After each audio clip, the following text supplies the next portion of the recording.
My name is Lin Cheng. I used to be a top player and guild leader in the VR game World of Conquest, but my life fell apart after I was framed for cheating. My account was banned, I lost my income, and I ended up broke and depressed in a tiny apartment.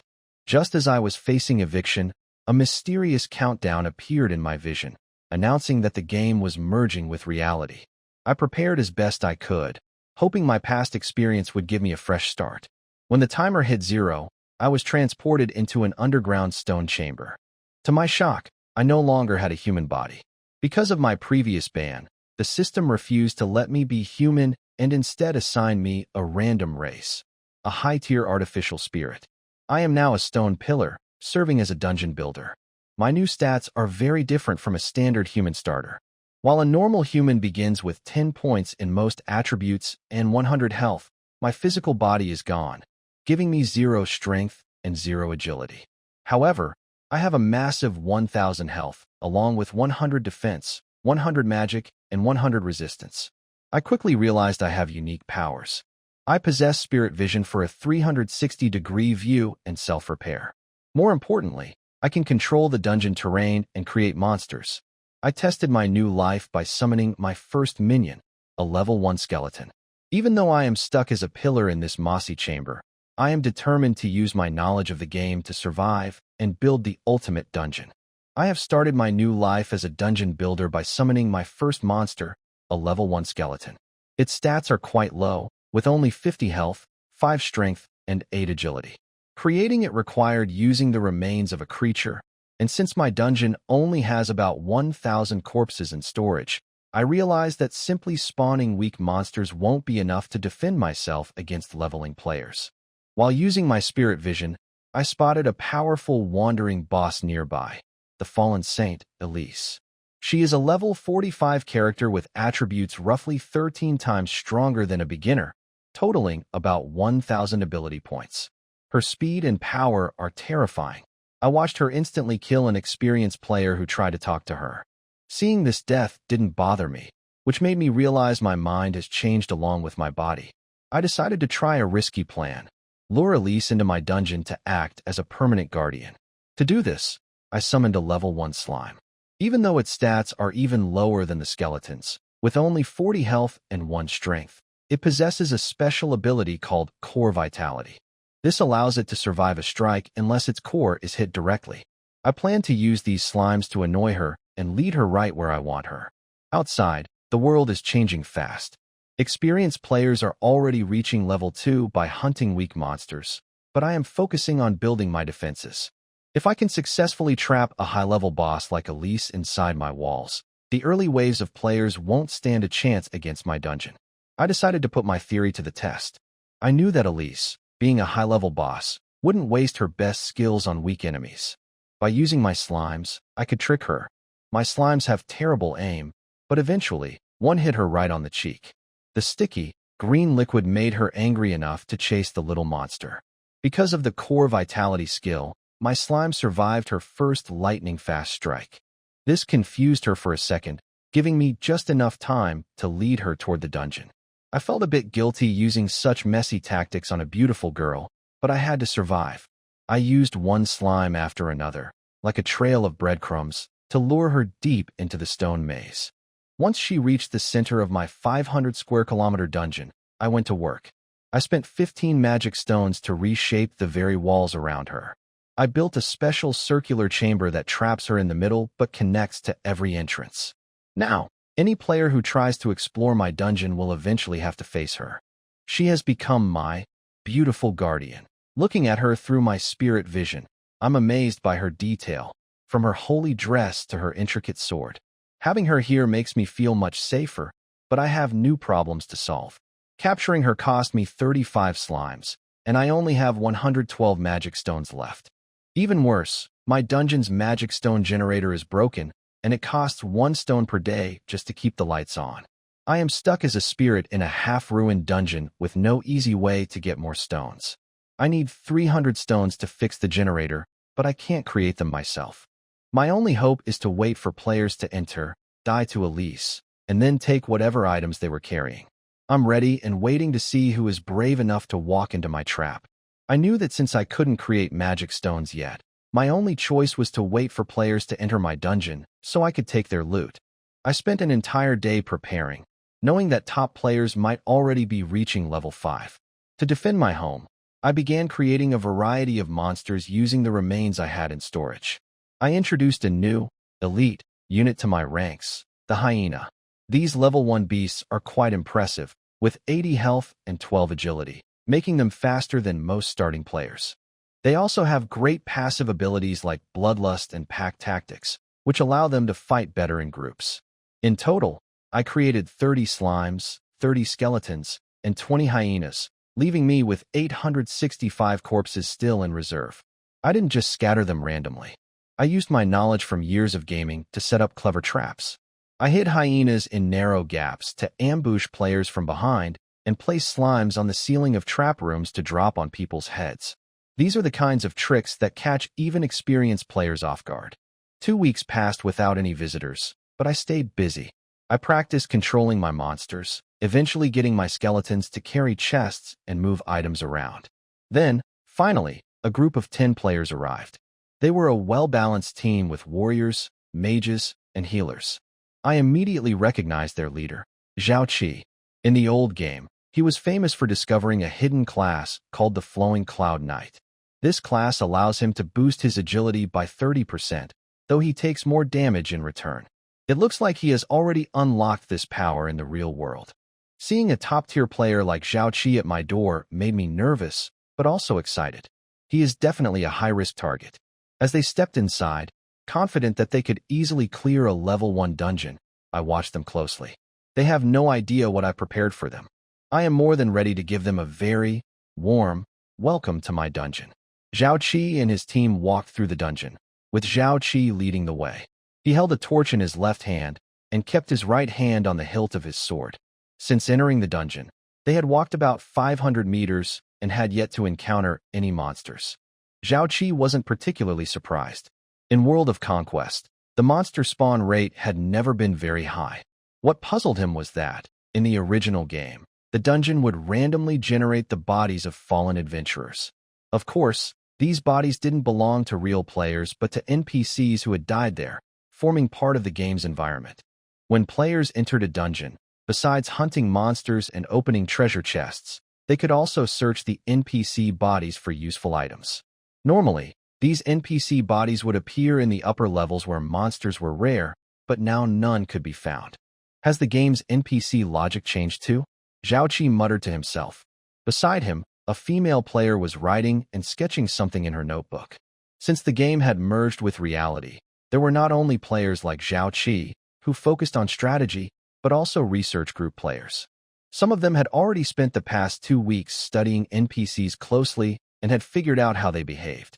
It was now clear that the NPCs in this world were no different from real people or living creatures. They had their own thoughts and actions, no longer moving mechanically according to game code.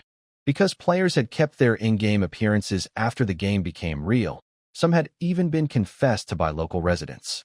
The locals saw players as their own kind, yet seemed to ignore the fact that players could come back to life. The resurrection system had also been roughly understood. Normally, death would cost 10% of a player's level, rounded up, along with any equipment and items not stored in their personal space.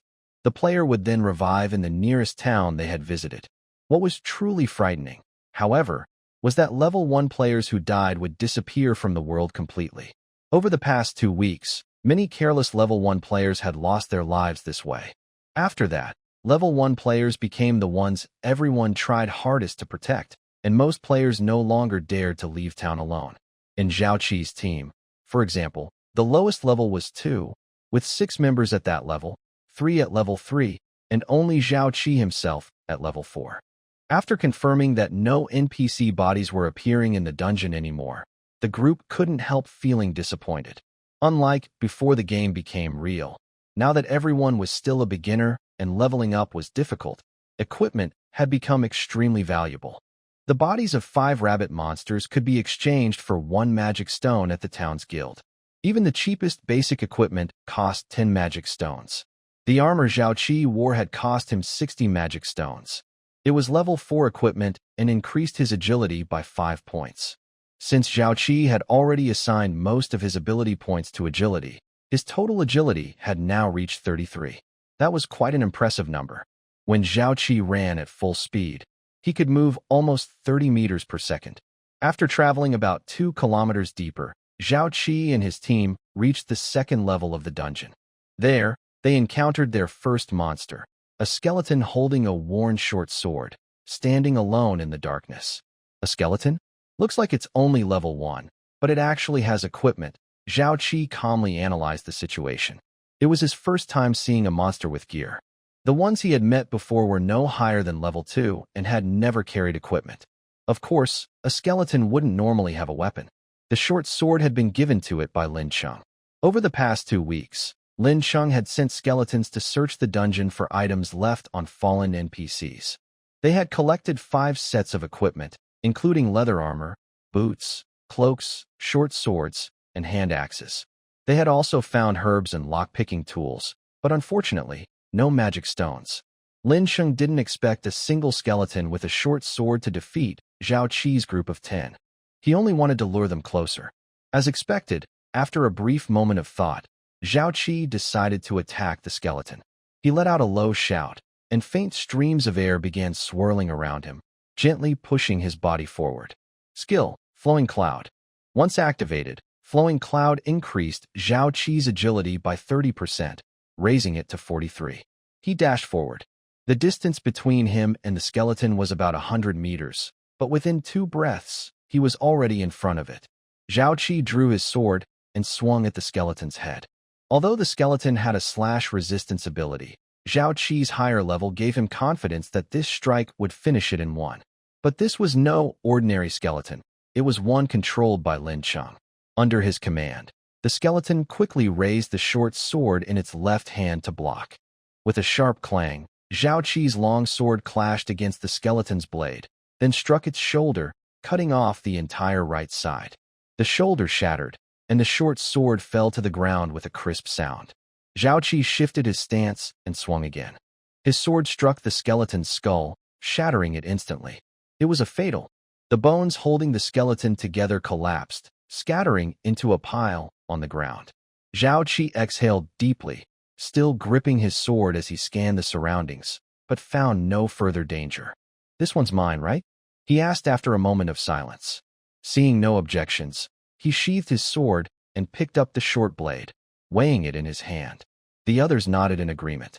Although it was only a level 1 skeleton, this was no simple game world. Pain and injury were real here. No one wanted to risk being struck by a sword, so they had no complaints about Zhao Qi keeping the spoils. With the monster defeated, the tense atmosphere in the group eased, and everyone relaxed a little. But just then, something unexpected happened. A hidden panel above one of the resting female teammates suddenly opened. A mass of sticky, pale green slime dropped down from above. Hearing the strange sound, the young mage looked up too late. The slime fell directly onto her, wrapping tightly around her head. She tried to cry out, but with her head completely covered, her voice was muffled and weak. "What's going on?" Zhao Qi reacted quickly, rushing forward with his sword drawn, but he couldn't strike. The slime's body had already fused tightly around the mage's head and upper body, making it impossible to attack without hurting her. Struggling for air, the mage instinctively opened her mouth, and the slime's glowing core slipped inside. Zhao Qi's eyes widened in disbelief. In the game, slimes had never shown this kind of attack before. Now the slime was tightly attached to the female teammate, its core lodged near her mouth, leaving Zhao Qi with no way to help. He quickly dropped his sword and began pulling at the slime's body with both hands, trying to tear it off. However, the slime's jelly-like body made it almost impossible to remove. "Priest, where's the priest? Heal her," Zhao Qi shouted anxiously. "I'm trying, but it's not working. If we don't get this thing off her, she'll still die," the male priest said, his hands glowing with holy light as he tried to heal her. But the healing was useless against the severe damage caused by suffocation. It only prolonged her suffering.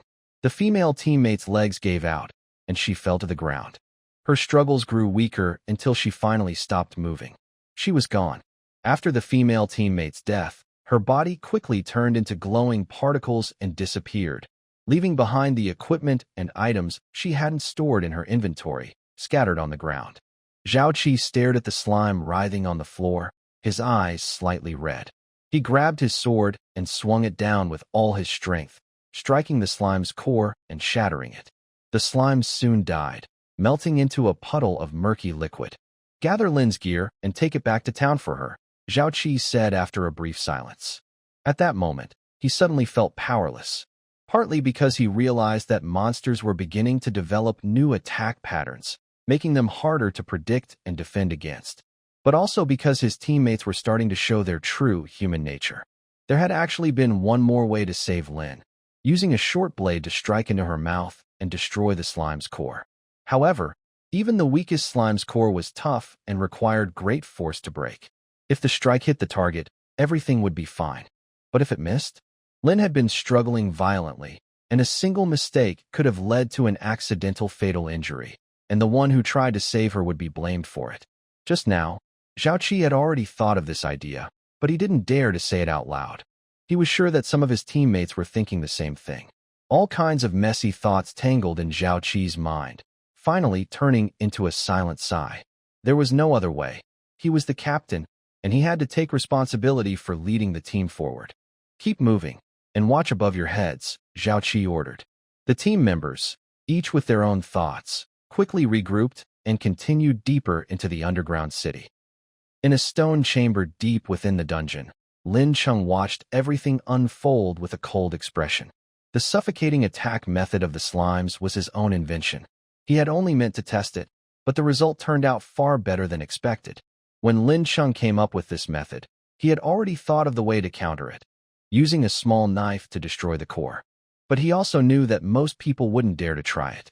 At this thought, Lin Cheng sighed quietly. He had indeed just taken someone's life. If this were still the age of games, he wouldn't have felt any burden.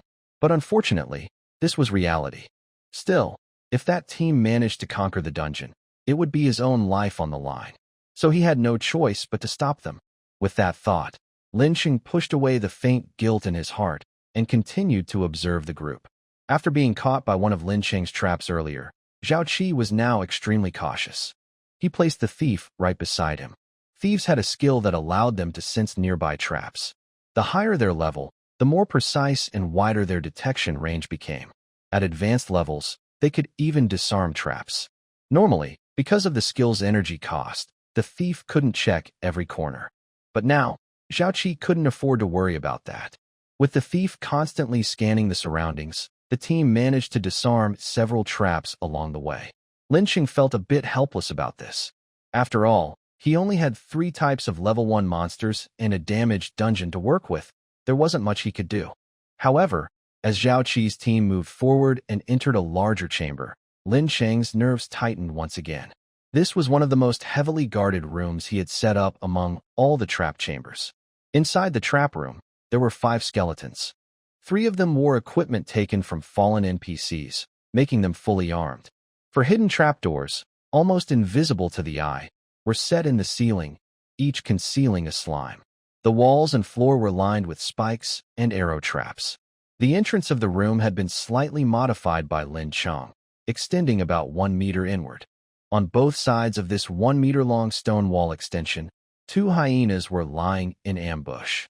Under Lin Cheng's watchful eyes, Zhao Qi and his team soon entered the stone chamber.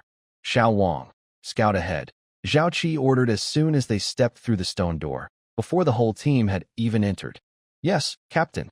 The thief, Xiao Wang, a quiet-looking young man, activated his scouting skill. He quickly detected the 4 hidden trapdoors on the ceiling and several simple traps nearby.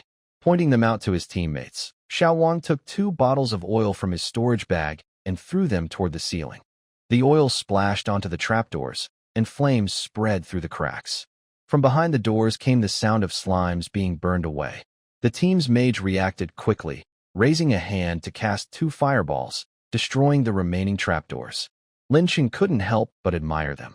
Zhao Qi's team was far more skilled than the beginner groups he had seen when the game first launched. Although Lin Cheng had triggered the mechanism to close the stone door and ordered the skeletons to attack the moment they entered, he was still a step too late. By the time the 5 skeletons reached the team, Zhao Qi's group had already cleared the traps and formed their battle line. Zhao Qi and 2 other warriors each took on one of the armed skeletons. The thief Xiao Wang and an armored priest engaged the unarmed ones. Behind them, the mage, archer, and another priest acted swiftly, casting support and attack spells, arrows, and holy light in perfect coordination. An unbreakable formation. Let's see how you handle this. At Lin Cheng's command, 2 hyenas leapt from the shadows, both charging straight toward the mage in the back row. Originally, Zhao Qi's formation had him at the front, with 2 warriors guarding the rear to protect their more fragile teammates in the middle. After entering the room, the stone door closed behind them. Because there were many skeletons ahead, the 2 warriors quickly moved to the front. Lincheng had clearly planned a surprise attack, keeping his strongest hyenas hidden at the back. The mage at the end of the line was focusing on casting a spell when 2 hyenas suddenly leapt at him. He barely had time to cry for help before he was fatally injured. Shaoli. Only 10 seconds had passed since the battle began. Zhao Qi had just defeated the first skeleton when he noticed the attack. He immediately turned and rushed back. As Zhao Qi fought the hyenas, Lin Cheng gave a command. The traps in the stone chamber activated, sending out sharp spikes and dozens of flying arrows. The team had been prepared and quickly defended themselves, suffering only minor injuries. However, as the floor shifted to reveal the spikes, a hidden bow appeared in one of the grooves. Because of the traps, the priest and warriors had to fall back, giving the skeletons a chance to recover. One skeleton grabbed the bow, drew an arrow, and fired. A cry of pain echoed as the arrow struck the young priest in the shoulder. 1 dead, 1 injured. Not bad, Lincheng said calmly. At this point, all his hidden tricks had been revealed. Zhao Qi's team regrouped and easily destroyed the remaining 4 skeletons. How could this happen? Although they had cleared the monsters, Zhao Qi's sword trembled slightly as he looked at the fallen teammates' gear and the wounded priest receiving treatment.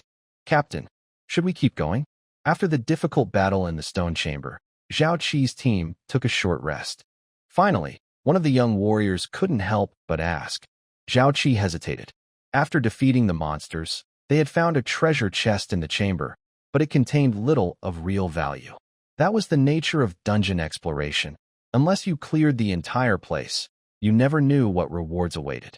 But losing 2 teammates in just a level 1 dungeon was a heavy price to pay. After thinking for a moment, Zhao Qi clenched his fists and said firmly, "We move forward. At most, we'll only lose 1 level. If it comes to that, I'll stop taking experience points and help you all train back up." Seeing Zhao Qi's firm promise, the team members finally calmed down.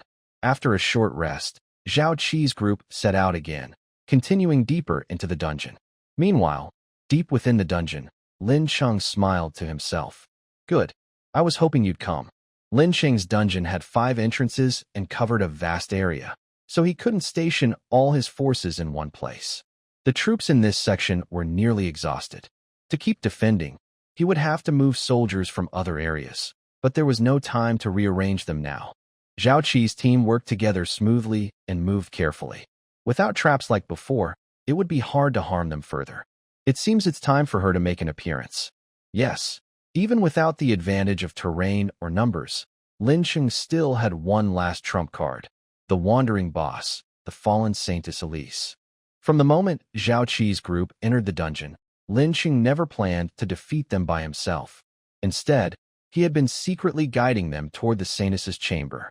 Now, as Zhao Qi led the team forward with a torch in hand, they finally stepped into the circular room where Elise was sealed. The room had 2 stone doors that could be opened by triggering hidden mechanisms, but Elise had made no move, so she couldn't leave on her own. As Zhao Qi's group entered, the stone door behind them slowly closed, and everyone tensed up immediately. When a door closed behind them, it usually meant danger was coming. The dungeon was trying to trap them inside. From Lincheng's point of view, that was exactly the case. Closing the stone door required him to use a magic stone. He had already used one during the previous ambush in the stone chamber, and now another one. 2 magic stones gone in total. If the situation weren't so urgent, Lin Cheng would have used skeletons to control the mechanism instead. As the stone door shut completely, The already dim room fell into total darkness. Only the torches in the hands of Zhao Qi and his two teammates flickered weakly, casting faint light in the shadows. Be careful. The walls here are smooth, the stone door is closed, and there's no light. We might have entered the most dangerous part of the dungeon. Zhao Qi spoke cautiously, reminding everyone. The previous incidents were still fresh in his mind, and he didn't want to lose any more teammates. The stone chamber was eerily quiet. Only the sound of their slow footsteps could be heard. And a faint scraping noise. Stop. Zhao Qi raised his right hand, signaling the team to halt. The scraping sound grew closer, followed by light footsteps. Everyone felt the same thing. Someone was coming. Light. At Zhao Qi's command, the priest in the team cast a spell. A glowing orb floated forward, lighting up the stone walls. When the light had moved about a few dozen meters ahead, they finally saw who was approaching. It was a tall, beautiful young woman. Her elegant sword and luxurious dress showed her noble status. But her lifeless, dark purple eyes revealed danger. Something's wrong. She's an enemy. Zhao Qi shouted, snapping his teammates out of their daze. The sudden appearance of the girl stunned everyone. Even though the VR game looked realistic, no one expected such a lifelike figure, and they froze for a moment. As Zhao Qi shouted, his right hand moved to draw his sword, but he suddenly stopped. Warm liquid splashed across his face. He froze. The scene before him reminded him of the nightmares he had as a child. The only thing he could move now were his eyes. A dry taste filled his mouth as he stared ahead.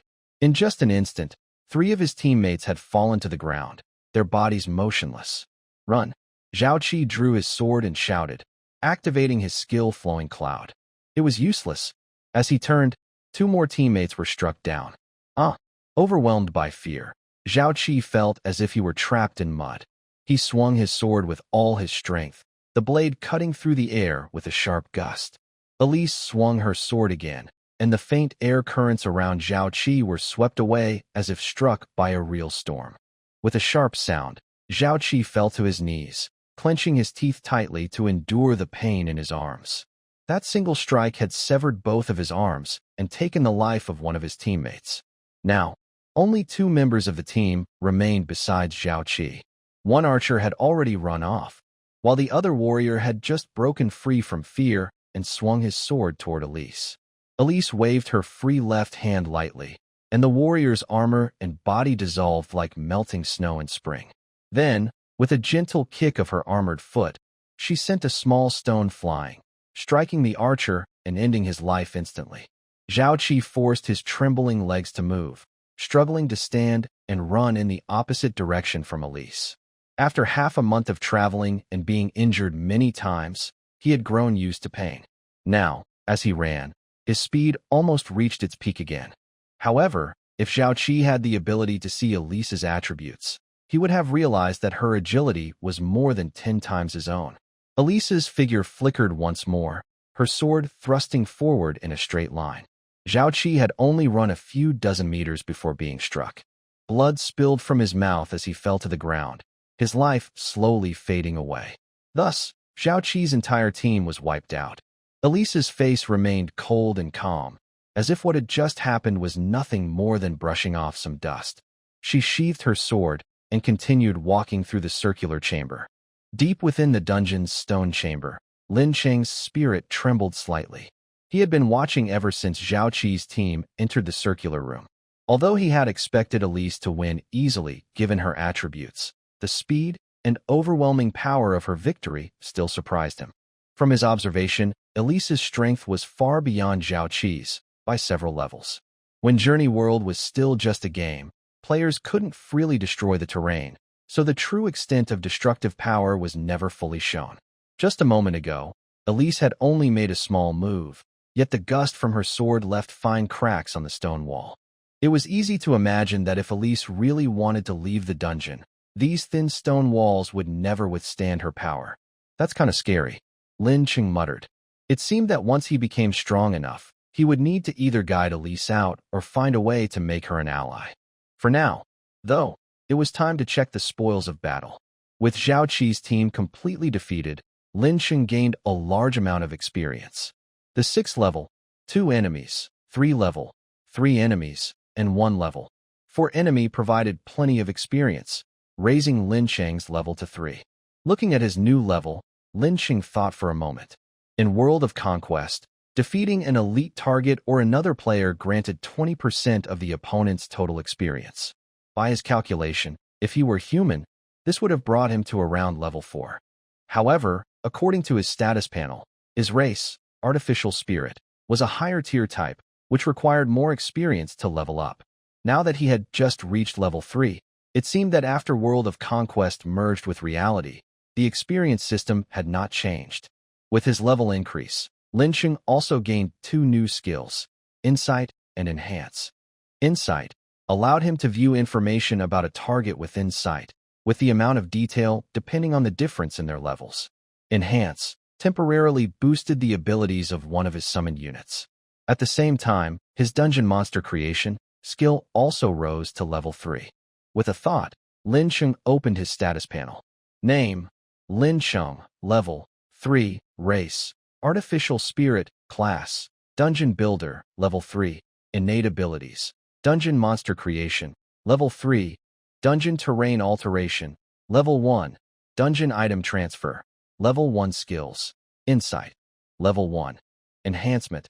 Level 1 Current Attributes: Health 1000, Strength 0, temporarily locked, Agility 0, temporarily locked, Defense 100, Resistance 100, Magic Power 0, temporarily locked, Luck 10, Available ability points 24. Lin Cheng looked at his greatly changed status panel with a mix of surprise and joy. When he noticed that he had 24 ability points available, he was even more astonished. I've heard that different races gain different amounts of ability points when leveling up, but I didn't expect it to be true. After doing some quick math, he realized that he had gained 24 points from leveling up twice, from level 1 to level 3. That meant the Artificial Spirit race earned 12 ability points per level in the early stages, which was 2 more than humans. Lin Cheng sighed inwardly. Although the Artificial Spirit was considered a higher race, it wasn't particularly powerful. If it were one of the truly superior races, like the High Elves, Dragons, or Angels, how strong would they be? Shaking off those thoughts, Lin Cheng reminded himself that it was better to focus on what he already had. He decided to check how his upgraded skills had changed. As he activated Dungeon Monster Creation in his mind, for new types of monsters unlocked by the skill appeared in his thoughts. Toxic Slime. Level 2. Summoning a Toxic Slime requires 2 corpses and 1 magic stone. Giant Bat. Level 2. Summoning a Giant Bat requires 2 corpses. Ghoul. Level 3. Summoning a Ghoul requires 5 corpses. Rock Golem. Level 3. Summoning a Rock Golem requires 1 magic stone and 1 core stone. Lin Cheng looked at the cost of summoning these creatures and couldn't help but gasp. That's quite expensive. The dungeon currently had 865 corpses in storage. Even counting the 2 fallen hyenas, there were only 867 in total. Yes, hyenas were quite efficient. Summoning one required 2 corpses, but after death, 1 could be recovered. In contrast, skeletons and slimes couldn't be recovered once destroyed. As for magic stones, after recent use, only 85 remained. I hope those people dropped some magic stones, Lin Cheng thought. In the early stages of the game, when mana potions were scarce, players often used magic stones directly to restore mana. That's why priests and mages usually carried some with them. Alright, summon the Giant Bat. At Lin Cheng's command, a black vortex swirled open in the dungeon, and a large bat slowly took shape within it. He chose to summon a Giant Bat because it was fast and could carry things. Compared to the fragile skeletons, the bat's strength and endurance were much better. So Lin Cheng decided to summon one to help with transport and to study its abilities. Soon, the vortex faded, revealing a fierce-looking bat about 1 meter tall, covered in dark fur. Name: Giant Bat. Level 2. Race: Beast. Bat type: Innate abilities: Night Vision. Level 1. Enhanced Hearing. Level 1. Echolocation. Level 1 Skills: Sonic Impact. Level 1 Current Stats: Health 80, Strength 10, Agility 18, Defense 2, Resistance 2, Magic 0, Luck 0. The Giant Bat's sonic attack can release powerful sound waves that confuse enemies and, in severe cases, can even damage their hearing. Its agility is quite high for a level 2 creature, allowing it to fly very quickly. Lin Cheng nodded in satisfaction and ordered the giant bat to collect the spoils of battle. In the circular chamber of the dungeon, Iris held her sword, its tip scraping against the ground as she walked away. When her figure disappeared into the darkness, a pair of black wings suddenly fluttered out from the shadows and flew swiftly forward. It was the giant bat controlled by Lin Cheng, who was now commanding it to retrieve the loot left behind by Zhao Qi's team. Lin Cheng's skill, spirit vision, allowed him to shift his sight to any place within the dungeon, but it did not grant night vision. Therefore, in such dim surroundings, he either had to light torches by altering the dungeon's structure or send out a creature like the giant bat, which naturally possessed night vision. The giant bat flew around, using its sharp claws to pick up the scattered items on the ground and place them into a cloak. Then, gripping both ends of the cloak, it lifted the bundle and flew away with the collected goods. Lin Cheng's timing was perfect. Just as the giant bat left the circular room with the loot, Iris returned from the opposite side. After several trips, the giant bat had gathered all the spoils from Zhao Qi's team. This was quite a haul. In addition to the equipment from all 10 people, Lincheng also found a total of 185 magic stones among the belongings of 2 mages and 2 priests. Unfortunately, Zhao Qi, although a member of the Flowing Cloud Knight class, did not reach level 5 and has not mastered wind magic, so he does not carry a magic stone with him. This means Lin Cheng currently has 270 magic stones, enough for a long time. In addition, he has 2 sets of mage equipment, 2 sets of priest gear, 2 sets of archer gear, 2 sets of warrior gear, and 1 set of thief gear. He also carries 15 bottles of health potions and 12 bottles of blue potions. There are various tools like oil bottles, burning bottles, lockpicks, smoke bombs, and more. Lincheng also found dozens of gold coins in their personal bags. Gold coins are the common currency in the Journey world. Because magic stones are rare, they are only used in high-level trades. So, magic stones are like the gold of this world, Lincheng thought, feeling more clear-headed. Besides what I mentioned, Lincheng also found a small bag of seeds deep inside the priest's pouch. Journey World inherits some features from games, where low-level items can be identified without appraisal to see their information. So Lincheng easily recognized these as bellflower seeds. Their flowers are a type of magical herb used in equipment enhancement and making agility potions. He didn't hesitate and called a team of skeletons to carry all these loot to the warehouse. As for the seeds, he ordered the skeletons to find a patch of dirt in the dungeon, cultivate it, and plant the seeds. Lincheng had also considered raising some monsters and planting flowers or herbs inside the dungeon. But resources are limited, and his management skills are not enough. Such plans can be considered later. For now, his goal is to strengthen the dungeon. The battle with Zhao Qi's team showed Lincheng the strength of Iris and also revealed his own weaknesses. Ultimately, Iris is a neutral unit, and there's a risk that outside players might find ways to counter her someday. When that happens, he will have to rely on his own strength.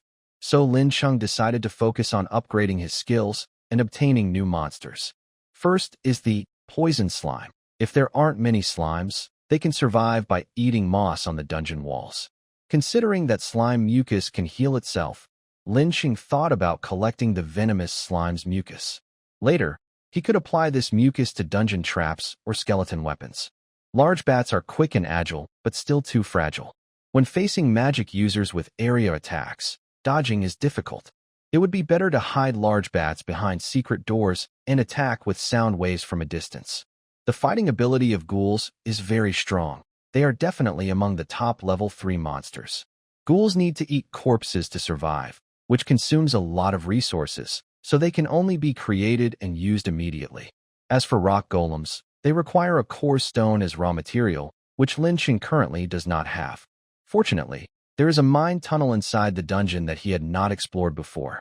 Once created, rock golems do not consume magic stone energy if they stay still, so it would be good to make a few if possible.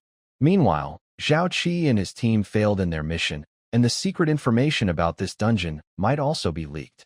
He needs to strengthen his defenses. Thinking of this, Lincheng adjusted the dungeon's security. He moved some skeletons from the inner layer to the upper part to serve as guards. He also produced 10 more skeletons to search the mine for ore. Currently, there are 855 corpses stored. After completing these arrangements, Lin Cheng used his spirit sight to observe the monsters and players around the dungeon. The dungeon is next to a beginner town, and the wild monsters on the surrounding plains are mostly below level 2. Level 1 monsters include red-eared rabbits, mock elk, colorful bees, armored turtles, and silverfish. Level 2 monsters include jackals, red-faced wild boars, crested hawks, and electric eels with sharp teeth. After 2 weeks of hardship, Level 1 players brave enough to go out alone on the plains have disappeared. Currently, Lincheng mostly sees Level 2 and Level 3 players. Although Zhao Qi has rich experience and a hidden profession, he is not yet among the top players. If I hadn't become the manager of this dungeon, Zhao Qi would have already reached Level 5 in conquering the dungeon. In other words, among the new players in the beginner town, there are definitely some at Level 5, and possibly even Level 6. Lin Cheng immediately felt that this was quite challenging. Unlike new players who haven't played Journey World before, experienced players level up very quickly. On one hand, reaching Level 5 grants each profession their first powerful skill, which greatly boosts their strength. On the other hand, Journey World has a very large map, with at least hundreds of beginner towns. The players he saw are just a small part of the whole world. It's a long road ahead, Lin Cheng thought. The more he thought about it, the more pressure he felt. In a tavern in the beginner town, Zhao Qi's team of 10 people sat together in a private room. On the round table in front of them was a big feast, but no one seemed interested in eating. As for the female mage, Shaolin, who died from suffocation by a slime, she still occasionally gagged and looked very unwell, with a pale purple face. Sorry, everyone, Zhao Qi finally broke the silence. He stood up, raised a cup of honey wine, and spoke to the group. I didn't expect such danger lurking in the dungeon. I let everyone down. He held his wine cup steadily and said seriously, I will compensate for all the equipment and items lost in the dungeon. Starting today, I won't gain experience while leveling up until our team reaches Level 3. Hearing this, the teammates around the table were stunned, staring blankly at Zhao Qi. This compensation was quite costly. According to the current agreement among players, if a team dies while doing a dungeon, the team leader only compensates half of the lost equipment and items. There's no compensation for level loss. Life and death are up to fate. Wealth is in the heavens. In fact, Lin Cheng didn't know that because the game suddenly became reality, not only players who hadn't played Journey World before, but even many who had participated before, were prone to mistakes. In the past 2.5 weeks, losses among players in this new town had already reached half. That means half of the players had died at Level 1 and completely left this world. Among experienced players, Zhao Qi is quite calm and peaceful. His teammates team up with him to level up. They haven't risen quickly, but things are going smoothly. Big brother, there's no need to be like that, said Xiao Wang, a warrior teammate sitting next to Zhao Qi. He stood up and placed a hand on Zhao Qi's shoulder. We prepared for this before entering the dungeon. We're not disappointed in you. We just need some time to adjust. After Xiao Wang spoke, the other teammates looked up, nodded at Zhao Qi, and showed trust in their eyes. Zhao Qi was stunned, and then felt tears welling up. He raised his cup and drank it all. There's a saying, fortunes change over 30 years. Don't look down on young people just because they're poor. Today, let's toast to our team rising again and creating new glory. Yes. The cheers from Zhao Qi and his team were very loud, and everyone in the first floor of the tavern could hear. Inside the tavern on the first floor, a large table was filled with food and drinks, looking a bit messy. At one end of the table sat a young boy with a cold gaze. Failing to clear a Level 1 dungeon. How can you still hold a feast? The boy's face looked much younger than the other players around him, as if he wasn't yet an adult, but his eyes were sharp and cold. Zhang Han, Zhao Qi is a good team leader. If you could learn even half of him, your team wouldn't argue every day. Next to the boy was a strong man wearing only a leather vest, showing large, muscular arms, and standing nearly 2 meters tall. Got it, boss, said Zhang Han, the boy, with a dismissive look. Then he asked, Zhao Qi's team hasn't talked about their experience in that dungeon. I'm a bit curious. Maybe we should go see. Zhang Han turned to look at the strong man. Their gazes met, one deep, one sharp, and clashed in the air. Finally, the strong man shook his head and said, "The guild has other plans these days. Let's wait until things calm down." "All right." Zhang Han nodded silently and kept drinking the strong liquor on the table. Next to them, at a small table, a middle-aged man with a pointed face asked his companion, "That kid looks pretty arrogant. Who is he?" Their companion was also a middle-aged man. Clearly, neither of them had experience in the world of Journey, so they didn't know the names of these veteran players beforehand. The companion nearby seemed more focused on gathering information and said, "That big guy over there is the leader of the Blood Battle Guild, Chen Kaifeng, a level 5 berserker. Next to him is the guild vice president, a level 6 shadow assassin. I don't understand. Aren't there only 6 professions?" The sharp-faced man only saw this as a topic for conversation. He was busy drinking and didn't listen carefully.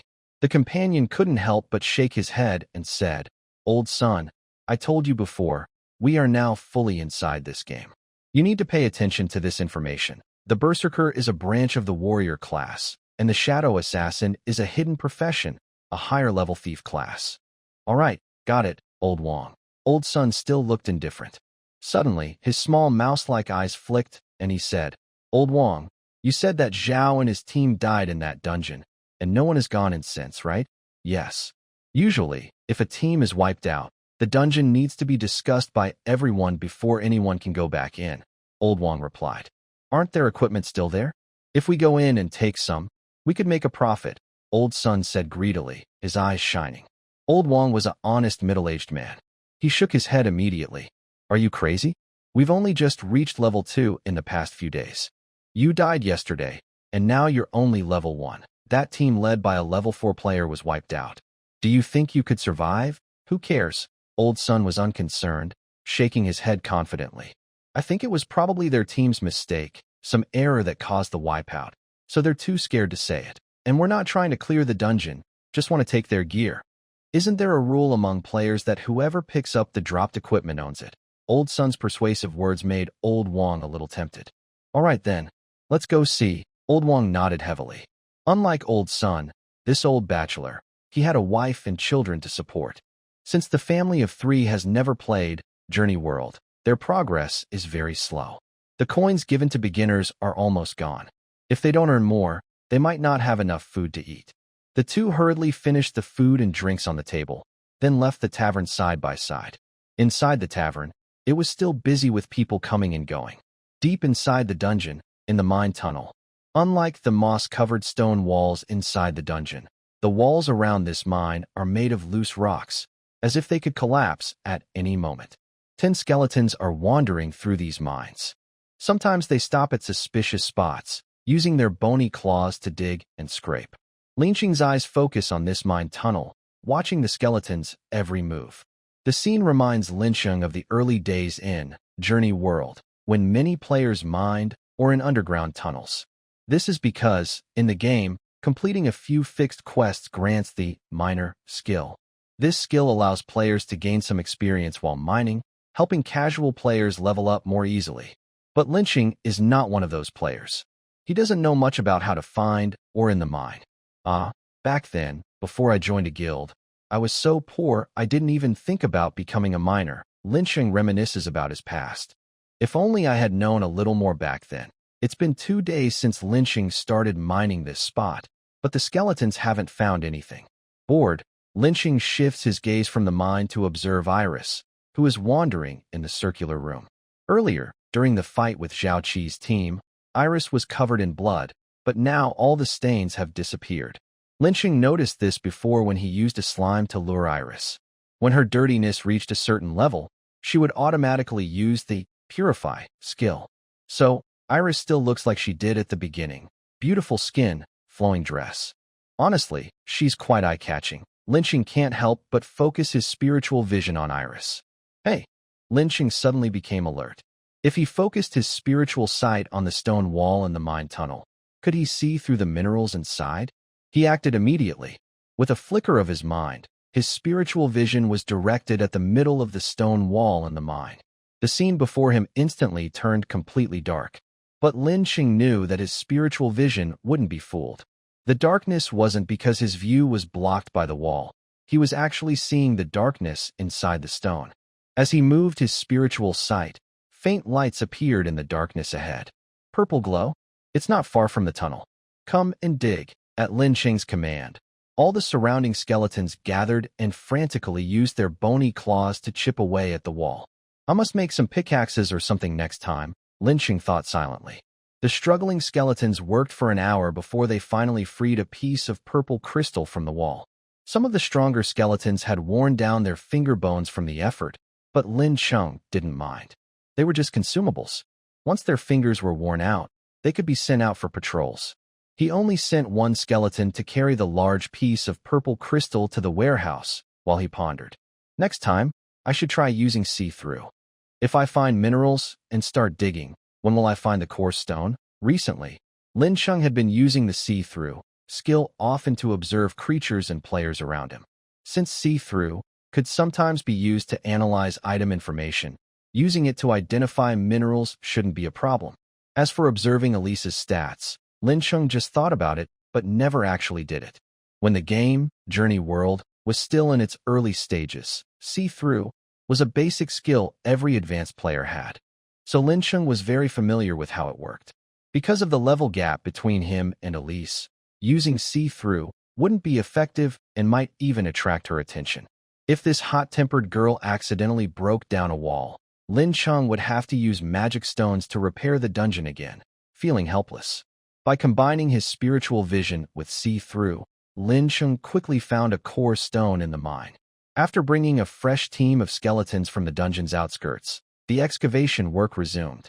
After about half an hour, when the yellowish outer shell of the core stone appeared on the rock wall, an unexpected event occurred.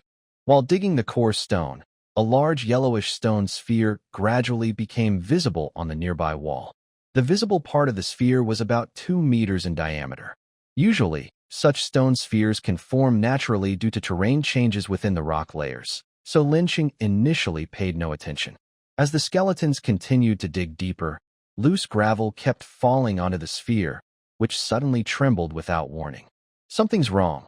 With his experience, Lincheng quickly realized this was not an ordinary stone sphere. Using his spiritual vision, he activated see-through. Upon inspection, Lincheng discovered that the yellowish stone sphere was not just a rock, but a curled-up animal. Name: Earthstone Lizard. Level: 3. Race: Beast Lizard. Innate abilities: Petrification Shell. Level 2. Vibration Sense. Level 1. Skills: Petrification Defense. Level 1. Acid Spit. Level 1. Current Attributes: Health: 220, Strength: 18, Defense: 20, Agility: 5, Magic Power: 0, Resistance: 20, Luck: 0. Lin Cheng wasn't unfamiliar with sudden appearances of monsters in the wild, but he never expected such a thing to happen inside his own mind. He reacted quickly, and a team of skeletons immediately dispersed, surrounding the emerging Earthstone lizard in the center. Once freed from its dormant state inside the stone sphere, the lizard fell to the ground, shook off the remaining dirt, and revealed its true form. The Earthstone lizard was over 2 meters long, with strong limbs and a nearly ground-hugging belly. Its entire body was covered in a hard yellow shell, and its small eyes were hidden beneath the armor on its head. Its small eyes gleamed with cold light, and a pink long tongue kept flicking in and out, making a hissing sound. The Earthstone lizard was a level 3 monster with high defense, and Lin Cheng's team was definitely not equipped to handle it. You can tell without trying that even if Lin Cheng commands the skeletons to attack, they will only leave a shallow scratch on the opponent's armor. Meanwhile, the core stone is already half exposed, with a brown, round shell that glimmers with faint blue light through its fine cracks. Just giving up like this feels a bit frustrating, Lin Cheng mutters to himself as he watches the skeletons and the Earthrock lizard face off. Wow. Before Lin Cheng can think of a good plan, the Earthrock lizard suddenly moves. Its throat moves, and it opens its mouth wide, spitting out a blob of greenish slime. Many skeletons don't have time to dodge. One skeleton's neck and head are covered in slime, and its bones start to make sizzling sounds. Part of the skeleton's bones are being corroded very badly, thinning visibly to the eye. It's too late now, attack. Lincheng knows he can't delay any longer. He gives the order, and immediately, a group of skeletons rushes forward. The Earthrock lizard is startled by the sudden attack, but quickly reacts. It turns sharply and swings its tail, knocking down the legs of the nearest skeleton. The skeleton's legs break apart and fall to the ground. It's not dead yet, but can't move anymore. Other skeletons, following Lin Cheng's commands, circle around the Earthrock lizard, occasionally pretending to attack. The lizard's acid attack skill involves secreting acid from a special gland in its neck, so it can't spray continuously. After losing 2 skeletons, Lincheng finally figures out the pattern of the lizard's acid spray. The skeletons keep jumping around, drawing the lizard's attention. Here it comes, Lincheng whispers to himself. At the same time, the lizard's throat moves again, and it spits out another blob of slime directly at a skeleton. This is exactly what Lincheng was waiting for. Under his command, one of the nearby skeletons kicks out, knocking the targeted skeleton flying. With the target gone, the acid continues to splash, landing right around the coarse stone.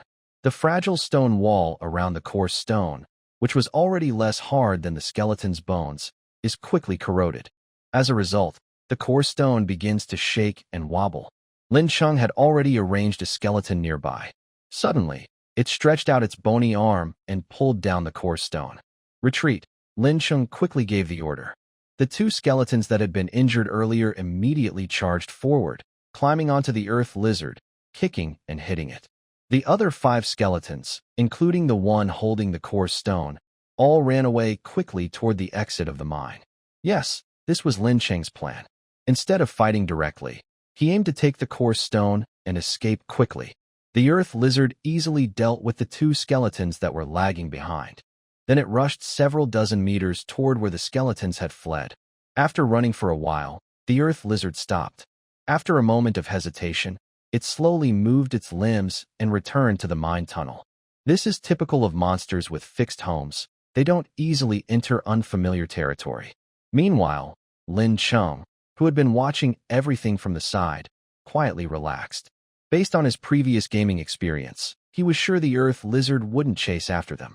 But if the game's rules changed when it appeared in the real world, he might have to send the earth lizard to meet Iris. Okay, although I lost 5 skeletons, with the coarse stone, I can finally make the first rock golem. The rock golem is tough and durable, able to fight and carry heavy loads. Most importantly, it doesn't need food and consumes almost no energy when idle. It is the cheapest and most durable monster. However, creating a rock golem is not as simple as making lower-level monsters before. Under Lin Cheng's command, the skeletons that had just escaped from danger began to act again. They used some of the cloths they had looted earlier, packing sand, dirt, and stones into piles. The skeletons worked tirelessly. Nearby, in a corner, a slime curled up, waiting here because of Lin Cheng's arrangement. Unlike skeletons, which only have instincts, slimes have a very low level of intelligence. Perhaps, when the slime realized that its size meant it didn't need to work, it felt a bit relieved. After a short while, a small hill about 1.5 meters high, made of packed sand, dirt, and stones, appeared in the dungeon. 2 magic stones, including a core stone, quietly lay in the pile of sand and dirt. Actually, creating a rock golem only requires 1 magic stone, but since it serves as the energy source for the golem, Lincheng didn't bother to replace it. Instead, he put in 2 stones at once. As Lincheng activated his skill, the magic power from the stones caused the sand, gravel, and dirt to gather toward the core stone, gradually forming a shape. After a moment, a heavy rock golem about 2.5 meters tall appeared in the dungeon. Rock golems are the lowest class of stone-like monsters. They have no intelligence and no head, only a small mound of earth on top. The golem's limbs are thick and strong, with 3 pillar-shaped parts on each arm acting as fingers. The core stone is located in its chest, and the cracks around it emit a faint blue glow. Lincheng was very pleased and immediately checked the golem's attributes. Name, Rock Golem. Level, 3, Race, Stone Statue. Unique abilities, Sand and Dirt Absorption. Level 1, Special Resistance. Level 2, Hibernation. Level 1, Skills, Heavy Charge. Level 1, Rock Throw. Level 1, Current Attributes, Health, 300, Strength, 25, Defense, 18, Agility, 5, Resistance, 22, Magic Power, 0 Luck. 0 Lin Cheng carefully examined the golem's stats and couldn't help but marvel. Compared to other monsters before, the rock golem's stats are incredible. If he summoned a level 3 shield warrior with the same level, even with all points put into defense and health, plus the bonuses from the profession, it probably wouldn't be as tough as this golem. Of course, the golem also has clear weaknesses.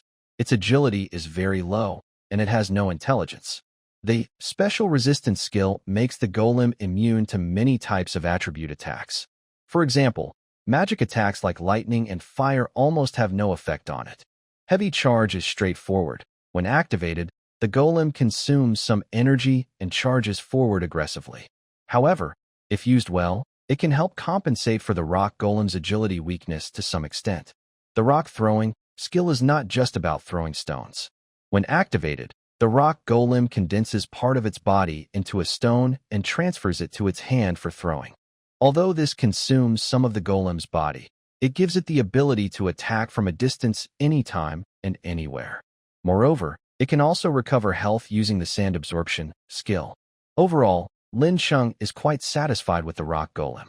Looking at the tall rock golem standing there, the obedient skeletons beside it also puff out their chests proudly. As a dim light from a torch flickered and swayed, two figures slowly moved through the dungeon. If any players were present, they would recognize these two middle-aged men as Old Sun and his companion Old Wong, who had been talking loudly at the tavern that day. Old Wong, walk faster. The slower we go, the more dangerous it is, Old Sun said softly, holding a bow and arrow, urging Old Wong, who was holding a torch in front. Old Wong is a warrior. He held a wooden shield in one hand and a torch in the other. Old Sun, don't be too impulsive. We only have 2 people, and the monsters here are only level 1. It's not good if we get ambushed and hurt. Oh, come on, Old Wong. You're just overreacting. Level 1 monsters have no intelligence. How could they ambush us? Old Sun continued confidently, urging Old Wong to move faster while cautiously looking around at the various paths in the dungeon. Unfortunately, Lincheng had already searched this part of the dungeon thoroughly. Besides some trap rooms with treasures he placed, there was nothing else on the outer edges. Lincheng also wanted to place some treasures outside to attract players, but he was too poor to do so now. Old Wong and Old Sun had been walking about a kilometer inside the dungeon, but had found nothing. Old Sun, I think we should go back, Old Wong said. His brow furrowed more and more as they went deeper inside. This underground city is really huge. I heard it covers several hundred square kilometers, which means it's dozens of miles long and wide. You said you wanted to find the equipment of the team that was lost, but we can't see it now. What are you doing? Old Wong, we've only taken a few steps.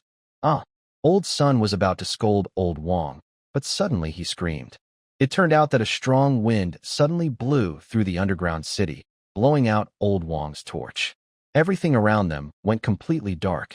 Old Wong shook his head, took out a flint from his belt, and relit his torch. Look at you. You're already scared like this. What's the point of going on? Old Sun's face turned red from what he said. He hesitated and said, All right, let's go back first. The two agreed and turned around to walk back the way they came. But just as they looked back, they saw a dark figure standing at the end of the stone wall. Old Sun immediately felt threatened. He hurriedly drew his bow and arrow, pointing at the figure, and asked, Are you a person or a ghost? Old Wong also raised his shield, ready to respond. Unexpectedly, instead of attacking, a cheerful laugh came from the end of the corridor. Ha ha, what are you talking about? Of course, I am a person. As the voice spoke, the dark figure slowly stepped out of the shadows, revealing a gentle face. It was a middle-aged man, about 30 years old, dressed in black soft leather armor, with a few short knives at his waist. My name is Su Donghai. Coincidentally, I am also exploring this underground city. What about you two? Have you found anything? The man was kind and approachable, which quickly made Old Wong and Old Sun lower their guard. Well, we just came here to look around. We haven't found anything. We're about to leave. Old Wang said, lowering his shield and stepping forward to talk. I see. Actually, I overheard your conversation that day. You're here to find the equipment left behind by Zhao Qi's team, right? Su Donghai's face suddenly changed, and a sly look appeared in his eyes. Old Wang's face also changed. He asked cautiously, what do you want to do? Nothing. Su Donghai quickly waved his hand. I just want to work with you. Actually, I am a level 4 thief and have a lot of experience exploring dungeons. Here's the plan. I will guide you and help avoid dangers. If we find anything, we split it 50-50. How does that sound? With me here, you won't have to worry about traps or monsters. Just focus on finding their equipment. Su Donghai said this while patting his chest confidently. Old Sun looked at him with some contempt and sharply said, Are you joking? If we knew how to find the equipment, we would have done it already. Suddenly, the situation changed unexpectedly. Before Old Sun could finish speaking, Su Donghai quickly moved in front of him and stabbed a sharp dagger through Old Sun's neck. Blood sprayed wildly from the wound. A wave of despair appeared in Old Sun's eyes. He was only level 1 now, and if he died, Old Sun's hands bulged with veins as he frantically clawed forward, but it was useless. Old Wang reacted quickly. He swung his sword to attack, but Su Donghai sidestepped and avoided it. Then, Su Donghai kicked Old Wang's knee, causing him to fall to the ground. What are you doing? After all this time, you still don't know how to find anything, Su Donghai said with a grim face. He slowly wiped the blood off his dagger with his leather armor-covered hand and muttered, I thought you guys were so confident that you had some clues. Turns out, you're just two fools. Old Sun was now lying motionless on the ground, completely lifeless. Old Wang was sprawled on the ground, his face twisted in anger. Su Donghai's kick earlier wasn't very strong, but it was very precise. His knee was probably dislocated. How dare you kill a player so casually? Aren't you afraid of being hunted by the Player Alliance? The Player Alliance? Nice words. Su Donghai replied as if he wasn't in a hurry to deal with Old Wang, answering his question instead. The so-called Player Alliance is just a set of rules made by experienced players to control those of you who haven't played the game before. They don't realize that those who already have power in real life can still dominate, even with new social rules. We will defeat the Player Alliance someday and crush those arrogant kids under our feet. As for you, you're level 2, so you won't die immediately, right? Hearing this, Old Wang suddenly felt like he had fallen into an icy pit. According to Su Donghai, there might be another secret organization among the players, different from the Player Alliance. When you die and return to the town, someone will come to deal with you and your family, Su Donghai said coldly and cruelly. No, you can't hurt them. Su Donghai's words clearly touched Old Wang's bottom line. He struggled painfully and tried to stand up. Useless thing. Su Donghai was clearly tired of playing games. He pushed off the ground, gripping a dagger in his left hand, and suddenly stabbed forward. The cold, sharp blade looked like a sickle of death, rushing straight toward Old Wang's neck. Su Donghai moved quickly, and the blade coming at him looked like the Grim Reaper's sickle, signaling Old Wang's hopeless situation. Old Wang closed his eyes in despair, thinking that after dying and returning to the town, he must contact his family quickly and escape. But he didn't feel the blade cut his neck. Instead, he heard a loud thud, followed by the sound of a body hitting the stone wall. Trembling, Old Wang opened his eyes and saw that the stone door beside him had opened somehow. Standing next to him was a giant stone statue over 2.5 meters tall, like a mountain. The statue's right fist was still raised, as if ready to strike. Meanwhile, Su Donghai had been knocked aside by and was thrown against the stone wall, coughing up a lot of blood. Old Wang was so scared he couldn't speak. He instinctively moved his arms and dragged himself backward. Su Donghai, who had been stunned by the sudden attack, snapped out of his confusion. He glared angrily at the statue and shouted, "What is this thing?" But the statue couldn't answer him. As Su Donghai spoke, the statue took a big step forward. Its left fist, 1/2 meter wide and made of stone, roared toward him with the wind. At such close range, the statue's left fist almost filled Su Donghai's entire view, creating an overwhelming pressure that was hard to describe. Su Donghai was quick and flipped away just in time. With a loud crash, the entire dungeon seemed to shake from the impact. A appeared on the nearby stone wall, forming a deep dent. Isn't this a level 1 dungeon? Why are such high-level monsters appearing? Su Donghai's arrogance and cunningness from before are gone, leaving only a desire to retreat. If this were a level 3 monster, he might still have a chance to fight, because he is a level 4 thief with unmatched close combat skills. But this is a rock golem, and it is a type of stone monster that is most effective against him. The rock golem has no vital points and has very strong defense. Even more frightening is its great strength. If its fist hits him directly, it could seriously injure him. Some thieves might try to rely on agility to dodge the golem's attacks. This is a foolish idea. When levels are close, a thief's attacks can't do much damage to the golem. The stone statue can make many mistakes, but the thief only has one chance. Run. That is Su Donghai's only thought right now. He rolls to get up, and with his thief skills activated, his agility increases significantly, allowing him to run very fast. Fortunately, the rock golem is too heavy to catch me. I just need to avoid the stones it throws. Su Donghai thinks this, forcing himself to ignore the sharp pain from the hit earlier, and runs quickly. But then, something despairing happens. A skeleton suddenly rushes out from a side path, ignoring everything else. It lunges at him and wraps its arms tightly around him, delaying his movement. What the heck is this? Su Donghai is desperate. Normal skeletons can't do this. Behind him, the rock golem is gathering power. Its right fist rapidly enlarges, and a large stone forms at the end of its arm. Skill rock throw. Su Donghai struggles desperately, hitting the skeleton repeatedly, causing its bones to shatter and fly apart, with all its bones breaking. But the skeleton doesn't care. It still holds Su Donghai tightly, its jaw moving as if saying, "Say goodbye to my big stone." Bang. A loud crash. The stone hits Su Donghai's back precisely, and the impact shatters the skeleton completely. Su Donghai weakly collapsed to the ground, struggling to turn his head to look at the giant-like stone statue. The previous had shattered his pelvis, and now he could no longer feel his legs. He could only watch helplessly as the statue spread its arms. Then a faint blue light appeared on its chest. Its speed suddenly increased, rushing toward him like a heavy truck. Skill, heavy charge. I promised Somalia I would go to Cairo. The statue came too quickly. Su Donghai shouted loudly and desperately tried to push himself forward, but before he could move far, a powerful kick from the statue sent him flying into the air.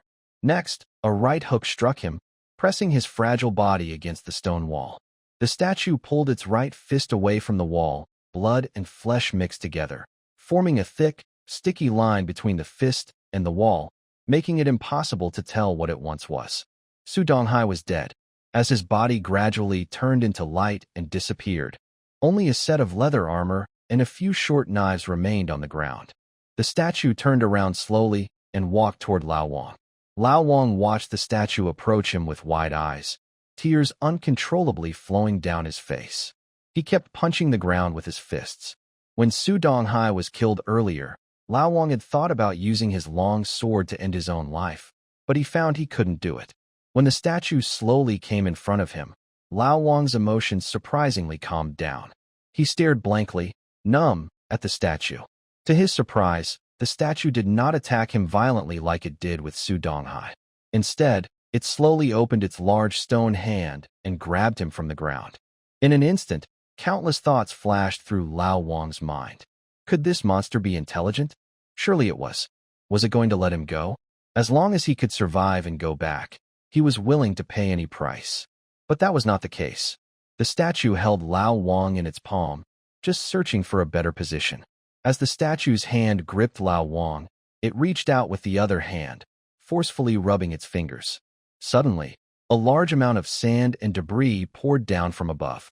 In an instant, the sand and gravel filled Old Wang's mouth, while the other hand of the stone statue clenched into a fist, tightly wrapping the sand and gravel around him, leaving no gaps. As the feeling of suffocation gradually grew stronger, Old Wang's consciousness became more and more blurred, and even slight struggling slowly disappeared. After a moment, Old Wang fainted from despair and suffocation. The stone statue slowly opened its hand, shook off the sand and gravel from Old Wang's mouth, and moved toward the core stone chamber. Deep beneath the dungeon, where no detection magic could reach, this was the location of Lin City. On the stone pillar in the center of the chamber, runes were flickering with light. Lin City's body, covered with runes, flickered as he watched the unconscious man in front of him. Not bad. Although this is just an imagined method, the preservation of the body is quite high. Looking at Old Wang's corpse, which had turned purple-blue from suffocation, Lin City felt no fear. At the same time, he had already issued commands to the dungeon in all directions, and squads of skeletons were heading this way. Lin City was not in a hurry. After gaining experience from the 3 people's deaths, he had successfully reached level 4. Correspondingly, the skill, Dungeon Monster Creation, had also reached level 4. So, while waiting for Old Wang to wake up, Lin City began to review his skill descriptions. Level 4 Monster, Disguise Fungal Blanket. Disguise Fungal Blanket requires 5 corpses to create. Level 4 Monster. Explosive Beetle. Explosive Beetle requires 2 corpses to create. I really like these 2 monsters, Lin City said with satisfaction. He was quite pleased with them. The Disguise Fungal Blanket is a plant-type monster that can cover walls or floors, disguising itself as part of the environment. When a creature approaches, the blanket can extend vines to swallow the target, fitting Lin City's sneaky style. The Explosive Beetle, although weaker in attributes, stores a high concentration of fuel inside. When needed, it can self-destruct, releasing an explosion comparable to a level 4 mage's fireball spell. Most importantly, the Explosive Beetle consumes few resources to produce, and the high temperature from its explosion can trigger chemical reactions. The only possible downside is that, although self-destructing beetles are living creatures, they cannot produce corpses after death, so they cannot be recovered. While thinking about the usefulness of these 2 types of monsters, groups of skeletons had already arrived in the core stone chamber, filling the entire space. Looking around, the dense skeletons connected together made people feel uneasy. As for why so many skeletons were summoned, it relates to the new skill Lin Cheng gained after reaching level 4. Dungeon Monster Taming is a skill that allows Lin Cheng to suppress monsters inside the dungeon by spending magic stones. If Lin Cheng's level is higher than the monsters, he has a high chance to tame it and turn it into a loyal subordinate. Of course, the smaller the level gap, the higher the chance of failure. Initially, Lin Cheng wanted to kill Old Wang along with others, but after awakening this skill, he had a different idea. He has always lacked the ability to gather intelligence from the beginner town, and sending monsters into the town is not practical. Not to mention how monsters could disguise themselves. None of the monsters he controls have intelligence. Once they leave the dungeon, they can only act according to their own will. However, gaining this new skill gave Lin Cheng a new approach. According to the setting of the Conquest world, in environments full of undead, deathly aura naturally spreads, transforming dead bodies into new undead creatures. Excessive deathly aura might even cause undead to evolve. Lin Cheng instructed the stone statue to block Old Wang's mouth and nose with sand and stones, putting him on the brink of death. Then he summoned a large number of skeletons to create a strong, deathly atmosphere. If Lin Cheng's plan goes well, Old Wang's time of death could be gradually extended over the next few days. During this period, the influence of the deathly aura might cause him to turn into an undead creature after death. Of course, this is just an experiment. Old Wang still has the identity of a player, so Lincheng doesn't know exactly what will happen.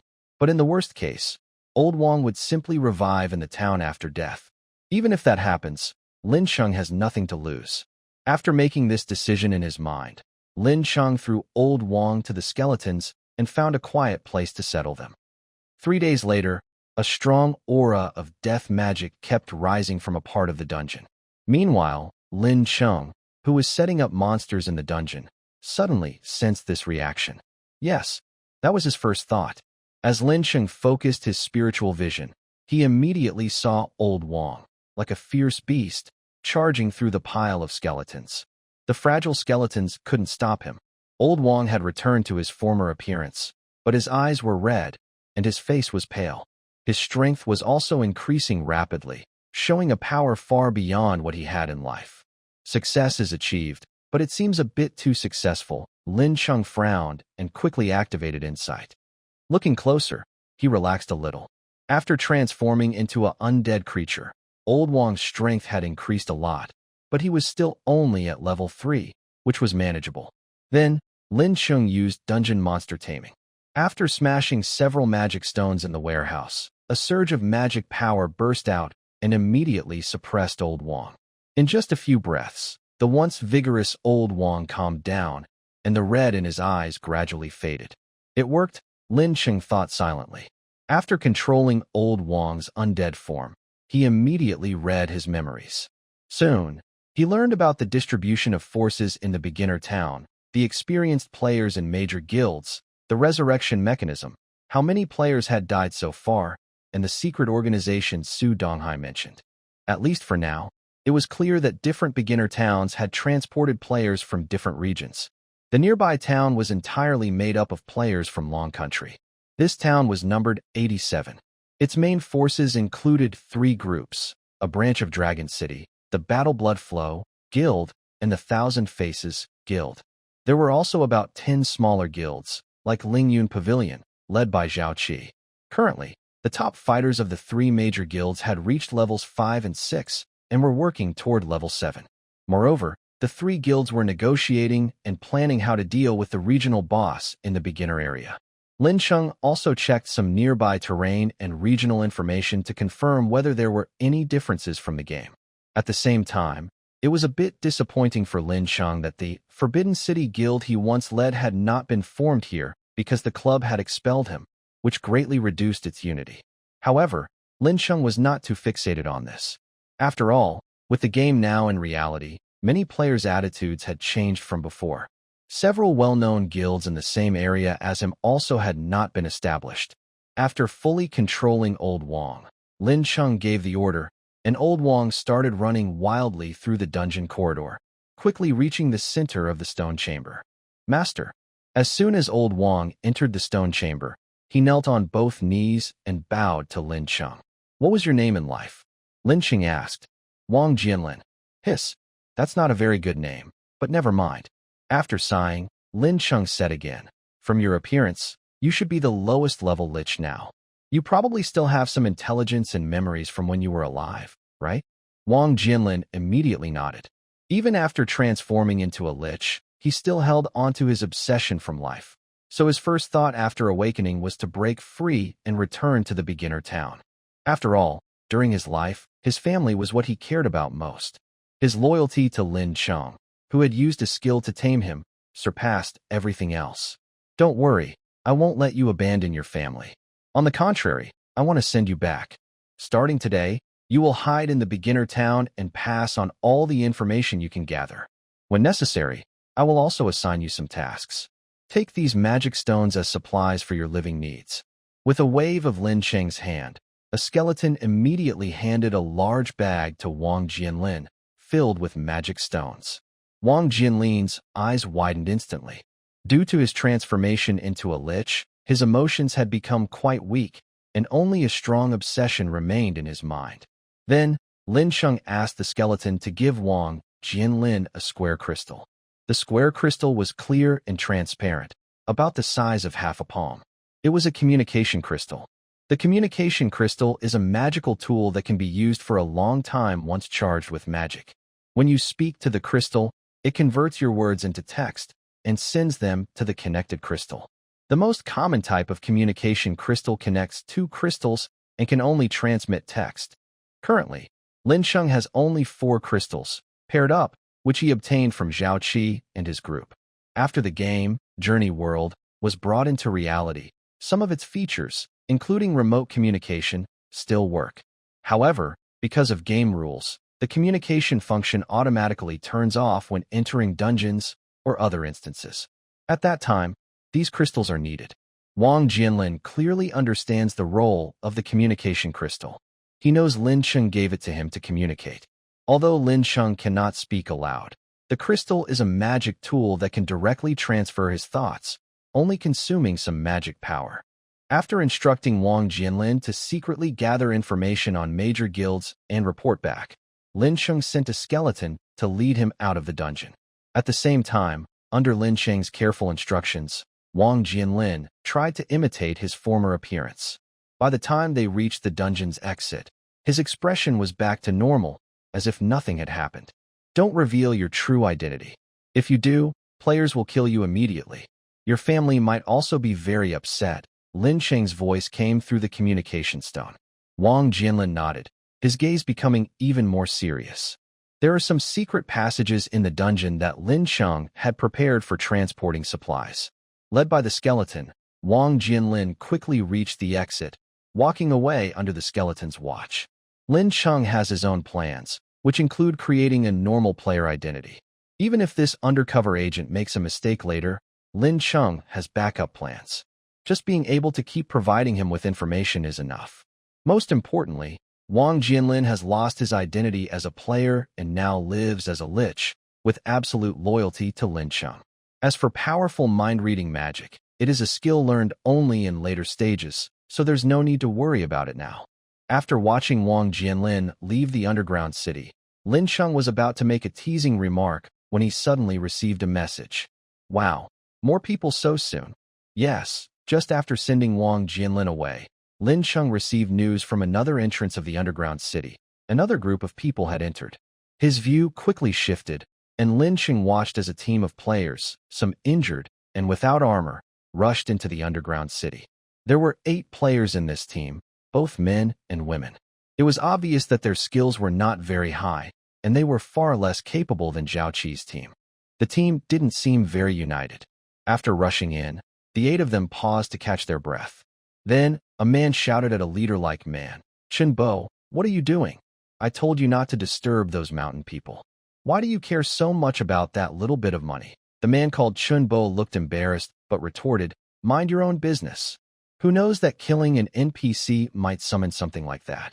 "All right," Chen Bo said to calm everyone down before they panicked. "Based on the information I got earlier, monsters won't enter the underground city. We'll rest here for a while. Once the hatred from that guy outside disappears, we'll head back to the town." Chen Bo's words gained everyone's approval.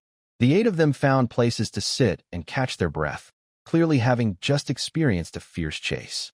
However, this brief moment of rest didn't last long. One of the team members suddenly pointed fearfully at the path they came from and shouted, "Wait. No, this isn't right. That thing is catching up."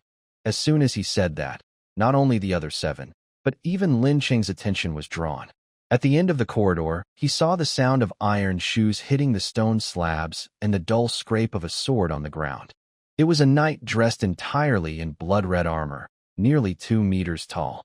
The armor was tight and well-made, highlighting his agile figure.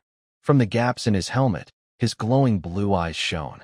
He held a large sword in his left hand, dragging it along the ground as he advanced. Unlike Iris's slender straight sword, this sword was very heavy, with a blade twice as wide as a knight's arm. The knight walked slowly and steadily, his steps slightly unsteady, but his target was very clear. He was heading straight for the 8 people approaching him. Is that the Red Knight, Yigrit? Why is he here? At first, Lincheng thought these 8 people seemed to be seeking refuge here and was curious about what was happening. But when he saw the blood-red armor of the knight, he understood everything. The game, Journey World, is divided into real-world zones. Depending on where players log in from, they are assigned to different areas. After the game entered the real world, players also entered corresponding regions. Local players know well which bosses and dungeons are in their area. The blood-red knight in front of them is called the Red Knight Yigrit. He is a hidden boss in this area's beginner village, level 10. According to Yigrit's background story, he was once a hero from the mountains, fighting in many battles. Clues about his legend can be found in different parts of the game. Later, Yigrit fought a Necromancer, and both of them died. But because of the Necromancer's curse, Yigrit turned into a ghostly spirit after death. His body gradually decayed, and Yigrit decided to return to his hometown to bury himself in the land and protect the mountain people who lived there for generations. About 100 kilometers east of the beginner town, there is a small mountain village called Hero's Village, which is where this hidden boss resides. There are 2 ways to challenge Yigrit. The simplest way is to kill the mountain people NPCs in Hero's Village, which will cause Yigrit to appear and chase after the players.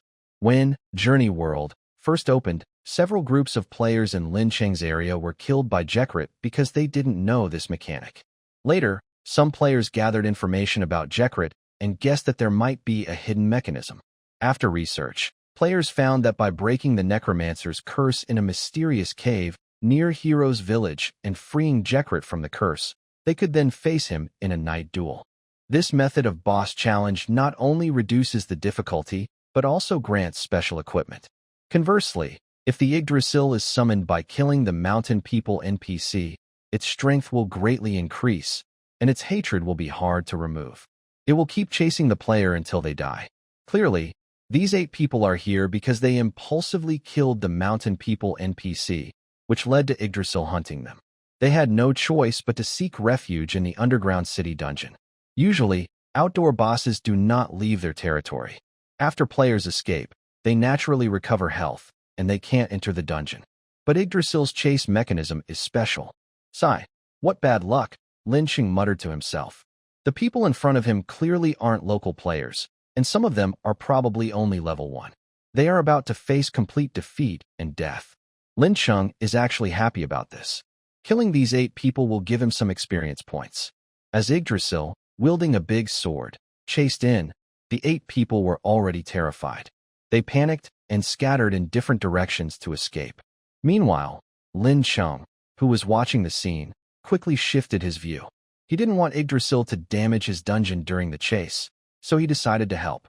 Soon, 2 of the 8 fleeing players were killed by Yggdrasil. One was killed by a skeleton and a hound sent by Lin Cheng, and 2 others died from a slime trap, suffocating.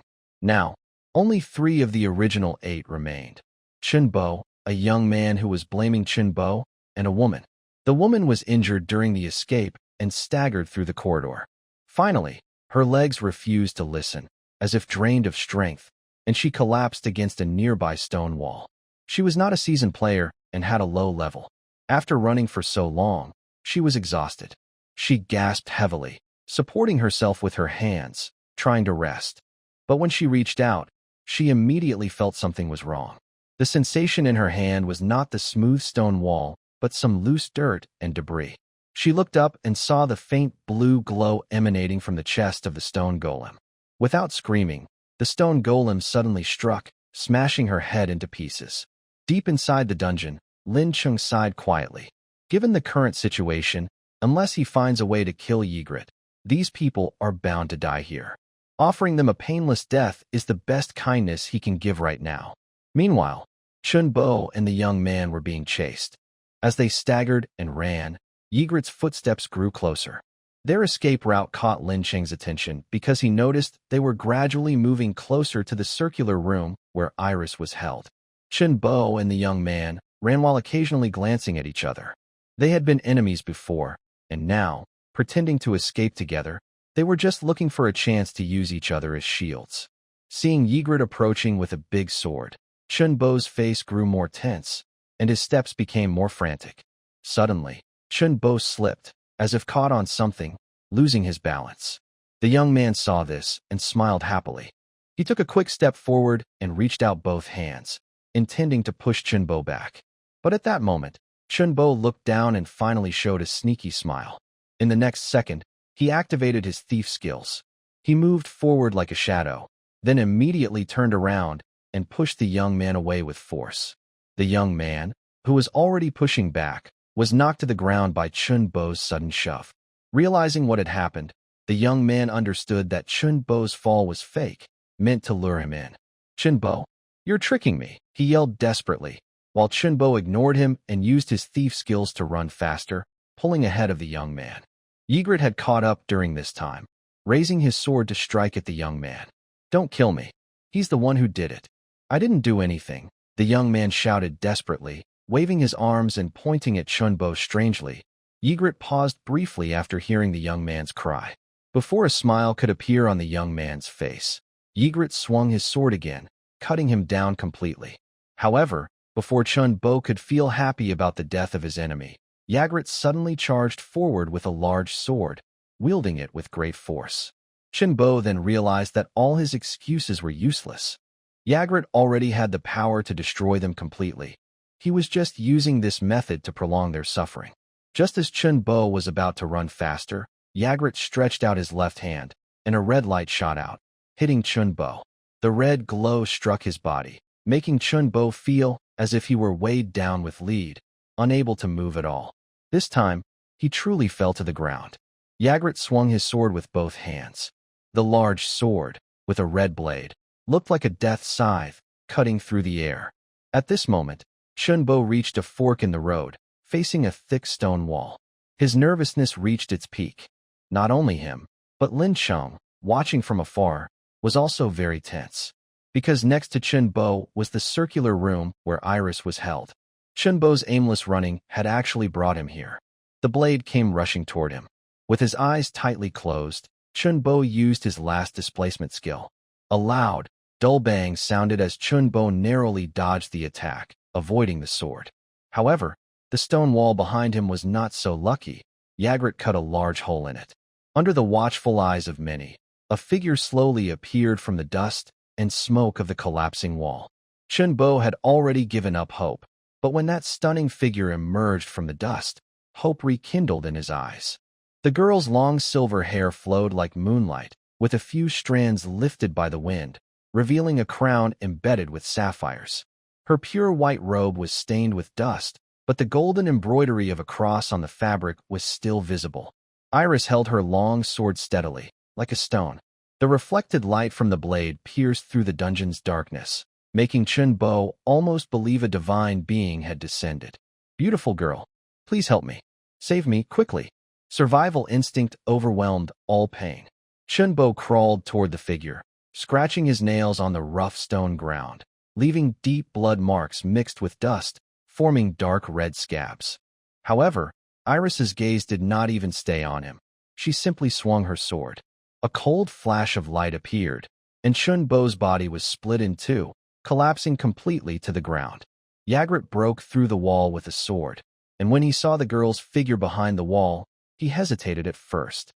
But unexpectedly, she had already taken care of her target. Yigrit was momentarily stunned. He was not a very aggressive boss, and now that Chunbo was dead, he turned to leave. But before Yigrit could approach, Iris swung her sword again. The sword wind sliced through the air, aiming straight at Yigrit's neck. Yigrit reacted quickly. He twisted his wrist, raising his great sword to block the attack with a negative sword stance. However, Iris's power was at least several times greater than Yigrit's. The force of her strike sent Yigrit flying through the air. Yigrit's red body looked like a shooting star, flying through the dungeon tunnels until it crashed through a wall and stopped. "Oh!" Lin Cheng, who was watching nearby, shouted in concern. He had worried about this happening when Chunbo ran in that direction. Seeing Yigrit being knocked away, and still unstable after landing, Iris moved at an almost impossible speed and appeared in front of him instantly. Iris's expressionless face looked down at Yigrit, her long sword shining coldly. She swung her sword again, and this time Yigrit had no time to dodge. Her sword slashed across his helmet, leaving a deep. Yigrit was hit hard and flew backward, crashing into the stone wall above him. After 2 attacks from Iris, Yigrit was badly injured. His armor was shattered, and he was on all fours on the ground. "Looks like I have to step in," Lin Cheng said, watching from the side. He had been somewhat hopeful about Yigrit, but Iris's quick attacks made him realize the reality.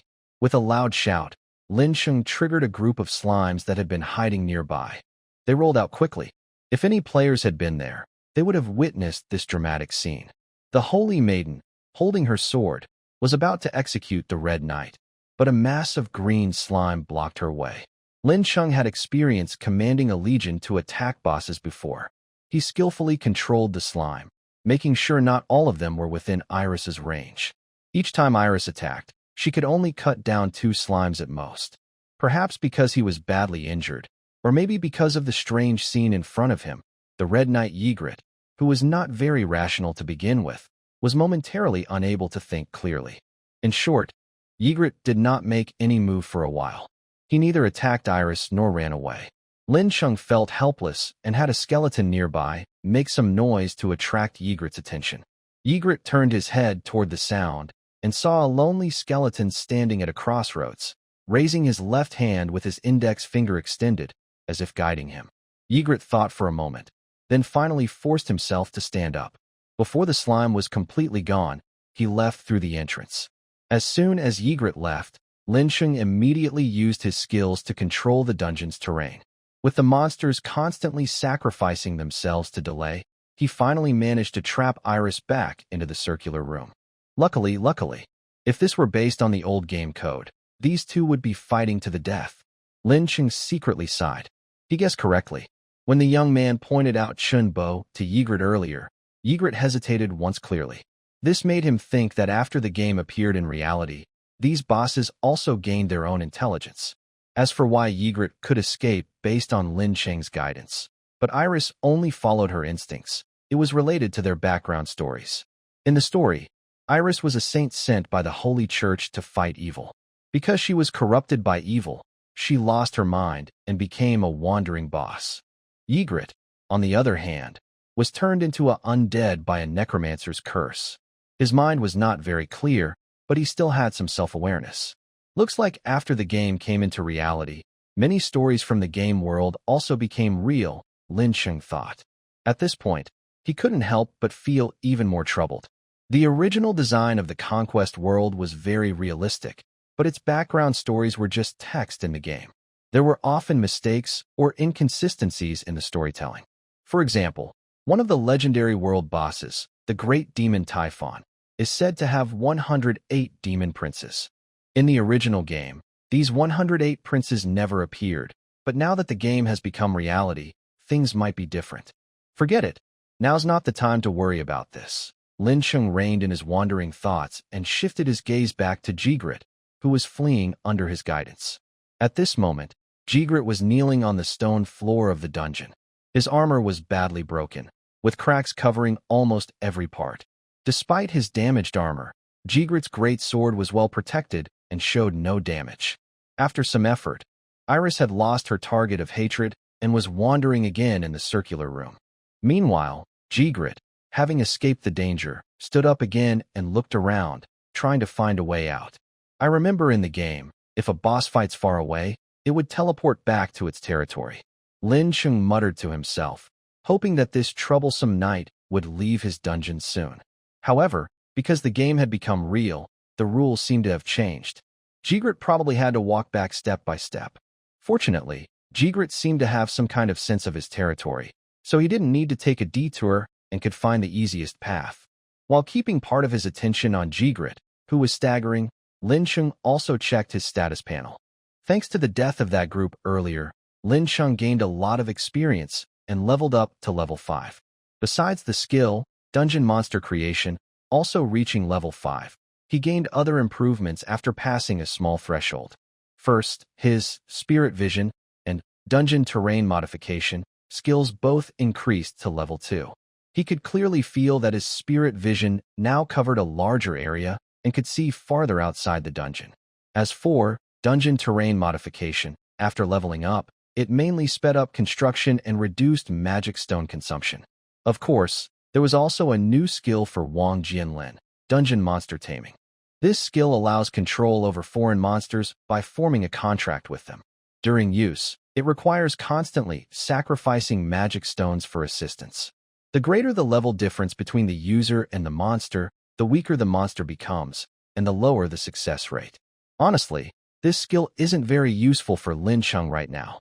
Among nearby level 1 and level 2 monsters, there are no particularly outstanding ones. Instead of wasting magic stones to control them, it's more practical for Lincheng to create his own. As for special beings like Wang Jianlin, whose corpses can be turned into liches, such cases are rare. Success isn't guaranteed next time. No, that's not right. Lincheng's mind suddenly flashed with a thought like lightning.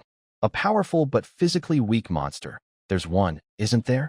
Thinking of this, Lincheng quickly focused his consciousness on the Red Knight Yigrit. Level 10. Theoretically, that's impossible, but I should try it anyway. After a brief hesitation of a few seconds, Lincheng made up his mind. There's no harm in trying, and it's good practice for his skill. Thinking this, Lincheng activated the skill on his interface. 2 magic stones in his storage, emitting a faint glow, quietly shattered, and a surge of magic power shot toward Yigrit. The magic attached itself to Yigrit, causing him to twitch as if electrocuted. He then shivered and struggled, dispersing the magic power. Did he break free so easily? Lincheng felt a bit embarrassed. The situation reminded him of playing a certain monster collecting game as a kid, throwing a ball at a full health monster, only for the ball to shake without even a wiggle. Normally, Yigrit in his undead form should have very low intelligence. That was just his instinctive struggle. Maybe I can try again. Lin Cheng activated the skill once more, this time using 5 magic stones. A stronger wave of magic surged toward Yigrit. This time, Yigrit's body trembled more intensely. His already badly injured body had to lean against a nearby stone wall to keep his balance. Iris's attack was relentless. Yigrit's current state was less than 1/10 of what he was when Lin Cheng first saw him. After being controlled by that magic power, Yigrit struggled fiercely. He hugged his head and shook it a few times, finally dispersing the magic influence. Lin Cheng saw this and felt disappointed, mixed with some pain. 7 magic stones were lost just like that. That last move probably pushed him to his limit. Try again. Going all in is a kind of wisdom. Seeing Yigrit's situation change greatly, Lin Cheng became a bit more excited. This time, he used 20 magic stones, and the powerful magic surged toward Yigrit like a wave. Wrapped in magic, Yigrit struggled again. This time, he was completely knocked to the ground, rolling in his armor. At the same time, Lin Cheng felt the sense of telepathy with the monster's mind described in his skill. This meant that his skill had truly broken through Yigrit's will. While not controlling him completely, he could at least sense Yigrit's thoughts. Underground. Lord, at this moment, a dry, tired voice reached Lin Cheng's mind from afar. Lin Cheng was startled. In his view, Yigrit was lying on the ground, his back arched high, hands holding his head, trembling all over. If you save me, it's for control, better, to give me death. Yigrit's thoughts were transmitted to Lin Cheng's mind, expressing his desire to die rather than submit. Meanwhile, Yigrit forced himself to stand, roared loudly to the sky, and as he stretched his body, he once again broke free from the magic's restraint.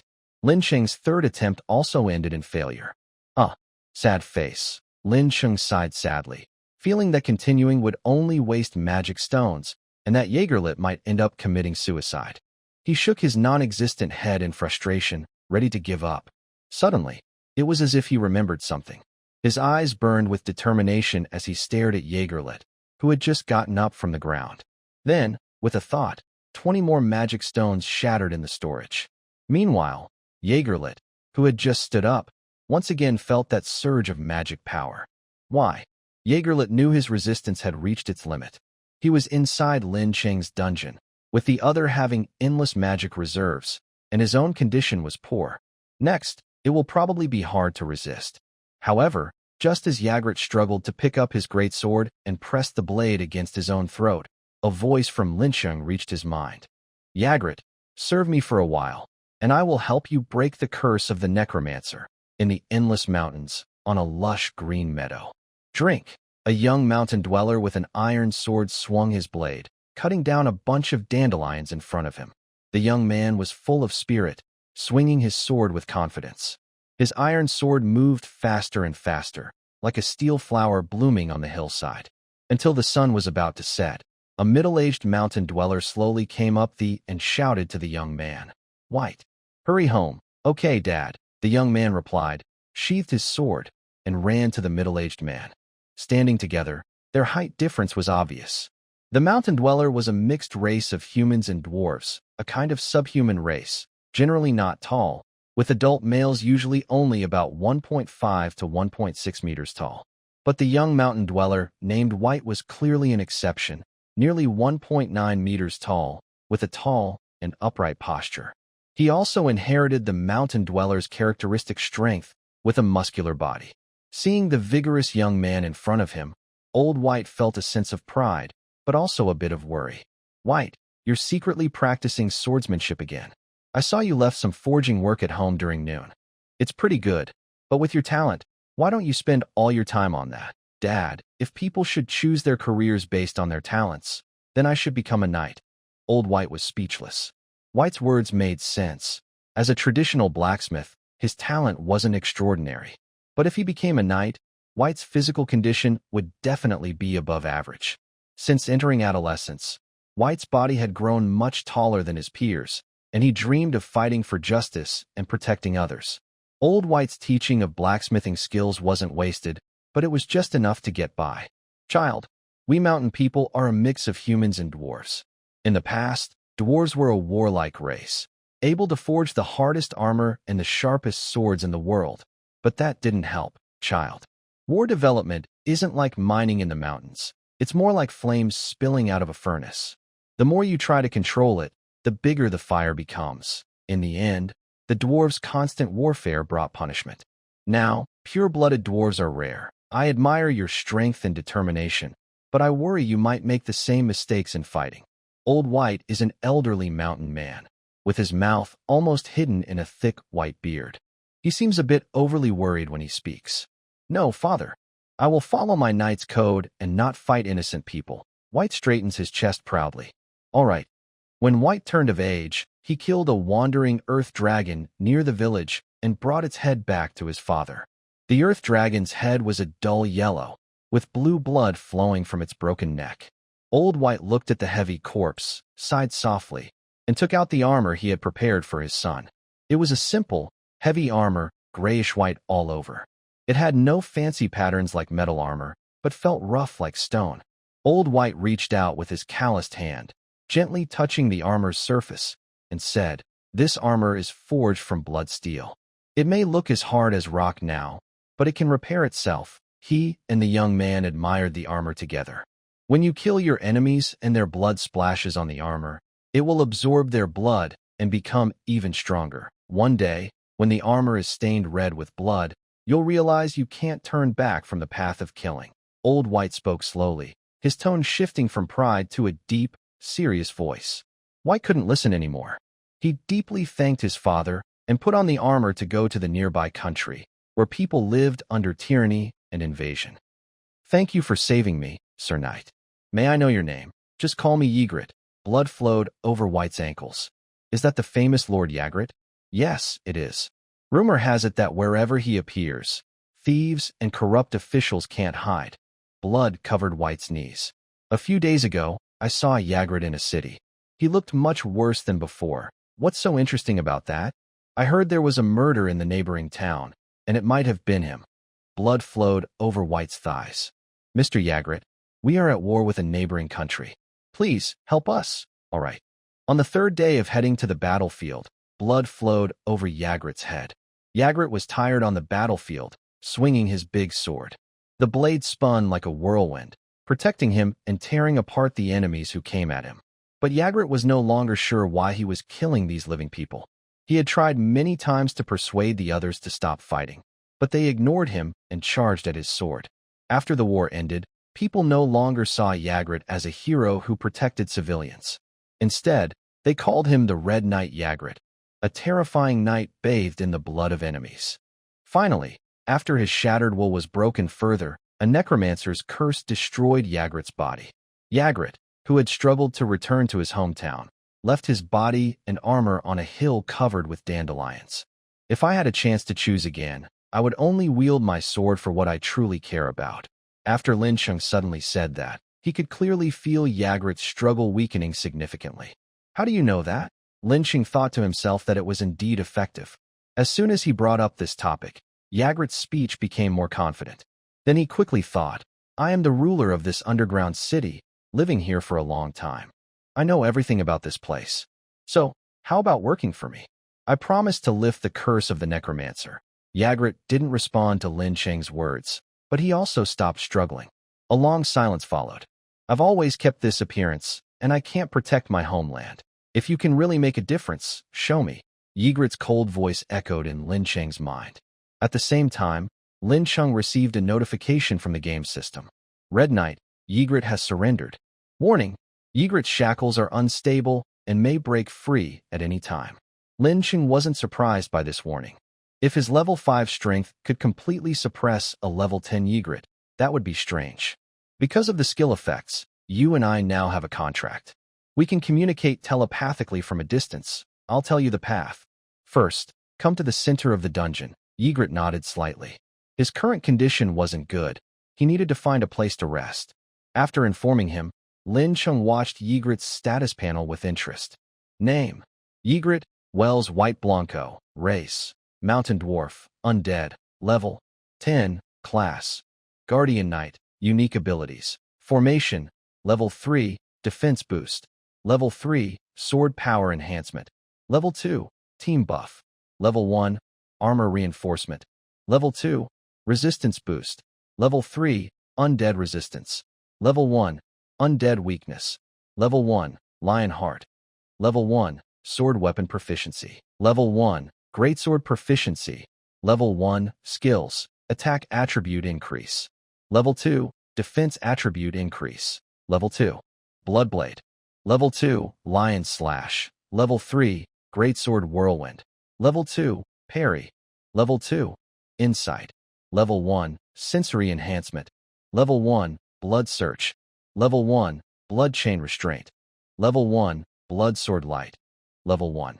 Level 1. Current attributes: Health 850, Strength 80, Defense 100, Resistance 95, Magic power 45, Agility 50, Luck -20. Lin Cheng.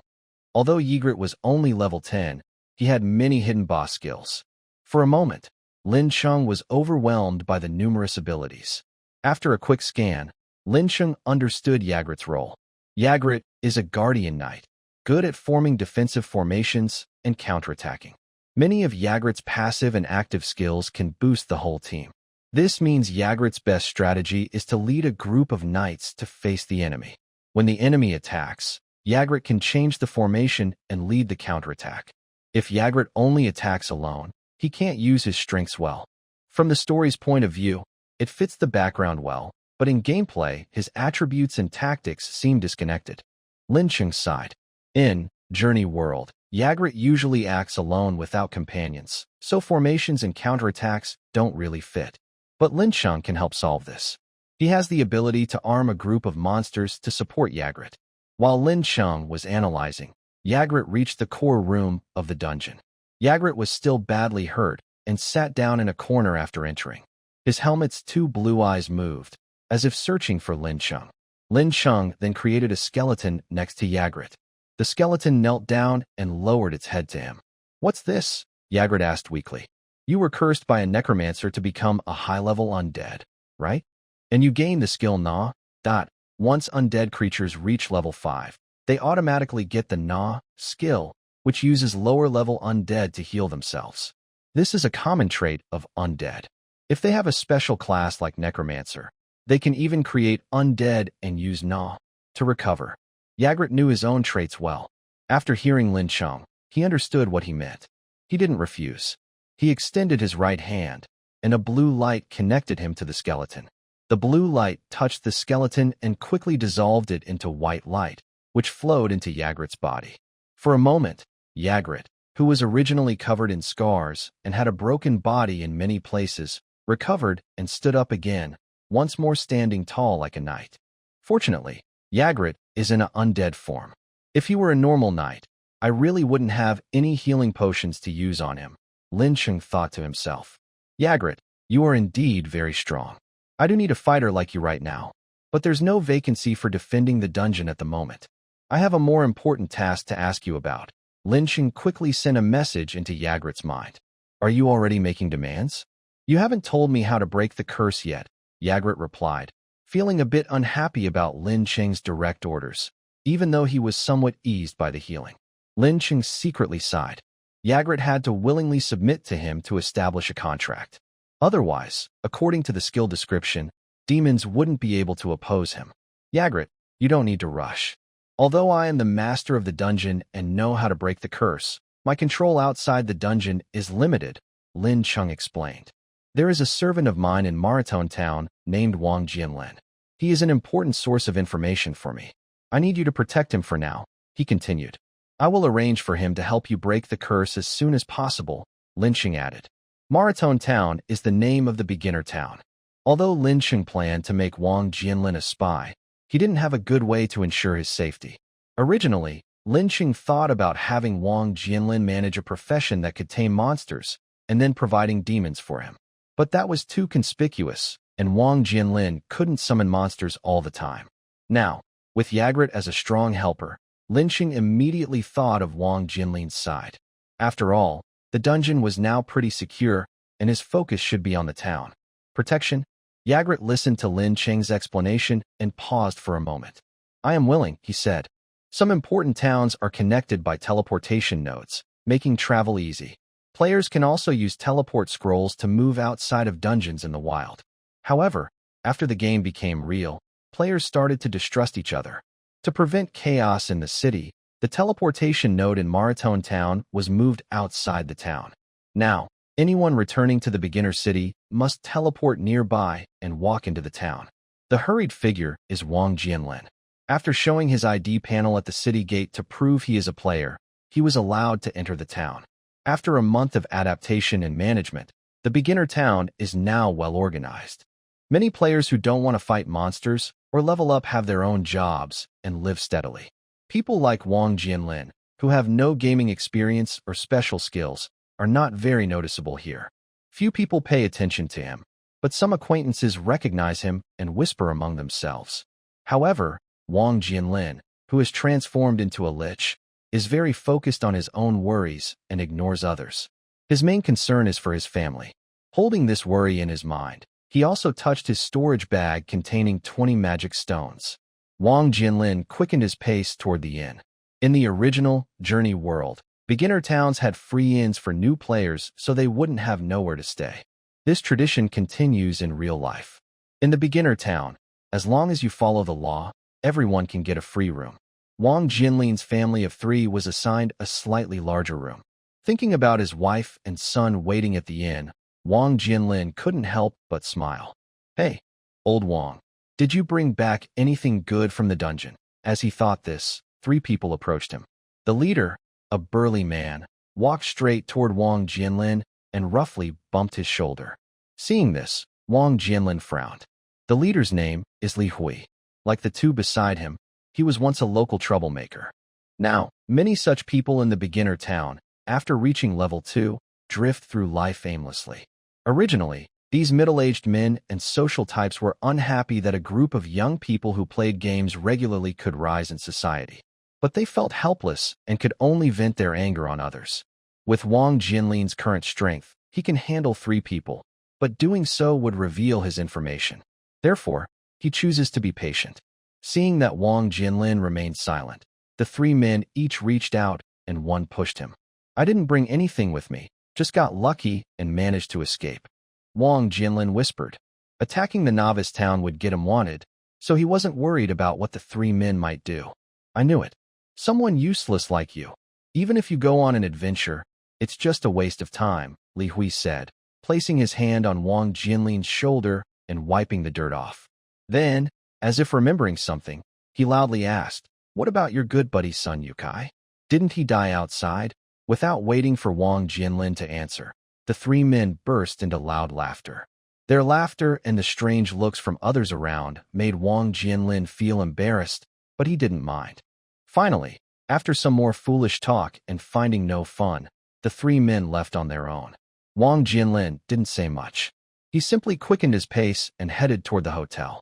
Soon, he arrived at the hotel. After pushing open the thin wooden door, he saw his wife, Li Xiuqin, and his son, Wang Pengcheng, sitting at a simple wooden table. On the table were a stew and a few steamed buns. In the game, Journey World, there were only bread, and players couldn't taste it. But after the game became part of reality, many people's tastes changed. So some players who craft items started making steamed buns. Fortunately, some of these crafting players had good morals, and basic ingredients were easy to find here, so steamed buns were cheap. Dad, I got my paycheck today. Let's improve our meals. Also, I heard that the dungeon guide for the Blood of War Guild has issues, and they are urgently recruiting beginners. As soon as Wang Pengcheng saw his father come in, he stood up quickly, took the bag from Wang Jianlin, and helped his father sit down. I want to try it. If I get in, the dungeon guide's pay will be several times higher than now. Seeing his son's maturity, Wang Jianlin felt very happy. Unlike him, Wang Pengcheng had also played Journey World for a while. Although he hadn't played for some time, he still kept up with the game. Currently, Wang Pengcheng is a level 3 warrior and has a patrol job in the beginner town. Thanks to you, Pengcheng. By the way, I want to give you something, Wang Jianlin said willingly. Wang Pengcheng instinctively reached out his hand, thinking his father was going to give him some daily necessities. However, when he saw the 20 magic stones in his storage bag, he froze in surprise. He knew that he only patrols for 10 hours a day, and his monthly salary was just 300 copper coins. Converted into magic stones, that was only about 2 stones, and exchanging copper coins for magic stones would cause some loss in value. Li Xiaoxin, who was watching nearby, noticed this scene. She had been here for a month, living frugally, and understood the rules of this world. Dad, where did you get so much money? The two asked almost at the same time. I was exploring and met a high-level player. I helped him with something. And he paid me, Wang Jianlin stammered in explanation. Before returning to the town, he had already prepared this excuse. Because of his obsession and memories from his past life, his expression was very convincing. Li Xiaoxin's face softened after hearing Wang Jianlin's explanation, while Wang Pengcheng still looked a bit confused. But Wang Pengcheng knew his father well and understood he must have his reasons, so he didn't ask further. Anyway, keep these magic stones for now. Buy equipment and healing potions when needed, Wang Jianlin said. Your mother and I can earn some more money, so our expenses are covered. You must stay safe. Wang Pengcheng initially wanted to refuse, but after thinking for a moment, he nodded. After all, he was the highest level in the family. Wang Jianlin was only a level 2 warrior, and his mother, Wang Xiaoxin, couldn't fight and hadn't received any NPC quests, so she was still level 1. Got it, Dad. I'll take 1 magic stone to exchange for money. We should also buy some household items. Wang Pengcheng accepted the magic stones and took on the family responsibilities. The family atmosphere immediately became warm and happy again. Night had fallen deep. Inside the inn in Maraton town, the first floor, which served as a dining area, was crowded with people drinking and eating. At a table covered with messy food and drinks, a group of rough-bearded, unkempt men sat together. Game crossing into reality. Only a few, like Wang Jianlin's family, managed to keep harmony and normal life. Many people, after experiencing this crossover, face broken families, wives leaving, rebellious children, or even the death of loved ones. As the saying goes, birds of a feather flock together. This messy table is the gathering place for these unfortunate people. Wang Jianlin usually seems quiet, so why is he suddenly doing so well? A middle-aged man slams his glass onto the table, looking unhappy. His son is good, unlike your son, who argued with you over some gear. Next to him, a strong man quickly joins the conversation. It's Li Hui. Go to. If you bring that up again, I'll call you out. Go to. Do you think yelling at me here helps? Li Hui, upset by the middle-aged man's scolding, responds loudly and then says, Brothers, I've been here a month, and I see through it all. Those little kids make rules every day, telling everyone to do this or that. Why? Because they can make money or fight.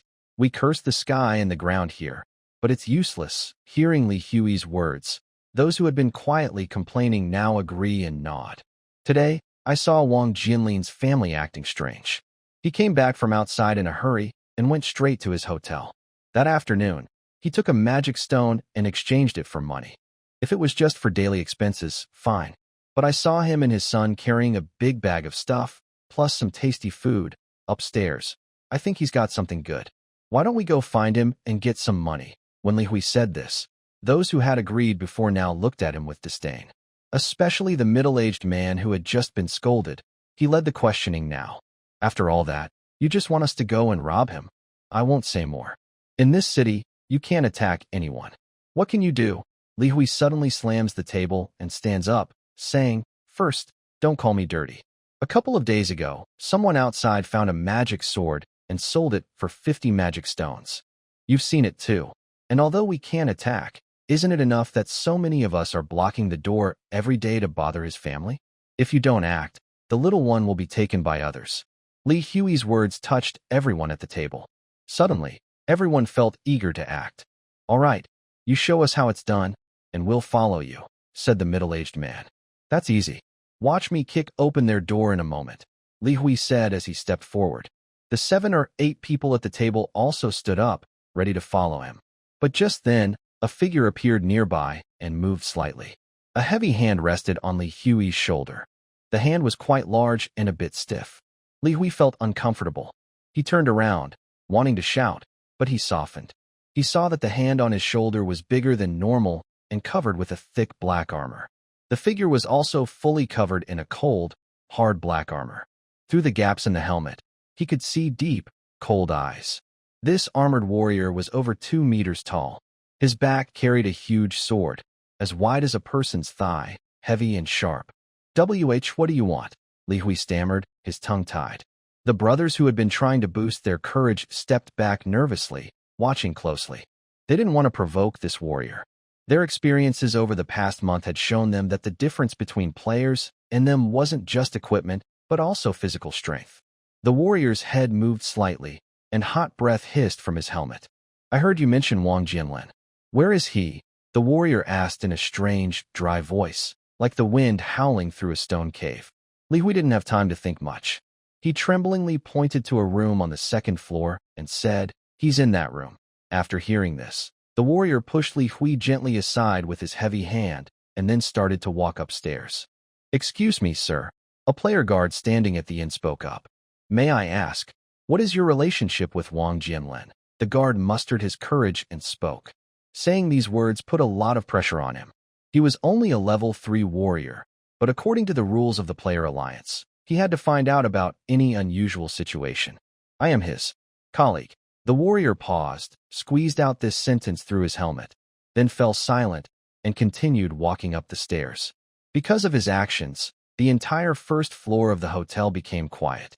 The only sounds were the heavy clanking of armor on the wooden floor. It wasn't until the mysterious warrior reached the 2nd floor, pushed open the door, and entered the room that everyone on the 1st floor finally let out a quiet sigh of relief. Who is that? Such good equipment. Could he be a member of a guild's team? I don't know. Sometimes I see guild members eating together, but I've never seen this guy before. Shoo, forget about it. These people are real important figures. We can't really get involved. After this brief interruption, the tavern returned to its previous lively atmosphere. The people who had been discussing big plans at one table, like Li Hui and others, also fell silent. Meanwhile, upstairs in the room, Wang Jinlin's family became very nervous because of the mysterious warrior's arrival. Wang Pengcheng wanted to step in front of his parents, but found his legs trembling and uncooperative. Finally, Wang Jinlin took a step forward and asked the mysterious warrior, "May I ask what brings you here?" The mysterious warrior finally showed some emotion when he saw Wang Jinlin. "My name is White. I am here because of matters in the underground city." Wang Jinlin was momentarily stunned. Then he felt his thoughts racing faster than ever before, almost instantly understanding what was happening. "Oh, you actually came here. Wife, son, this is the high-level player I told you about. Due to the rules of the world, even if Yigrit is truly an NPC, he would not react strongly to this issue." Yigrit's mouth beneath the mask moved slightly. He instinctively wanted to deny the question. However, a message from Lin Cheng appeared in his mind, prompting him to agree. "Yes, I was a lone adventurer before, not well known." Although Yigrit was a bit confused, he still repeated the words as Lin Cheng had told him. "Great. My name is Wang Pengcheng. If you need anything from me in the future, just ask. I've never seen you in the beginner town because you've been training outside, right? Also, may I ask what level you are?" Wang Pengcheng's questions seemed a bit many, making Wang Jinlin and Li Xiaoyu nearby feel a little nervous. However, Yigrit didn't mind this. Originally, Lin Cheng's task was to increase mutual understanding without revealing too much information. Now that Wang Pengcheng asked questions voluntarily, Yigrit had a reason to share some information about himself. "Yes, I have been outside the town for the past half-month. Since I am not well known and just returned with some armor I found, no one really recognizes me. As for my level, I am now level 7. Yigrit recited the words Lin Cheng had prepared for him, carefully and clearly. After hearing Yigrit's introduction, Wang Pengcheng's eyes changed from respect to admiration. Most people in the beginner town are stuck at a certain level. Even the 3 major guilds only have 5 or 6 level 6 players. As players progress, gaining experience becomes harder. Many, after witnessing the dangers of this world and establishing stable lives, refuse to go out exploring. This means the knight in heavy armor in front of him might be the highest level player currently in the game. And why could Yigrit wear a black armor and come into the beginner town without fear of being noticed? It's because Lin Cheng created a level 5 monster called the Hidden Spirit after reaching level 5. The Hidden Spirit is a kind of elf-like monster belonging to the same race as fire and water elves. Its attributes are not outstanding, but it has a very special ability. It can create illusions within a radius of 2 meters around itself. After using a lot of magic stones, Lincheng summoned a hidden spirit and attached it to Yigrit.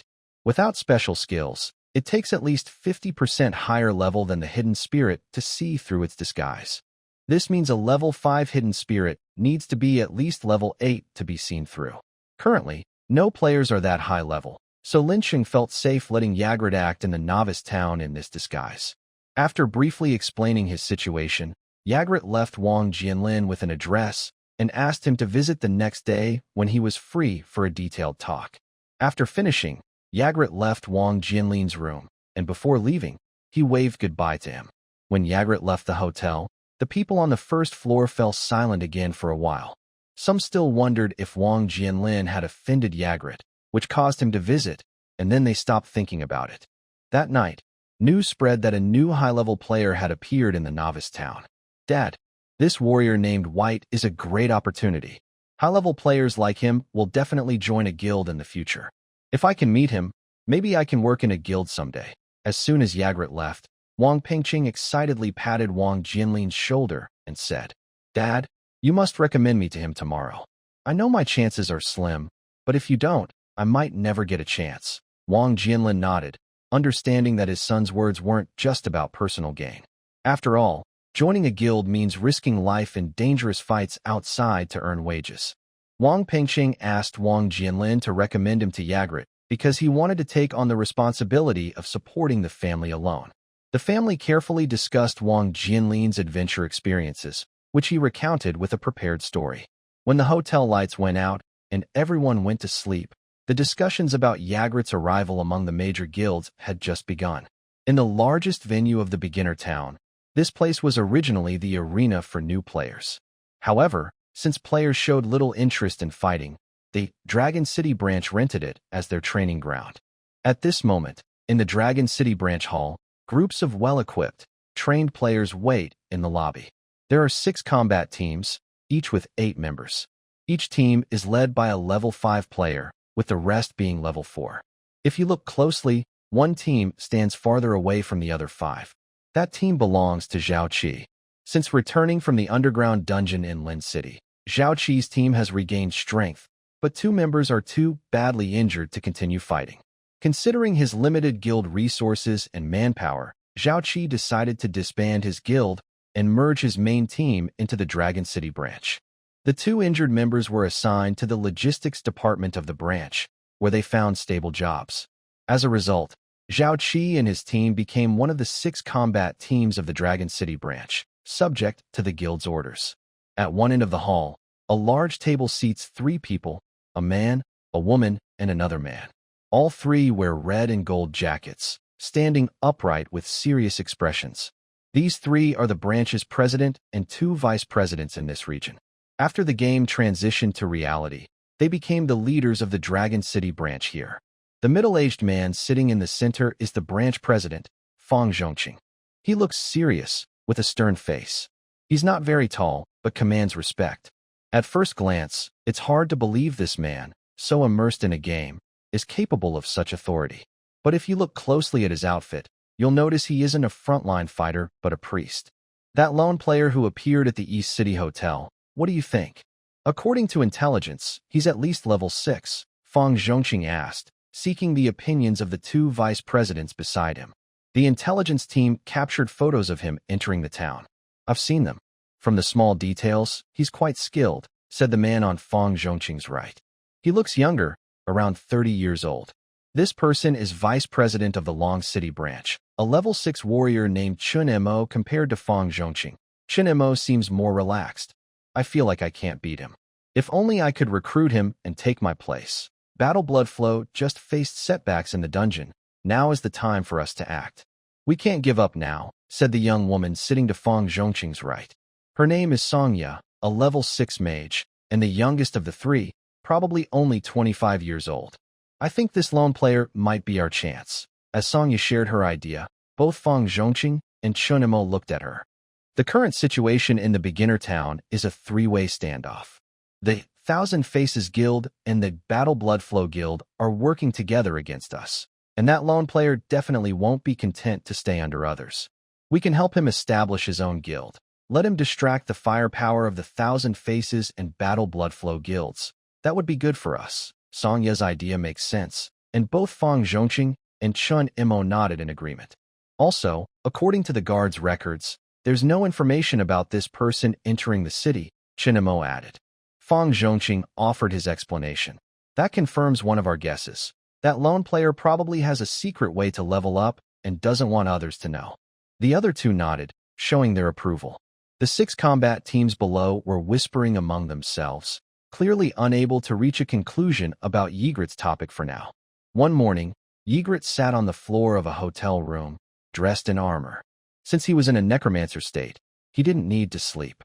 He was worried the armor might crush the bed, so he chose to sit on the floor. 3 clear knocks sounded at the door. Yigrit said, "Come in." Wang Jianlin pushed open the door, looked around, then entered. What does the master say?" Although he was doing this for his family, Wang Jianlin looked very nervous. "Let me protect you, help gather intelligence, and wait for instructions," Yigrit said coldly. "My task is to ensure your safety, so feel free to ask for anything. But I am cursed. According to our master's promise, you need to work hard to lift the curse. At that time, I will not allow you to refuse." Jianlin Wang nodded. He was not bothered by Yigrit's somewhat cold attitude. "Usually, my wife and I do some part-time work in the town, which is not dangerous. But my son, Wang Pengcheng, might have to go out with the guild to fight these days. If possible, I hope you can prioritize protecting him." Hearing Wang Jianlin, Yigrit tilted his head and said, "So, do you want him to go fight, or do you want him to stay at home?" Jianlin Wang was surprised, then said, "As parents, we all hope our children stay safe. But going out to train is my son's wish, and it's also his way to support the family. As parents, we must support him." When Wang Jianlin finished speaking, Yigrit seemed to be thinking about something and didn't speak for a long time. "As parents, do we really have to support them? Father, was that the reason you sent me off in armor back then?" After a long pause, just as Wang Jianlin was hesitating whether to ask directly, Yigrit finally spoke. "I've seen your son's abilities. Honestly, they are quite average." Wang Jianlin's face darkened, but he quickly comforted himself. "Well, at least he won't be in danger outside." "But," Yigrit continued, "since you want him to pursue his own dreams, I will help him a little." Yigrit stood up. His heavy armor made a creaking sound as he stepped on the wooden floor. Then he picked up a heavy sword placed nearby and strode out of the room. At the entrance of a training hall in the novice town, a warrior dressed in minimal leather armor was shouting. Battle Bloodstream Guild is recruiting fighters, providing equipment and healing potions, free training. Clear dungeons for high pay. Come line up over there if you want to sign up, the warrior shouted loudly. The name of the Battle Bloodstream Guild was well known. A long line had already formed at the registration desk nearby. However, joining the warrior guild and becoming a fighter is not so simple. First, you need to be at least level 3, and different professions must pass some tests to prove they have normal fighting ability. At this moment, next to the testing point, Wang Pengcheng is dressed in armor, holding a long sword. He dodges arrows shot from nearby mechanisms, occasionally swinging his sword to cut down the incoming projectiles. This is the warrior profession entrance test. The nearby device fires 100 arrows coated with paint at the tips. Test takers must stay within the designated area, and after the test, no more than 3 spots on their body should be covered with paint. Focus on dodging and using your sword. If a warrior only knows how to take hits without fighting back, no matter how much health you have, it won't be enough, the instructor in charge of registration loudly announces. However, the guards taking the test are starting to feel overwhelmed, and their sword swings slow down. Finally, Wang Pengcheng's block is a fraction too late. An arrow with paint hits his waist, leaving a bright red mark. Just then, the rain of arrows ends. Wang Pengcheng plants his iron sword into the ground, kneels, and gasps for breath, resting. He has given his all, but because he doesn't play this game often, his reaction speed has decreased. After one round of arrows, he has pain on 5 different spots on his body. Back at the registration point, Lincheng feels a bit discouraged. He wants to argue, but he knows this is the guild's testing area, and he can't speak up. Hearing a few occasional laughs behind him, Lincheng puts away his sword and prepares to leave. Suddenly, a large hand rests on his shoulder, and a deep voice asks, "Can I join too?" Of course. Please go over there to start the test," Lincheng replies. The tester looks at the tall, black-armored swordsman, who is over 2 meters tall, and speaks with some difficulty. Yigrit nods and strides confidently onto the testing sandpit. In front of him, 10 arrow mechanisms are fully charged. As the instructor nearby activates the devices, all 10 mechanisms fire arrows simultaneously, creating a rain of projectiles. Yigrit doesn't dodge or evade. He steps forward with his left leg into a solid horse stance, holding his sword with both hands, and swings a powerful horizontal slash. In an instant, it's as if a storm has swept through the testing area. The heavy blades cut through the wind, scattering all the arrows. Some arrows are even broken in half and fall to the ground, powerless. As the mechanism released another wave of arrows, Yigrit swung his sword twice, knocking every arrow out of the air once again. The test was over. Yigrit strode toward the examiner and asked, "Is it done now?" The examiner, realizing this was beyond his control, looked toward the hall for help. At that moment, a short man hurried out from inside the hall. He nodded to Yigrit and said, "You've passed completely. May I have your name, sir?" White. It was clearly not an Eastern name, but the man didn't question it. Since the game world had merged with reality, many players used aliases to hide their real identities. "Very well, Mr. White. Your strength is impressive. It was our mistake to make you go through the test. Please come with me. I'll inform the guild leader right away." The situation changed so quickly that everyone present, including Lincheng, whom Yigrit had pinned down earlier, was still trying to process it. Of course. But Yigrit lowered his heavy sword, reached out, and pulled Lincheng over by the shoulder. "I'm taking him with me." Of course. This young man also passed. "Please, both of you follow me." The short man signaled the staff to continue their work and led the two into the hall. "Mr. White, you." Lincheng looked up at the tall figure beside him, wanting to speak, but hesitating. After a short walk, the man guided them into a reception room inside the hall, where they waited on a sofa. In the guild's reception room, Lincheng sat nervously on a luxurious sofa. Beside him, Yigrit sat in his heavy armor. His expression was hidden, and worried that his armor might damage the sofa, he had asked the staff to bring him an iron chair instead. After a while, a burly man entered the room. It was Chen Kaifeng, the leader of the Battle Blood Flow Guild. Chen Kaifeng walked straight up, passed by Lincheng, and extended his hand to Yigrit. "Mr. White, on behalf of the guild, I welcome you. It's an honor to have you join us." Yigrit nodded slightly, and the two shook hands.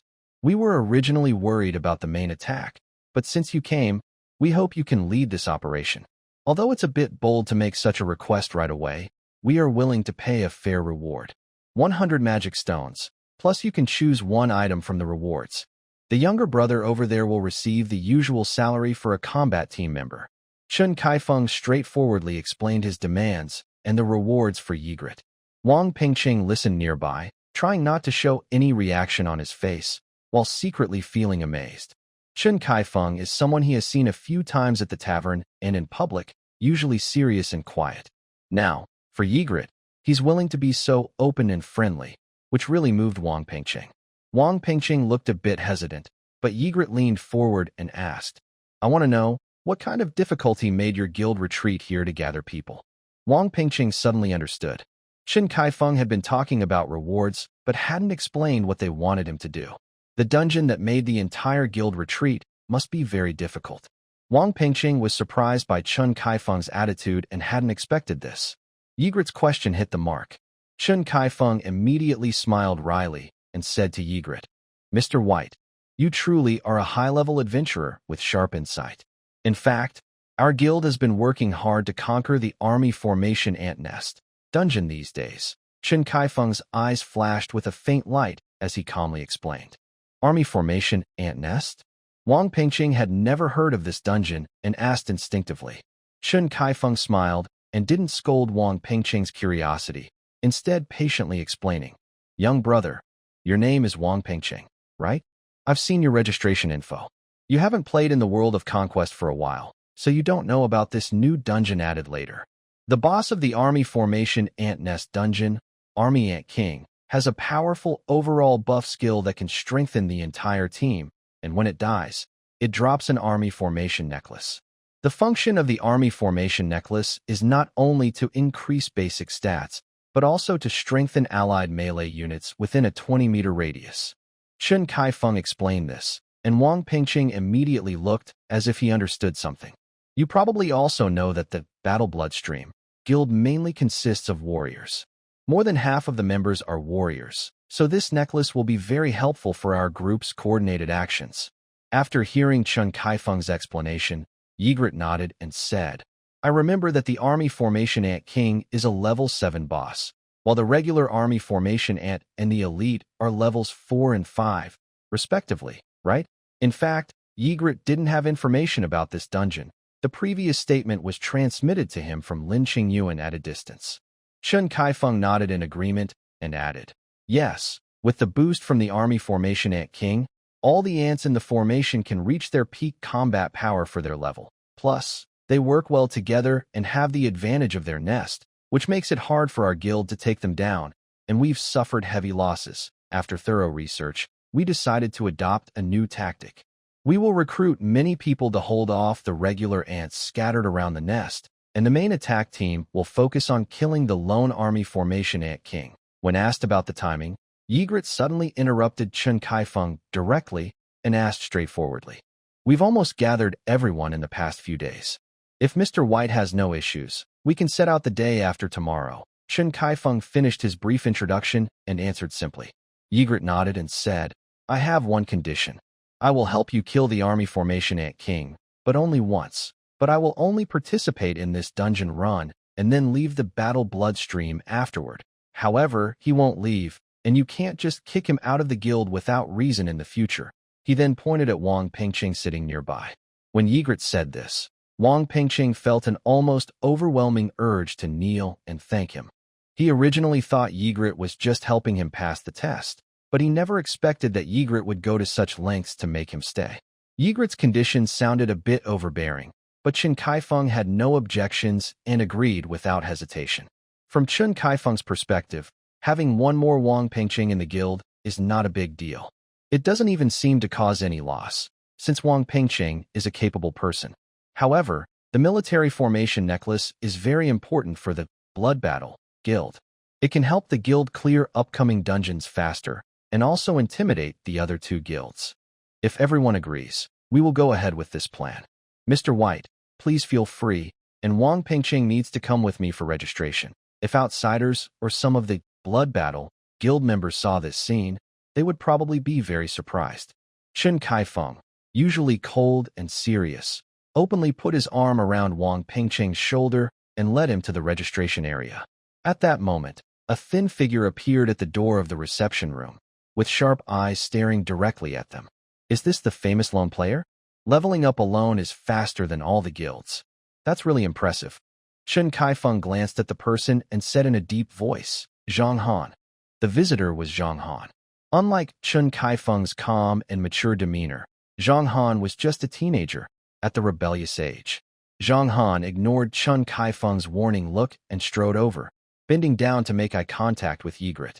Of course, thanks to the hidden spirit, Zhang Han couldn't see Yigrit's undead face under the mask, only a plain male gaze. Mr. White, this is our guild's vice president, Zhang Han. He has a bit of a temper, so please don't mind. Chen Kaifeng quickly released Wang Pingqing and stepped between the two. Zhang Han, go back and prepare. Your skills will be needed for the operation the day after tomorrow, Chen Kaifeng said again, urging Zhang Han. Got it.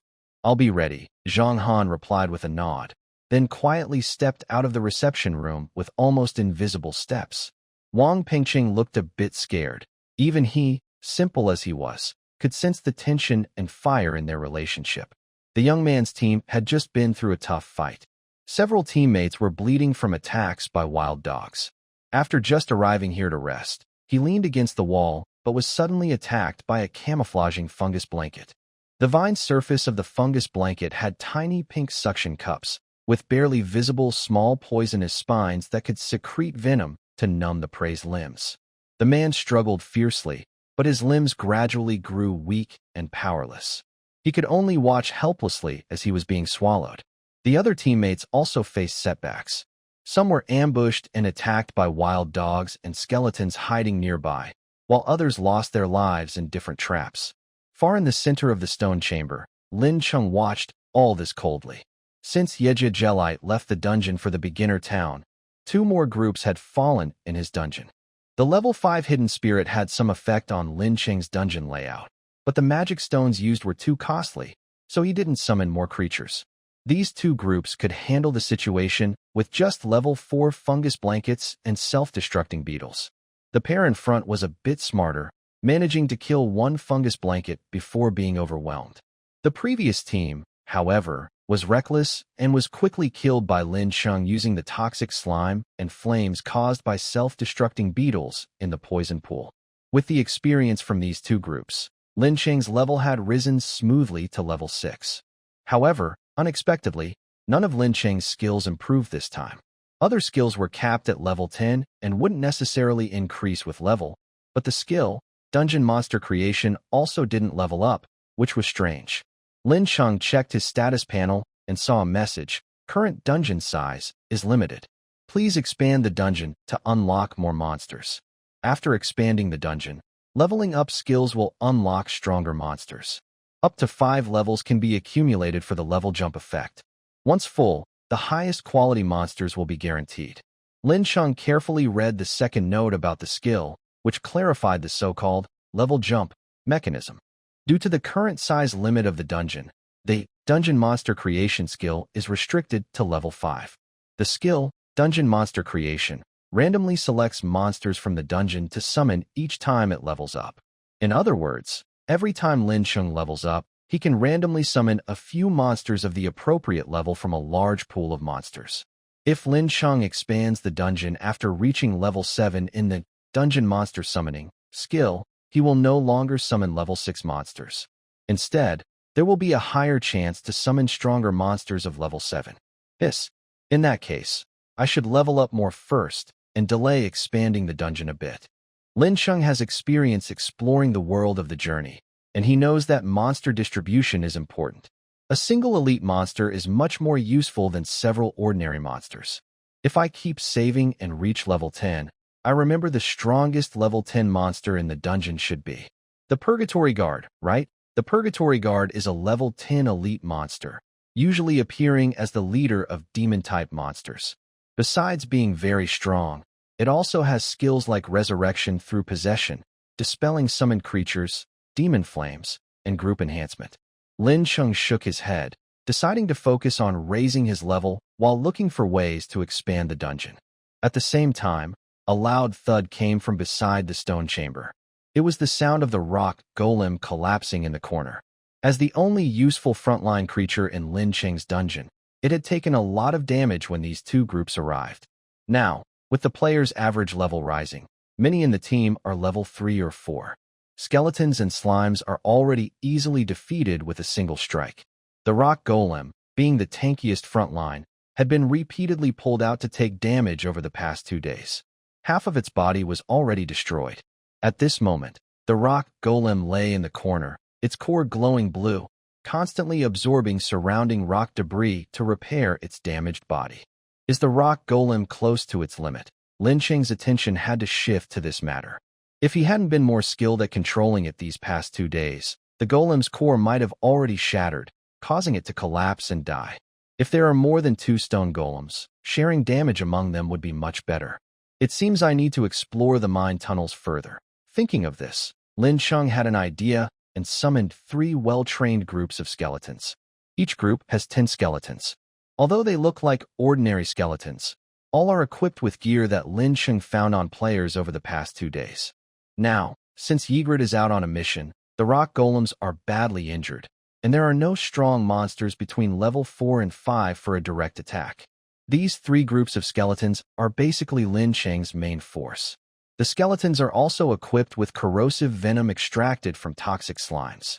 With this setup, Lincheng is confident he can handle the earth and stone lizard. I now have the skill dungeon monster taming. If I can tame that earth and stone lizard instead of just defeating it, I will gain a strong frontline ally. With this thought, Lin Cheng gave the order. The three groups of skeletons moved in perfect formation toward the mine entrance. Inside the dungeon's mine tunnel, a well-equipped team of skeletons advanced in formation. As they approached their target, they gradually spread out and encircled a giant round stone in the mine pit. The earth and stone lizard feeds on the magic-rich minerals in the mine. During Lin Cheng's absence, it also went out to forage. Its position has changed since last time, and Lin Cheng had to search carefully to find it again. This time, Lin Cheng did not send the more powerful hounds, but only used the three groups of skeletons and some toxic slimes. The reason is that the hounds mainly attack with claws and teeth, which are almost useless against the thick scales of the earth and stone lizard. So Lin Cheng's main tactic is to have the skeletons use blunt weapons to attack, combined with the venom from the toxic slimes to corrode the lizard's armor. Before Lin Cheng entered this dungeon, the earth and stone lizard lived freely here. When it first encountered Lin Cheng, it was unprepared. After fighting Lin Cheng once, the lizard naturally became wary of being driven out. When it sensed the encirclement of the skeletons, the giant round stone suddenly moved. Soon, the yellowish stones opened up, revealing the body of the earth and stone lizard and its small red eyes. The skeletons quickly took their positions and formed a line to face the earth and stone lizard. Soon, Lin Cheng realized that this soil and stone lizard was much smarter than he had thought. After the last experience, the soil and stone lizard was not in a hurry to spray acid. Instead, it watched the skeleton's movements and analyzed which one posed a greater threat. At the same time, the lizard's attacks focused more on the thin spine between the skeleton's waist and abdomen.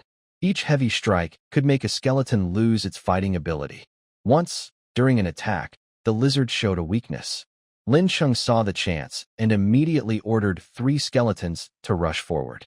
But this was just a trick the lizard used to lure them in.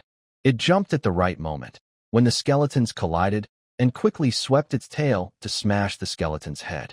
The skeleton's equipment made them tougher, but Lin Cheng could clearly feel that the lizard's strength was also increasing during the fight. Could it have leveled up? Lin Cheng suddenly wondered. After the game appeared in the real world, the original game data seemed to have a life of its own, and leveling up was natural. Then, Lin Cheng used insight to check the soil and stone lizard. Sure enough, he saw its level had reached level 4. However, monsters can only level up by defeating other monsters or swallowing items with magic power. Lin Cheng hadn't seen any other monsters in the mine tunnel. Without a doubt, this soil and stone lizard had leveled up by swallowing or my mind. Lin Cheng thought to himself. Watching the skeletons fall behind in the fight against the lizard, Lin Cheng felt troubled and started to doubt his decision. He originally thought that with his tactics and the monsters he had, he could easily deal with the lizard. That was why he was confident to let Yigrit leave. But in fact, he was mainly worried about Wang Jinlin's safety. Now it seemed that his own safety could no longer be guaranteed. While thinking, Lin Cheng saw a group of skeletons completely defeated by the lizard. The lizard was one of the top monsters at this level. Lin Cheng was already considering whether to retreat. Suddenly, Lin Cheng had an idea. He quickly commanded all the skeletons. But instead of fleeing, the skeletons collectively left the battlefield and ran deeper into the mine. According to Lin Cheng's memory, when he used his spiritual vision to explore the mine, he once found a fire opal. Fire opal is a mineral rich in fire magic energy, often used in weapon making and enchantments. Because it contains a lot of explosive fire magic, it can sometimes explode when hit hard, making it useful for creating explosive weapons. While commanding the skeletons to run deeper into the mine, Lin Cheng activated his spiritual vision again, searching the nearby rock walls for the fire opal. The earth lizard saw Lin Cheng's team not retreating but advancing, and let out a loud hiss as it chased after them. The two sides chased each other for hundreds of meters in the mine, until the skeletons suddenly stopped all at once. We found it. At this moment, Lin Cheng's vision was focused on the stone wall, where he saw a translucent, fiery red crystal with red light flowing inside. Then Lin Cheng ordered the skeletons to pretend to attack, showing weakness to lure the enemy into attacking. Finally, the earth lizard launched a fierce sweeping attack, cutting off one of the skeleton's thigh bones. The skeleton lost its support and fell to the ground. Seeing this, the earth lizard's small red eyes flashed with a glint. It gathered its strength and charged forward with all its might. With a loud bang, the earth lizard's charge shattered the skeleton into bone fragments, and its own body slammed hard into the stone wall.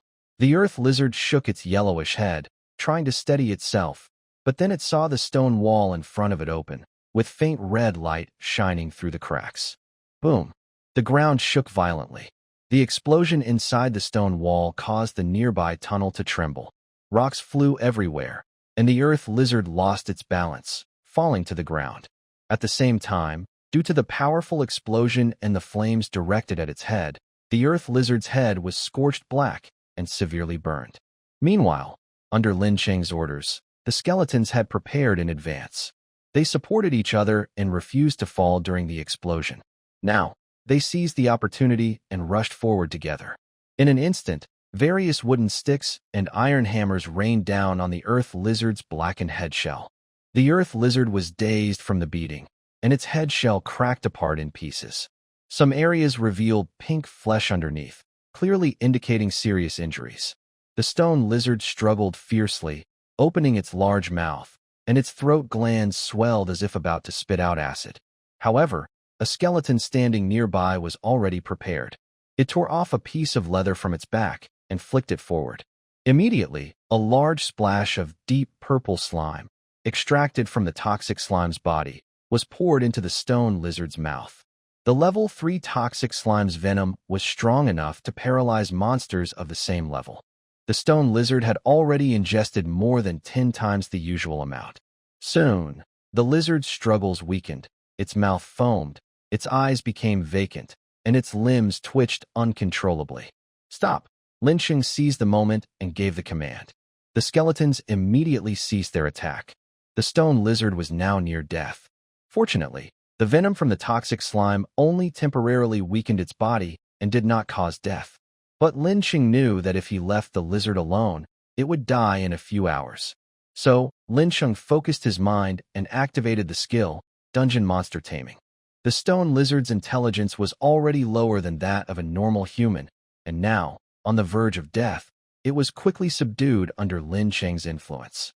With the stone lizard tamed by Lin Cheng, he immediately ordered a skeleton nearby to take out the healing potion and detoxification potion he had previously obtained from Zhao Qi and give them to the lizard. At the same time, Lin Cheng opened the monster control panel, nervously watching the lizard's vital signs. Fortunately, after a short rest, the lizard's vital signs finally stabilized at a lower level, and the poisoning effects gradually eased. The lizard, now out of danger, slowly collapsed onto the ground and fell into a deep sleep. Unexpectedly smooth. It's another combat power to drag back. Lin Cheng was quite satisfied with the situation. He then ordered the remaining skeletons to drag the lizard back to the dungeon. Afterward, Lin Cheng commanded the skeletons to gather some dry grass nearby and built a simple nest for the lizard. A small step, but better than nothing. This guy is now level 4, and unlike the creatures I summoned before, it is a real living being. Lin Cheng analyzed the current state of the lizard. Like skeletons and rock golems, which are essentially lifeless creatures, there is no need to mention them. However, even beings like slimes and mimic fungi do not meet the conditions for leveling up. This is because they are creatures summoned by Lin Cheng and, according to the world's rules, are not considered alive. To create a truly independent life form that can survive and level up on its own, one needs to use a very advanced skill called Create Life. But the earth and stone lizard is different. Even under Lin Cheng's control, it still has the potential to level up. Now that it is already level 4, when it drops to level 3, it will gain a unique skill of its own. In the game, Journey World, skills are gained with each level up, with a chance to unlock new skills. Every 5 levels, players are guaranteed to unlock either a class-specific skill or a race-specific skill. Let me see what kind of skills this guy can unlock. Lincheng roughly knew what kind of monster the earth and stone lizard was, but he didn't know the details about its race-specific skills. Even with his broad knowledge, he couldn't know every small detail. So he thought for a moment, opened the player panel, and pulled up a document called Rule Book. He almost can't recognize this character anymore. Of course, Lin Cheng was not an expert in gathering intelligence. To him, the Rule Book was more like a handy encyclopedia for quick reference. Let me see. The spherical defense looks good, but once activated, it leaves no combat power. Sand filling is a very advanced skill, but this earth lizard hasn't allocated points to magic, so it probably won't work well, since Lincheng's hometown mainly has a sand and stone structure. If the earth lizard can awaken sand filling, a skill that allows it to control gravel, it would be very helpful in battles. It seems that after it wakes up, I need to think about how to train it in this direction. Lin Cheng quietly plans, already thinking ahead. In the novice town, inside the Thousand Faces Guild Hall, in a dimly lit room, a girl dressed casually leans relaxedly on a chair. Next to her is a round table with an old-looking book on it. The girl has a pretty face, cold eyes, and long white hair tied into a high ponytail. The old book on the table is the Rule Book. Unlike the version players can see on their panels, this is a rare item in the game that contains more details. Recently, I found a mysterious stone tablet. The guild has already deciphered it and learned some information about the Master of Humanity. Do you want to hear it? The girl with white hair looks distracted, her gaze drifting to a dark spot across the table. Suddenly, a slightly flirtatious male voice comes from that dark area. Hey, the Dragon City branch and the Battle Bloodflow Guild are busy conquering major dungeons. Are you sure it's okay to be here exploring the nature of the world? The room's lighting is very dim. Unless you get close, you can't see that there's a young man in a black cloak hidden in the darkness. But, tell me anyway, the girl with white hair says, not waiting for an impatient expression to appear on her face. The young man shifts his tone and responds.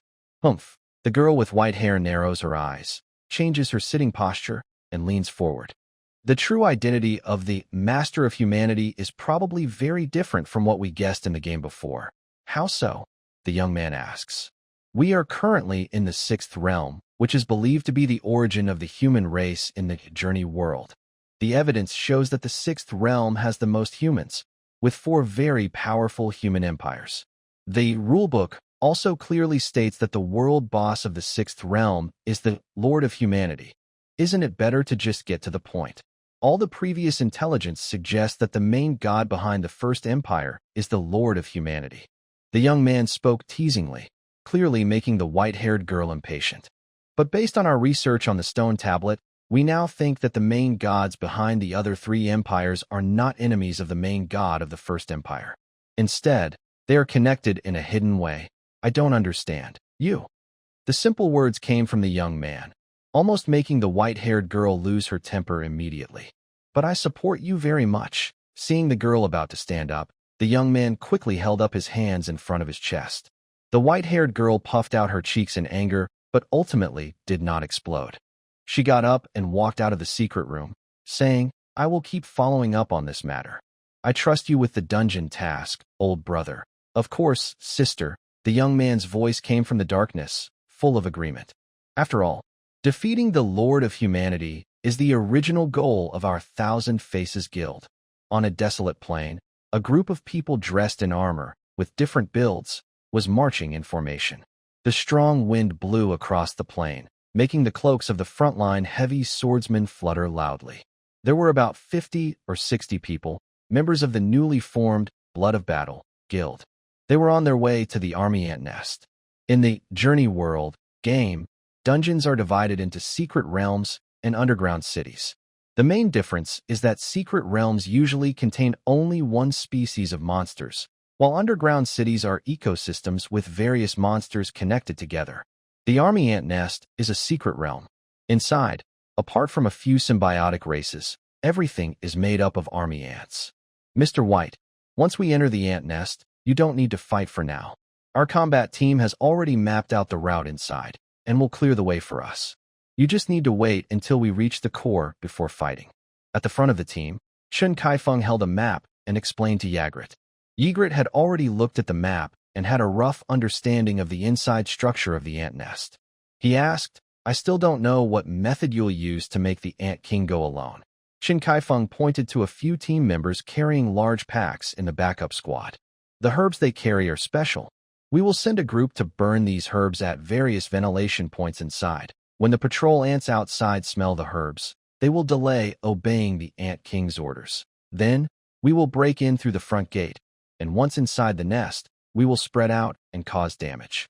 Because of information delays, the Ant King will urgently call nearby guard ants for support until their numbers are enough to defend against enemies. However, since the guard ants outside receive information slowly, this will weaken the core forces. At that point, we will directly attack the core with the three of us leading the best fighters to kill the Ant King. After hearing Qin Kaifeng's plan, Yigrit, as the local boss, wanted to offer some helpful suggestions. But he only opened his mouth without speaking. It's understandable, Battle Bloodstream Guild was once a large guild. Before the game turned into reality, it had several level 90 players. For a small dungeon with only level 7 bosses, it was easy for them, unless they were short on troops before. Or perhaps, experienced players like Qin Kaifeng understood the game's layout better than the native players. The group used a teleportation array to reach the nearby grassland. After walking a few more kilometers, Yigrit could see the large, raised hill in the distance. It was over 100 meters tall, made of fine, loose sand and soil, with a honeycomb-like pattern of holes covering its surface. Occasionally, guard ants could be seen crawling in and out of the holes. The guard ants ranged from common worker ants to flying ants and high-level elite soldier ants, with levels 3, 4, and 5 respectively. The most common transport worker ants were generally level 1 or 2. President Shun, I heard that because of the game's arrival, many rules in the real world have changed from before. The ant colony is a very united group. Do you think there could be a situation where low-level ants are used to feed higher-level soldier ants to help them upgrade? Just as they were about to start moving, Yigrit suddenly asked this question. Of course, he didn't come up with it himself. Lin Cheng told him to say this. Qin Kaifeng hesitated for a moment and replied, "We have considered this concern before, but after several inspections, we haven't seen such a situation." "That's good. I'm ready," Yigrit said. With his response, Qin Kaifeng gave the order, and the team immediately dispersed. Half of the team surrounded the members carrying heavy packs and spread out in all directions around the ant nest.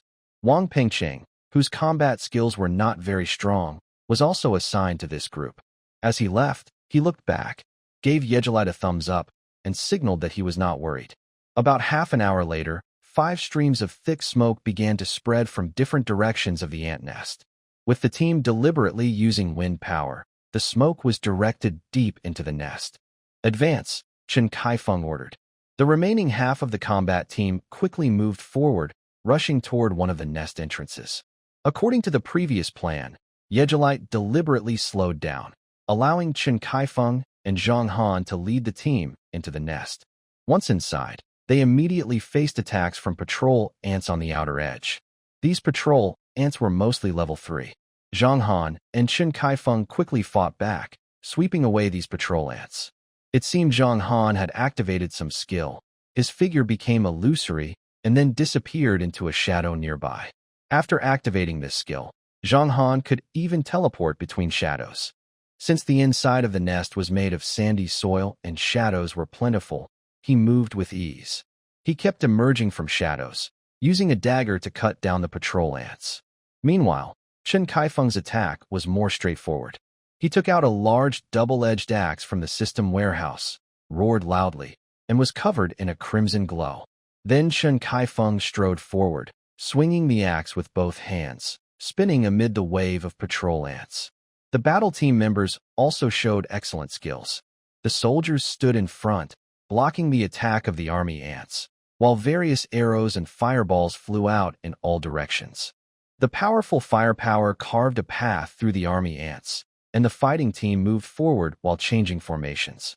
However, if the Battle Blood Guild could completely crush the ants in the dungeon, they wouldn't need to borrow help from others. As the team went deeper, the strength of the army ants increased, and the fighters gradually began to struggle. Suddenly, When a soldier in the team was desperately defending against the army ants in front, an elite soldier ant fell from the shadow above, heading straight for the back of the archer behind him. Yigrit suddenly struck out with his fist, covered in black armor, hitting the falling elite soldier ant and knocking it away. We've entered the inner circle. There's no need to save energy anymore. Fall back. With Yigrit shouting loudly, the fighters guarding in front of him automatically made way. Yigrit took a quick step forward, drew the heavy sword from his back, and swung it in a wide arc. Deep cracks appeared on the wall of the ant nest tunnel. Yigrit didn't need to aim. He simply swung his great sword evenly, creating a barrier of sword energy in front of him. Wherever it went, the army ants were crushed. In just a few breaths, the stubborn resistance of the army ants in front of the team was wiped out. The guild fighters saw this scene and held their breath in awe. Yigrit kept swinging his great sword, smashing the army ants blocking the front. Then he stuck the sword into the ground and took a breath. "Be careful, Mr. White," a shout suddenly came from behind Yigrit, along with the sound of wind as an arrow shot toward him. Yigrit turned his head and saw a sharp arrow past his faceplate, piercing through an army ant that was about to attack him from above. He looked back and saw that the arrow came from the archer he had just saved. The archer was a young man who looked a bit inexperienced. When he saw Yigrit looking at him, he awkwardly smiled and said, "Mr. White, thank you for saving me just now. My name is Zhang Mu." Although the recent attack might not have truly hit Yigrit's defenses, Yigrit still accepted Zhang Mu's gesture and nodded in response. Chen Kaifeng clearly noticed this, but did not focus on Zhang Mu. Instead, he called out to Yigrit and ordered the team to continue moving forward. After advancing a few hundred meters, the team gradually reached the core area of the military ant nest. Interestingly, fewer attacking ants appeared at this point. This was because the combat team members had already dispersed according to plan, engaging enemies at different locations. Now, the main force in the core area had been divided among other teams. The military ants were naturally good at defending and delaying battles, but not skilled at attacking. Under Chen Kaifeng's careful adjustments to the formation, other squads could hold out for a while longer. Meanwhile, Yigrit's main combat team, which was among the best, had already crushed the supporting ant groups and was moving freely within the core of the nest. Follow this path. After walking a few hundred meters, you'll see the core of the ant nest. The Ant King is hiding inside. Chen Kaifeng pointed to a dark, hole-like opening in a hollowed-out room. At this moment, Zhang Mu, who had been standing quietly at the back and seemed unnoticeable, suddenly stepped forward and said, "I don't quite agree with that." This statement was somewhat confrontational. Chen Kaifeng's gaze fell on Zhang Mu's face, but before he could say anything, Zhang Han quickly stepped in, grabbing Zhang Mu's collar. "What are you saying?" Zhang Han was already annoyed with Zhang Mu, who had been talking to Yigrit from time to time during the journey. Partly because Zhang Han didn't get along with Yigrit, and partly because Zhang Mu's initiative to talk to Yigrit made Zhang Han think he was trying to impress a powerful figure. Young and impulsive, Zhang Han looked down on such behavior of trying to curry favor with strong people. Zhang Han pulled Zhang Mu's collar, lifting him into the air. Zhang Mu hurriedly waved his hands and said, "Vice President, listen to me. I have my reasons." Zhang Han didn't seem convinced. Just as he was about to speak, Yigrit suddenly grabbed his arm. Why not let him explain? Yigrit's hand pressed down with gentle force, and a heavy pressure radiated from him, causing the surrounding fighters to change their expressions. If Zhang Han and Yigrit really clash here, not only will it affect the team's actions, but as members of the blood battle team, which side should they support? Everyone stop. The situation was tense for only a moment before Chen Kaifeng quickly stepped forward and forcefully separated the two. "I am the leader. Don't cause trouble in front of me." Chen Kaifeng signaled for both to calm down with his eyes, then turned to Zhang Mu and asked, "What do you have to say?" Zhang Mu quickly responded, "I've had sharp hearing since I was young. The path you just pointed out was explored by the previous combat team to find the Ant King's nest, but the Ant King has already moved. The Ant King is now in that direction." He pointed to another cave entrance. "That way?" Chen Kaifeng looked at the entrance, searched his memory, and said immediately, "I find that hard to believe. That cave is where the Ant Queen is. The Ant King only goes there when it needs to lay eggs. Right now, it's impossible for it to be there." Everyone looked at Zhang Mu with suspicion, but he remained calm and explained confidently. The leader doesn't know this. The Ant King and Ant Queen have a hidden skill that requires both to be close together to activate. During this time, the Ant King can use the blood connection with the Ant Queen and the soldiers to strengthen its link with them. We spent a lot of time here. By cutting off the blood connection between the soldiers and the Ant King with herbs, the Ant King should have noticed something. That's why it went to find the Ant Queen, hoping to restore the connection and gather its forces again. This is secret information. Before the game entered reality, this dungeon wasn't very difficult. So many players cleared it directly without noticing. Zhang Mu spoke non-stop, revealing very important information. Chen Kaifeng's face showed a thoughtful expression. Seeing Chen Kaifeng hesitating, Zhang Mu shouted loudly, "If you go to the Ant King's nest and don't see the Ant King, then turn back. The Ant King will gather its forces again, and it will be impossible to defeat it later. But if, as you say, we don't find the Ant King in the Ant Queen's nest, the attack will fail. Can you take responsibility for that?" Zhang Han challenged directly. Suddenly, the black mist that was drifting in the ant nest changed color and turned purple. Chen Kaifeng was startled. This was the secret signal he and his team had established outside the cave when releasing smoke. Purple meant the ant army was acting abnormally and was likely to return to the core. This confirmed Zhang Mu's words. Chen Kaifeng's mind raced quickly. He is the guild leader and the overall commander of this mission. He couldn't hesitate now.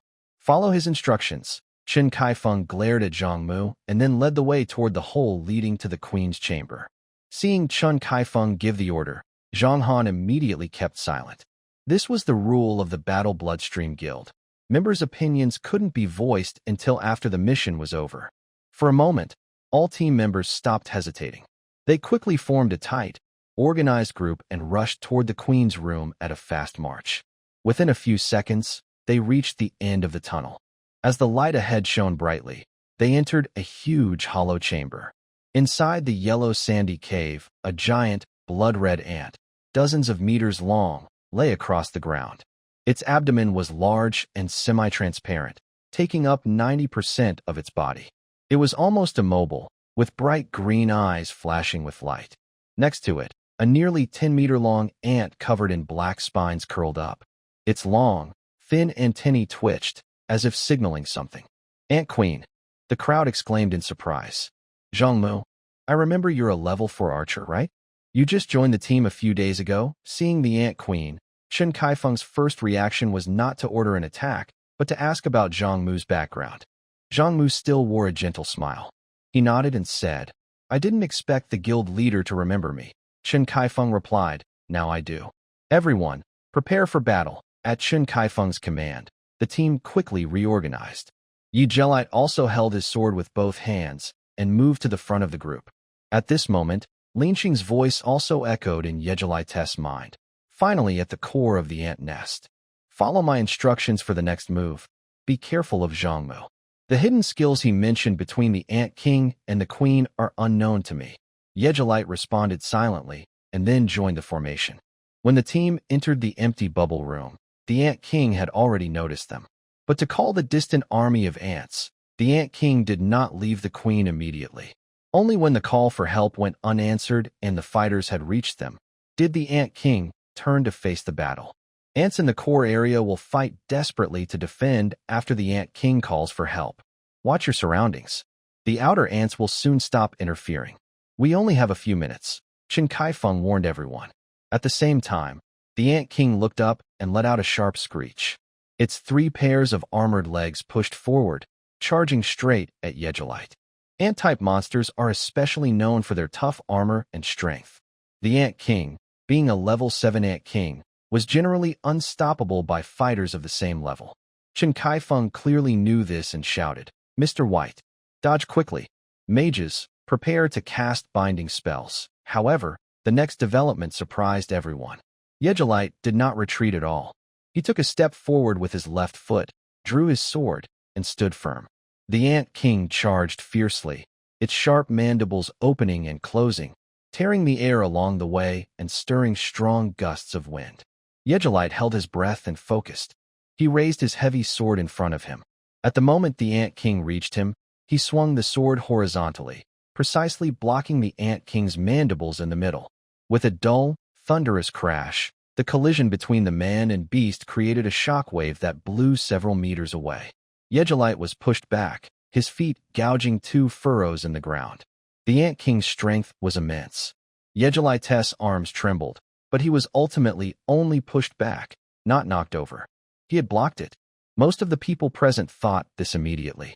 Without waiting for Chen Kaifeng's command, various magical missiles and special effect arrows flew towards the Ant King, hitting its joints, head, and chest. The Ant King, in pain, tried to break free, but Yigrit didn't give him that chance. He gripped his sword with both hands, pushed forward, and wedged the blade deep into the Ant King's mandibles. This strike was very deep, and the sword cut into the Ant King's mouth shell. Blood, greenish in color, started to flow from the wound. At the same time, Yigrit pressed both hands down, forcing the sword deep into the ground, preventing the Ant King from retreating. Then Yigrit jumped up, turned around, and sat on the Ant King's neck. He reached out both hands, tightly grabbing the antennae on top of the Ant King's head. Because of this position, Yigrit couldn't use his heavy sword to attack, and his small blade couldn't pierce the Ant King's armor. So he clenched his fists, and his punches rained down on the Ant King's head. Initially, Zhang Han and Chen Kaifeng also wanted to fight close, but the Ant King struggled fiercely. They couldn't find a good chance to get near, and ordinary fighters alone couldn't handle the ants rushing from the core area for support. Deal with the ants first. I can hold on. Yigrit's strong voice rang out at this moment. The guild fighters understood immediately. The mages and archers kept pressuring the Ant King, while Zhang Han and Chen Kaifeng led other team members to defend against the surrounding attacking ants. At this level, even monsters have some intelligence. The Ant King sensed danger. It supported itself with its 6 legs and gathered strength. Suddenly, there was a sharp cracking sound.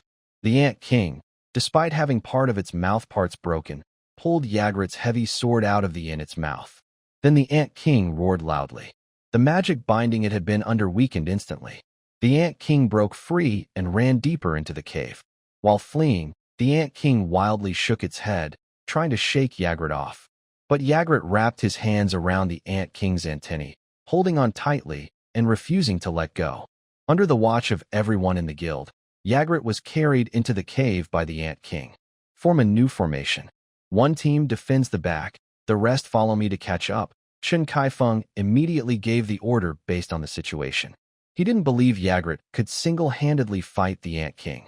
Meanwhile, the Ant King used the terrain and its 6 strong legs to run swiftly inside the nest. That's it. Use the method I told you before, with the antennae to guide its direction. Yigrit sat on the Ant King's back, receiving instructions from Lin Cheng in his mind. Long ago, when the guild, Blood of War, invited Yigrit to help explore the ant nest, Lincheng was already thinking about how to profit from it. He clearly couldn't take the loot inside the nest, as that was the main goal of the guild. Stealing some would easily cause suspicion. What Lincheng needed was a different kind of material inside the nest. It was useless to the guild, but for him, it was very valuable. Following Lin Cheng's method, Yigrit occasionally tugged on the Ant King's feelers, using the pain to make the beast move toward a specific spot. Finally, the Ant King charged into an empty chamber. Unlike the others, the soil here was softer, and some grass bits covered the ground. Yigrit looked up and saw in the center of the room a cluster of white eggs. The eggs had dark gray veins on their surface, each about half a meter tall. These were the eggs of the army ants. Seeing the eggs, Yigrit quickly rolled over next to them and took out the storage bag Lincheng gave him. He started collecting the eggs. The eggs were quite large, so he couldn't take them all.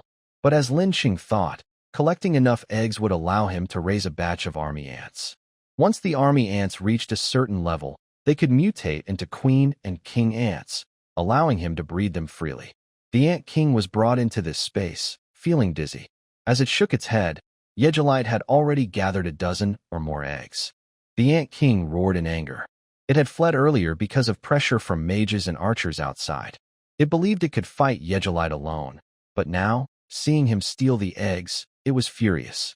The Ant King's 6 legs pushed hard, charging at Yigrit again. Meanwhile, Yigrit kept collecting eggs, seemingly unaffected by the impact that had just knocked him back. At the moment when the Ant King was very close to Yigrit, Yigrit had just finished collecting the eggs. He quickly put away his storage bag with a swipe of his right hand. Yigrit reached out with his left hand and touched the Ant King's head, then pressed down hard. With a loud crash, the Ant King's head was forcibly stopped. Its hard shell cracked under the great force, with cracks spreading across the surface. Half of the Ant King's head was pressed below the ground. Its 6 legs dug into the earth, creating deep furrows, but it was useless. The anger in the Ant King's eyes gradually turned into fear. It suddenly realized that this small human in front of it actually had enough strength to crush it. Yigrit, as a level 10 beginner boss in the hidden area, had stats more than twice those of the Ant King. With just a little effort, he could make the Ant King powerless to fight back. Earlier, in the Queen's room, Yigrit had acted carefully. Otherwise, during the first charge of the Ant King, he could have cut it down with a single sword. Yigrit grabbed the Ant King's head with both hands and forcefully lifted its huge body. Then he supported its body and threw it against a nearby stone wall. The wall of the room used to store eggs was quite soft. When the Ant King hit it, large chunks of earth fell off, covering more than half of the Ant King's body. Yigrit brushed off the dust from his clothes and slowly walked to the entrance of the room. He saw the guild's support team arriving. Chen Kaifeng led the way, carrying his big axe, rushing into the room. He turned his head and saw the Ant King just crawling out of the pile of dust, with a large hole in the wall caused by its head. Even Chen Kaifeng, who was experienced, was momentarily stunned when he saw Yigrit standing nearby. Yigrit immediately went to the team and explained, "The Ant King just charged at me recklessly and hit the wall when it entered this room." By then, the Ant King had already stood up again, growling threateningly at the guild members. However, because of Yigrit's actions, it dared not advance.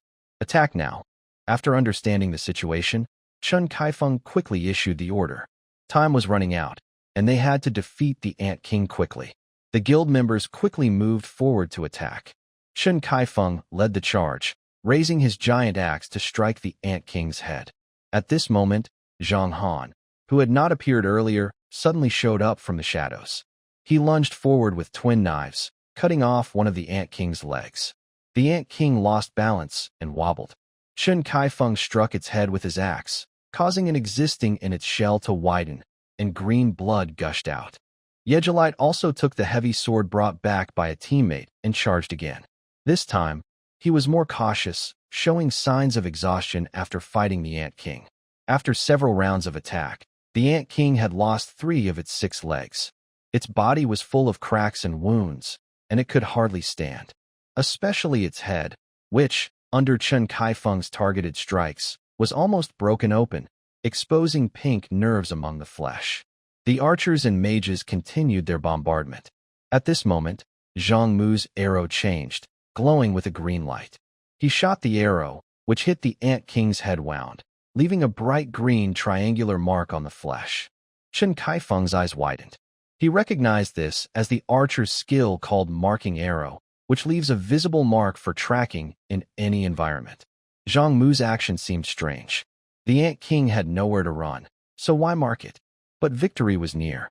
Chen Kaifeng didn't hesitate. He stepped forward again, dodging the Ant King's attack, and swung his axe directly at its wound. A flash of determination appeared in Chen Kaifeng's eyes. He believed this strike could end the Ant King. Suddenly, an unexpected event occurred.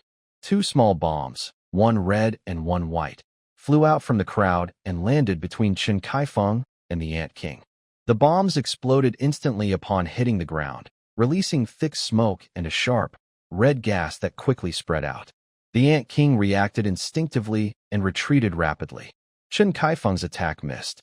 After a brief hesitation, he realized he had been tricked. "Catch that, Zhang Mu!" Chen Kaifeng shouted just as a red arrow shot like a beam, hitting the mark on the Ant King's head.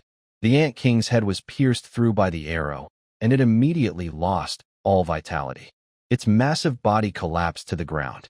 In a sudden and unpredictable turn of events, most battle team members still didn't understand what was happening. Some were feeling around in the smoke, while others started using wind magic to try to clear it away. At this moment, A dark figure rushed out of the smoke and quickly reached the corpse of the Ant King. In a flash, it grabbed all the loot that had fallen. Chen Kaifeng's eyes nearly popped out of his head because he saw that among the magic stones and gold coins, the target of their guild's mission was right there, the Legion necklace. "Stop!" Chen Kaifeng shouted, swinging his arms. His giant axe shone with a red glow and flew out like a boomerang. The axe cut through the air and struck the figure, splitting it in half. By now, the fog around them had been cleared by the mage. Zhang Han rushed out of the shadows. With lots of experience, he quickly understood what had just happened. Someone was stealing. Zhang Han ran to the figure, reaching out to grab it, but found that the half-body on the ground was just an illusion, dispersing instantly when touched. A lightning-fast thought flashed through his mind. Zhang Han shouted loudly, "Zhang Muan!" Only then did others notice the black figure hanging from the ceiling of the ant nest. He had long replaced the original Zhang Mu, first approaching Yigrit, then guiding the guild members to find the Ant King. It took several days, but he finally succeeded. Now, this man in black was hanging in midair with a hook. He flipped over like a bird of prey and landed near a cave opening on the ceiling. He then narrowly dodged several attacks from the guild's mage and archer. With a quick movement, he disappeared into the depths of the cave. Some new members might still be confused, but experienced players like Zhang Han, Chen Kaifeng, and Lin Cheng recognized who he was. He was the president of the Thousand Faces Guild, the cunning illusionist Zhang Muan. Zhang Muan released smoke, killed the Ant King, used his hook to fly away, and escaped through the cave entrance, all in one smooth sequence. Chen Kaifeng and Zhang Han, who had seen everything, were now furious. Some slower team members were still a bit confused. Yigrit, leaning on his heavy sword, stood there pretending to be shocked, but he already knew Zhang Mu's identity was extraordinary. During the fight with the Ant King, Lincheng had already analyzed several possible identities for Zhang Mu. Indeed, Lincheng guessed correctly. One of his ideas was that Zhang Muan was pretending to be the leader of the Thousand Faces Guild, Zhang Muan himself. Originally, even Lincheng thought this was unlikely because the job of Mystery Face Magician is very hard to change into. The 6 basic jobs each have a simple special task for changing jobs. For example, a warrior's task is to swing a sword 100 times, a mage's task is to chant a spell, and a thief's task is to stay still for 1 hour. To become a Mystery Face Magician, you first need to complete the thief and mage tasks. Because these jobs conflict, the system requires players to choose within a month. During that month, if you deceive others 100 times, you can change into the hidden job, Mystery Face Magician. All the guild leaders, including Lin Cheng, knew that Zhang Muan had this job during the game, but he only awakened to it in the later stages. They all believed that Zhang Muan couldn't have awakened to this job early because the 100 deceptions must be done secretly, without the other player knowing. But the truth is right in front of them. Zhang Muan really did it. Just now, Zhang Muan used 2 special skills unique to the Mystery Face Magician. Fake Face Transformation, disguise as a player, with unchanged abilities, but can copy the other player's job skills. Cannot copy skills higher than their own level, and cannot copy special or equipment skills. Fake Body. After activating, instantly teleport 5 meters in a specified direction, gain 5 seconds of invisibility, and leave a fake body that cannot move. If the fake body is destroyed, invisibility ends early. If the Mystery Face Magician only had these 2 skills, many might wonder, without enough ability points, how can they handle combat without revealing weaknesses? The third special skill of the Mystery Face Magician is Flexible Face. It allows adjusting ability points freely without dropping below the initial level, once a day for 5 minutes. Lincheng guessed that Zhang Muan had just allocated all his ability points into agility and luck, since he was in the middle of the team and didn't need defense attributes.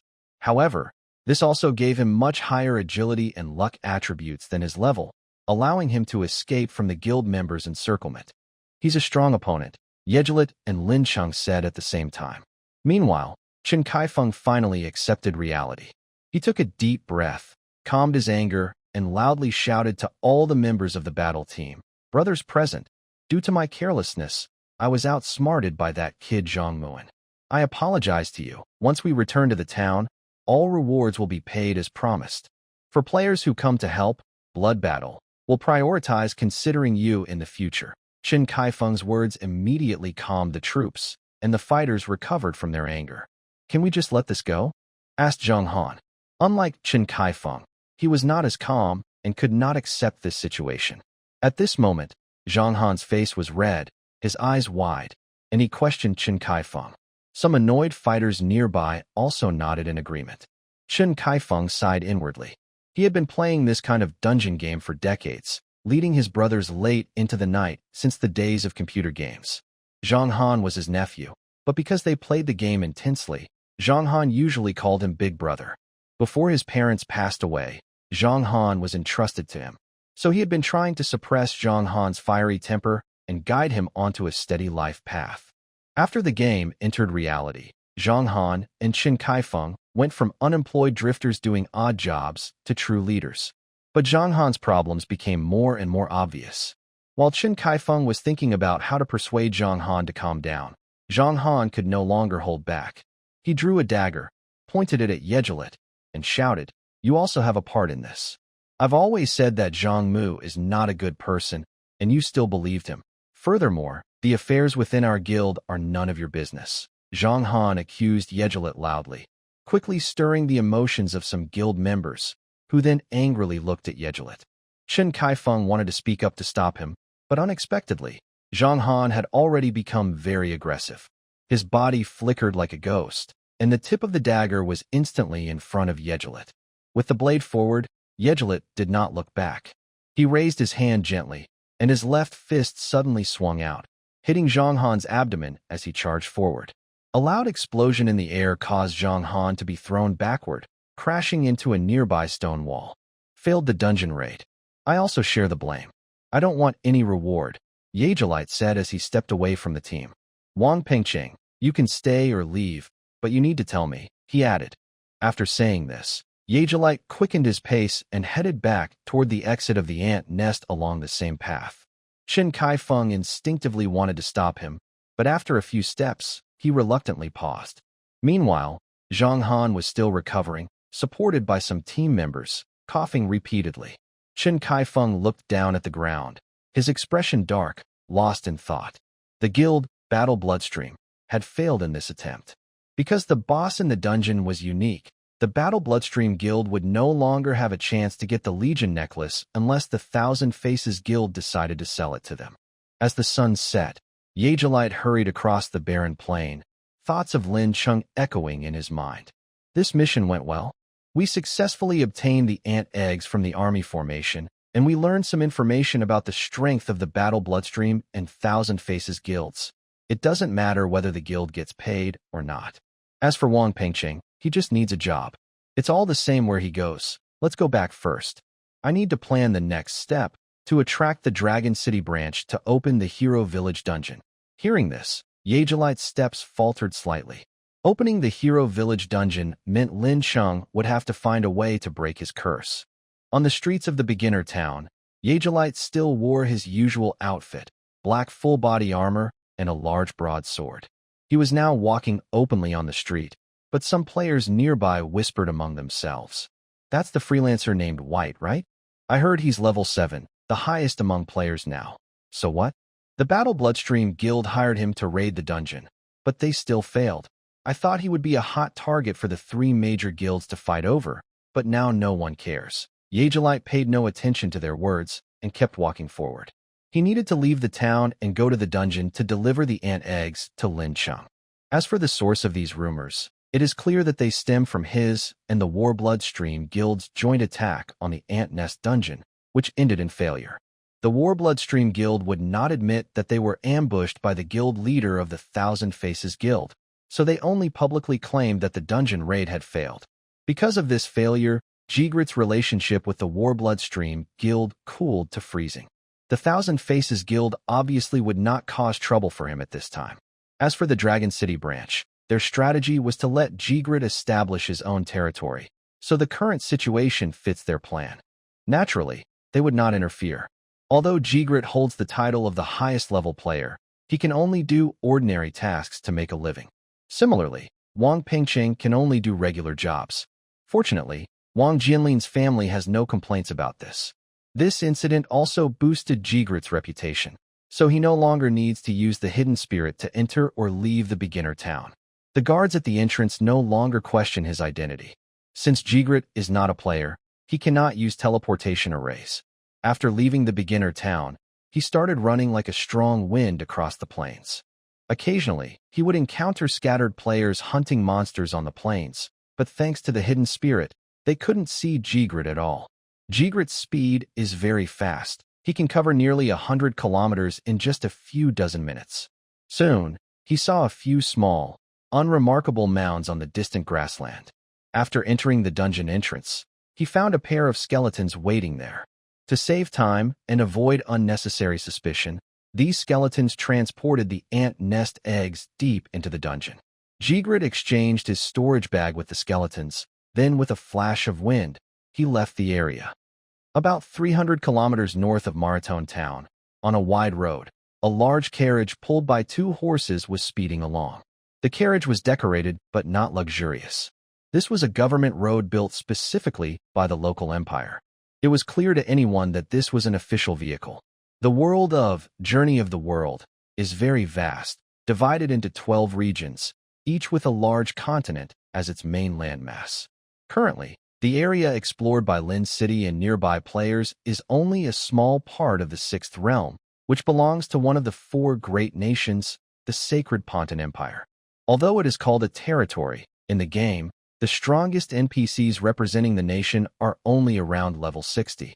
During the original game period, players didn't pay much attention to these virtual nations. This carriage is an official vehicle of the Sacred Pontin Empire. Sitting at the front and driving it is a monk with a serious face, his eyes fixed straight ahead. He is a priest from a nearby town, just returning from the cathedral in Weston City. He was entrusted by the bishop to deliver a safe deposit box from the carriage to his hometown. The bishop seems to attach great importance to this, sending a level 6 holy knight to protect the journey. Neither of these two are players. They are NPCs from the original game, background characters before the game entered the real world. Now that the game has become reality, they have gained true intelligence, and the story has changed accordingly. Sir Priest, forgive me for asking, but do we really need to travel over 100 kilometers nonstop? Asked the holy knight sitting inside the carriage. He is a short, stocky middle-aged knight with a bald head, thick sideburns, and bright eyes that sparkle with energy. The priest driving the carriage looked hesitant but replied, "Holy Knight, please bear with us a little longer. The bishop specifically ordered us not to stop and to deliver this as quickly as possible. He is only a level 2 priest, usually working on paperwork and preaching at the church." The knight in the carriage is a true guard knight, and he definitely does not dare to offend him. What the priest didn't say is that sometimes he passes through this grassland for various tasks and often sees small animals. But now he hasn't seen any. To avoid irritating the knight further, the priest chose to ignore it. "All right, I won't blame you. But why is there such urgency for a small town? What's so important?" asked the knight, glancing at the heavy copper safe beside him. The safe is thick and made of copper, shining with a bright luster. Apart from a combination lock on the front, it fits perfectly together, sealed tightly. Holding feelings of boredom and doubt, the holy knight sighed and continued to hold his sword tightly. The carriage sped along the road. At a turn, a dense patch of tall grass suddenly moved. Then, a strong wind blew, and a silver-white figure suddenly leapt out from the grass. Before the figure got close, a silver sword light already shot toward the carriage window. Almost at the same time, the ground ahead suddenly exploded. 2 horses reared up, and the entire carriage began to tilt and overturn. Clearly, this was a targeted attack. Someone wanted to rob the carriage. The holy knight reacted quickly, drawing his sword to defend himself. But before he could steady himself on the overturning carriage, the silver sword light shattered the window and aimed straight at him. All this happened while Yigrit was running across the plains, less than 100 meters from the carriage. Seeing this scene, Yigrit only briefly diverted his attention. He didn't stop his run and continued rushing forward. "Wait, Yigrit, there's no urgent reason for you to go to Maraton town right now. You should take a look first." Yigrit noticed that someone was trying to stop the carriage for only a moment. He then ran away, but at that moment, he heard Lin Cheng's voice. Hearing Lin Cheng's command, Yigrit immediately hid himself and watched the situation around the carriage. He saw that the Holy Knight had already gathered his strength, broke through the top of the carriage, and jumped out, landing steadily nearby. The silver-white sword light, which had been aiming to kill, seemed to activate a defensive barrier when it broke through the carriage and was forcefully deflected. The silver-white figure also stopped nearby. She wore bright, lightweight armor, had long silver hair tied in a high ponytail, was tall, and had a cold expression. If someone who knew her was here, they would recognize her as the girl who argued with the leader of the Thousand Faces Guild that night. It's her. Lincheng's curious and admiring words echoed in Yigrit's mind. Yigrit, you need to watch carefully. Besides analyzing that girl's swordsmanship, pay attention to what's inside that safe. If you get the chance, see what it is. While Yigrit asked questions, he kept his focus on the carriage. His sharp eyesight allowed him to see clearly even from 100 meters away. That girl is the vice president of the Thousand Faces Guild, Thousand Strike swordsman Zhang Miao Ran. In our world, she's known as one of the strongest light sword fighters. Lin Cheng spoke with some anticipation. He had heard of Zhang Miao Ran's name during the game, but never had a chance to fight her. As for information about players, Yigrit had learned quite a bit during his recent cooperation with the Blood Battle Guild. He gradually realized that his world was just a game to Lin Cheng. But Yigrit remained firm in his beliefs and didn't mind this realization. At least I feel that my decades of experience are very real. Or maybe you are in some other game. Thinking about these things doesn't really matter, Yigrit once said. At this moment, beside the carriage, Zhang Miao Ran and the Holy Knight were about to fight. The Holy Knight shouted loudly. His arms glowed with 3 different lights: Strength Boost, Defense Boost, and the Holy Shield skill. The Holy Knight, a mix of priest and warrior, wasn't as strong in close combat as higher-tier warrior classes, but he had very strong buffing abilities. Usually, opponents would choose to fight from a distance, waiting for the Holy Knight's buffs to wear off. But Zhang Miao Ran was attacking suddenly, leaving no time to wait. She moved confidently, flashing like a silver-white streak straight at the Holy Knight. In an instant of close combat, the Holy Knight managed to swing his sword. His shield was already pierced by Zhang Miao Ran's attacks more than 10 times. Zhang Miao Ran's spear moved like a shooting star, and she quickly dodged the Holy Knight's slash. The Holy Knight stepped back a few paces, readying himself again, but he was surprised to see that his summoned shield had over a dozen silver-white spots on it, where he had been hit. Yigrit, look. Those silver-white spots are the core skill of the Thousand Strike Swordsman class, called the Thousand Strike Seal. The Thousand Strike Swordsman uses this kind of mark as a passive skill. Every time they hit, they leave a silver dot as a skill mark. When the time is right, you can activate the innate skill, 1 moment 1,000 strikes, to simultaneously trigger all the seals and unleash the power of each strike. When fighting the Thousand Strike Swordsman, if you cannot effectively dodge attacks or have skills to remove marks, try to finish the fight before too many seals appear. Lin Cheng spoke confidently, as he was a player during the game era and had heard of the Thousand Strike Swordsman's abilities. The paladin was less calm. His face was very serious. He knew that those 10 or so glowing dots probably wouldn't help him directly, but since he lacked information, he could only guess. Before the paladin could react effectively, Zhang Miao ran forward again, his sword falling like rain. To avoid being marked by those strange dots, the paladin kept dodging and retreating. In just a few exchanges, over 70 dots had appeared on the golden shield around the paladin. Here it comes, Lin Cheng said, just as Zhang Miao's sword suddenly shone brightly. At the same time, the dots on the golden shield extended thin lines that converged into a single point in the middle. Zhang Miao's figure flashed like lightning, rushing forward with his shining sword tip aimed directly at the paladin's forehead. With a clear ringing sound, the golden shield around the paladin shattered suddenly. As his defense broke, the paladin staggered. Zhang Miao swung his sword, aiming at the paladin's neck. The paladin reacted quickly, turning his head to dodge, but a red sword scar cut across his side neck down to his jaw. Blood sprayed from the wound, and the paladin's face turned pale. He growled and quickly used a skill again. A strong shockwave burst out from the paladin, knocking Zhang Miao back. The paladin took a breath, then summoned a holy light with his right hand, covering his side neck. After a few moments, he removed his hand, and the bleeding had stopped, leaving a pink scar. The paladin staggered to his feet, looking around but not seeing Zhang Miao. Suddenly, a flash of light appeared, and Zhang Miao reappeared. He swung his sword directly at the paladin's forehead. At that moment, the paladin's panic disappeared from his face, replaced by a cold snort. Suddenly, a powerful shockwave appeared, but this time it came from inside Zhang Miao Ran's body. Zhang Miao Ran's body trembled instantly. Losing her balance, she was pulled uncontrollably toward the Holy Knight by the force of the shockwave. The Holy Knight had been waiting for this moment. He immediately swung his shield with his right hand, striking the girl's abdomen. The heavy steel shield left a twisted dent on her close-fitting armor. Zhang Miao Ran let out a muffled groan, a streak of blood seeping from the corner of her mouth. This skill is called Sacred Resonance. Since Holy Knights often have to withstand concentrated enemy fire, it can push away surrounding enemies or pull them back. Sacred Resonance has two effects. Enemies affected by the first shockwave will be influenced by the second, pulling them back toward the Holy Knight. As Lincheng explained the effect of this skill, Yigrit couldn't help but comment.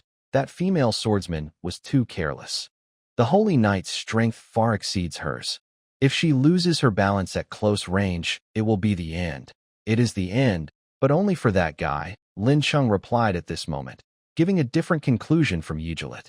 Yigrit couldn't help but refocus her attention on the battlefield over there. Zhang Miao Ran was struck hard in the abdomen and fell to the ground nearby. She rolled a few times and spat out the blood in her mouth.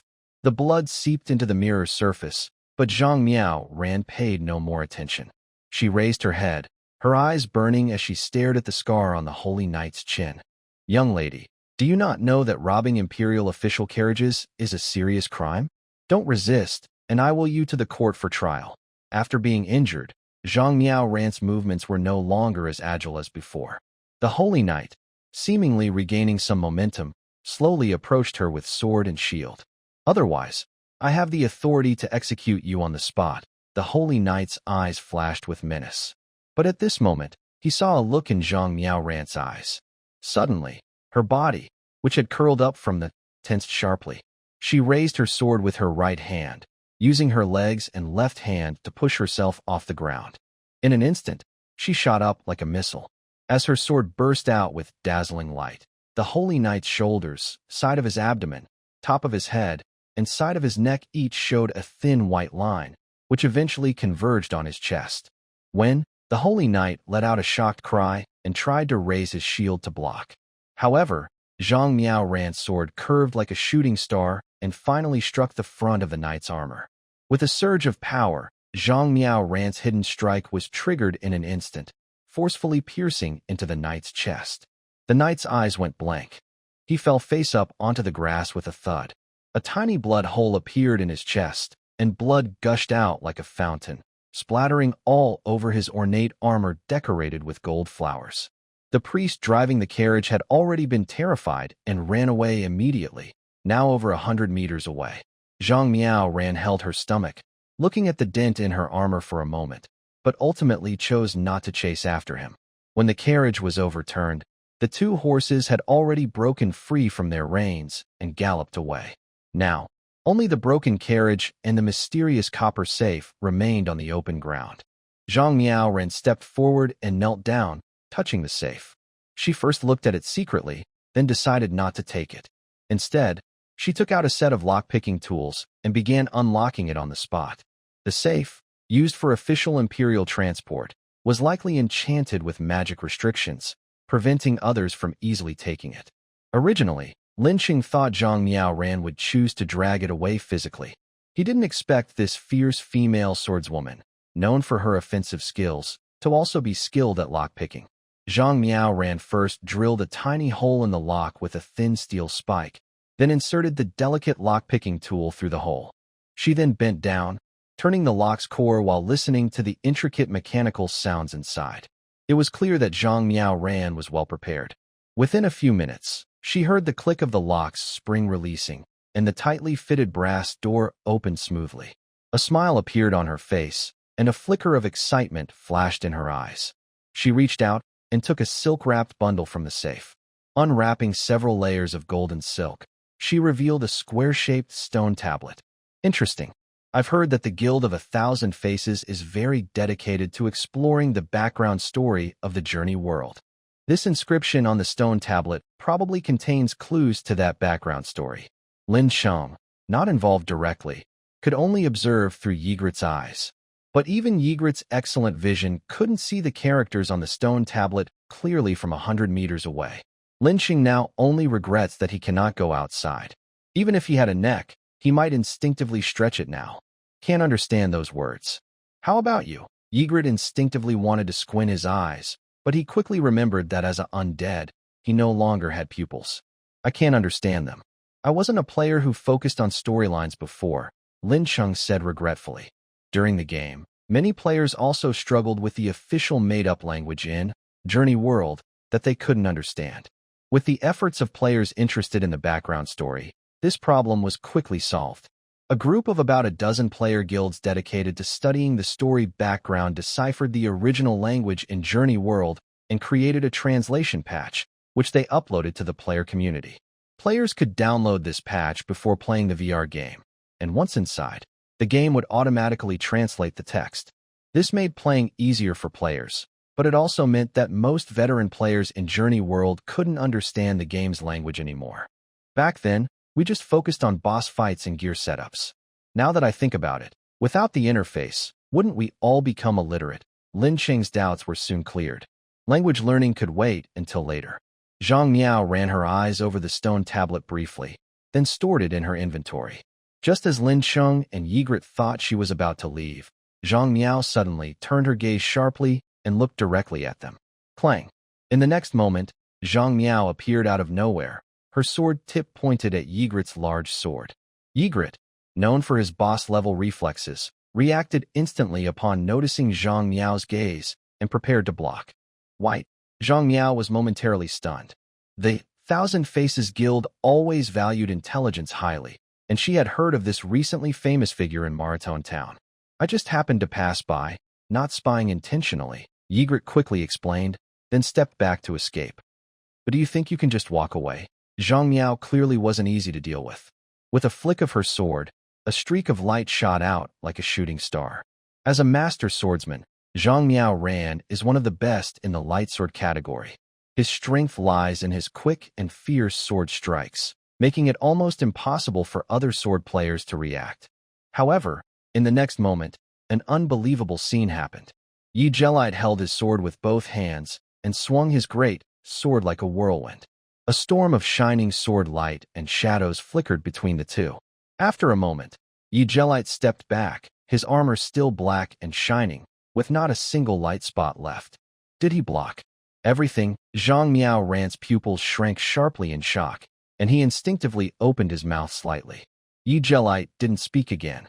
He tiptoed on the ground and disappeared instantly in front of Zhang Miao Ran, leaving the girl standing there in a daze. After escaping from Zhang Miao Ran, Yigrit moved quickly and soon got out of his sight. In the distance, the outline of Maraton town could already be seen. I hope this doesn't cause trouble with the Thousand Faces. Lincheng's mind was a bit chaotic.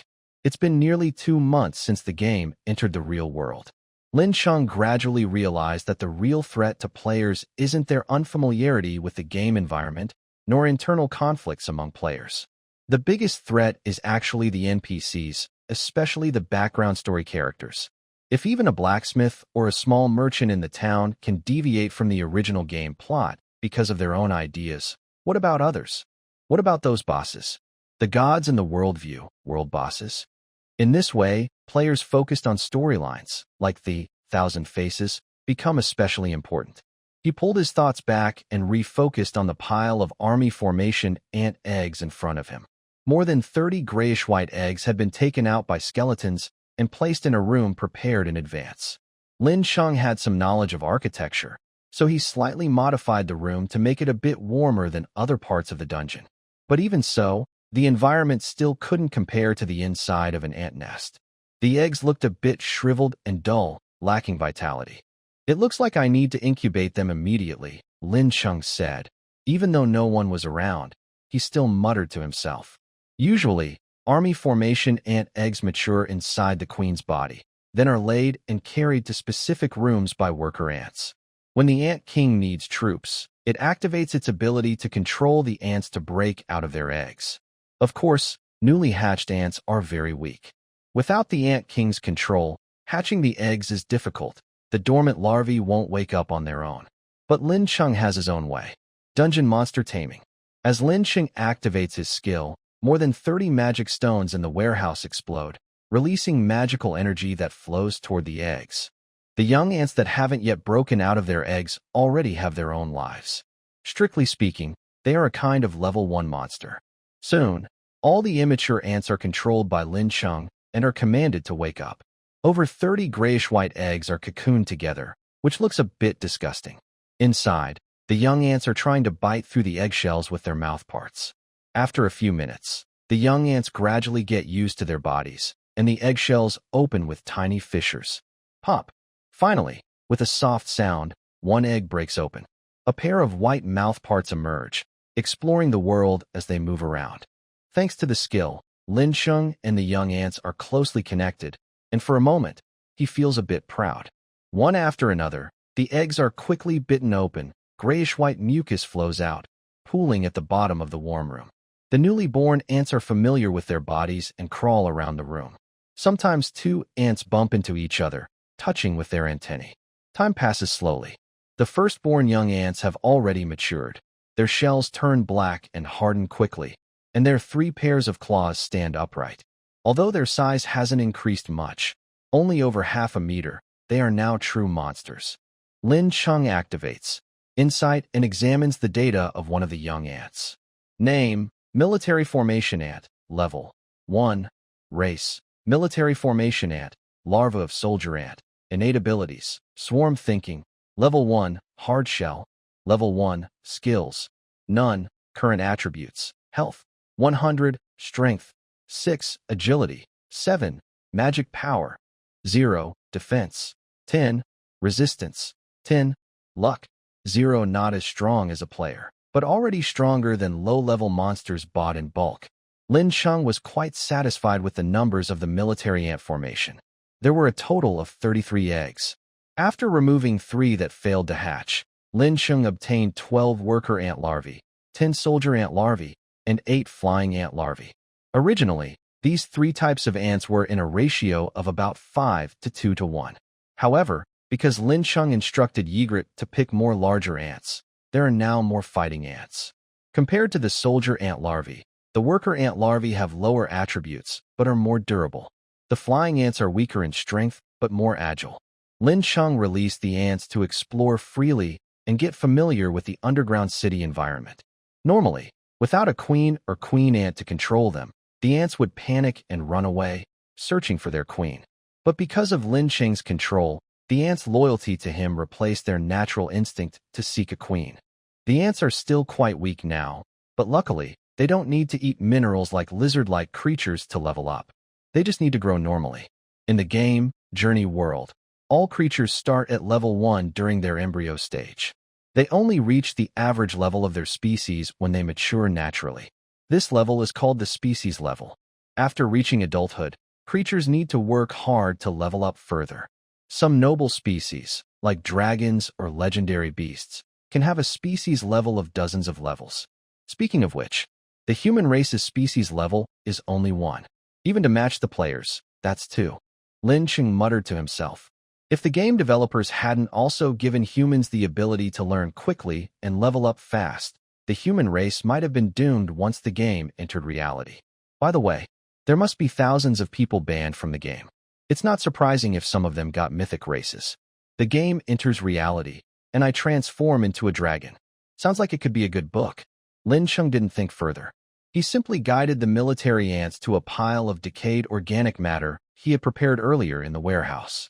The main food for the military ants is decayed organic matter produced by bacteria breaking down plants and animals in nature. The young ants can't hunt yet, so Lin Cheng had to feed them. The newly born larvae had just used up a lot of energy breaking out of their shells and were very hungry. When they saw the pile of decayed matter, They immediately rushed over, their mouthparts stirring within. On a snowy plain in the northern part of the Sixth Realm, snowflakes swirl and fall onto the always frozen ice. Suddenly, a giant claw covered in fine red scales steps onto the ice, cracking it with each step. This is a young dragon, only a few months old, but it already shows signs of a mighty dragon, with a tall body that looks very powerful. Cough, cough. I never thought I would be born in such a place. There aren't many enemies, but finding food is a problem. The young dragon has several noticeable wounds, which are frozen over and no longer bleeding. It coughs now and then, and surprisingly, it speaks in human language. I thought that if the game became real, I could fight alongside my big brother again. But I was born in such a remote place, and I haven't seen a single player. How can I find my big brother, Brother Lin Cheng? Where are you? The young dragon roars to the sky, full of frustration. The streets of Maraton town are filled with cheers. A neat team walks through the street, greeted by many players who praise them. If you look carefully, you'll see Zhao Qi among them, not at the front, but standing guard with a sword. This is the combat team from the Dragon City branch. Leading the team are the commander Chen Mo and Songya. Did you know that the Dragon City branch conquered the secret realm, Silver Moon Wolf Peak? Of course. The Silver Moon Wolf King is a level 7 boss, one of the top in this line, far stronger than the army formation Ant King. Yes, Dragon City is just a branch, but it has such strength. The other two guilds are just temporarily rivals. Outside, drums and gongs sound loudly, but inside a shabby small tavern on an unremarkable street in the town, the atmosphere is quiet and heavy. This is a very small tavern, cramped inside, only able to hold a few people tightly. In fact, this isn't a real gathering place for players but a location for a side quest, so it isn't large. The broken wooden table in the tavern was hanging on the wall with a triangular iron chain. Zhang Han was sitting beside it, having just drunk a large glass of beer, which he slammed onto the table with a loud bang. Chen Kaifeng sat quietly next to Zhang Han. His strong body made the small tavern feel even more cramped. He was just drinking silently and didn't say much to Zhang Han. Hey, big brother, do you remember? Before we formed the guild, we couldn't finish our tasks and had trouble even buying equipment. At that time, we were addicted and just wanted to drink something in the tavern. So we figured out a bug trick. Accept a quest, then cancel it repeatedly, and we could keep drinking at the boss's place without running out of alcohol. Chen Kaifeng nodded. He definitely remembered this, and he understood what Zhang Han was trying to say. In reality, Zhang Han wasn't someone who liked drinking. He just enjoyed the feeling of hanging out with his brothers. Their frustrations weren't without reason. The success of the Dragon City branch highlighted once again how poorly the Bloodflow War Guild had performed. Don't be too yourself. I just hope you and White don't fight. The failure this time wasn't your fault. Chen Kaifeng wanted to say more, but only managed a few words. Zhang Han had grown up. Sometimes, talking too much about certain things wasn't good. Weren't you interested in the underground dungeon that Zhao Qi's team failed to clear? There's not much going on lately. Why don't you lead a team to check it out? Zhang Han was surprised for a moment, then shook his head and said, Big brother, I was just speaking casually back then. He waved his hand and ordered another large glass of beer from the bartender. Now that he was the vice president of the Bloodflow War Guild, he didn't need to cheat with bugs to order beer. Chen Kaifeng suddenly held Zhang Han's arm, stopping him from drinking more, and said, after the game entered reality, monsters also evolved and upgraded. This has become known recently. Many underground dungeons have shown strange changes. The failure rate of small-scale battle teams attacking dungeons has also increased. Plus, Zhao Qi's team failed to clear a level 1 dungeon, which is already hard to understand. So I think that dungeon might be one of the earlier mutated ones. You should go check it out. There might be something special going on. Zhang Han thought for a moment and finally nodded, no longer refusing. Although he knew that Chen Kaifeng's words were just excuses, and his true goal was only to make him relax. The noise outside continued, as if no one cared about the next plan of the Blood Battle Guild, nor about the strange events happening in the dungeon. The main base of the Thousand Faces Guild is located in a large library in the town of Maraton. Besides being convenient for research and holding some information, Zhang Muan and his sister also enjoyed the atmosphere the library provided. At this moment, Zhang Miaoran stood beside a round table in the middle of the library, holding a piece of pure white paper. The paper had lines of black text, which looked freshly printed. Alphys and Soya fled to Chaluk's treehouse, knocking on the door and asking Chaluk for help. Chaluk's white beard stretched across the floor of the treehouse, and a muffled voice came from it, saying, "Cannot prevent your union, not out of jealousy. Alphys and Soya, you are truly siblings." After reading this part of the story, Zhang Miaoran turned to Zhang Muin sitting at the round table and said, "This is part of what I found on the stone tablet." "Yes, I understand. It seems to be a version of the creation scripture, teaching followers of the four religions not to marry each other. But it also hints that the four gods might have originated from the same source." Zhang Muin also had an identical copy of the manuscript and was calmly analyzing the passage. "Exactly. The gods are Alphys, the god of fate; Soya, the god of gold; Chaluk, the god of wisdom, and the holy god. But in the story, there are also many tales of the four gods fighting each other," Zhang Miaoran said casually, picking up a book from the pile on the table. Zhang Muin spread his hands. "Then there's nothing more to say. Intelligence officers rely on information to do their work, right? Our plan to steal the Legion necklace from the Blood Battle Guild last time was very successful. Next, I want to go to the Dragon City branch to do some things. Do you want to come?" Zhang Muin looked at Zhang Miaoran expectantly, but was met with a roll of the eyes. "Although I know the Legion necklace will be useful in a future side quest, you can't just turn against the Blood Battle Guild because of that." In Zhang Miaoran's eyes, there was confusion. "Didn't you almost fight with White too?" "Actually, we did fight. Speaking of which, we need to pay more attention to that guy. He's definitely higher than level 7.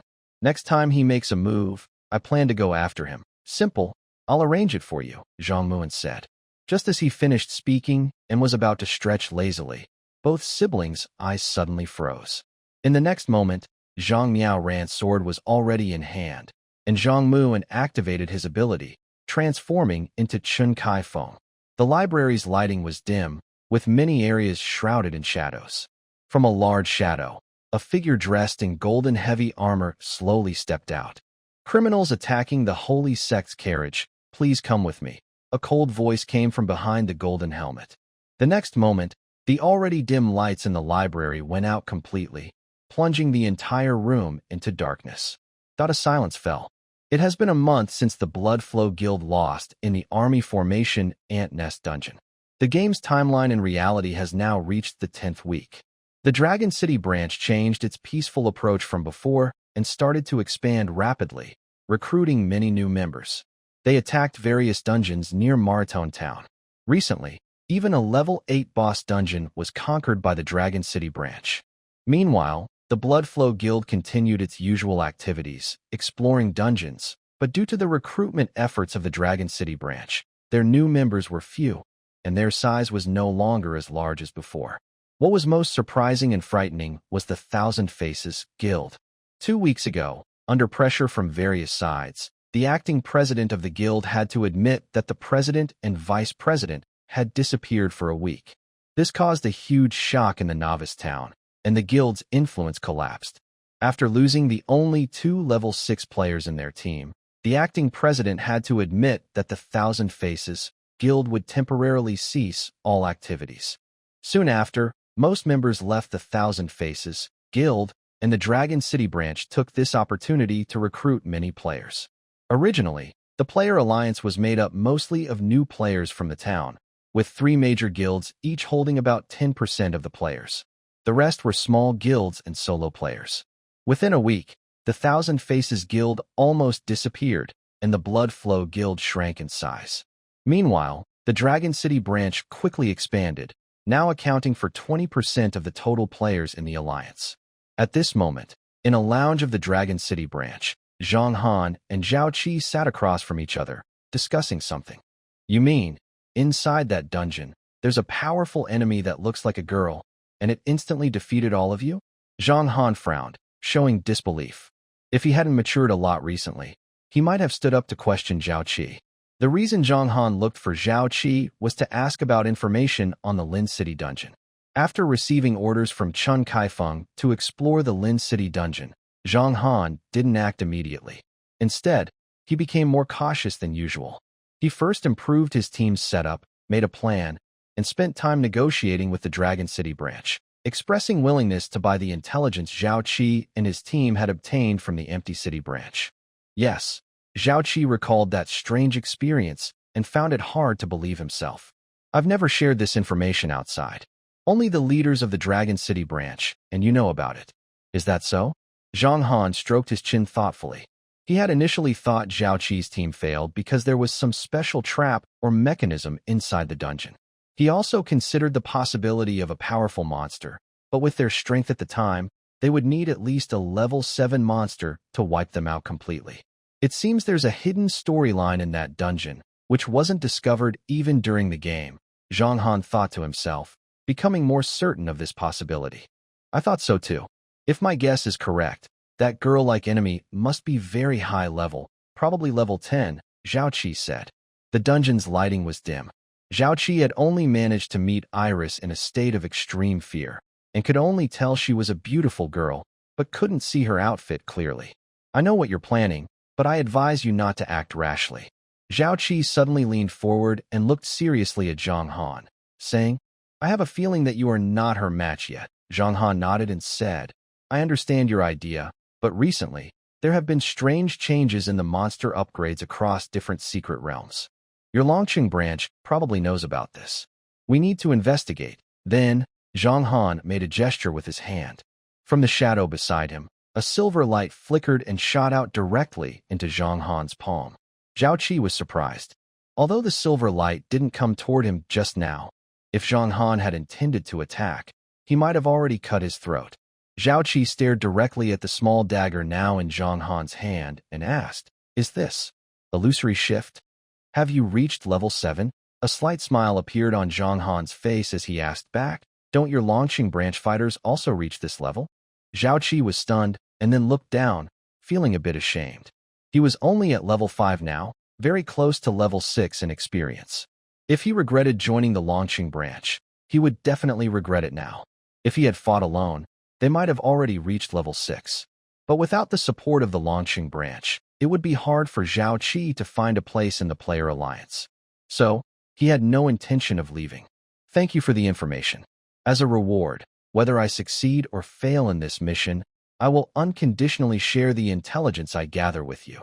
Zhang Han no longer hesitated. He stood up, called out to his team, and strode out of the meeting room. Zhao Qi watched Zhang Han's departing figure with complex emotions in his eyes. He was only a few years older than Zhang Han and full of youthful spirit. Once, he was also the leader of a guild, able to go anywhere with a group of followers like Zhang Han. Sigh. The autumn wind swept over the hills. A groundhog with brown fur stood on a mound, hugging its paws and looking toward the distant team approaching. The groundhog's ears twitched, and with a twist, it disappeared into the grass. This was Zhang Han's team. After receiving the intelligence, Zhang Han was fully prepared. Leading the team only took a few hours, and he arrived at the entrance of the underground city in Lincheng. Just looking at this entrance, it's hard to imagine there are enemies at level 10 inside, he thought. Zhang Han looked at the small hill no taller than 2 meters and the broken stone door inside it, and he couldn't help but marvel. Meanwhile, if Lincheng had a body, he would probably be sitting in place with his arms crossed, watching everything. His gaze was focused, covering Zhang Han. Over the past few days, Zhang Han had been gathering information and organizing his team. He especially had a meeting with Zhao Qi. With Yigrit's eyes, Lincheng would surely know what he was doing. Although I knew the 3 big guilds would attack me someday, it still feels a bit late now, Lincheng thought. He was full of anticipation. When Yigrit asked if he should come back to defend the underground city, Lincheng refused immediately. I can not only defend the city, but also use this team for a better plan, he said at that time. As Zhang Han and his team gathered and stepped into the underground city, the underground also started to stir. Skeletons, slimes, hounds, hidden spirits, camouflaging fungi, exploding beetles, army ants, earth lizards, stone golems, various monsters of different races. They looked like gears in a huge machine, ready and eager to fight. Tick! A drop of water fell from the air onto a small patch of moss below. Zhang Han and his team held torches, moving forward slowly but steadily through the underground city. Every time they passed a room or turned a corner in the corridor, the thief responsible for detection would immediately use skills to find all hidden traps without revealing anything. This time, Zhang Han had prepared thoroughly. The team had 12 members. Besides him, there was a level 6 for level 5 and 6 level 4 players. Among them, there were 3 thieves, not counting his shadow assassin. They had all kinds of antidotes and items to remove abnormal states, and even everyone wore 2 layers of shoe covers.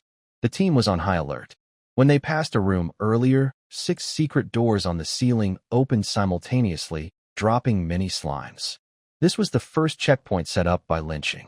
Less experienced teams often get eliminated here, but for Zhang Han's team, it was not a problem at all. The team quickly reacted and killed all the slimes, leaving no living creatures on the ground. Later, Zhang Han realized that if these slimes had fallen on their heads, they could have suffocated and died. This dungeon is definitely strange. There must be something intelligent controlling the monsters here. Zhang Han's team moved carefully forward. After dealing with a few waves of attacking monsters, they finally entered a larger room and faced their first real enemies. There are 2 groups of skeletons, 2 stone golems. Poisonous slimes are hiding in the corners of the ceiling, and the cracks in the walls and floor are coated with oil. At 3, 5, and 9 o'clock positions, there are camouflaged fungi mats. Among the skeletons, 3 are wearing armor, each hiding a self-destructing beetle inside. There are also 4 hyenas hiding in the corners on both sides of the door. The young man speaking is named Li Zhao.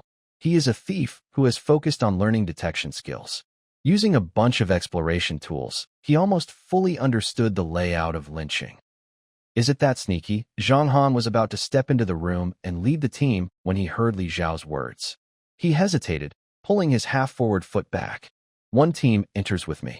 As soon as we go in, kill the hyenas hiding beside the door. Everyone takes antidotes. The mage in the second team uses the moisture technique to control the armored skeletons. Go, Zhang Han gave the order. His team, known for their strong combat power, immediately strode into the room. The 4 hyenas hiding on both sides of the stone door were about to pounce, but they were cut down by 2 level 5 swordsmen, 1 on each side. The 2 groups of skeletons and the 2 stone golems charged forward, but Zhang Han's team blocked their way.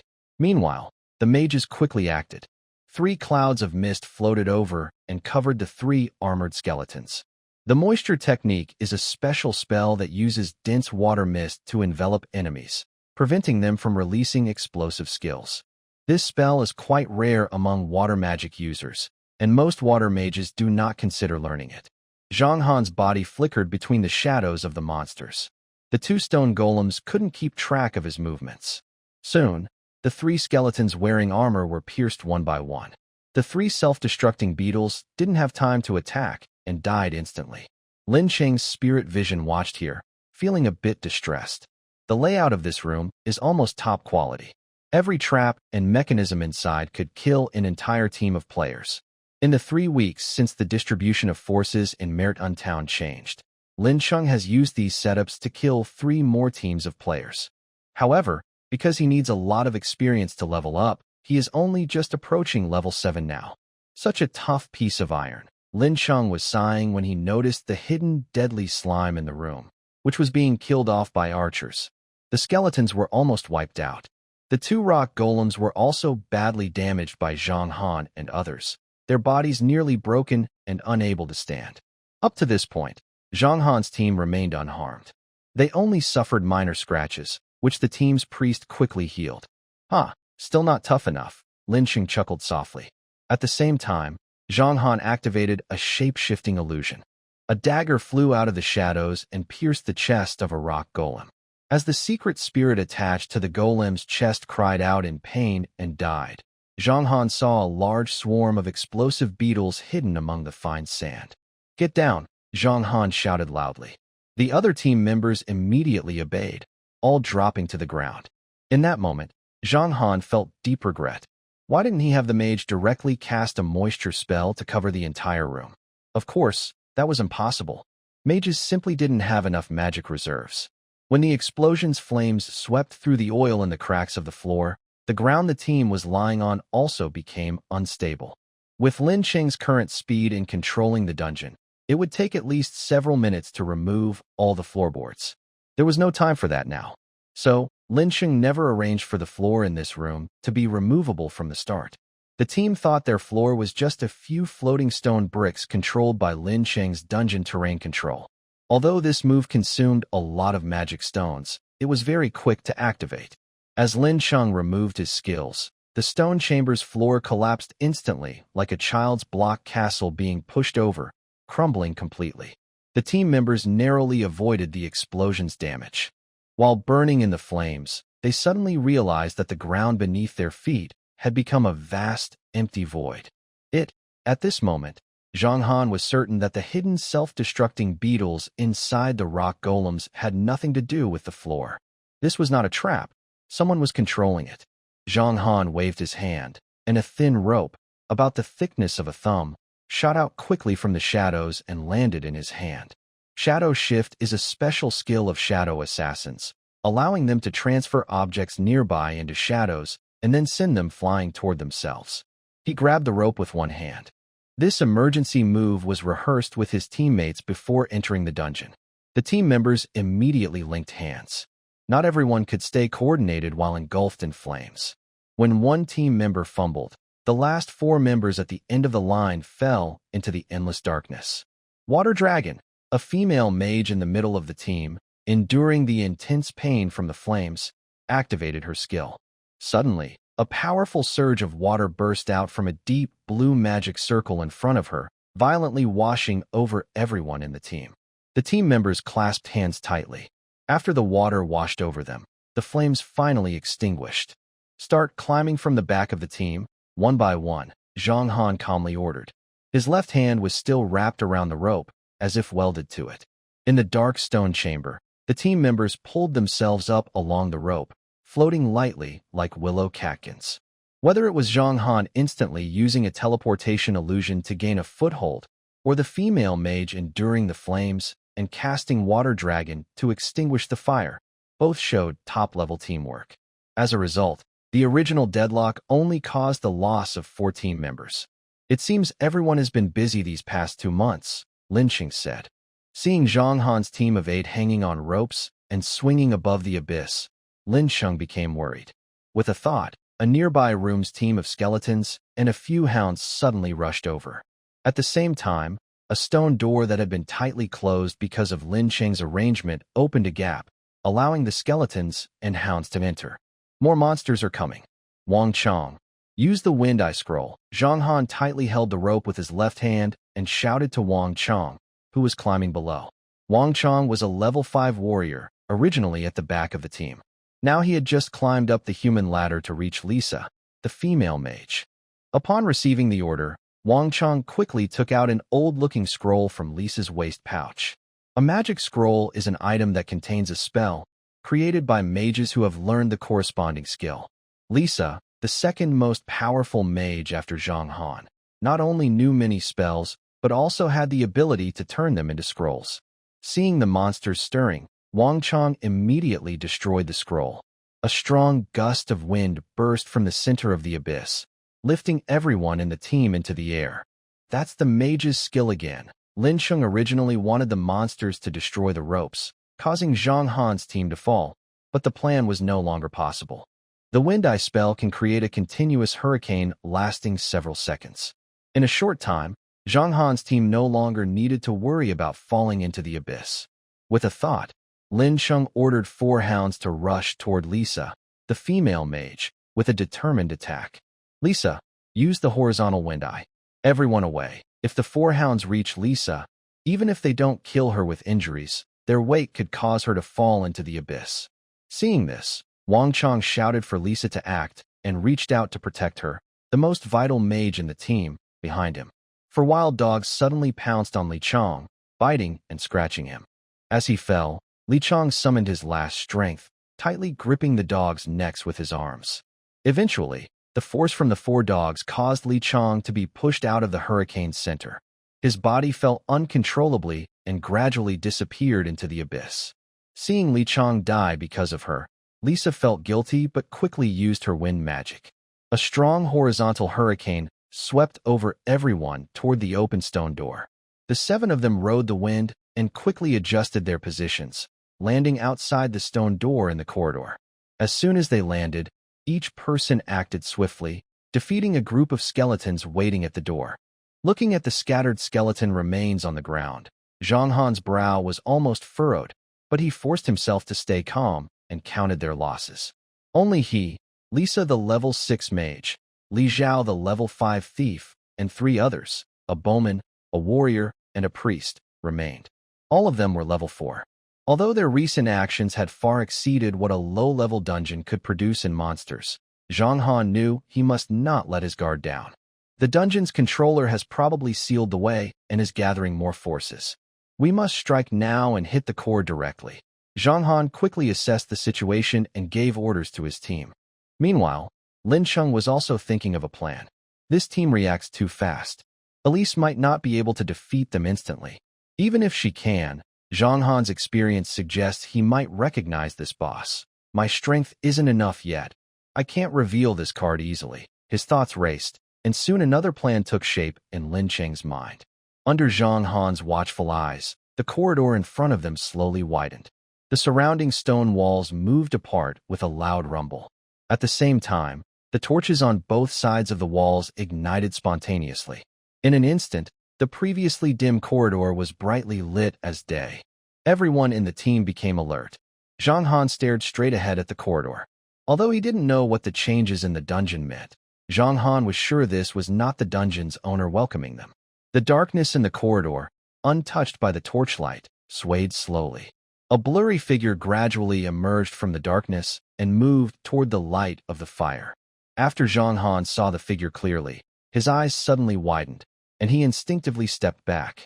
Red Knight. Yigrit. Red Knight Yigrit. The others in the team exclaimed when they saw the red figure. Wait. Zhang Han raised his hands to stop everyone from acting rashly and said, Yigrit is the boss guarding Hero Village. He shouldn't appear anywhere else. But even he was starting to doubt his words. This underground city had seen too many strange things. If no boss appeared, it wouldn't make sense. Meanwhile, far at the center of the underground city, Lin Cheng sneered inwardly. They had indeed been tricked, and this was only the first step. Earlier, Lin Cheng had been thinking about how to deal with the 3 major guilds. He quickly realized his biggest advantage was one piece of information. That was, players with titles are born into other races. When the game, Journey World, became wildly popular, there were over 100 million players, and at least hundreds of thousands had titles. Since the game had only recently been integrated into reality, some titled players, even after gaining different racial identities, probably wouldn't easily communicate with other players unless they were in danger. Journey World had many hidden mechanisms. Having this piece of information gave Zhang Han and other ordinary players the false impression that the strange phenomena in the underground city were due to the game's hidden features, not because of players secretly causing trouble. This was Lin Cheng's real advantage. He planned to use this information to steer Zhang Han and others' thoughts in the direction he wanted. As for the red figure at the end of the corridor, it was just a construct created by a hidden spirit attached to a skeleton. The hidden spirit, a natural elf, survives by absorbing the illusions of living beings. Lin Cheng couldn't sustain them, so they were summoned and used as needed. Because of this, victory in this battle was crucial. Earlier, Lin Cheng had used magic stones to support Wang Jianlin and had also signed a contract with Yigrit, taming armies of ants and lizard-like creatures. Over the past month, Lin Cheng had used a large amount of magic stones.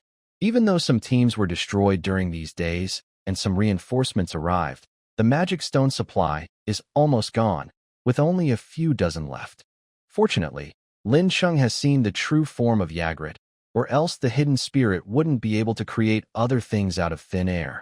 Suddenly, the magic around the stone pillar where Lin Cheng is located surges. He activates a magic item nearby. This is the communication stone he previously obtained from Zhao Qi and his group. As the communication stone in the skeleton's abdomen on the other side lights up, Lin Cheng's voice comes through Yigrit's body. The power of the Necromancer. I can no longer control it. Go to the Hero Village. Stop him. Prevent the dungeon's abnormal changes. The fragmented words are transmitted from Yigrit's direction, reaching Zhang Han and his team. Necromancer? The Necromancer killed by the Red Knight Yigrit? Zhang Han is an experienced player and knows the story of the Red Knight Yigrit. Rumor has it that Yigrit defeated a Necromancer, but the Necromancer's vengeful spirit cursed Yigrit. According to Yigrit, after the game entered reality, the Necromancer, originally just a program, gained its own intelligence and started planning to revive itself, which caused the abnormal changes in the underground layers. The series of strange events he experienced, combined with what the veteran boss in the novice village just said, naturally made Zhang Han think this way. However, despite this, Zhang Han's eyes still show doubt. He tightly grips his dagger, alertly watching Yigrit's figure. Lincheng already knew that a single sentence wouldn't make Zhang Han believe, so he activated other skills to create a group of skeletons around Yigrit. In the next moment, Zhang Mu and his team couldn't help but open their eyes wide, watching a black whirlwind swirl through the dungeon. Gradually, a group of skeletons took shape. In the Conquest world, dungeons are usually replenished with monsters when no players are inside, so even experienced players don't know how monsters are generated in the dungeon. To Zhang Han and others, the appearance of skeletons out of nowhere clearly shows the Necromancer's power. As soon as the skeletons are born, they start snarling and tearing at Yigrit's illusion. Yigrit's body is torn apart and gradually disappears into the darkness again. Zhang Han turned his head to signal, and Lisa immediately cast a fireball spell, hitting the end of the corridor. The bright flame lit up the darkness at the corridor's end, but they saw no sign of Yigrit. Only the fleeing backs of the skeletons remained. Could it really be, as Yigrit said, that all of this is caused by the Necromancer? Even if it is this strange event a result of the game coming to life, or is it part of the hidden story already in the game? Zhang Han kept thinking while feeling a chill all over his body. He had considered the questions before. After the game came to life, would the gods in the background attack them? Especially since the Thousand Faces Guild, which mainly explored the game's story, had two leaders disappear at the same time, making everyone nervous. Zhang Han originally thought the strange events in the dungeon were caused by monsters fighting each other to level up. After encountering many traps, he believed it was a clever monster controlling everything. If the clues pointed to the mysterious background story of the game, then digging deeper was beyond what Zhang Han could control. Hey, Zhang Han, what are you hesitating for? A clear voice woke Zhang Han. It was Lisa. Lisa was a young woman with long red hair, a few years older than Zhang Han. She was an elder of the Blood Battle Guild. Because she didn't like to bother others, she used a pseudonym in the game. Only a few close friends in the guild knew her real name. Even if there really is a necromancer who once fought against Yigrit at the Dark End, so what? We can't win, so we just retreat and regroup. Isn't that what the game Journey World is about? You're hesitating now. Isn't Wang Chong just wasting his life? Lisa's words woke Zhang Han from his hesitation. His eyes suddenly became firm. Yes, after all, we are players, he said. Zhang Han straightened his chest, pointed at the darkness at the end of the corridor, and raised his fist high. Let's keep going. Even if we can't clear the dungeon today, we must find out what's really going on. Zhang Han and Lisa quickly rallied their team's spirits, and they set out again with renewed determination. Deep inside the dungeon, Lin Cheng watched this scene with a smile. Yes, I was just worried you wouldn't come. Zhang Han and his team continued to move through the dungeon. This time, Lin Cheng subtly changed the layout, shifting the circular room where Iris was held to the side. If Zhang Han's team had accidentally found Iris, it would reveal their plans and ruin the previous preparations. Because they were very careful now, and their team was strong, ordinary monsters couldn't do much against them. Lincheng decided to remove all the guards along the way. Finally, when they reached a large room, Lincheng secretly activated a trap. Skeletons next to the room threw their torches onto the ground. The flames quickly spread along the cracks in the walls, surrounding the entire room in fire. Surprisingly, these flames were not the usual bright red oil fire, but emitted a strange purple glow. Purple flames? Zhang Han and his team had to move closer to the center of the room. Lisa could use water magic to put out the fire, but based on their experience with dungeon strategies, forcibly changing the dungeon's layout would drain their magic supply. Moreover, they didn't know if the purple flames had any other effects. In games, fire can appear in different colors depending on its effects. Purple flames often suggest corrosion or similar effects, so Lisa didn't dare to dismiss it outright. In fact, Lincheng had once again created a misleading impression. Whether Yigrit's explanation was true or not, Zhang Han's team had shifted their focus from who is causing trouble in the dungeon to what kind of monsters are causing trouble. Under Lin Cheng's deliberate guidance, their thinking was drifting further away from the player's perspective. They didn't realize that the purple flames in front of them were simply caused by Lin Cheng adding a bit of mineral to the oil. "Captain, I've checked beneath the floor. There won't be any situation like before," Li Zhao said to Zhang Han. "Good," Zhang Han nodded. "We can't rely on the dungeon to spawn monsters as usual. We need to find a hidden passage behind a stone wall and break out directly." "Wait, look ahead." With Lisa's loud cry, the team members instinctively looked toward the other end of the room, where purple flames spread across the area. In the darkness, a large figure gradually appeared. It was a creature resembling a four-legged land dragon, covered in sharp purple crystals on its body. The purple flames spread over the creature, but caused no harm. At this moment, the creature was curled up and sleeping peacefully, not moving at all, as if unaware of Zhang Han and his team's presence. "Is this a purple crystal land dragon?" "No, the purple flames don't affect it, so it must have similar properties." Lisa examined the sleeping creature carefully, quickly recalling the types of monsters she had seen. "Could it be a dead cursed purple crystal land dragon?" Zhang Han said seriously. "Usually, when monsters undergo necromantic transformation, they turn into zombie or skeleton types. Their affinity with necromantic magic can either strengthen or weaken them, but overall, their form doesn't change much. However, some monsters are highly compatible with necromantic magic. After transforming into undead, they become stronger, and their level can increase by several ranks. The dead cursed purple crystal land dragon is a result of a purple crystal land dragon being transformed by necromantic magic, making it a powerful level 9 monster. Compared to a normal purple crystal land dragon, the dead curse version is immune to necromantic spells and can breathe necromantic flames. In reality, there was no such thing as a dead curse purple crystal land dragon. The creature lying before them was just a lizard made of earth and stone. Lin City had spent some time polishing its shell and used mucus extracted from slimes to stick purple crystals mined from the cave onto it.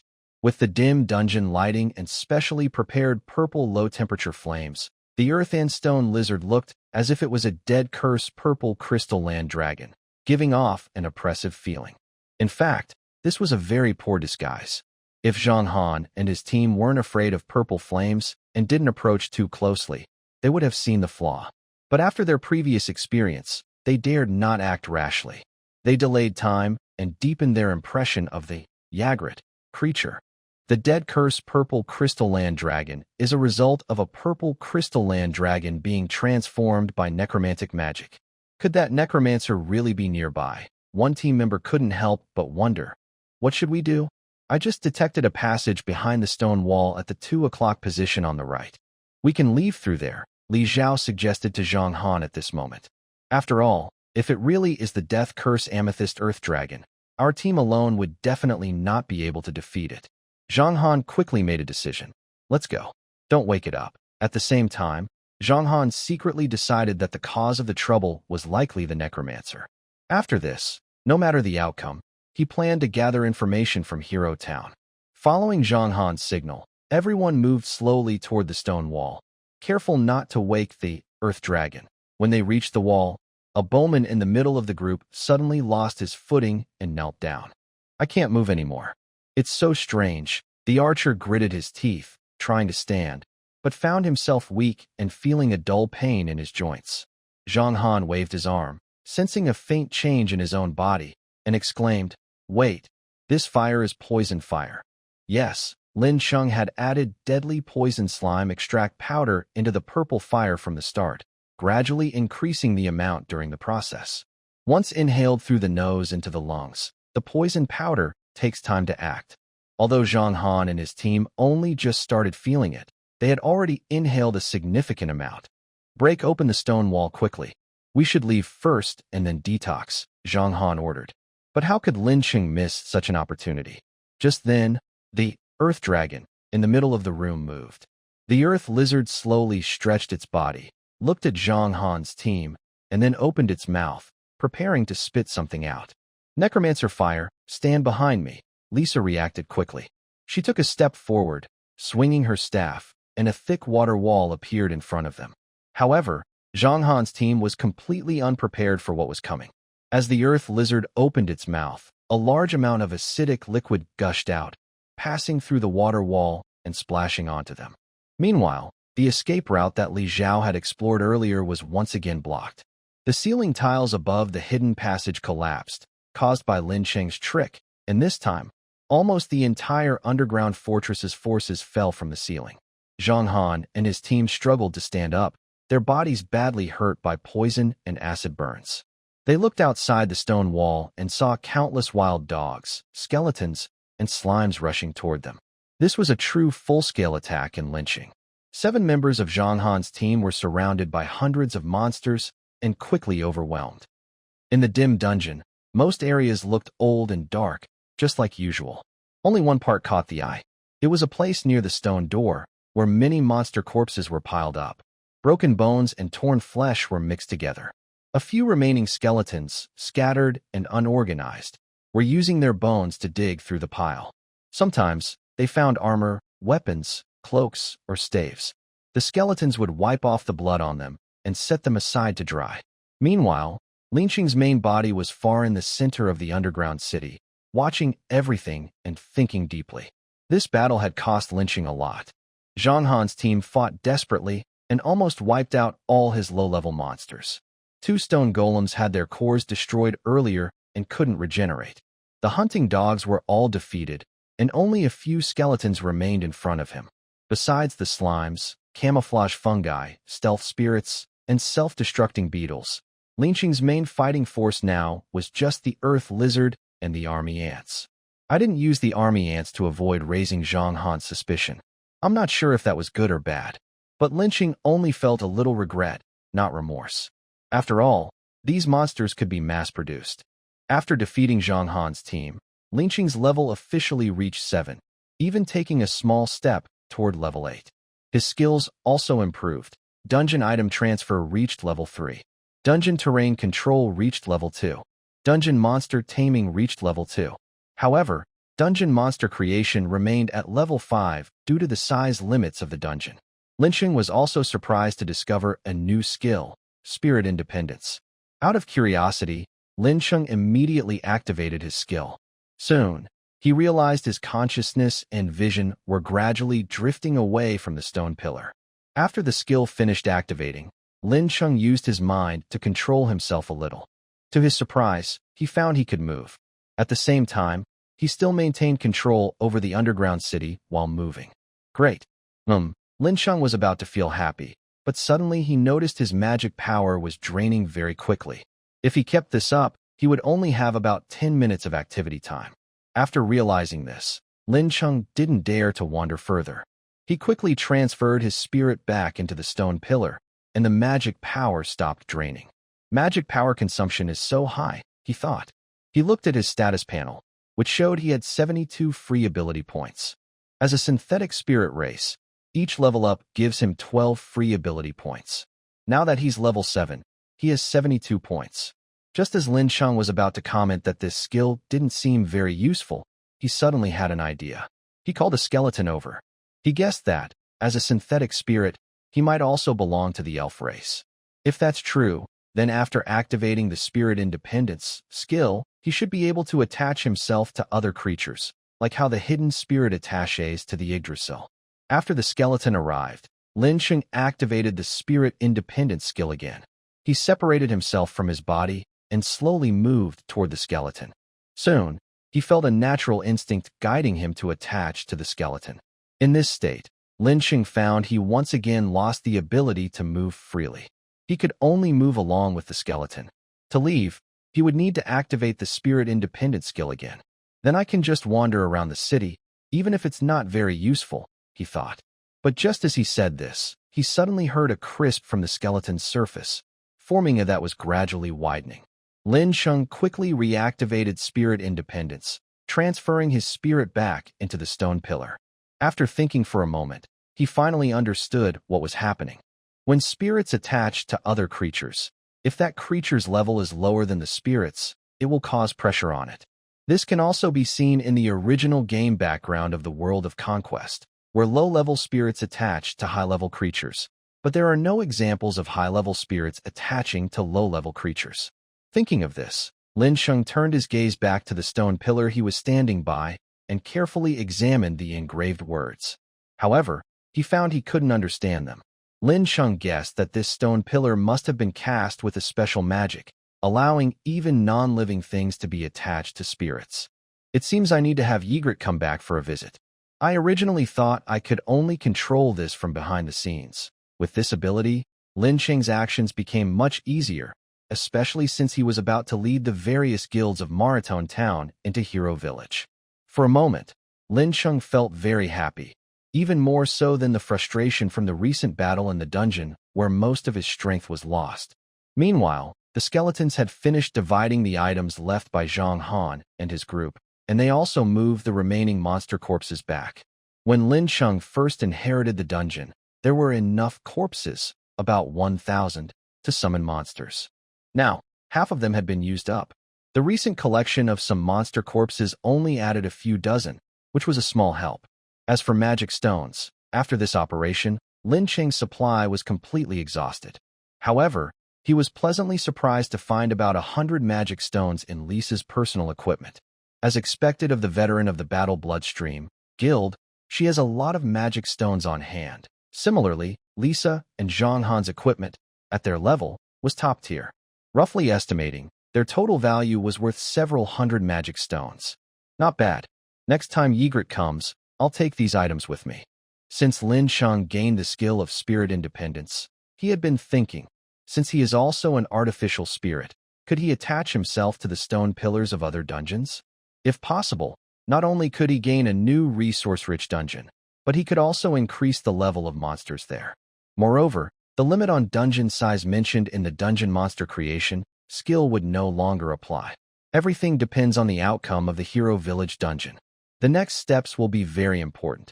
Inside the stone chamber of the dungeon core, glowing blue runes flickered on the stone pillars. Do the people of the Sixth Realm know that their world only makes up 1/12 of this entire universe? Most people in the four great nations probably only answer with, "I don't know," when asked.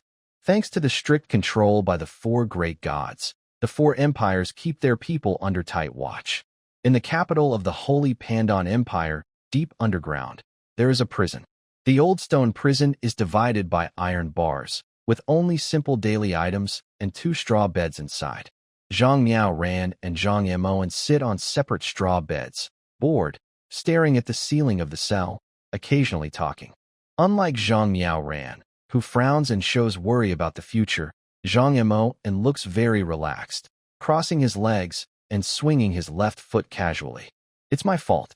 If I had known, I wouldn't have gotten involved in this part of the story early," Zhang Miao Ran suddenly said, bringing up a new topic. "But based on our experience in the game, those runes will eventually be sent to the Holy Tribunal. Wouldn't that make them harder to get later?" Zhang Emoan shared his opinion with a smile. "Besides, the Empire's officials captured us. Doesn't that mean we touched the core part of the Lord of Humans storyline?" When Zhang Emoan said this, Zhang Miao Ran's guilty expression eased quite a bit. Back in the game days, the siblings were just casual players, mainly studying the story background and not caring much about powerful gear or challenging bosses. However, later, an accident caused the side story of the Lord of Humans to affect their estate. The kind NPC estate owner was killed, and the siblings developed their first hatred for the Lord of Humans. That led to their determination to learn more about the game background and to defeat the world boss, the Lord of Humans, as their ultimate goal, forming the guild Thousand Faces. In truth, Zhang Emoan looked very calm on the surface, but inside, he couldn't help feeling a little nervous. Being locked up by the NPC, or even being sent to a mental hospital and chased, are scenes they have experienced before in the game. But those were just parts of the story, meant to make the game more interesting, not real attempts to harm them. Now, things are different. The brother and sister are truly threatened with death. During the days they were imprisoned here, Zhang Muan constantly observed the layout of the cell, trying to find a way to unlock the door or attract the guards. Unfortunately, the lock on the door was reinforced with special magic, making it impossible to open with physical force. The guards were also experienced holy knights, so tricking them was out of the question. The situation was so dire that Zhang Muin felt hopeless, but he couldn't show fear in front of his sister. He kept a cheerful attitude. Suddenly, both of their ears twitched. They heard footsteps outside the cell corridor. The footsteps were light, and from the sound, they could tell it was someone wearing high heels on stone tiles. The person was quite petite. Their guess was quickly confirmed. A slim young girl appeared at the door of the cell. She looked about 15 or 16 years old, with smooth, flowing blonde hair. She wore a beautiful white long dress, looked gentle, and had an elegant aura. Just standing there, she seemed to shine.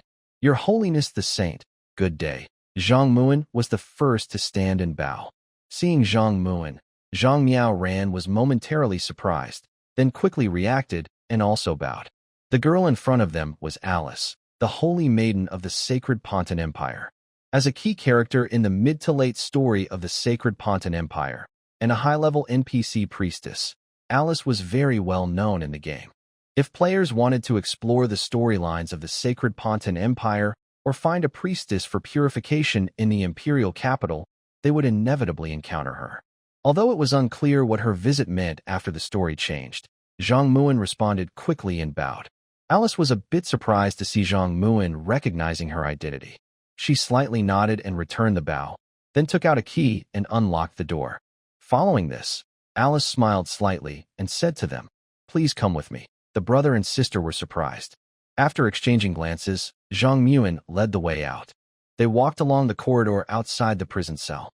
Alice was at the front, and the guards, who were holy knights, all bowed respectfully when they saw her. "Mr. Kamona, the holy knight you killed. I've used magic to bring him back to life, so you don't need to feel too guilty." As they continued down the corridor and reached a place not guarded by holy knights, Alice spoke up voluntarily. "All your equipment and personal belongings are in these 2 bags.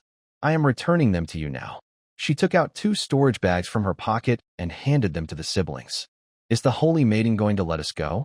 Zhang Muin asked cautiously. He had guessed that the holy maiden might question them, but he didn't expect her to simply return their belongings without saying a word, as if she was about to let them go. "There's no point in killing you here. You will come back to life, won't you?" Alice said surprisingly. Zhang Muin's mind raced. After the game became reality, players were born in a beginner town. Even if they died, they would revive, and the townspeople showed no unusual reactions.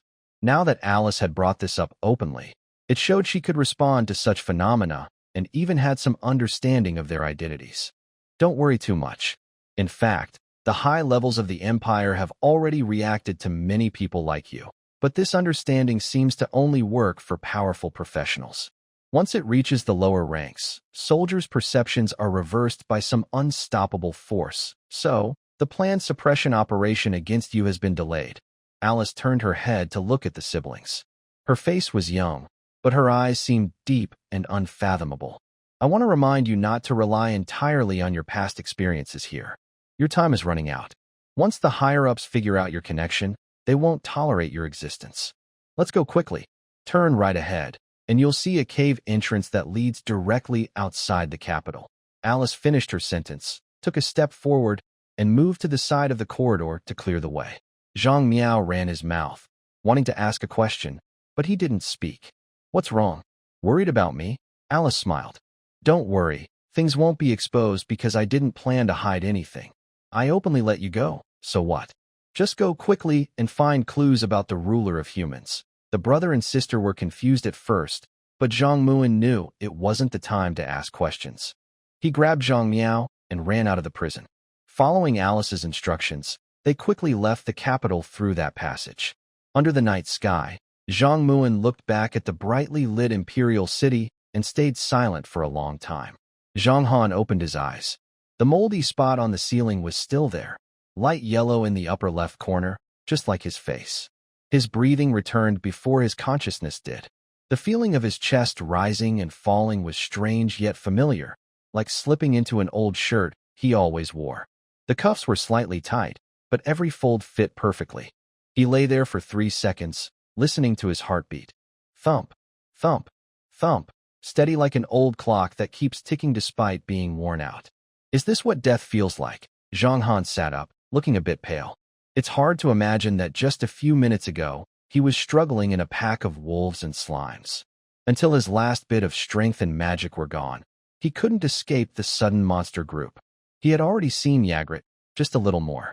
Vice Captain, are you dead too? A sudden voice pulled Zhang Han out of his thoughts.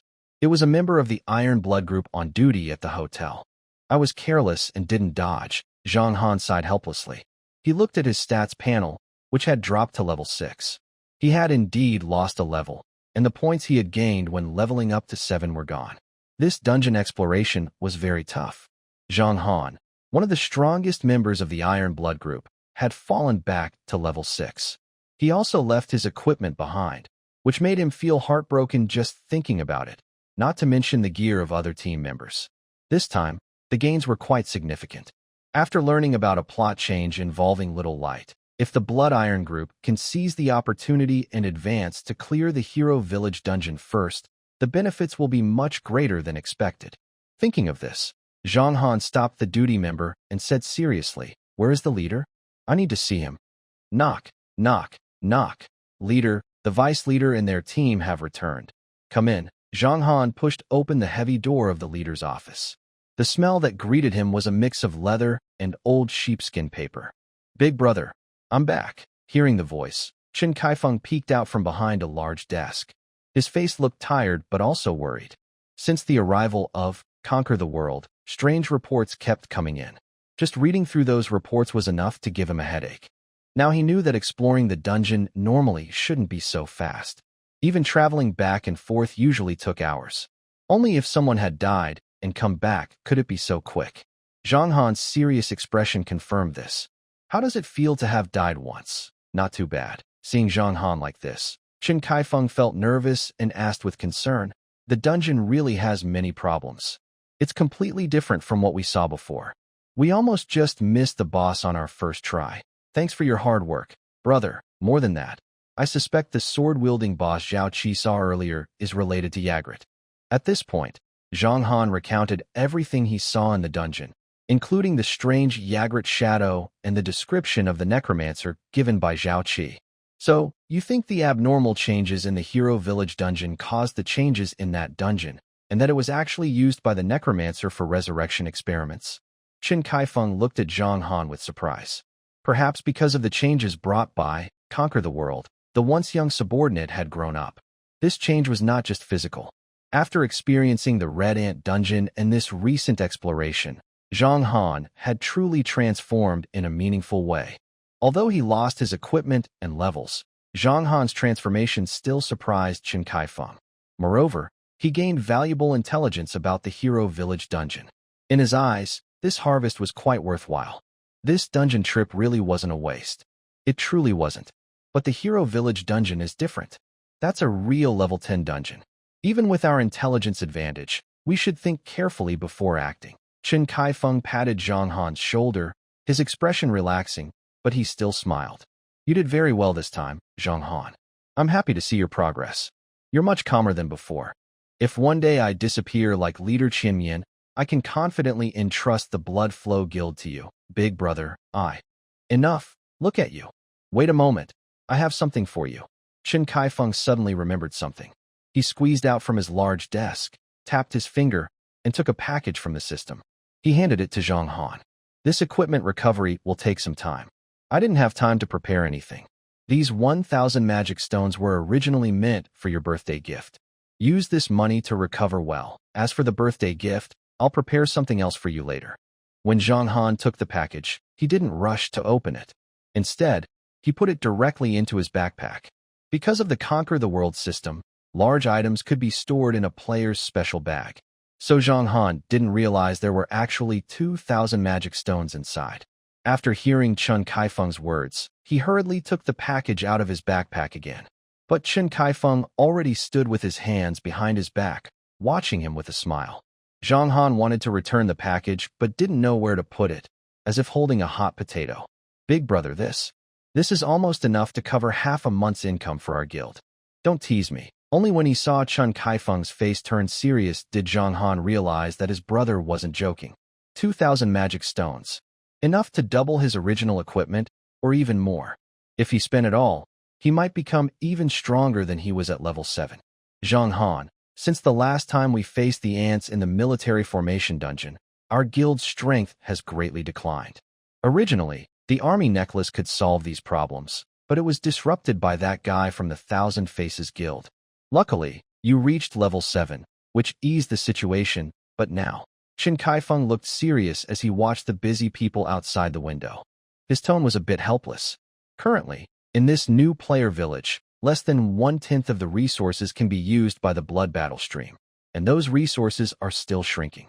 If we can't turn things around with a good victory, our Iron Blood group might end up like the Thousand Faces Guild. Even if he gives up on the blood battle stream, with his experience and level, it wouldn't be hard to find a good position in another guild. But then, who would still call him guild leader Chen Kaifeng? He was unwilling to give up. Given the current situation of the blood battle stream guild, Chen Kaifeng couldn't delay any longer. He had to invest all resources to keep Zhang Han strong. He needed the players to understand that as long as Zhang Han was still standing, he, Chen Kaifeng, wouldn't fall, and neither would their guild. However, relying only on the blood battle stream to clear the hero village dungeon was far from enough. In fact, sacrifices might be greater than they imagined. Chen Kaifeng snapped out of his thoughts and turned to look at Zhang Han, who was still standing there in a daze. He spoke. I need you to notify the leader of the Long City branch. Tell him I want to discuss strategies for the hero village dungeon. In the arena of Maraton town, a large round table had been set up in the empty arena space. Originally, Chen Kaifeng approached Fang Zhongqing, asking to hold a large meeting involving all the decision-makers of the player alliance. At first, Fang Zhongqing didn't think anything important was happening. It wasn't until Chen Kaifeng mentioned his intelligence about the strange events in all the dungeons over the past 3 months and the final bosses in the beginner areas that Fang Zhongqing became serious. Soon, representatives from various guilds were gathered together. This included 3 representatives from the Long City branch, 2 from the Blood Battle Stream Guild, and the acting president of the Thousand Faces Guild. There were also over a dozen smaller guilds, each sending 1 representative, along with several respected figures from the solo player community. Thank you all for taking the time to come here. Fang Zhongqing stood up and looked around at all the players in the arena. He spoke slowly. Today, we are here because the Blood Battle Guild has recently discovered important information during their exploration. Most of the people in the arena were focused on Fang Zhongqing. As the Dragon City branch grew stronger, Fang Zhongqing's status in the town also increased. Although he was only a regional manager in the Dragon City Guild, new players in different beginner areas couldn't communicate with each other. For now, Fang Zhongqing had the authority to manage the entire Dragon City branch. A few days ago, Vice President Zhang Han of the Blood Battle Guild led a team into a dungeon to explore. Inside, they encountered a hidden boss from the beginner area, Yggdrasil. When Fang Zhongqing said this, everyone around the table looked at him with disbelief. Everyone probably knows how Yggdrasil's mechanics work. Actually, according to Zhang Han himself, what they saw was just an illusion of Yggdrasil. He quickly corrected himself when he realized his words could be misunderstood. What no one noticed was that a tall figure sitting at the corner of the table slowly shifted his body. To outsiders, it just looked like he was uncomfortable sitting. The tall figure was Yggdrasil. Although he wasn't well known in the casual player circles, he had worked with the Blood Battle Guild before. After Fang Zhongqing suggested it, he came here to discuss matters. As for Lin Cheng, he had already gone to the dungeon with Yggdrasil before this meeting. He was now listening carefully to the details of the discussion. This was Lin Cheng's first time leaving his dungeon after the game became reality.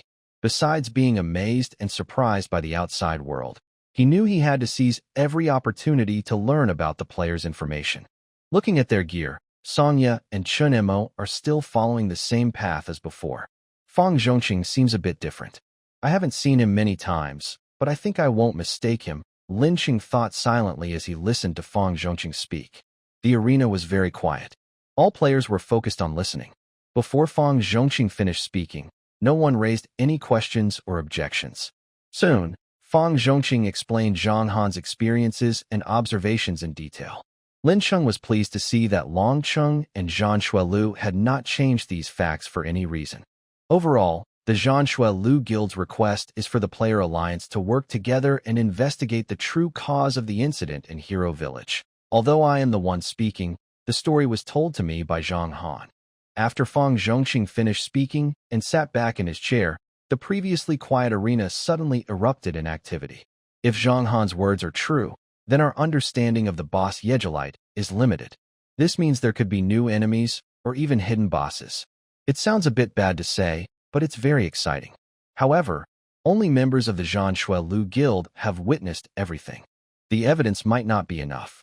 Yes, who has proof about hidden bosses or dungeon anomalies?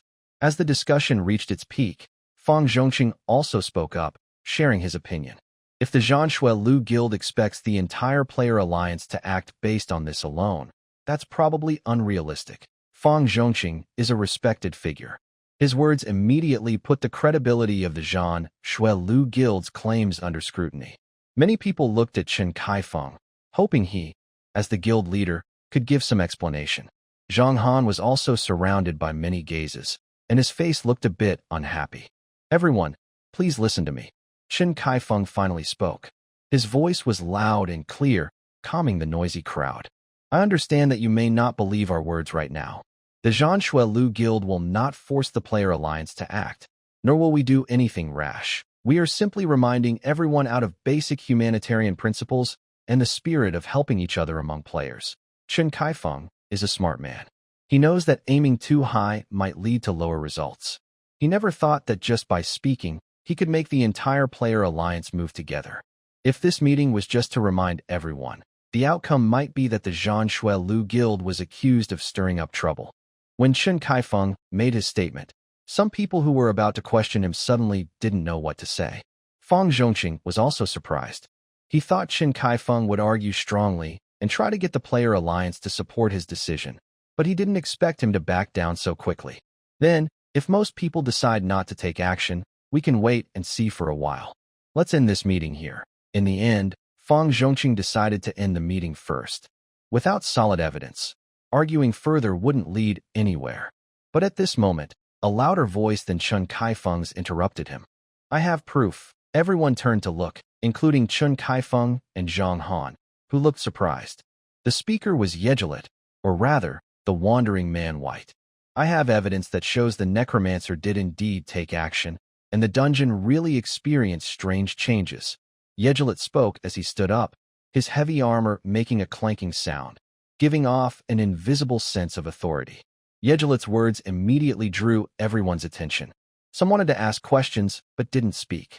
Then, in front of everyone, Yigrit slowly said, when I explored a dungeon before, I saw undead creatures forming inside. Zhang Han's expression changed.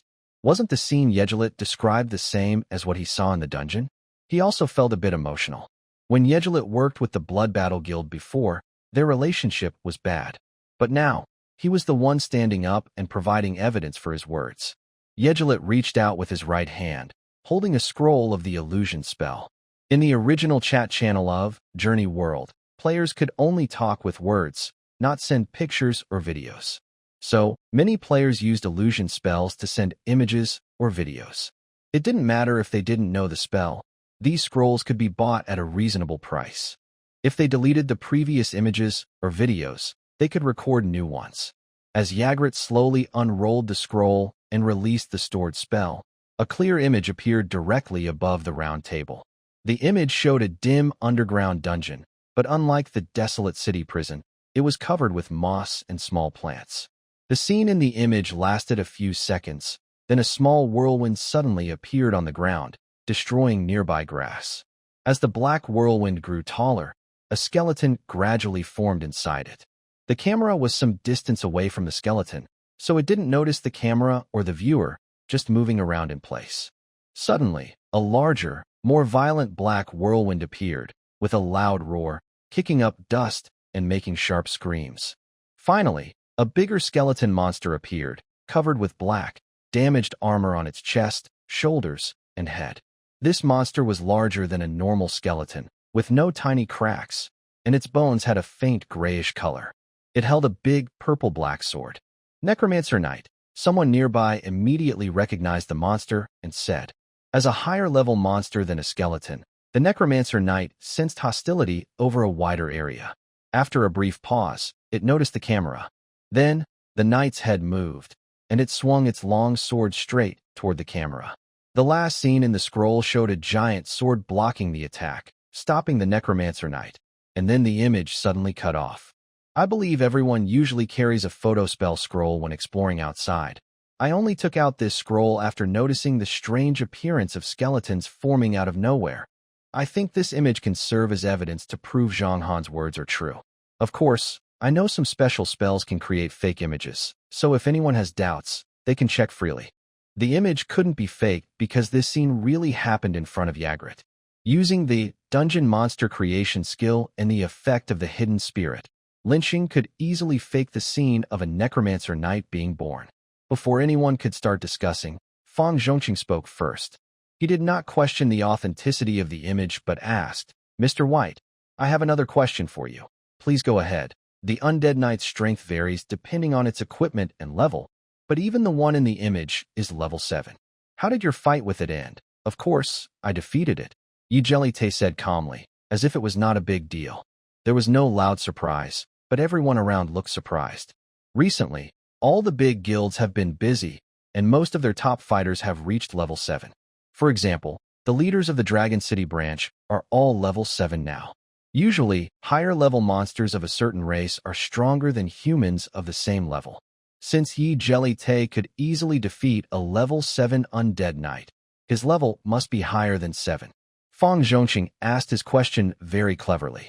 Some people who wanted to doubt maliciously immediately stopped talking. Now that we have proof, what do you all think about the credibility of this matter? What actions should our player alliance take? As Fang Zhongqing opened the topic, everyone in the arena started discussing again. This doesn't seem fake. If the image is real, then what Zhang Han said is true. Yes, if the Necromancer really moved, the dungeon's strange changes could prevent everyone from continuing to clear it. So Hero Village really needs to check it out. But if that Necromancer can easily create level 7 undead knights, how should we deal with him? People in the arena discussed anxiously. Although they were worried, most of them felt powerless. After all, a Necromancer who can match Yigrit's strength would be level 10, which is normal. Even if the entire player alliance joined forces, winning is uncertain. I think this problem must be solved. At this moment, Chen Emo spoke. As the vice president of the Lincheng branch, he usually acts carefree, but now he presented a quite bold opinion. If we can solve this problem, then it's best to do so. Fang Zhongqing also changed his view. With the Lincheng branch now supporting the idea, the player alliance's initiative to attack was backed by the Lincheng branch, the Blood Battle Guild, and Yigrit, the so-called strongest solo player. Suddenly, the focus shifted again. Many players, after weighing the pros and cons, expressed their willingness to help. Currently, the top-tier players have reached level 7. As long as they don't act immediately and take some time to improve, defeating the Lich Mage won't be too difficult. The heated discussion dragged the time from noon into the evening. Finally, after a round of voting, the proposal for the player alliance to take action was approved by a large margin. A few conservative small guilds and solo players also agreed to contribute.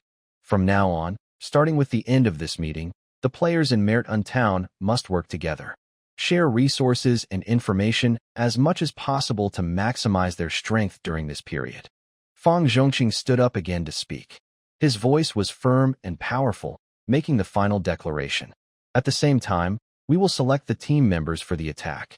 In 1 month, we will march to Hero Village. After the meeting about the Hero Village operation, the representatives of each guild hurriedly left the arena.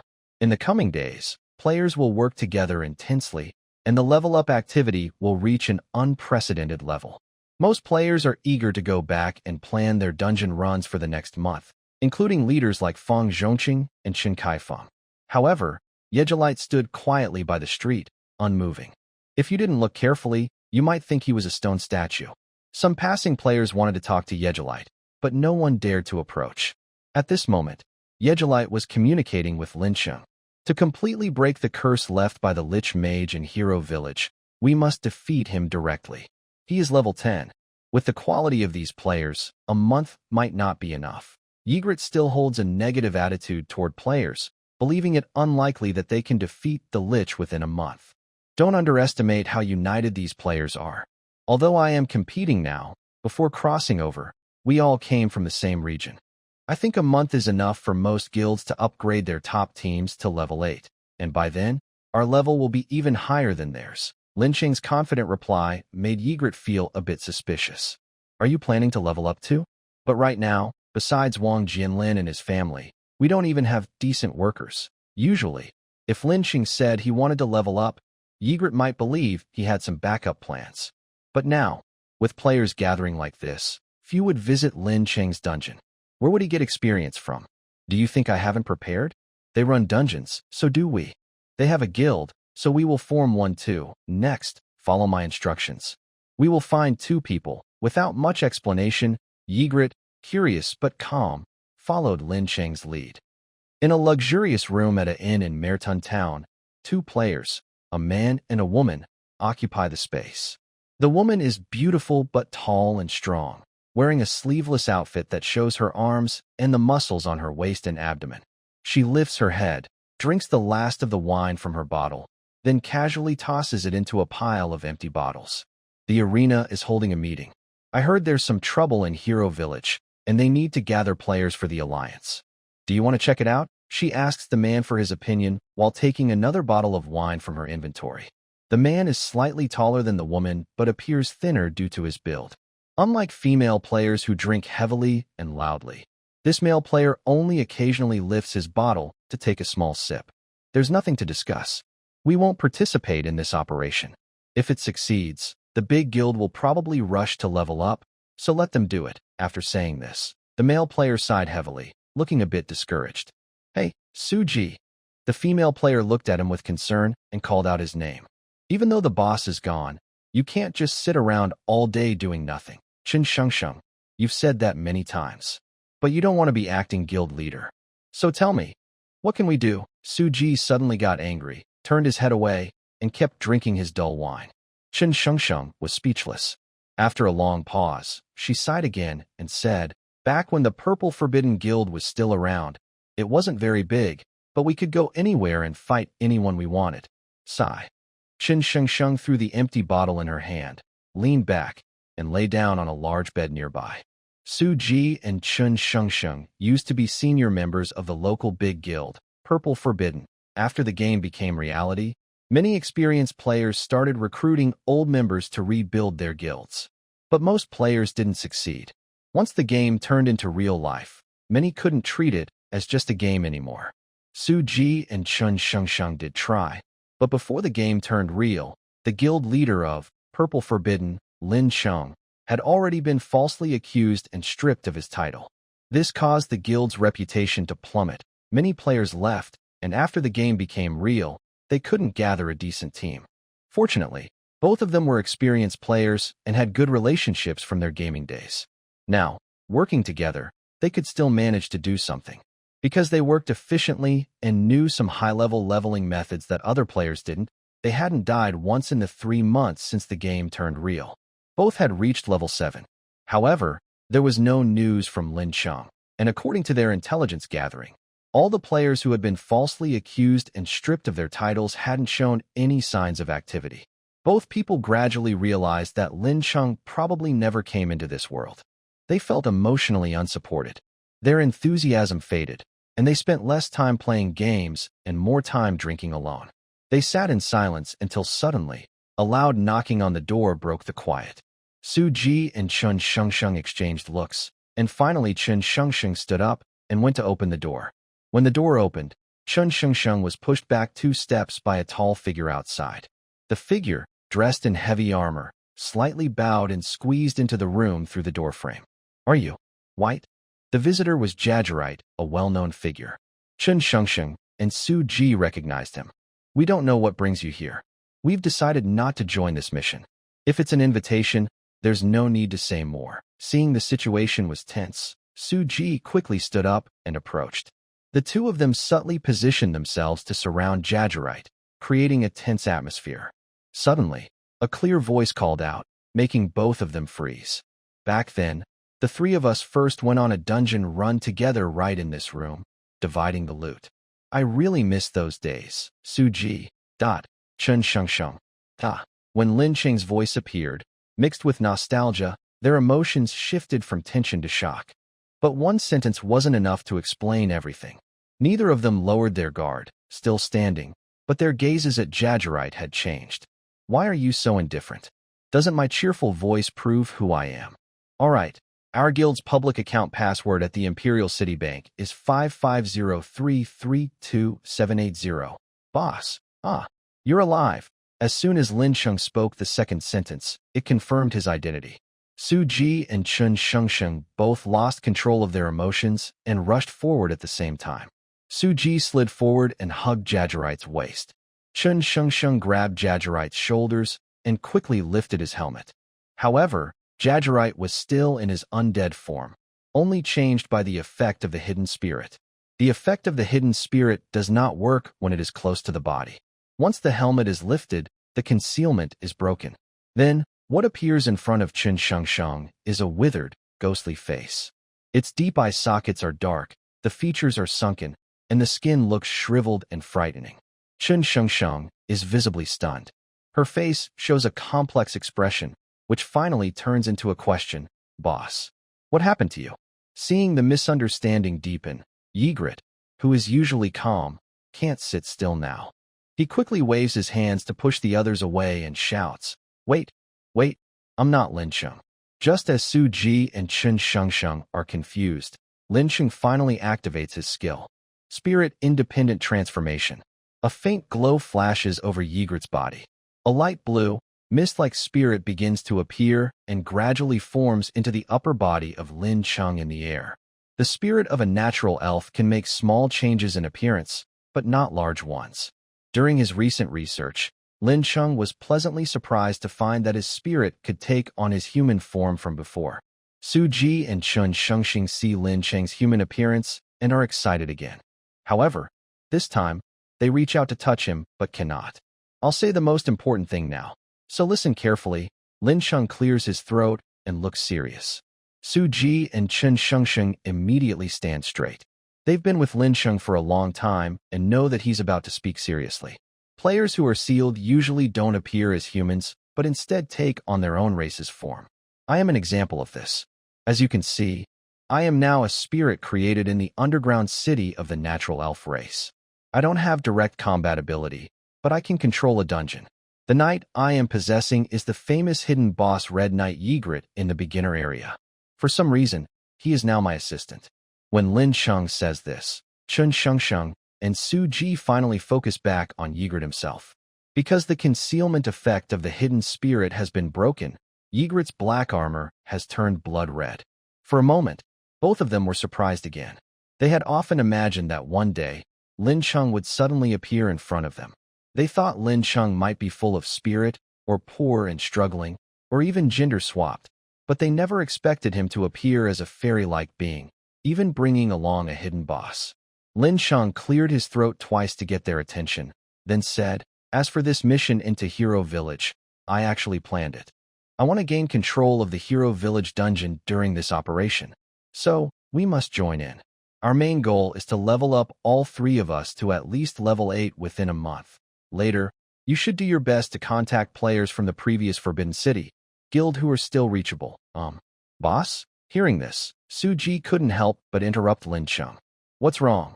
We tried to gather the elders of the Forbidden City guild before, but because your reputation wasn't very good before, many people were unwilling. Now, most of the players we can contact have already joined other guilds, so it might be hard to gather everyone. After saying this, Suji felt a bit ashamed. In fact, not just the ordinary members, he and Chun Shengsheng had also become more discouraged over these days, losing hope in the Forbidden City guild. Is that so? Lin Cheng didn't really know the situation in Maraton town, so he paused thoughtfully, then said, It's okay. Fewer people has its advantages. Get ready. Tomorrow, we start leveling up. We also need to go to the Misty Forest, where there's something I must get. There's one more thing. Xiao Mu and I were both demoted earlier. He probably won't be doing well, but if possible, we should try to find him. Suji and Chun Shengsheng looked at each other. then nodded in unison and said, "Since the boss is back, we'll follow your lead." "Good." Lincheng agreed. Then his spiritual form left his body and attached itself to Suji. Suji felt a chill all over and shivered, but he quickly understood. Lincheng was attaching himself in the form of a natural fairy to his body. "Yigrit, please go back and get ready. We'll meet here at the same time tomorrow. My comrades and I haven't seen each other for a long time. Besides sharing information from the past 3 months, we also want to catch up." Yigrit clearly understood Lincheng's meaning. He nodded, turned, and squeezed out of the door, casually closing it behind him. Once Yigrit left, Suji and Chen Shengxing's previously serious sense of unfamiliarity instantly disappeared. Chen Shengxing instinctively reached out to touch Lincheng's body, but found nothing. Curious, she asked, "Boss, what does it feel like to be a nature spirit? And why did you possess Suji? He hasn't showered much these past few months, so he smells pretty bad. Go away. I was busy with game matters. Besides, if I don't possess him, do you think I would possess a manly woman like you?" Suji immediately retorted. Lincheng cheerfully answered their questions. Although he no longer had a human body, he suddenly felt very relaxed spiritually. He suddenly realized that even though he changed races after crossing over, his soul remained the same. The constant scheming over the past 3 months had also brought him a lot of stress. For a moment, Lincheng put aside his original plan to talk, since there was still plenty of time. The 3 of them chatted happily. Lincheng felt as if he had returned to years ago, when 3 like-minded young people stayed up all night in an internet cafe, then later wore VR glasses to fight in a virtual world. That morning, on the grasslands near Maraton town, amidst endless tall grass, only a small group of black figures could be seen. It was a simple 3-person team, consisting of Yigrit, Suji, and Chen Shengxing. Of course, if you counted Lincheng, who was attached to Yigrit, there was one more. Although Lincheng trusted his former teammates, for safety reasons, he chose to stay attached to Yigrit during the mission. After the recent meeting, each major guild had set its own plans. Some guilds with secret intelligence had already entered familiar leveling spots. Many solo players from various alliances had also withdrawn and regrouped into teams. Because of this, the grasslands that once saw scattered players wandering around had become completely empty. So why did Lincheng and the others come here? Of course, they weren't fools. As a well-known large guild in this area, Forbidden City has its own secret method for leveling up quickly. Suji and Chen Shengxing are experienced players, and Yigrit is a regional boss. All 3 are very fast. After teleporting here and traveling for a while, they saw a lush, green forest at the end of the horizon. This is a secret place called the Misty Forest. The monsters there are mostly natural spirits, with an average level of 4 to 5, and the boss is level 8. Inside the Misty Forest, the monsters are mainly natural spirits, along with some wild animals living in the forest. The boss of this secret area is a level 8 forest spirit. Because natural spirits are hard to deal with and the dungeon is far from the beginner town, plus the difficulty is high, this dungeon has not been cleared since the game became real. Once inside the Misty Forest, split up. Suji and Chen Shengxing, you go find the burning fruit. Yigrit and I will look for a good spot and lure the forest spirit there. The 3 of them ran quickly. As they got closer to the forest, Lincheng issued orders. Suji and Chen Shengxing nodded in response. Yigrit remained silent and kept running. Regarding leveling up, Lincheng had discussed this with Yigrit before. At first, Yigrit was not familiar with player mechanics, but after a talk with Lincheng, he understood that fast leveling meant an efficient way to hunt native monsters. Lincheng also asked if this behavior conflicted with Yigrit's Night Code. Yigrit said that the Night Code was not very strict. It only required protecting their own kind and otherwise races in danger. If causing trouble due to their own sins or foolish actions, they could choose not to help. Since they had discussed these issues beforehand, Yigrit saw no need to ask more now and felt somewhat reassured. Over the months, Yigrit had come to see that Lincheng was not only decisive but also forgiving. During the underground city phase, if they encountered low-level players, Lincheng would try to let them go as long as they weren't too persistent. Although Lincheng emphasized that players who kill level 1 monsters do not gain much experience and may attract the attention of player alliances, Yigrit could still sense his feelings. Yigrit thought to himself while running quickly, each step causing a small dent in the ground. Soon, he rushed into the misty forest. Some weaker native monsters showed signs of attacking him, but Yigrit's shadow was too fast for them to catch. Yigrit, wearing heavy armor, looked like a heavy truck when running. Some small monsters blocking his path were knocked away easily. He quickly led Lincheng into the core area, where some elemental spirits began to appear around them. Actually, the classification of natural spirits is very diverse. You might tell different types of spirits apart by their colors. But have you learned about the broader categories? Lincheng asked kindly. Yigrit kept running and shook his head. Usually, newly born elemental spirits are about the size of a fist. Level 3 spirits are about the size of a basketball. At level 5, they reach about half a meter in diameter, and around level 8, they can be about a meter wide. Level 10 is a turning point. Spirits at this level tend to take on physical form. They are called high-level elemental spirits. Beyond that, there are categories like elemental lords. While listening, Yigrit looked around, observing the floating elemental spirits nearby. As Lincheng said, the spirits they encountered in the middle of the misty forest were mostly small, not exceeding the size of a basketball. Suddenly, Yigrit sensed a change in the wind pressure ahead on his right. An invisible air blade sliced through the air and shot toward him. Yigrit was still running and couldn't draw his sword. He swung his right fist, and a heavy gust of wind dispersed the air blade. Then, Yigrit focused his gaze ahead and saw a faint ripple of gas in the air. He threw another punch, exploding the dense air gathered there. Just like Lincheng, all low-level spirits depend on physical form. Elemental spirits also rely on their respective elements. When the element is dispersed from its condensed state, the spirit must use some magic power to recondense the element. Breaking the element's condensed state at the same time also damages the life of the spirit. Generally, low-level spirits can be completely destroyed after repeating this process several times. High-level spirits, used for reshaping their bodies with magic, almost have an endless supply of magic power, so this method causes very little harm to them. At this point, targeted skills like dispelling, magic suppression, and spirit annihilation are needed. Of course, Yigrit does not want to completely eliminate the wind spirit just now. After dispersing its physical form, he continues to run forward. He runs wildly, and soon the surrounding element spirits grow larger, indicating that they have entered the true core area of the misty forest. Along the way, Yigrit also fights several natural spirits, but he does not linger. After attacking, he quickly escapes. Here we are. Look over there. As the scene in front suddenly opens up, Yigrit enters a wide, tree-free grassland. At this moment, Lincheng also exclaims in surprise. A transparent small hand extends from Yigrit's shoulder, pointing at an ancient tree standing in the middle of the grassland. Although Yigrit does not have a specific skill for this, just sensing the spiritual fluctuations from the ancient tree, he understands that the final boss of the misty forest is attached to this tree. That's the natural spirit. Yigrit, the natural spirit can't keep up with you, but once it attacks, it will summon nearby element spirits to block you. So, you need to go all out later, Lincheng reminds Yigrit, as the ancient tree in the center of the grassland begins to shake.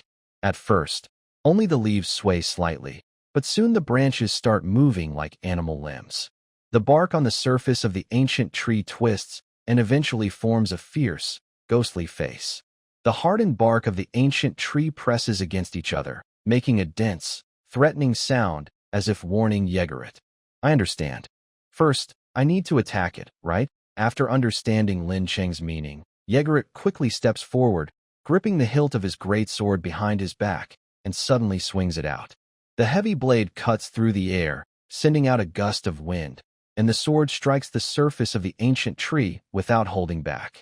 Suddenly, a series of loud cracking sounds came from the ancient tree's trunk. The impact split the trunk in half, and the broken, hardened bark scattered everywhere. After swinging his sword, Yigrit no longer wanted to fight. He planted his right foot and quickly backed away. The natural spirit living inside the ancient tree was completely angered by this attack. It intensified its movements, causing the tree's bark patterns to merge and heal its wounds. At the same time, The thick roots buried underground wriggled like worms, gradually pushing up the soil and emerging from the ground. The sturdy roots supported the ancient tree's body. After shaking off the loose dirt on top, they gradually curled into the shape of 4 large feet. Meanwhile, the entire forest of mysteriousness also became restless. Some colorful lights appeared among the surrounding tree trunks in the darkness. These were the element spirits stirring, preparing to defend their territory from intruders. "Here they come, run!" With a command from Lin Cheng, Yigrit turned and ran. This time, his speed was much faster than before. A few element spirits near Yigrit hadn't yet attacked, but they already lost sight of his fleeing figure. Meanwhile, the more distant element spirits responded quickly. Various types of elemental attacks shot toward him, and as Yigrit ran, fireworks like sparks burst behind him. At the same time, the natural spirit inside the ancient tree was not willing to stay passive. Its 4 roots pushed with great force, and the thick trunk shot into the air like a heavy cannonball. The ancient tree soared, and then crashed back to the ground with a thunderous sound, shaking the earth as if an earthquake had occurred. Several nearby trees were knocked over by the impact. Under the control of the natural spirit, the ancient tree's base was very stable. After landing, it needed no adjustment and immediately gathered strength to lift off again. "Why does this thing look like a big toad?" Yigrit dodged and weaved among the colorful elemental attacks. Instead of feeling pressured, he even felt like laughing, finding some fun in fighting Lincheng. Running alone isn't enough. We need to find a good spot. I wonder if that big pit from before is still there. "Let's go." Lincheng and Yigrit agreed instantly. Yigrit, dressed in heavy armor, moved like a monkey, agilely jumping through the forest. Meanwhile, the communication crystal in Yigrit's pocket also made a sound. "Boss, we have collected enough burning fruits. How are things on your side?" Lincheng immediately responded, "No problem here. The nature spirits have taken the bait." Head to the southwest of the forest. Yigrit ran wildly along the path, twisting his body in the air to dodge incoming elemental attacks. At the same time, the ancient tree controlled by the nature spirits also charged forward, its heavy body jumping constantly through the forest. Soon, Yigrit and Lincheng reached the southwest part of the forest, where they saw a huge rift almost spanning half the forest from afar. "That's the place. I need you to stop 125 meters from the rift. Then turn around and have the ancient tree attack you. After it stops moving, you jump over the rift directly." Yigrit nodded without speaking, already understanding what Lincheng wanted him to do. As a close combat swordsman, Yigrit was good at judging space and distance. He found the right moment, planted his right foot on the ground, and stopped. Because Yigrit had been controlling his speed earlier, he didn't let the ancient tree get too far away. As soon as he stopped, the tree shot toward him like a cannonball, heading straight for Yigrit's body. Yigrit held his giant sword in front of him, spread his legs, and adopted a defensive stance to brace for the impact. Boom! The loud collision echoed through the vast forest. Yigrit was pushed back half a meter, his heels sinking deep into the ground. Quickly, Yigrit used his arms to block the ancient tree, then spun around and jumped high. His tall figure leapt into the air like a black comet, crossing the 125-meter distance and the wide gap of the rift, finally landing steadily on the other side. Perfect standing jump. "Now we just watch." As Lin Cheng's relieved voice came from his chest, Yigrit couldn't help but turn his head curiously. He saw that after Yigrit jumped over the rift, the ancient tree also performed its signature move, using all 4 of its roots to power up and leap again. However, Lincheng had already leveled up countless times here during the game and was very precise with distance control. This time, the ancient tree's jump was neither too short nor too long, just brushing against the rocky wall of the Yigrit rift. The ancient tree struggled fiercely, its 4 large roots splitting into many tiny roots that deeply embedded into the rock wall. After sliding down about 10 meters on the wall, the ancient tree finally stabilized itself, but this also meant it could no longer escape. At the same time, 2 figures quickly flew out of the woods, Su Ji and Chen Shengsheng. They arrived beside Yigrit and stopped. Each took a large bundle of burning fruits wrapped in cloth from their bags. As the saying goes, there's a remedy within 3 steps. The burning fruits native to the Miaoran forest are highly effective against elves, Su Ji explained. Now, the natural elf is trapped below the rock wall and can't move. Since low-level elves don't have high intelligence, it will summon many elemental spirits to try to lift its body. We just need to keep throwing burning fruits down. While speaking, Lin Cheng used his spiritual form to create a transparent arm, grabbed a burning fruit, and threw it down. The fruit hit the tree and instantly burst into orange flames. Some elemental spirits called by the ancient tree were burned to nothing instantly. This trick worked perfectly during the game. Since it didn't exploit any bugs, the official didn't fix it. But now that might change. Maybe this natural elf will learn its lesson, so we need to keep going. As they spoke, Su Ji, Chen Shengsheng, and Lincheng each grabbed a bundle of burning fruits and threw them rhythmically, continuously gaining experience points from the elemental spirits. In the Yigrit rift of Miaoran forest, flames shot up into the sky, illuminating the three smiling figures at the edge of the rift. Beside the Yigrit rift in Miaoran forest, Su Ji and Chen Shengsheng were exhausted, sitting on the ground. The cloth bags next to them, once full of burning fruits, were now empty. After trapping the natural elf inside the ancient tree, Lincheng and the others spent about 2 hours throwing burning fruits repeatedly until most of the elemental spirits in Miaoran forest had been defeated. Su Ji and Chen Shengsheng had just reached level 7.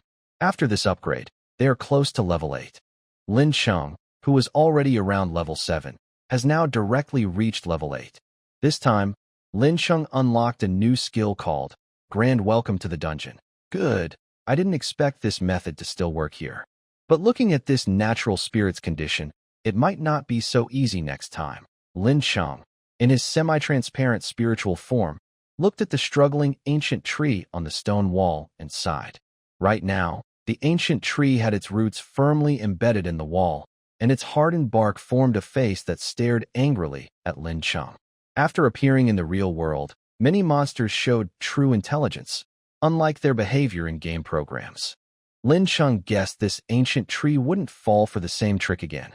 Thinking of this, Lin Cheng's mind drifted to the fallen Saintess, Iris, who was wandering in his dungeon. According to the story, Iris lost most of her consciousness after being corrupted by evil spirits and only blindly attacked nearby creatures. But Lincheng still wondered whether Iris was truly wandering without awareness. However, pondering this now was pointless. After gaining enough experience, Lincheng needed to do something else immediately. Yigrit, jump over the rift again and head back to the center of the forest. There is a fairy spring beneath the ancient tree rooted by the natural spirits. Since I am in elf form now, the spring might give me some experience points. Lincheng had already thought of this before coming here. The thing he needed was the fairy spring. Yigrit nodded and used his legs to leap high into the air, crossing the rift and heading toward the forest center. Su Ji and Chen Shengsheng also understood Lincheng's plan. Without saying much, they followed Yigrit. Because of the ancient tree's agitation earlier, the elemental spirits in the core area of the misty forest became alert. As soon as the four entered, they were attacked. Yigrit, ignore these spirits. Daji, Shengsheng, help us buy some time. Big Lucky and Shengsheng are the original code names for Su Ji and Chen Shengsheng in the guild.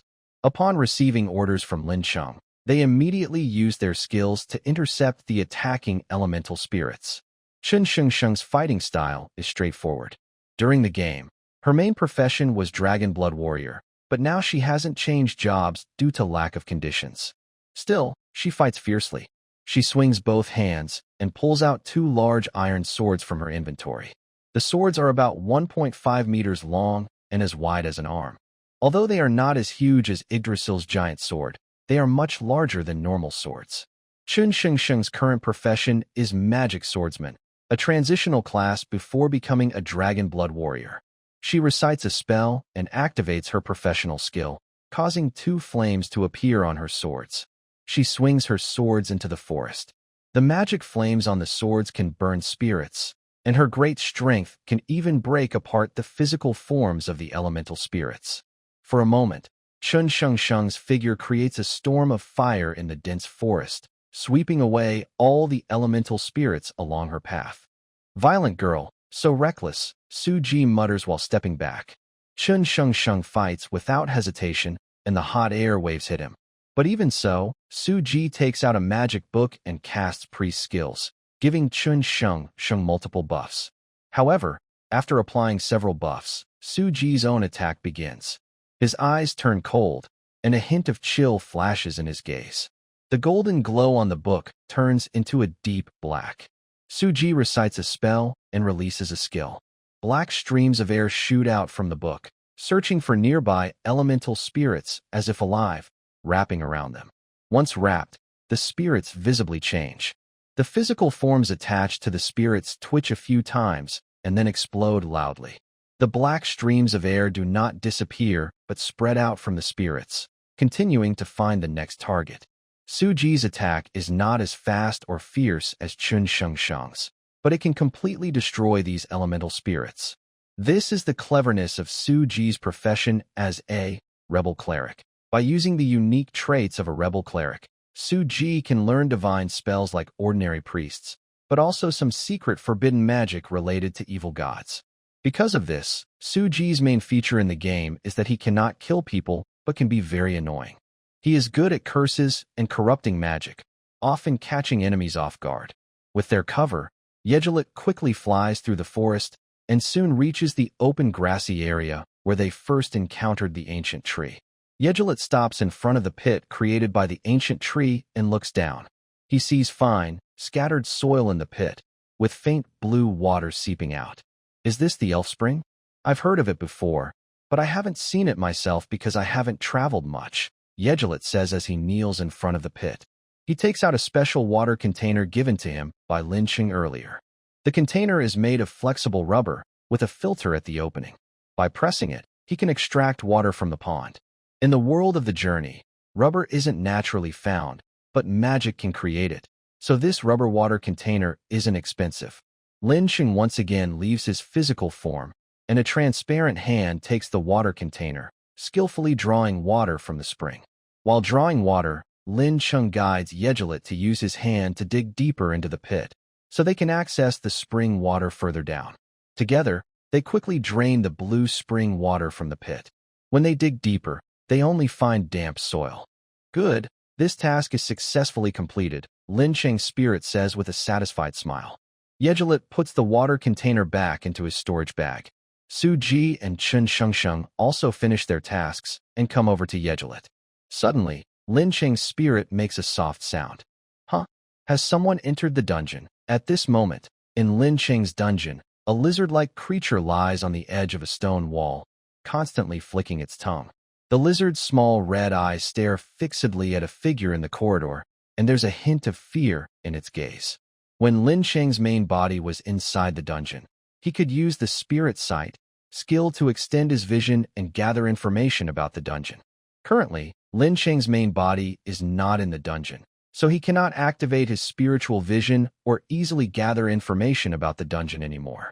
However, since the monsters inside the dungeon are under Lin Cheng's control, he can still sense whether any events are happening inside through their perceptions. At this moment, Lin Cheng is in the misty forest. Yigrit is carrying him as they run quickly. Lin Cheng's attention is focused through the eyes of a soil lizard, all on that figure ahead. The figure is completely covered in a black cloak. It is not tall, with a slightly fragile-looking skeleton.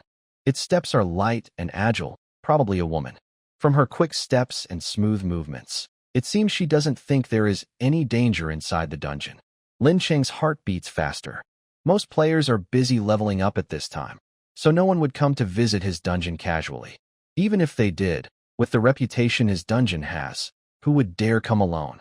Confused, Lin Cheng decides to test her first. He controls a skeleton to, accidentally, wander in front of her, then turns its head and lunges forward with claws. And then, there is no further action. Lin Cheng had imagined she might run away, fight back, or even instantly kill the skeleton, but he never expected this scene. The skeleton, when rushing toward her, suddenly dissolves into nothing like a drop of water under the blazing sun. From Lin Cheng's perspective, it's as if something has erased the skeleton from this world, disappearing in the blink of an eye. What is that? Lin Cheng immediately becomes tense. Skeletons are not very strong monsters, but disappearing like that is too strange.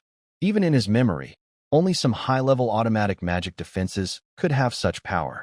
Normal players at this stage definitely wouldn't have this strength.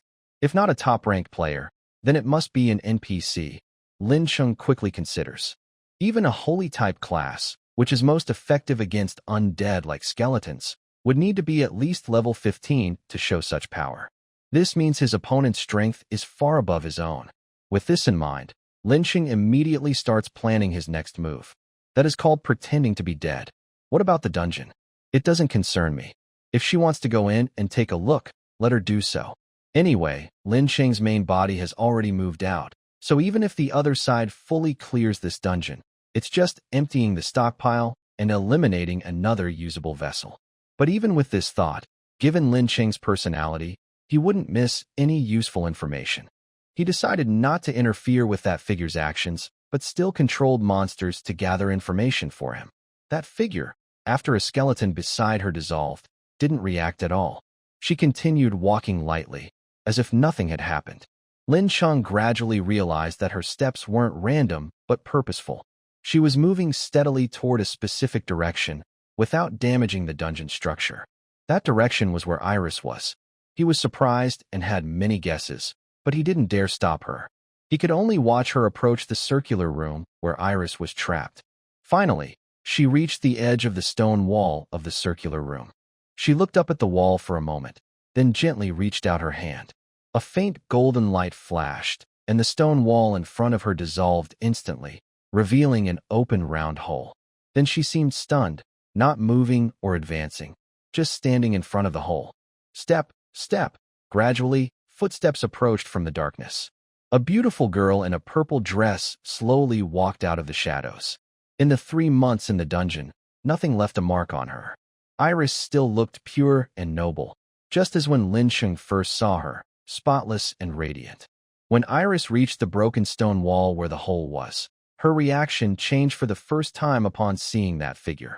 Her hollow eyes flickered slightly, and a few beads of sweat appeared on her white skin. Of course, Lincheng's view was limited, so he couldn't see all this. Iris didn't make any sudden moves. Her steps remained steady as she continued to move forward. For a moment, Lincheng couldn't figure out what that figure wanted to do when she arrived at the room where Iris was trapped. If Lincheng's main body is still in the dungeon at this moment, he might be able to tell from Iris's subtle expressions. Iris walks lightly and quickly, passing by the hollow in the stone wall and slowly moving past that figure. At this moment, the figure spoke. A clear, pleasant female voice echoed in the dungeon. Iris, I know your situation better than anyone. Even if you pretend to be completely corrupted by the evil spirit, it won't work. As soon as the words finished, Iris stopped walking. Her tall figure stood still like a sculpture. Next, a dazzling sword light, as bright as the sun, filled the entire dungeon, and the powerful sword energy wildly shattered the space. Boom, boom, boom, boom, boom, boom, boom. If Lin Cheng were not in spirit form, he might be shouting in surprise now. He understands Iris's profession and skills, and he knows that the previous attack was her full-powered burst. All her previous actions were just her sword technique, and she hadn't yet used her holy profession skill, the holy sword user. But the attack that shattered half the dungeon was her signature skill, the cross-sword waterfall. In an instant, all the monsters in this underground city, including the earth lizard, were killed. The monsters belonging to Lin Cheng were wiped out in a flash, and this counterattack made his mind feel dizzy.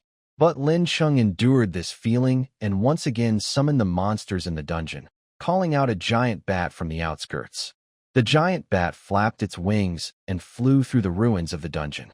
Its round eyes looked toward the place where the attack had just erupted, trying to figure out what was happening there. As the dust in the dungeon gradually settled, the collapsed floor and scattered stone fragments in the center became visible. Lin Cheng's eyes followed the giant bat, focusing on observing what was left after the dust cleared. He saw the figure in a cloak still standing in the same spot, floating in midair, surrounded by a golden light shield. The fierce attack just now hadn't caused her any harm. However, the strong wind from the sword energy had blown away her cloak hood, revealing a slightly youthful face underneath. After seeing that face clearly, Lin Cheng was stunned and blurted out, Saintess Alice. Yes, this small figure who secretly entered the underground city and directly found Elise, causing her to go berserk, is the holy Saintess of the Divine Mountain Empire, Alice.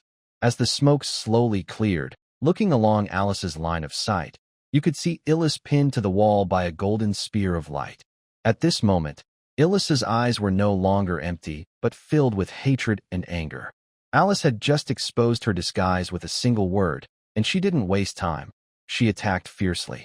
However, Alice's strength was even greater than hers. Almost simultaneously, Alice defended against her attack and used the golden spear of light to pin her to the wall. Elise's long sword was also shattered in the attack and fell about 10 meters away on the ground. Now, Elise tightly gripped the golden spear with both hands, trying her best to pull it out. Her features were squeezed together from the effort. Blood kept flowing from the shoulder wound where the spear had pierced her. Due to the collision earlier, Elise also suffered some internal injuries, and blood trickled from the corner of her mouth. Elise exerted force with both hands and tried several more times, but it was useless. Seeing Alice reach out again to attack, Elise suddenly swung her left hand backward, smashing the stone wall behind her and breaking free. Once free, Elise immediately rolled over, picked up her fallen sword, and dodged Alice's second attack. She propped her sword into the ground with her right hand and took deep breaths. Due to her injuries and intense movement, the remaining corruption from the demon inside her grew more restless. Pale purple light began to appear in her golden eyes. If we keep fighting like this, I'm afraid that before I defeat you, you'll lose yourself again, Alice said softly as she floated forward, slowly approaching Elise. Give up resisting and come back with me peacefully, Alice said gently, her eyes shining with a golden glow, trying to persuade Elise. However, Elise did not respond. She only glared at Alice with a look of hatred and then tightly grasped the hilt of her sword. Instantly, her sword burst into a blazing light. In an instant, the sky lit up brightly. Several dozens of meters long, cross-shaped illusory swords fell from the clouds, crashing toward Alice. At the same time, Iris pulled out the long sword stuck in the ground, pushed off with her feet, and quickly escaped. The illusionary lightsaber struck Alice, and the area around her was instantly filled with swirling dust and intense light. Why don't I remember that fallen Saint Iris has such a hidden story? I recall that in the game, Alice is level 55, and Iris is definitely no match for her. Lincheng watched the battle scene intently. The small damage to the dungeon didn't matter much to him now. His gaze returned to the battlefield. In the area hit by the illusionary lightsaber, bright light shone, and 3 golden spears shot out again. The golden spears aimed directly at the fleeing Iris. She dodged at the right moment, but was still pierced in the left leg by 1 spear. Iris suddenly stopped running, fell to the ground, rolled a few times, and then hit a raised stone wall. Seeing Iris exhausted and helpless, Lin Cheng shook his head. He remembered that he had been cared for by Iris when he was newly born. Seeing her in such a state, he felt a bit regretful. Suddenly, Iris seemed to realize she was out of options. She looked up and shouted loudly, "Help me!" Lin Cheng was stunned. There were no other players nearby in this dungeon, and some low-level monsters couldn't help her either. Who was she calling for? Before he could think further, Iris spat out a mouthful of blood and shouted again, "Dungeon controller, I know you're watching. Please help me." For a moment, Lin Cheng's mind trembled like an electric shock. What is the hidden relationship between Iris and Alice? Why is Iris asking him for help? Should he help her? But years of gaming experience gave Lin Cheng an instinct. In critical moments, he would follow his instincts without hesitation. Almost immediately, Lin Cheng activated his new skill, Grand Welcome to the Dungeon. Suddenly, a vast amount of magic power within Lin Cheng's spirit was instantly drained, and a huge white light circle appeared over the entire dungeon area. Grand Welcome to the Dungeon boosts all monsters willing to accept this skill within the dungeon, increasing their all attributes by 10%. At the moment the halo appeared, Iris quickly accepted the boost. She shivered all over and temporarily gave up resisting the demonic corruption. For a moment, Iris's eyes were completely filled with purple. She was glowing with purple light and stood up again. As Iris thought, her holy sword turned into a streak of light and entered her forehead. She shook her arms, and a pair of purple-black wings grew behind her. At this time, Alice had just arrived. Under her slightly surprised gaze, Iris transformed each of her hands into a semi-transparent purple sword. Iris swung her swords, smashing the golden spears on her shoulders and thighs, and her wounds healed instantly. With a sharp roar, Iris waved her sword, and purple-black sword light burst out around her, aiming directly at Alice. Alice tried to block with her previous golden shield, but the purple-black sword light clung to the shield, draining its power. Frowning, Alice recited a spell to strengthen her defense. But Iris seized this small chance. Her figure disappeared into the purple-black sword light, and with a shake of her wings, she shot forward like a shooting star. The golden barrier around Alice suddenly expanded, pushing back the attacking sword lights. When she turned to look, Iris's figure had already become a tiny purple-black light on the horizon. Alice's lips parted slightly, but she didn't speak. Her body slowly descended to the ground. Lin Cheng watched nervously through the monster's vision, but Alice made no further move. Her figure flickered a few times and then fled far away from where she had come. In a house in Maraton town, Yigrit, Su Ji, and Chun Shengsheng sat around a table. On the table was a jar of the elf spring, with Lin Cheng floating nearby. It had been half a month since Alice invaded the dungeon. Although Lin Cheng had been a bit anxious, there had been no other unusual activity during this time. After one attempt, the boss of the Misty Forest dungeon, the elf, seemed to have learned his lesson and no longer dared to approach the Rift Valley. Since the monsters outside the new town are too strong, Lin Cheng and his team couldn't find an efficient way to level up for a while. In the past half-month, the four of them continued to act normally, and they managed to raise Su Ji and Chun Shengsheng to level 8. With Yigrit joining, their previous room was no longer suitable, so they rented a small new one.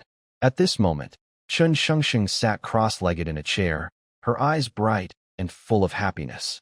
The magic swordsman can learn a skill at level 8 that boosts strength by consuming magic power, which suits her fighting style very well and is a big improvement for her. Compared to her, Suji's progress was not as noticeable, but he didn't mind much. He was now looking through information records about the current training status of various guilds. Although the boss's race isn't very strong in battle, it's quite convenient to directly use the spirit spring to level up, Chun Shengsheng said, poking the water jar containing the spirit spring with her slender finger and muttering. Now that the boss is back, our actions will be much easier. When we reach level 20 and start the job change, I want to find a few earth dragons to help me change jobs, Chun Shengsheng happily suggested. Without the game's Dragon Blood Warrior profession, she always felt a bit awkward when acting. Changing jobs is necessary, but not so quickly. Lincheng's spiritual form appeared, and a transparent arm reached into the water jar. He was feeling the rich spirit energy in the jar while replying. The Earth Dragon race isn't very high in rank. After you change jobs, you'll see less dragon power. You should at least find a giant dragon. After saying that, Lin Cheng's spiritual form slowly moved, and his semi-transparent body gradually merged with the spirit spring. Seeing this, Chun Shengsheng quickly stopped talking. She could tell that Lin Cheng was preparing to absorb the spirit spring. Spirits can gain experience by absorbing the power from the spirit spring. That's only true for monsters. Over the past half-month, Lin Cheng had read many materials to confirm his idea. During this time, he often asked Yigrit to take out the water jar and feel the spirit energy in the spirit spring. Lin Cheng was now quite confident about his plan. At this moment, as his spiritual form gradually merged with the spirit spring water, Lin Cheng relaxed and focused on feeling how the spirit energy nourished his spiritual body. This feeling is wonderful, like being deep underwater, but without suffocation or pressure. Instead, I feel a gentle lift coming from all directions. To the three people around, it looks like Lin Cheng's body is glowing faint blue. Then, the water in the container seems to evaporate as if by magic, slowly lowering. After a long time, as the fairy spring water in the container runs out, the glow on Lin Cheng's spirit body also dims. He opens his eyes and exclaims in surprise, Is it over? I feel like only a little time has passed. Lin Cheng wonders, turning his head. He sees the three people nearby, looking bored. Chun Shengsheng is dozing off. Yigrit is still sitting upright, and Su Ji is casually drinking a bottle of wine. Just a little more time. Chen Shengsheng sees Lin Cheng open his eyes, immediately wakes up, and complains, "Boss, you were just standing there for 3 whole hours." I didn't feel it at all," Lincheng replies. The process was a bit intense, but the outcome was good. He quickly checks his status panel to see his current level. Name: Lincheng. Level: 9 race. Artificial Spirit class. Dungeon Builder unique abilities. Spirit Vision. Level 2. Self-Repair. Level 2 skills. Dungeon Terrain Manipulation. Level 2. Dungeon Monster Creation. Level 5. Dungeon Item Transfer. Level 2. Dungeon Monster Taming. Level 2. Spirit Independence. Level 1. Grand Dungeon Welcome. Level 1 Current Attributes. Health: 1000. Strength: 0. Agility: 0. Defense: 100. Magic Power: 100. Resistance: 100. Luck: 10. Available upgrade points: 96. Finally reached level 9? Too bad there are no new skills. Lincheng feels a bit disappointed. He doesn't need to allocate points now, so this level up doesn't bring much change for him. But it's okay. Soon, I will gain control of the Hero Village dungeon, and I should be able to reach level 10. Lincheng had already made a plan in his mind. For the Hero Village operation, he not only wanted to break the curse on Yigrit, but also to ensure that all players involved in the Hero Village mission would fail completely. Su Ji, I asked you to research the leveling progress of the major guilds. How is it going? Lincheng asked. Su Ji immediately put away his wine bottle, picked up a few sheets of paper nearby, and explained the situation to Lincheng. Major guilds probably have bug-exploiting leveling spots like the Miaoran Forest. Their progress is very fast. Chen Kaifeng and Zhang Han from the Battle Blood Guild have already reached level 8. Lisa and the one named Li Zhao have also reached level 7. The 3 guild leaders of the Longqing branch are all at level 8, while the battle team captains are between levels 6 and 7.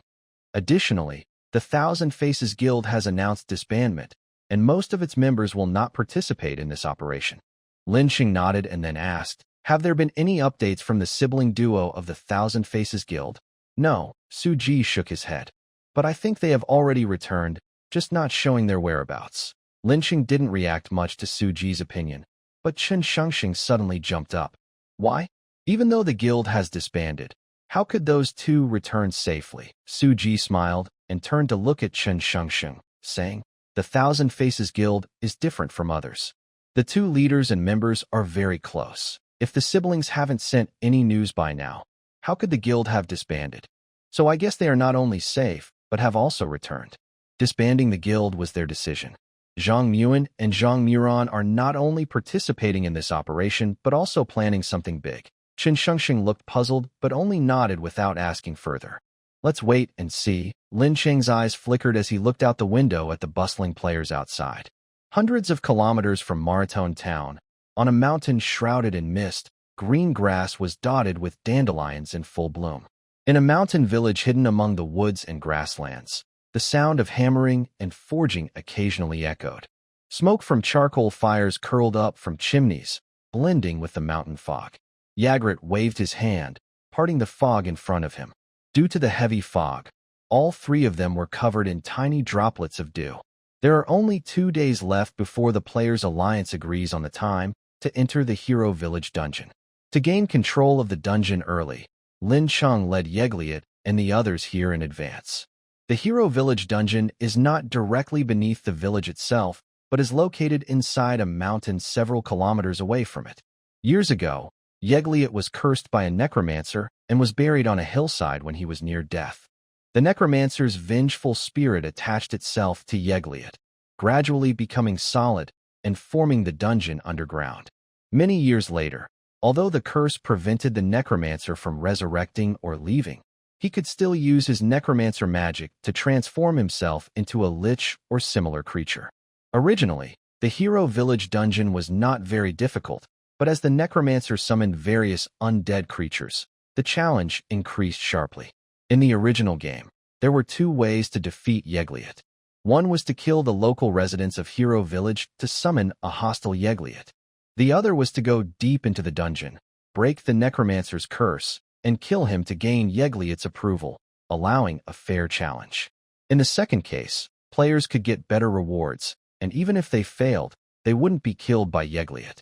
At this moment, Yigrit, the hero of Hero Village, was standing on a hillside, looking at the place where he was buried. Lin Cheng's semi-transparent spirit stood on his shoulder and said, "We must quickly enter the dungeon, avoid the Necromancer, and reach the core area. The original level of the dungeon's binding spirit is definitely lower than mine. As long as we reach the core, I can take its place. Then, the three of you can participate in Hero Village's activities as players. I have my own plans for that. However, I need to warn you. Yigrit, the top-tier players have already reached level 8. If you get too close, they might see through your disguise." The hidden spirit attached to Yigrit provided concealment, but if the level difference exceeded 50%, they could see through the disguise. Yigrit nodded slightly in response. "Let's go."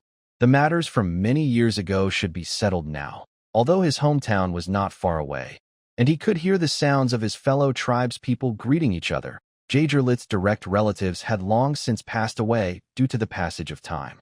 He did not want to return there hastily.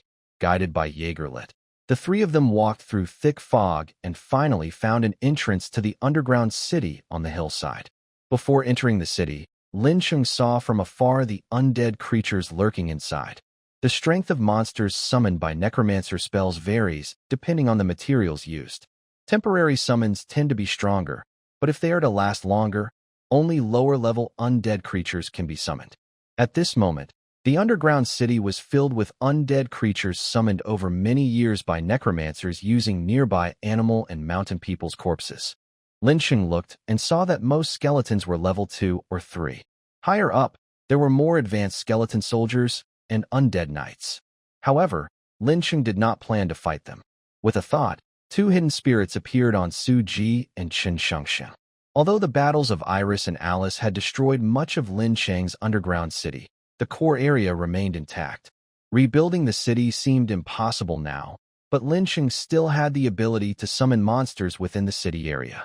So, Lincheng and his companions went to the ruins of the underground city, took the stored magic stones there, and summoned 2 new hidden spirits.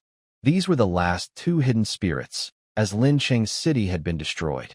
The destruction was so loud that it quickly attracted the attention of players. Just after taking the magic stones from the city, a group of players arrived and easily destroyed the runestone pillar at the city center. Thus, Lin Cheng's first underground city was completely destroyed. At the entrance of the Hero Village underground city, Lin Cheng made a hand gesture. With the help of the hidden spirits, the 3 of them slowly entered the city. Necromancers are level 10 beings. At this level, they cannot summon high-level creatures that last long, so it is unlikely to find high-level monsters permanently residing in the city. As long as they do not encounter the Necromancer's main body, Lin Cheng and his team can move freely within the underground city. Since Lin Cheng already had experience exploring the Hero's Village dungeon during his gaming days, he was somewhat familiar with its layout. The 3 of them turned left and right through the dungeon's passages and soon reached the core area. The rune pillar should be nearby. Suji, take out your thief's tools and check every room around us. Be very careful. The Necromancer might already have his own awareness. We still can't predict what he'll do. Following Lin Cheng's instructions, Suji took a silver bell from his storage space. It was a high-level thief's tool. When shaken, it could detect what kind of items were in the nearest rooms, showing them as colors on the bell's surface. Suji walked in front, ringing the bell. Chen Shengsheng stayed in the middle, and Yigrit guarded the rear as they moved forward slowly. Suddenly, a cold wind swept through the corridor, and the stone door behind them crashed down. "It's here," Lincheng shouted. No matter how careful they had been, they still ran into it. The icy wind howled. At the end of one corridor, 2 ghostly blue flames suddenly lit up in the darkness. They burned quietly in the eye sockets of a tall, shriveled corpse. Its limbs were thin and dry like withered branches, and it wore a long black robe. Various ornaments hung from its neck and wrists, clinking softly against its exposed bones as it moved. Though its eye sockets were empty, Lin Cheng could clearly feel its gaze fixed on him. The corners of its mouth twitched strangely, as if it had planned this all along. "You 2 go first. I'll handle it." "Boss, I found it," Yigrit and Suji shouted almost at the same time. As Yigrit urged them on, Suji had already put away the bell and started running. Chen Shengsheng hesitated for a moment. She heard Yigrit shout, but saw the necromancer rushing toward him. For an instant, she struggled with whether to help.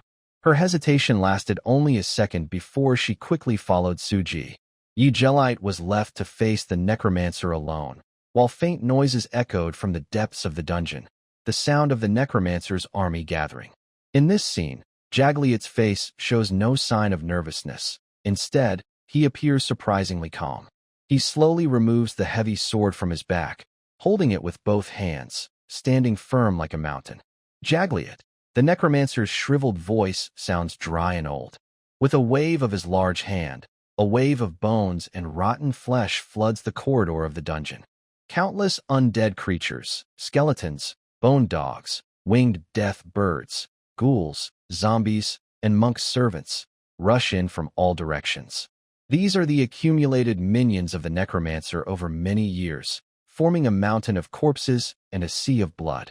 At this moment, Yigrit roars loudly to the sky, activating all his buff skills. Rays of light immediately shine onto him. Defense enhancement, attack enhancement, bloodblade, blood sword light, perception enhancement, giant sword storm. Yigrit wields his sword with nearly invisible speed, swinging his heavy weapon. For a moment, a wall of swords glowing with blood-red light forms a dense barrier. Chen Shengsheng turns her head while running, almost unable to see Yigrit's figure.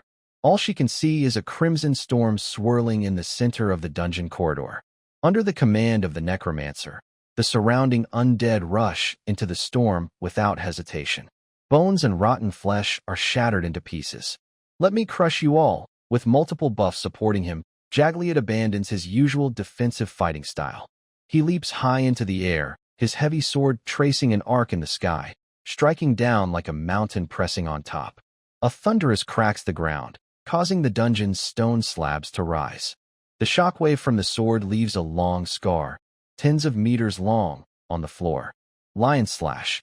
Abandon your fearless resistance, Yigrit. Your fate is only. The necromancer's voice is quiet, a cold growl from his throat. Then I will take you there too. Following Yigrit's signal, the hidden spirit withdraws its power and curls into a smaller spiritual form to avoid magical effects. Suddenly, the original shield disappears into nothingness. Yigrit reveals his blood-red heavy knight armor once again. His majestic horns cover his armor, and the gaps in his heavy helmet reveal hollow eye sockets. The sword wind stirs the space within the dungeon, making Yigrit's blood-red cloak flutter loudly.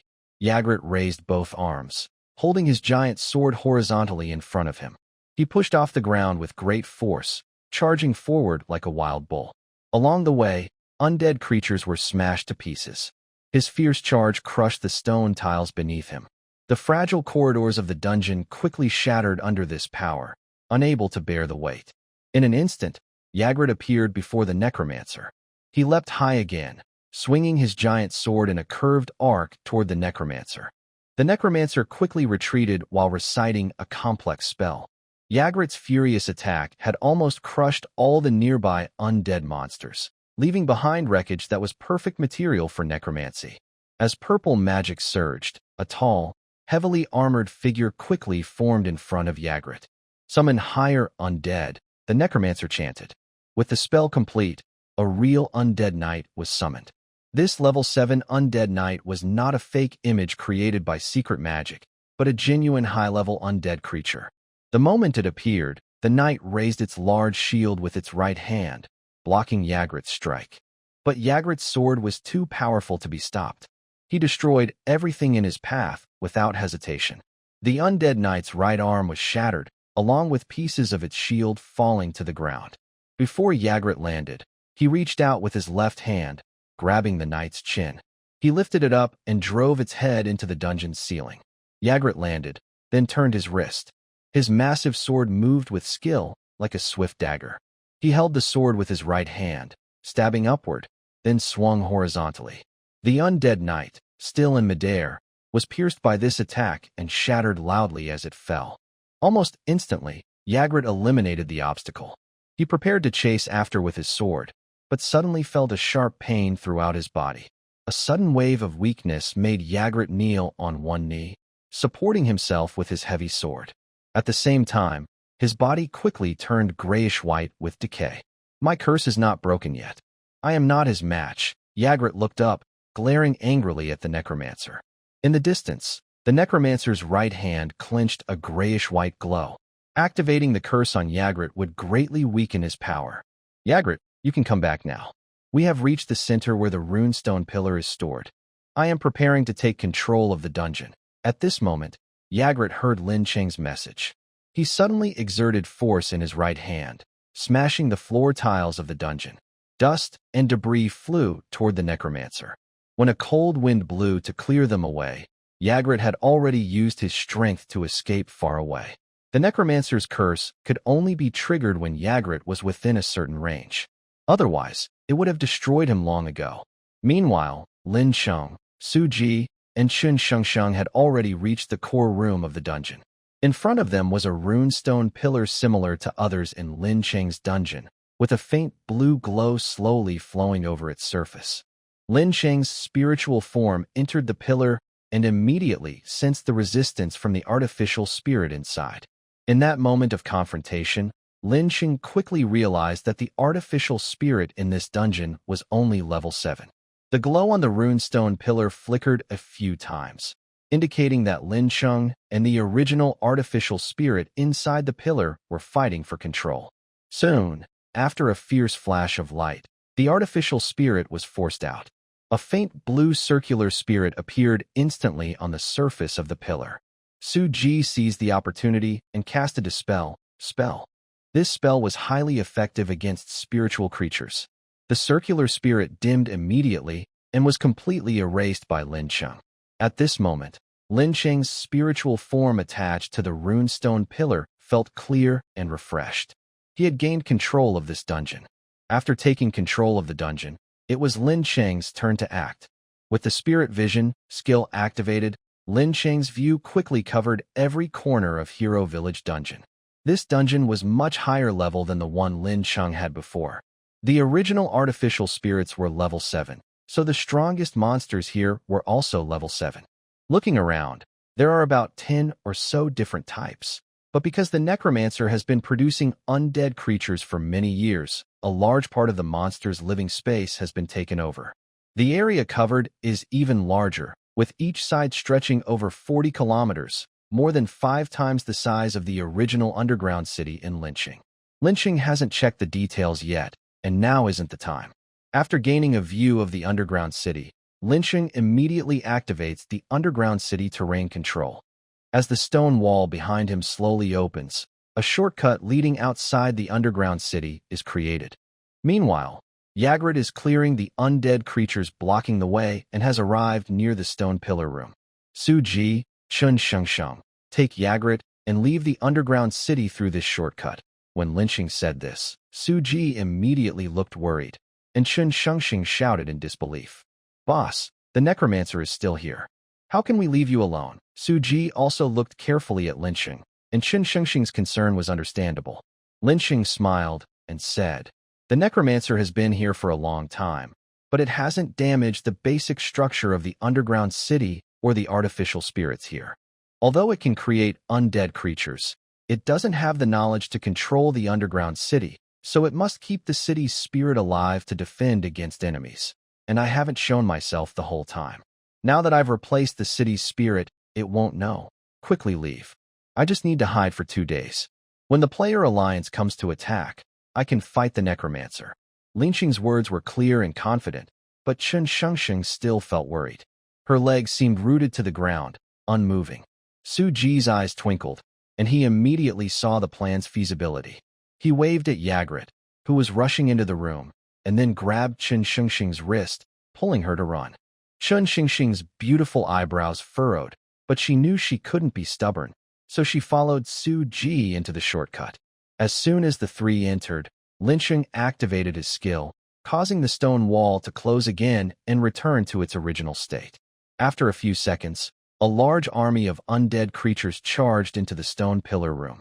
The room was quickly filled with dozens of these undead beings. Meanwhile, Lin Cheng's spirit was hidden inside the stone pillar, remaining still. The surface of the pillar glowed faint blue, making it not very noticeable. After a moment, a cold wind blew through.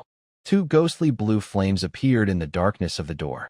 The undead mage, walking with shriveled legs, slowly entered the room. The undead mage's hollow eye sockets burned with blue flames as it turned its head a few times, but it didn't find anything suspicious. Have they all run away? TCH, I thought they entered the control room to destroy the dungeon's core. Looks like a distraction. Too bad. If I had killed Yigrit and those two guys, I would have gained a lot of experience. The undead mage turned its head again and looked around. The room was silent, with old stone walls, moss, noisy undead creatures, and glowing rune pillars. Finally, the undead mage shook its head and slowly left the room. The undead creatures also withdrew in order, leaving only silence behind. Lincheng still didn't act. In fact, he wouldn't do anything until the player alliance arrived. He planned to spend the next 2 days carefully observing and memorizing the dungeon's layout, the distribution of monsters, and the undead creatures. Since he couldn't produce the same monsters as before with the artificial spirits, the monsters in these 2 underground dungeons would stop appearing. But Lincheng thought this probably wouldn't make the undead mage suspicious, because if no monsters died in the dungeon, they wouldn't respawn. If some monsters were valuable or the timing was right, Lincheng might even try to tame some native monsters using the dungeon monster taming skill for his own use. At the same time, the words of the undead mage earlier made Lincheng think. A lot of experience points. Outside the dungeon, on a hillside, Su Ji, Chen Shengsheng, and Yigrit were climbing out of a cave. To avoid making their appearance too sudden, Lincheng had opened a shortcut from the dungeon to near a cave. After reaching there, the 3 of them entered the cave and left the underground through its entrance. Upon reaching the surface, Yigrit immediately inquired about Lincheng's situation. I'm fine here. The Necromancer doesn't suspect me. You and Su Ji and Chen Shengsheng should hide first, then carry out the plan in 2 days. After informing Su Ji and Chen Shengsheng of the situation, both of them breathed a sigh of relief. Although they knew Lincheng's plan was feasible, leaving their leader and a level 10 Necromancer alone made them worried. Meanwhile, Lincheng had already begun observing the detailed layout of the underground city. This underground city is not very different in structure from the Maraton underground city, but the environment inside has some differences. Because the area is quite humid and full of plants, even underground, there are many vines and moss covering every corner. Earlier, Lincheng faked a video, making Yigrit take some players to deceive the player alliance, and he had considered this detail. He used camouflage fungi to create the illusion of vines everywhere.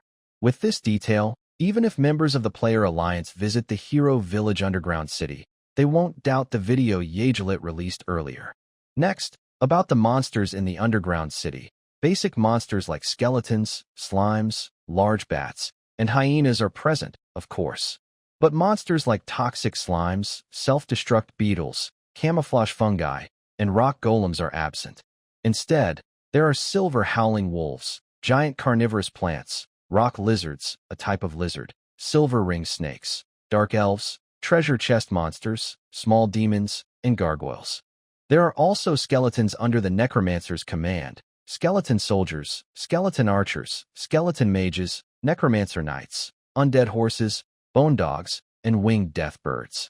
In the dark stone chamber, blue light flickers. Lin Cheng is contemplating his plans for the next 2 days.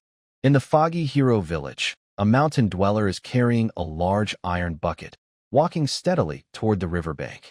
The location of Hero Village is very cleverly chosen, situated in a place with good lighting and ventilation, so the mountain fog doesn't spread inside. This mountain dweller, like most others, is a blacksmith. In Hero Village, besides producing basic daily necessities, most items are made by blacksmiths to trade with outsiders. At this moment, the mountain dweller is preparing to go to the small stream to change the water. Because of the need for forging and quenching, he makes 2 trips to the river each day to replace the water. Having lived here for decades, the mountain dweller can accurately tell directions even in thick fog. He occasionally waves his hand to clear the mist in front of him and walks steadily. As he approaches the river, he hears a series of quick, orderly footsteps. His sharp senses alert him. He quickly stops and tiptoes forward to look ahead. He sees a large army. In front of the army, 6 people, 4 men and 2 women, walk side by side. Behind them are 8 small squads, each acting independently. Further back are formations divided by profession. The army is very large, roughly over 100 people. Everyone's eyes show caution or anticipation, and their goal is very clear. The big group passes by the mountain dweller. Some notice him, but only glance briefly without paying much attention. He shakes his head and turns toward the village. Right now, replacing the water in the bucket is less important than quickly informing the villagers about this important event. This army is led by the Player Alliance, on a mission to conquer the Hero Village dungeon. At the front are Fang Zhongqing, Songya, Chen Mo, Chen Kaifeng, Zhang Han, and Lisa. After a month of intense leveling, all 6 have reached level 8. Following them are 8 combat squads from the Dragon City branch, the Blood Battle Guild, and independent players. Each squad has a leader at level 7, with 10 members. Further back are reserve personnel, divided into formations based on their professions, with dozens of people. As for the Thousand Faces Guild, some members joined this operation under their personal names after their guild disbanded, but most did not come. Fang Zhongqing leads the front of the team. After being elected, he becomes the overall commander of this mission without question. Regarding combat experience, Chen Mo, Chen Kaifeng, and Zhang Han are the most outstanding. But our main opponent is a Necromancer. My profession has the greatest advantage against them, so I will lead the attack at the front. Fang Zhongqing gave battle orders to the people behind him. At this moment, he had changed his outfit. He added a crown and necklace to his original priest robes to enhance his divine magic effects. Most importantly, he was now wearing 2 heavy iron gauntlets on his arms. The gauntlets were nearly 40 centimeters wide, made of brass-colored metal, and wrapped with thick iron chains. Fang Zhongqing's profession was a priest who had become a judgment enforcer. To change to this profession, he had to complete 30 public and convincing judgments within a month of becoming a priest. As a profession that strengthened his abilities against undead creatures, the Judgment Enforcer could grant his allies resistance to undead. He also had offensive skills like the Holy Thorns Aura and Holy Melee Enchantment. The people at the front of the team nodded. Although Chen Kaifeng was known for being brave and daring, he was willing to let Fang Zhongqing lead when fighting undead mages. Our 6-person team will lead the attack directly against the undead mage. 4 combat squads will clear the way and hold off the undead creatures coming to support. Another 4 squads will attack from the side into the dungeon, aiming straight for the core area. The logistics team will clear monsters behind us, support the squads that can't move, and handle loot collection and map drawing. At the dungeon entrance, Fang Zhongqing made his final plans. Then he raised his left hand, swung his heavy brass-colored gauntlet, and shouted, "Victory! Victory!" The team responded loudly. Unlike typical dungeon exploration teams that slowly advance, this collective action by the Player Alliance was more like a sweep. As soon as they entered the dungeon, the team spread out in a planned manner.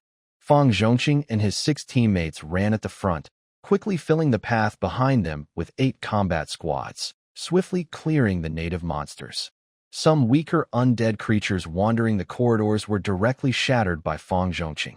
With each skill activated, a dark gold, 3-dimensional halo formed around Fang Zhongqing. The halo looked like chains, with sharp metal spikes on it. Some weak undead creatures rushed toward Fang Zhongqing, and their decayed bodies immediately showed signs of crumbling, making them unable to attack. The same buff skill was also applied to the other 5 members, giving them an advantage over the undead creatures. Unlike cautious exploration of a typical dungeon, the team was charging forward confidently. The thief's tools were used without regard for cost, and a combat team led by Li Zhao was right behind the 6 members. As Li Zhao activated various glowing items, the traps in the room ahead were quickly detected and avoided. "Good, let's keep this pace," Fang Zhongqing encouraged everyone, then swung his heavy right fist, smashing the skull of a skeleton soldier standing in front. The team's side attack formation was not as refined as a central line, and some players had already been injured, but no one had been knocked out or replaced yet. Thanks to experience from previous games and early preparations, The team had a good understanding of the dungeon's layout. However, Fang Zhongqing was secretly worried because, although they had explored about half of the dungeon, there was still no sign of the Necromancer or even some high-level undead creatures. Suddenly, a loud explosion occurred as Songya's fireball spell shattered the stone door blocking the team. But when the six entered the room, they found no monsters inside, only bodies of defeated creatures scattered everywhere. Are these all the remains of local monsters? Someone got here first and killed them, Chen Kaifeng said in a deep voice. Just then, a series of loud noises came from the darkness ahead, like a heavy rain of arrows piercing through the shadows, shooting toward the six. Watch out for the arrow rain. Lisa immediately cast an ice wall to block the arrows. Is it a trap? No, it's players. Then he raised his voice and shouted, "Who goes there?" No one responded. In the deep darkness of the space, there was only silence. However, as the fireball spell from the rear troops streaked through the darkness, Chen Kaifeng saw clearly that at the end of the room stood a row of archers. These archers were all dressed in the same black uniforms and wore masks that covered the lower half of their faces, likely to hide their identities. But from their features and overall appearance, it was easy to tell they were genuine Eastern people, meaning they were players. On the continent of the Sixth Realm, all four empires were based on Western features, so there are no native Eastern races among the local humans. Really players? But this operation was planned by the Player Alliance group. Are these members of a secret guild? Or from another beginner zone? Songya quickly guessed. Each beginner zone centers around a town, with difficulty increasing outward. The monsters' levels go from 1 to 10. If the row of archers in front of them belonged to a secret guild, an organization made up of players hiding in the public eye, it wouldn't be too hard to deal with. But if they came from another beginner zone, breaking through to attack them here in Maraton, it would be very difficult. That would mean they already have the strength to defeat the beginner zone boss. However, the enemy's reaction left no time for them to think. As soon as Songya finished speaking, several stone doors on both sides of the room suddenly opened, and a large group of players rushed out. At the same time, Chen Kaifeng and Fang Zhongqing, leaders of their respective factions, received alerts about an unknown player raid. What should we do? Should we retreat? Songya asked while casting magic to block the incoming players, turning to Fang Zhongqing. Send a message to the outer battle teams, telling them to retreat for now. As for us, we should avoid their focus and enter the dungeon core from the side path to find the Necromancer. This operation must not fail. Once we reach the core area, they will also be attacked by the Necromancer, and they won't have time to target us. Chen Kaifeng immediately nodded, showing his support for Fang Zhongqing's suggestion. The six of them fought their way back while contacting the four battle teams behind them, trying to break out from the side. Fortunately, this group of attacking players had an average level lower than that of the Player Alliance. The strongest among them were only level 7, so the elite team, led by Fang Zhongqing, could still handle them. I just noticed that almost none of these people are familiar faces from the game. They are probably a team made up of social players who have never played Journey of the World. Fang Zhongqing analyzed while punching away a warrior player who was lunging at him, sending him crashing into the stone wall. Social players who haven't played the game. An anti-player alliance? Lisa immediately guessed. The anti-player alliance is a group formed by social players who never played Journey of the World before. Earlier, Wang Jianlin and Sun Yukai were ambushed and killed in the dungeon by Su Donghai. Based on Su Donghai's words and actions, it's clear he is a member of the anti-player alliance. As the game becomes real, experienced players have become the most powerful group among humans. This naturally causes dissatisfaction among the social elites in the real world, so they also formed their own anti-player alliance.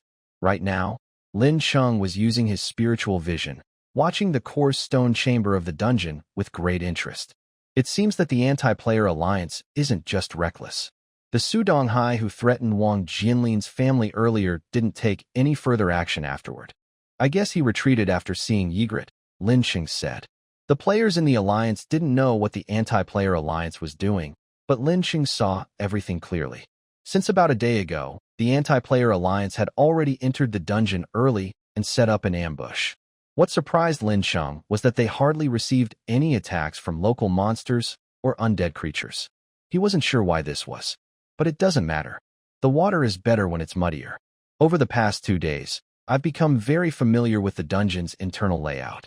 Let them fight among themselves first, and I'll wait to profit from the chaos, Lincheng thought. Yigrit, Su Ji, and Chun Shengsheng had already hidden in a secret stone chamber specially prepared for them by Lin Cheng, waiting for the right moment to act. From Lincheng's perspective, the elite team of the Player Alliance had already broken through to the area near the core of the dungeon. Although they hadn't yet seen the true form of the Necromancer, they had encountered a formal army of undead creatures. At least a dozen undead knights were pouring out from various directions. Among them, there are even 3 death knights riding undead horses. This is very tough. Even level 8 players would find it hard to defeat them one by one.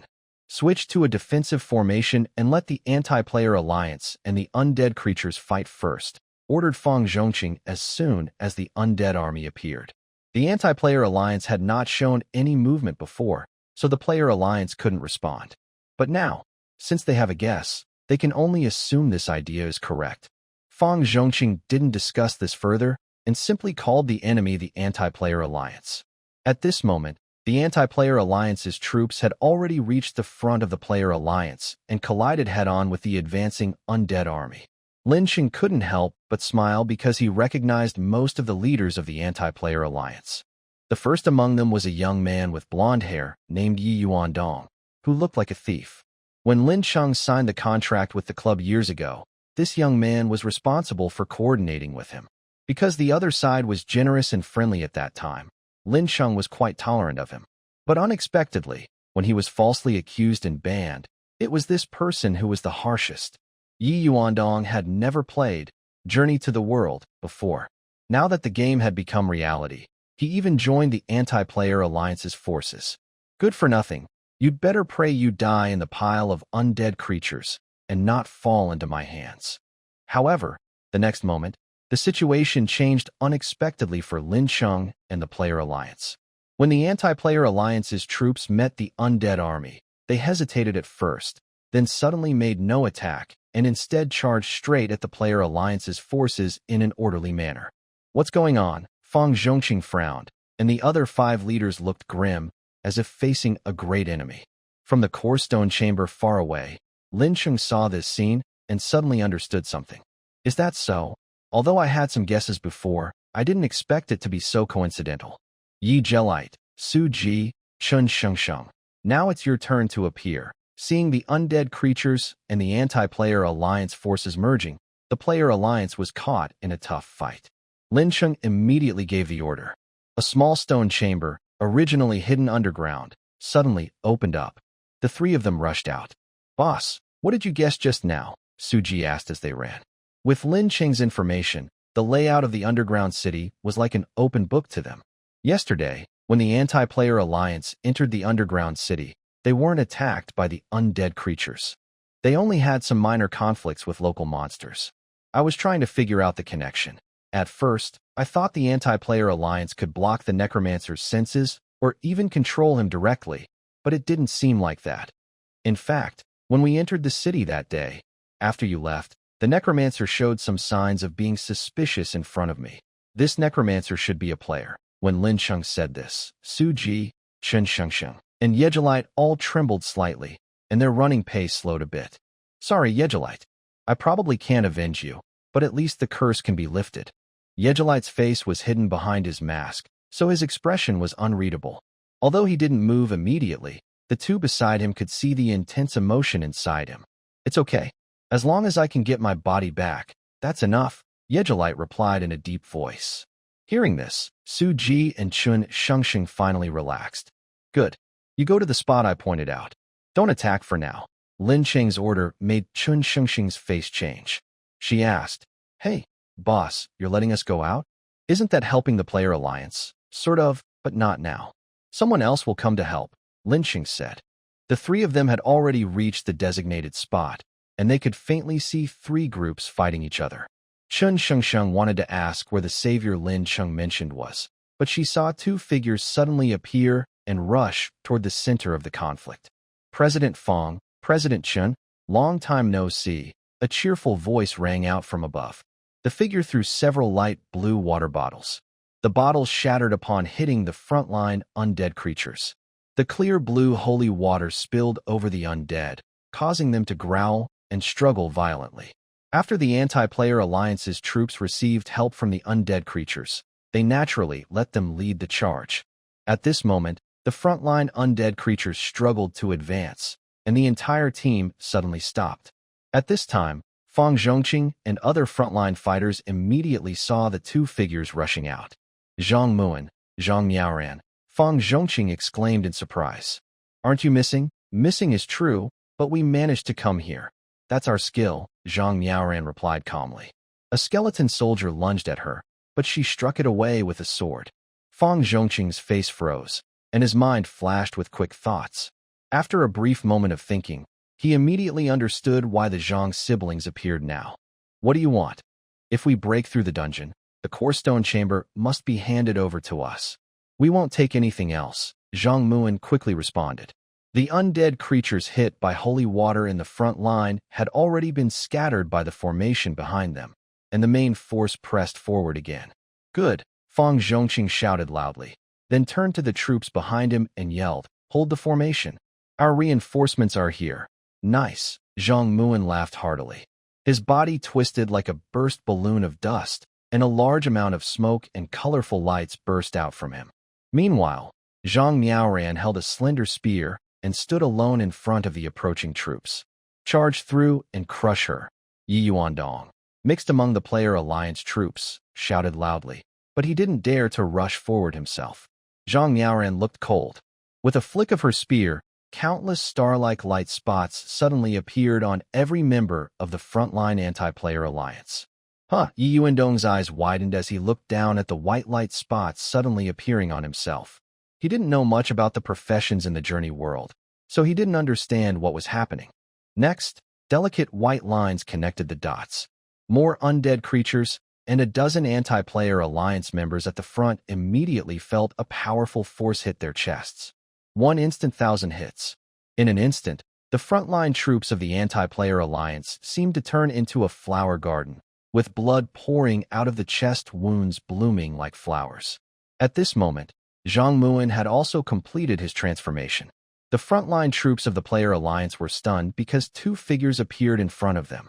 "President Fang, you wouldn't mind, would you?" A golden glow flickered. Fang Zhongqing laughed loudly and summoned the Holy Thorn's aura around his body. In the next moment, Fang Zhongqing moved quickly without hesitation, rushing straight into the group of undead creatures. The Holy Thorn's aura kept expanding. Fang Zhongqing fought fiercely among the undead, constantly cutting down the weakened enemies affected by the thorns. "My Holy Thorn's aura is a new skill I learned at level 8, Fang Zhongqing thought to himself. It looks like these siblings have already reached level 8. The frontline troops of the player alliance watched in amazement as Zhang Muan's performance improved. After transforming into Fang Zhongqing, his strength was even greater than Fang Zhongqing himself. This was because Zhang Muan, in his transformed state, boosted the magic attribute that determined the Holy Thorn's aura effect. While this made Zhang Muan more powerful and able to suppress enemies better, it also made his weaknesses more obvious. However, Zhang Muan used his agility and fake body skills to partly make up for this. With the addition of the Zhang siblings, the battle turned around again. The player alliance's troops fought more bravely and started to push back. Among the enemies was Yi Yuandong, who was mixed in with the player alliance's forces. His eyes were fierce. Just now, Zhang Muan's attack had hit him in the chest. If he hadn't had a life-saving item, he would have died instantly. Seeing that the counterattack forces and the undead army were no longer effective, Yi Yuandong turned around and shouted hoarsely, "Stop hiding!" Deep inside the dungeon, everything was silent except for a cold, muffled grunt, which seemed to answer Yi Yuandong's demand. Suddenly, a chilling wind swept through. The undead creatures that had been charging forward instinctively retreated. As the cold whirlwind filled the entire dungeon, the undead creatures obediently bowed their heads and withdrew. Fang Zhongqing immediately understood what was happening. "Form a new formation. The priest, come to the front. Zhang Muan, stay back a bit. The Necromancer is coming." As Fang Zhongqing gave the order, The elite priests in the team immediately moved forward and gathered in the center of the group. Zhang Muan and Zhang Miao ran to the front, standing together with Fang Zhongqing and the other four. The opposing forces of the player alliance stopped their charge under Yi Yuandong's command and retreated to the sides of the corridor along with the undead creatures. With eerie footsteps, two ghostly blue flames appeared at the end of the corridor. The Necromancer made no extra moves, simply walking forward step by step. Fang Zhongqing and his team found this strange, but did not act rashly. Before arriving, the player alliance had planned this. Once the Necromancer entered a certain distance, they would respond accordingly. So, they decided to wait and see. The Necromancer stopped about 200 meters from the player alliance and stood quietly, its shriveled face expressionless. President Fang, long time no see, the Necromancer said. Hearing this, Fang Zhongqing was caught off guard. He immediately realized the Necromancer knew who he was. Many thoughts raced through his mind. The Necromancer wanted this moment of hesitation. Almost as soon as it finished speaking, it suddenly raised its left hand. A dense, black chain-like mist shot toward Fang Zhongqing. Bang! A loud crash, and Fang Zhongqing was thrown against a nearby stone wall at an almost invisible speed. Thick, deathly energy spread from his wound. His skin around his neck turned pale, gray visibly and quickly. His eyes still showed disbelief. The Player Alliance players didn't know that the rank-locked player could appear as a non-human race in the world of the expedition. Although they couldn't handle this situation immediately, they responded quickly. The priests in the middle of the team cast their skills, with several holy light spells hitting the Necromancer. At the same time, a protective light barrier appeared between the Necromancer and the center of the Player Alliance forces. Zhang Muan quickly knelt to check Fang Zhongqing's injuries and cast holy skills to drive away the deathly aura from his body. Are you a player? Fang Zhongqing was badly injured but still desperately asked questions with a hoarse voice. The Necromancer did not answer Fang Zhongqing's questions. The battle on both sides was about to begin. The Necromancer endured the holy light beams from the priestly troops, which made its dark skin turn black from the intense divine energy. At the same time, it released its own skill, spreading a lot of black fog across the dungeon floor. The broken corpses of undead creatures trembled slightly. Under the influence of the black fog, the corpses seemed to come alive, gathering together to form a disgusting mass of flesh and blood in the center of the ground. With a loud, grating roar, a huge stitched-together monster appeared before the players. This is a ghoul, an 8th-level undead creature. Lisa shouted loudly. A mighty water dragon surged forward, washing over the approaching undead. Both sides no longer held back. Under the leadership of the ghoul, the undead launched a first attack. The anti-player alliance's troops flanked from both sides. The Necromancer once again released its chain-like black fog, targeting a few frontline players. Zhang Muan handed Fang Zhongqing, who had stabilized his health, to the team members in the back. He then activated the Holy Thorns aura again, covering the frontline team to block the Necromancer's chain attacks. Meanwhile, Chen Kaifeng roared in fury, entering a berserk state. He raised his great axe and charged headlong into the ghoul. Lisa and Songya no longer held back. They unleashed various elemental spells without regard for cost, attacking the enemy troops in front. Chen Mo, Zhang Han, and Zhang Muran quickly disappeared into the enemy ranks. While assassinating distant enemies, they looked for chances to get close to the Necromancer itself. For a moment, the three sides fought fiercely in the underground center. The already wide dungeon corridor was bombarded with various attacks, causing walls to break and floors too, expanding the battlefield further. The Necromancer kept releasing black fog from its body. The undead creatures, shattered by the Alliance's attacks, were soon awakened again by the Necromancer, snarling and lunging back. President Fang, back in the game days, you refused my appointment as the acting head of the Dragon City branch. If I had known it would come to this, I wouldn't have bothered back then. The Necromancer roared fiercely, sending out black chain-like fog to attack the shield held by Zhang Muan. Hearing this, Fang Zhongqing and Lin Cheng immediately guessed the Necromancer's true identity. Or rather, he has been reincarnated as the undead mage player. You are?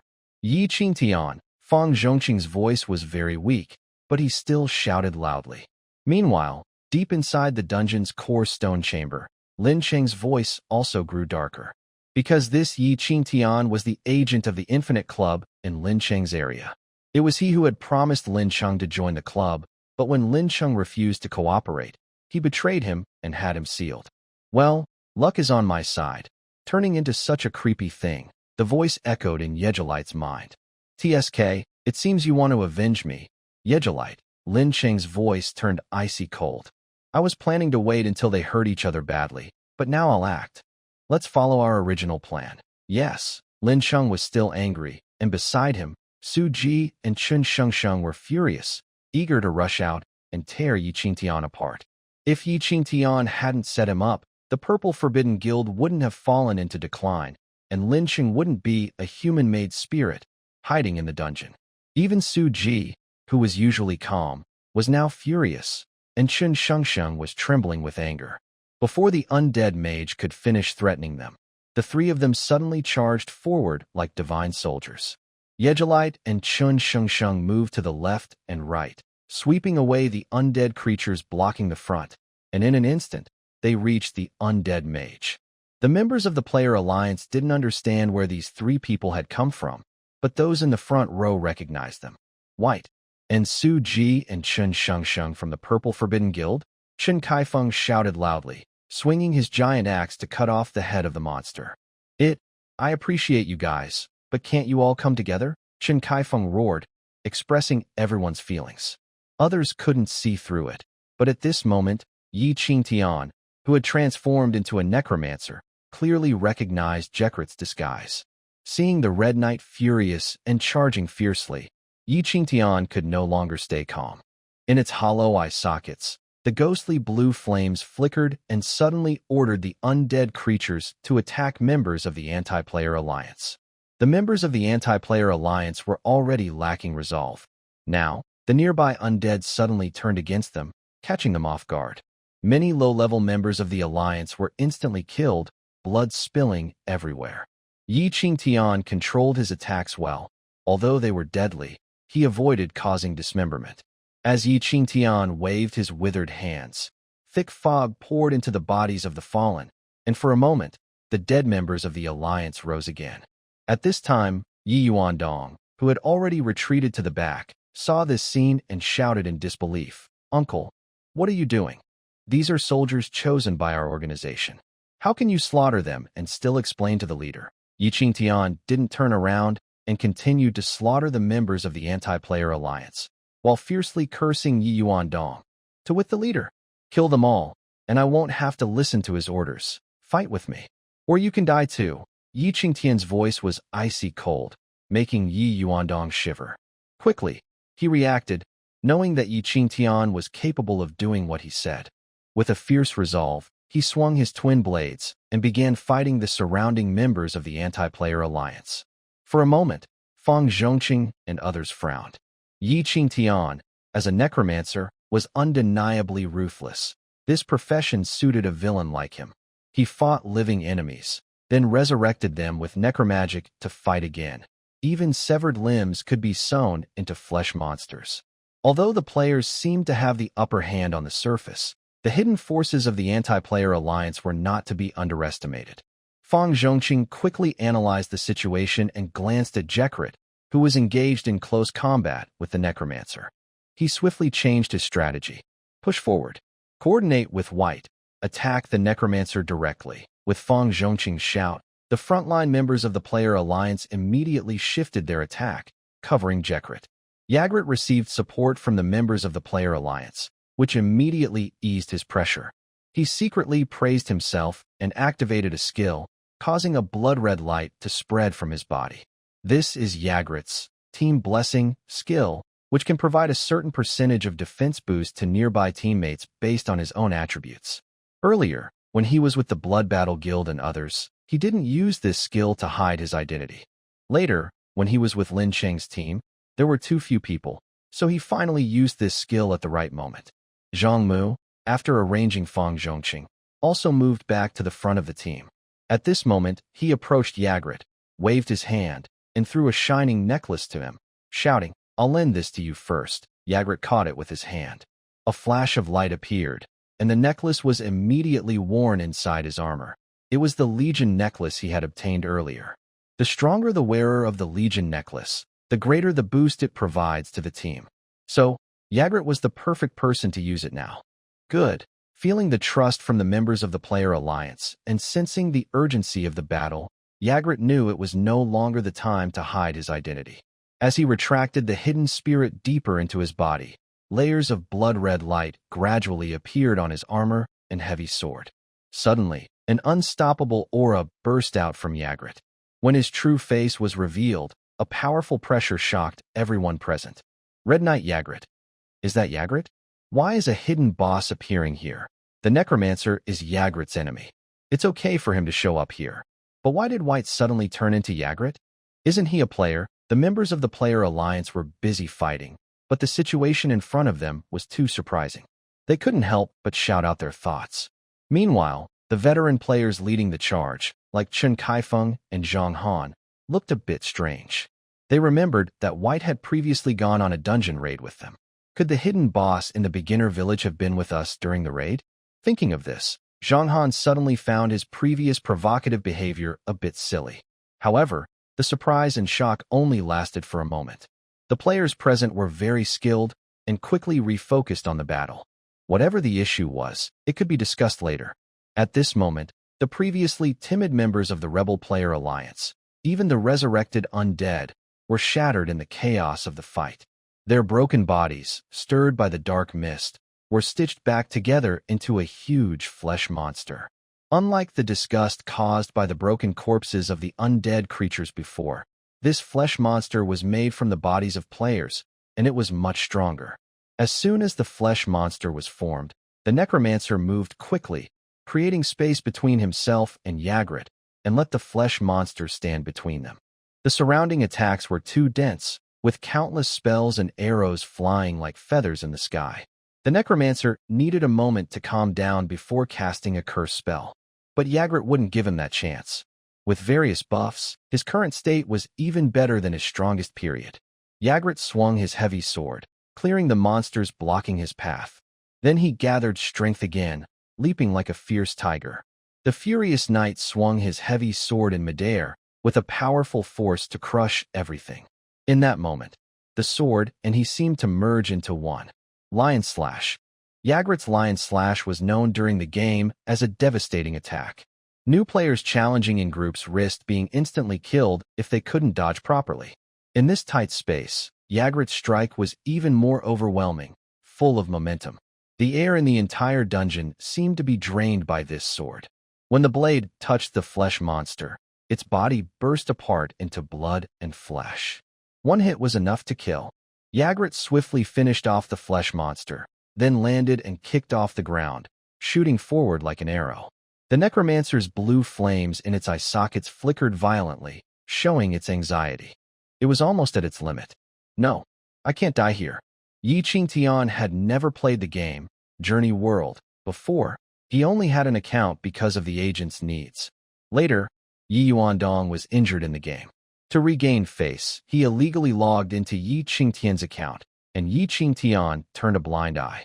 After all, he wasn't a player, and even when the account was banned later, he didn't care. But not playing the game didn't mean he wasn't ruthless like experienced players, perhaps even more so. Long before, Yi Qingtian was a person who believed self-interest comes first, and the world will punish the wicked. After transforming into a death mage, he became even more ruthless, doing whatever it took. So even in the most desperate situations, he wasn't afraid and still dared to fight. In the next moment, an unexpected scene happened to Yi Yuandong, Yigrit, and everyone on the field. Yi Qingtian suddenly abandoned all defenses, and a grayish-white glow burst from both his hands, fully activating the curse magic rooted in Yigrit. Yigrit continued charging forward. When his sword had already pierced Yi Qingtian's chest, the curse magic's power was also triggered. A heavy sense of weakness suddenly overwhelmed him. Yigrit's body uncontrollably tilted to one side, and in the end, the sword only cut off half of Yi Qingtian's body, not splitting him in two. As Yigrit's body collapsed to the ground, Yi Qingtian's trembling hands clenched into fists. Then, a reckless, almost mad laugh burst from his throat. Ha ha ha. Ha ha. Despicable thing. You're just a set of data. How dare you? How dare you resist me? Accompanied by a deafening, shrill laugh, Yigrit once again released that chain-like black mist, tightly binding Yiglit's body and repeatedly smashing him against the stone wall. Yiglit's strength was limited by the curse magic, leaving him powerless to struggle. He could only let Yigrit throw him against the stone wall, causing A to appear in his heavy armor. At the same time, the black mist on the ground spread again. The remaining undead creatures and the bodies of the opposing players still fighting were involuntarily connected. How does he still have magic power? Yes, that's right. He's a player. He's long past level 10. Shin Kaifeng watched helplessly as these undead creatures were connected together. He shouted in disbelief, then quickly reached a conclusion. Yes, although I don't fully understand how this game works, I am now level 11. Yigrit roared hysterically. His body was badly injured by Yigrit, and he had to lean on the stone wall to stay standing. At that moment, Lin Cheng's voice suddenly appeared in Su Ji and Chun Shengsheng's minds. It's time. Yes, the two received the order, their bodies suddenly lifted into the air, and they charged toward the Necromancer. Yigrit was stunned. He didn't understand how these two weak players dared to attack him, but almost at the same time, he reacted. The flesh monster blocked the center, and black mist chains shot toward the two. What he didn't expect was that as the black mist chains unraveled, the barely alive Yigrit on the ground stood up again. Yigrit strode forward, grabbing the flesh monster's head with his armored right hand. The flesh monster, just reassembled and standing, let out a desperate roar, but soon its limited life force was quickly absorbed by Yigrit, healing his injuries. What is this skill? Yigrit roared in question, while Yigrit and Chun Shengsheng had already moved to the sides, clearing the surrounding undead creatures. Yigrit recovered some injuries and lunged at Yigrit again. He grabbed him and held him tightly, like iron shackles, restraining Yigrit's torso. Meanwhile, Su Ji had already reached Yigrit's front. With a strange, difficult-to-understand chant, Su Ji's face showed pain and a fierce expression. Thorn-like scars appeared on his neck and torso. This was the core skill, Redemption learned after reaching level 8 as a heretical priest. The user temporarily sacrifices their own life and disables all their dark faith spells to unleash a burst of holy power. Su Ji, bloodied and pale, was smiling happily. At this moment, he seemed like a saint reborn from the ashes of fire. Then he clenched a silver cross, which shone with light. He suddenly drove the cross into Yigrit's head. Divine judgment. Bright light filled the dark underground city, and Yigrit's head was completely overwhelmed by this glow. He died. As the withered body of the Necromancer slowly fell, shattering into fine dust on the ground, the flesh and blood monster, lacking magic support, also disintegrated and turned back into a pile of corpses. During the fierce battle, most of the players on the opposing side of the anti-player alliance had already died, and the necromantic creatures were nearly wiped out. It was only thanks to Yigrit's magic that the monsters kept being summoned to fight. Now that Yigrit was dead, the flesh and blood monsters immediately scattered, and most of the enemies disappeared. It's over, Lin Cheng said simply, with no emotion in his voice. At that moment, Yigrit struggled to stand up. His once withered body visibly became fuller, and a red glow returned to his skin. Delicate blood vessels and thick hair grew on his skin, followed by his eyes, tongue, and ears. Yigrit gently reached under his mask with trembling hands, slowly touching his own skin. At this moment, this usually silent knight found himself at a loss for words. Yigrit regained his human form, and the heavy injuries he had sustained earlier appeared on his body. Su Ji used his last strength to cast a healing spell. A light spread across Yigrit's body, slowly repairing his wounds. After finishing this, Su Ji could no longer hold on. His body went limp, and he collapsed nearby. Chun Shengsheng quickly ran over and supported Su Ji. Although he often used this move in the game, it was the first time he did so in real life. "Bro, am I cool or what?" Su Ji asked weakly.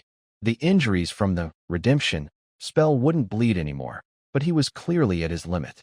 "Awesome," Chun Shengsheng said. Really impressive, Lincheng added. The long battle finally ended. The members of the player alliance showed their exhaustion. Some leaned against the stone wall, some helped each other, and others simply lay on the ground. The sudden end of the battle left the frontline fighters feeling a bit dazed, but after a short pause, they instinctively began to defend their surroundings against any invasion by local monsters. Yigrit checked his body condition, calmed his emotions, and then went to carry the helpless Suji. The fighting strength of the player alliance has lost more than half, but the remaining team is still strong, especially the experienced players led by Fang Zhongqing, who suffered little damage, Lincheng said in their minds. According to Lin Cheng's plan, after defeating the Necromancer, the three of them were supposed to attack the player alliance immediately. However, their injuries were worse than expected, making that plan less ideal. Plus, Lincheng had gained a more useful skill. After defeating the Necromancer, most of the experience points were absorbed by Yigrit, Lin Cheng, Chen Shengsheng, and Suji. Suji couldn't move, but could still speak. He said he had leveled up to level 9. Chen Shengsheng, who didn't participate directly in the kill, gained only a little experience and was still just over level 8. Yigrit, previously cursed and unable to gain experience, had now returned to a human form, but the experience gained afterward was minimal. Lin Cheng, as the dungeon master and active participant in this plan, gained the second most experience after Suji, bringing him straight to level 10. Yigrit, soon Fang Zhongqing and the others will come to talk to you and ask about what happened. You said. Yigrit nodded slightly, just as Lin Cheng predicted. Once Fang Zhongqing recovered a bit and could walk freely, his first action was to approach Yigrit. White? No, I should call you Mr. Yigrit, Fang Zhongqing said respectfully as he approached. He slightly bowed.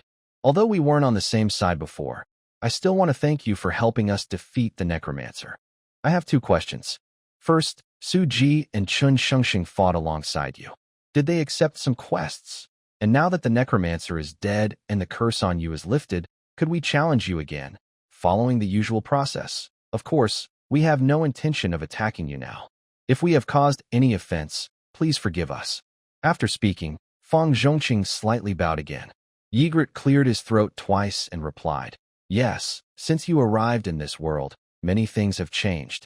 I was also able to leave the hero village. Knowing I couldn't win in a one-on-one fight, I disguised myself as one of you and sneaked into the town to find help. The partners I chose are these 2, but I also used your help a little, which was a bit of a shortcut. I'm not at my best right now, but I can still accept challenges at any time. Fang Zhongqing nodded upon hearing this. According to the game background, after defeating the Lich, the player and Yigrit ended their hostility. Later challenges didn't require killing Yigrit. As long as you forced him into a desperate situation, you could get full rewards. Because of this, Fang Zhongqing was very polite. If it had been another hostile boss, even if they were on the same team earlier, the player alliance would likely turn against them immediately. So, now that the Lich is dead, can we handle this dungeon? Fang Zhongqing paused and asked his real concern. Since Yigrit is a boss character, whether they can be allowed to clear the dungeon is uncertain. Hearing Fang Zhongqing's question, Yigrit immediately stroked his chin, looking very worried, just as Lincheng had said. This dungeon has nothing to do with me, but as a former comrade, I want to remind you of my personal opinion. First, this dungeon is not as simple as you think. During the fight, Suji told me that the detection tools he set up have already found another group heading here. Due to the rules of this world, I can only tell you so much. I am leaving now. If you want to challenge me, come to the hero village. Before we start an official fight, I will host you warmly. After saying this, Yigrit bid farewell to Fang Zhongqing and others, and left with Suji and Chen Shengsheng. Watching the 3 figures walk farther away in the dungeon, Fang Zhongqing pondered Yigrit's words and hesitated whether to believe them. At this moment, Sonya ran up to Fang Zhongqing. Her left shoulder had been cut during the fight. She had just stopped the bleeding but looked very anxious. President, my magic I detected a group of people nearby, but they are not old players. Sonya's eyes were full of worry, and the reason was easy to understand. Before Yi Qingtian died, his screams revealed that even within the anti-player alliance, not everyone was united. Now, many unfamiliar faces from the game have appeared here, likely other branches of the anti-player alliance. Fang Zhongqing's face changed instantly. He could understand Song Ye's concern.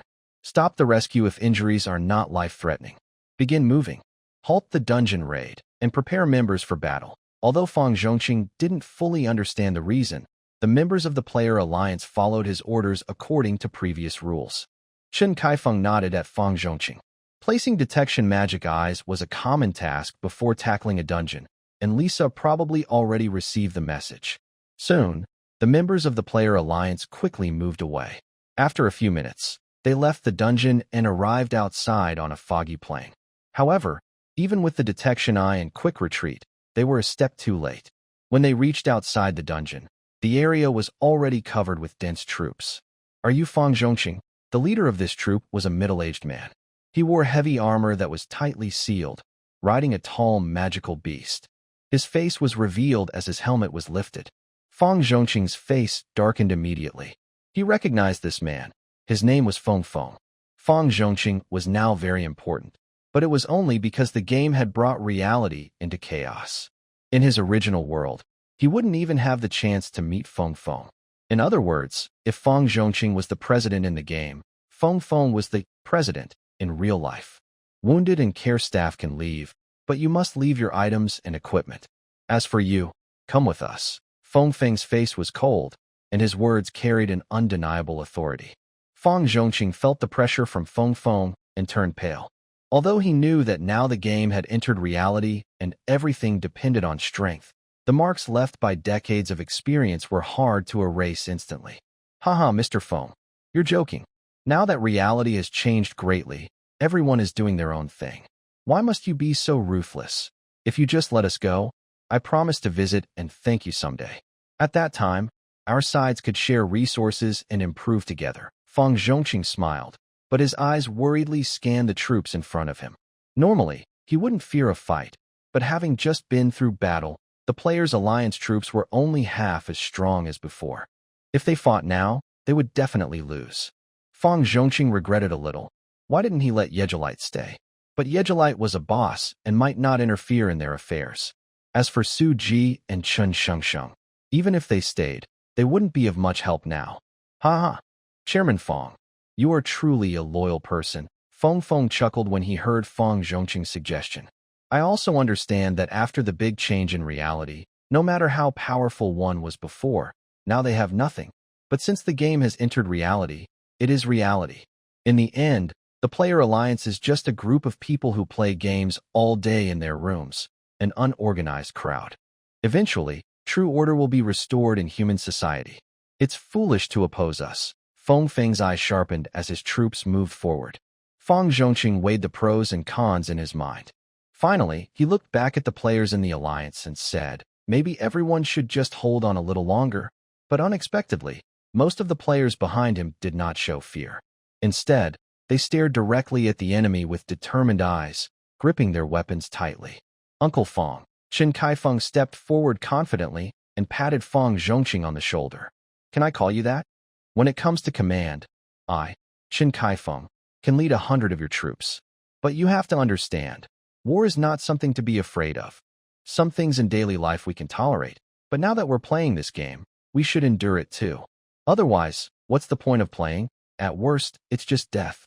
If we return to the city to prepare, we can form a new team. If our current team was stronger, we wouldn't be afraid of him. Fight them. Chen Kaifeng raised his giant axe high and shouted. The rest of you, fight them too. The players behind him shouted with all their strength, their voices echoing loudly. Fang Zhongqing's eyes changed at this moment. He straightened his back and looked directly at Feng Feng, asking, Feng Feng, do you know how to use a sword? Feng Feng's eyebrows immediately furrowed, anger clearly visible on his face. He clenched his teeth tightly and squeezed out a few words through his teeth. Then let this bunch of bullies see what we can do. Attack. The confrontation between the player alliance and the anti-player alliance was clearly visible in the coarse stone chamber of the dungeon in Lincheng. Since you've chosen to fight to the death? Good, President Feng and President Chun, I knew I wasn't mistaken about you. Although I usually take advantage of others, I'll make an exception this time. After saying this, Lincheng's mind moved. Earlier, he had been preparing his new skill that he would get after reaching level 10. Previously, he had used Yigrit to disguise, and persuade Fang Zhongqing and the others to leave, mainly for this reason. After all, this skill is hard to use when there are people in the dungeon. Now, watching both sides charge toward each other, about to fight, Lincheng couldn't help but shout. His loud voice echoed through the stone chamber. "Let me help you. All dungeon participants stand up." Suddenly, the ground shook as if an invisible giant was splitting the mountain with an axe. A huge, tens of kilometers long, appeared on the ground. Then, mountains rose, stone slabs lifted into the air, and the corpses of monsters along with native plants of the dungeon surged out like a tidal wave. All the materials that made up this dungeon gradually piled into a mountain peak in the air, swirling and merging, slowly taking shape. Hundreds of meters away, the forces of the anti-player alliance and the player alliance charged at each other. When they were only about 100 meters apart, they saw this magnificent scene. Both sides couldn't help but stop in their tracks. Seeing the stones, soil, grass, vines, bones, and flesh constantly merging and transforming in the air, gradually forming thick limbs and becoming solid, both sides were stunned. The ground trembled as the underground city giant stood up. In the anti-player alliance army, a scout responsible for reconnaissance couldn't stop trembling as he reported to Fengfeng. "I can see it." Fengfeng's face was pale, his previous fierce and calm attitude gone, as if he had seen his worst nightmare, his eyes nearly popping out. "Can someone tell me what just happened?" For a moment, Fengfeng felt like something inside him was breaking. He stared in shock at the towering mountain giant rising before him, unable to do anything but scream in frantic questioning. At this moment, Lin Cheng, who was in the middle of the underground city giant, smiled. He had heard of Fengfeng before and knew that such a person always thought himself superior, no matter where he was. But so what? Society? Power? Organization? Control over people's minds? Forget it. I only care about numbers. Under Lin Cheng's command, the fully formed underground city giant lifted its foot and charged forward. Every step made the ground shake, and its heavy footfalls cracked the earth beneath. The underground city giant didn't look much like a person. Its limbs were thick compared to its height, more like a child's clay figure. Apart from its overall gray-brown color, its chest emitted a faint blue glow, which was Lin Cheng releasing magic to control the situation. "Retreat. Everyone retreat. Stay away from the giant," Fang Zhongqing ordered as soon as the giant started moving. The player alliance's troops didn't have time to care about the anti-player alliance. They all hurriedly fled. And what about the anti-player alliance troops? In fact, they had already lost formation and scattered in all directions when the giant first moved. "Where's the person controlling that horse?" Fengfeng shouted desperately. He wasn't a summoner. The beast under him was just a puppet controlled by his subordinates. Without those puppets, he was nothing. In an instant, the underground city giant reached the anti-player alliance troops. It swung its fist like a flying mountain, causing the entire grassland to lift off the ground. Before this mountain-like force, Fengfeng seemed tiny, like a small, and was instantly erased from sight. The forces opposing the player alliance were soon destroyed. They had no way to escape, as even a small move by the giant could sweep across thousands of miles. After about a minute of destruction, the underground city giant returned to the ground and slowly collapsed, filling the plains once again with its body. On the wasteland outside Hero Village Mountains, Fang Zhongqing and the player alliance troops had just escaped there.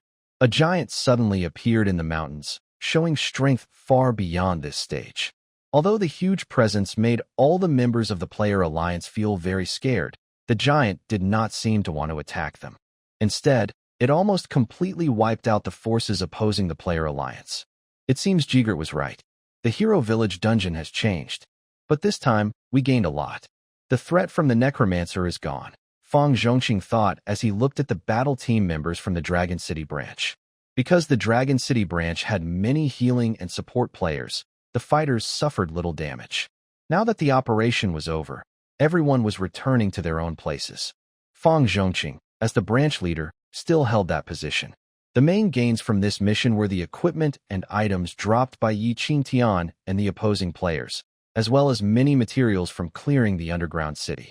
Since they almost cleared all the native monsters of the Hero Underground City, they didn't completely destroy the core control but achieved nearly the same results as a full conquest.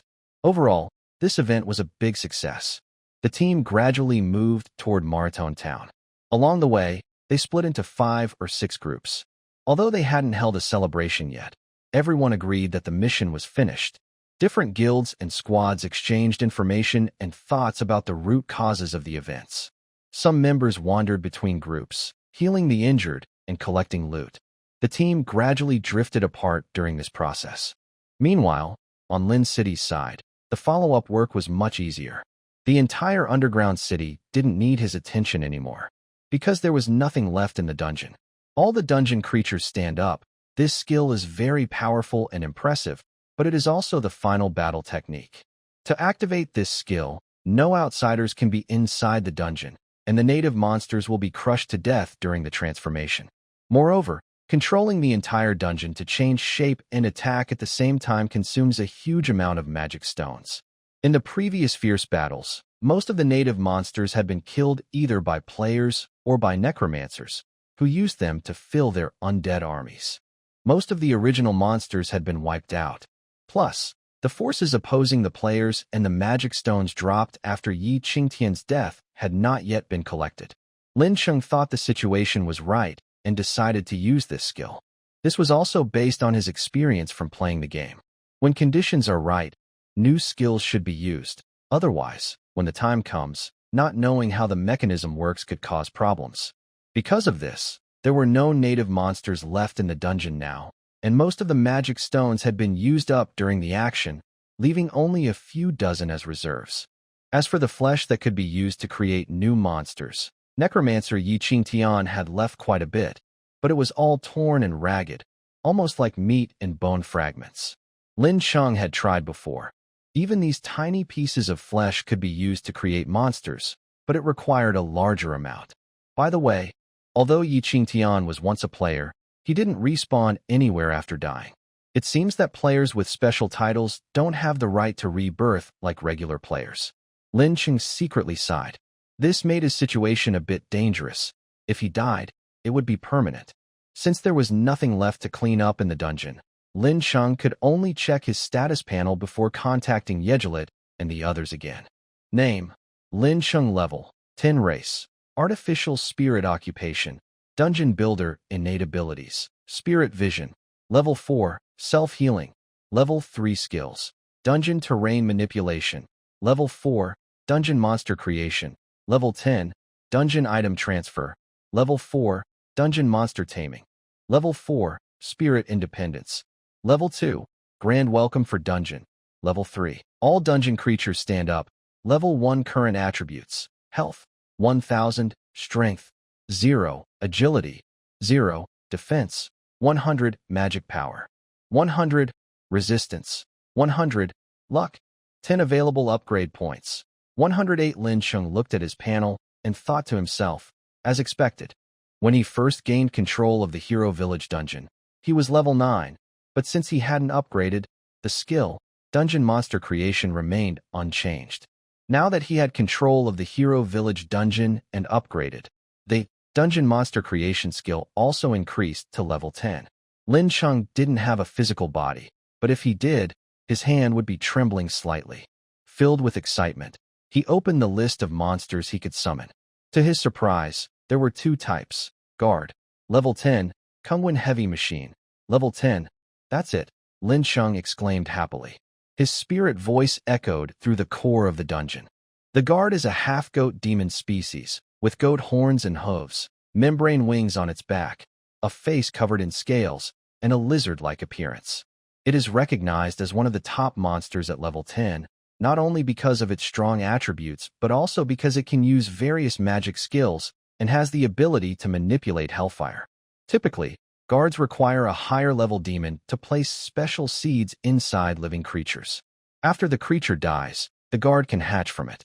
Lin Cheng was overjoyed and immediately checked the materials needed to create the guard.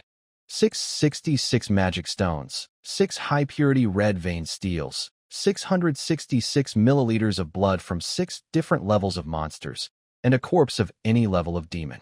Point 6. Lin Cheng silently read and quietly uttered the word.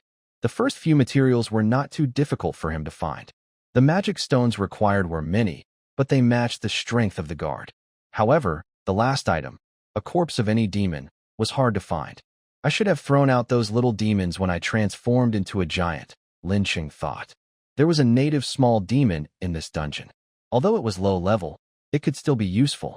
Never mind, there are many other secret places where I can find demon-type monsters. I'll take Su Ji and the others to look for them later. Lin Cheng was planning this in his mind. He didn't include Yigrit because Yigrit's curse had been lifted. According to their contract, he no longer had the right to command him.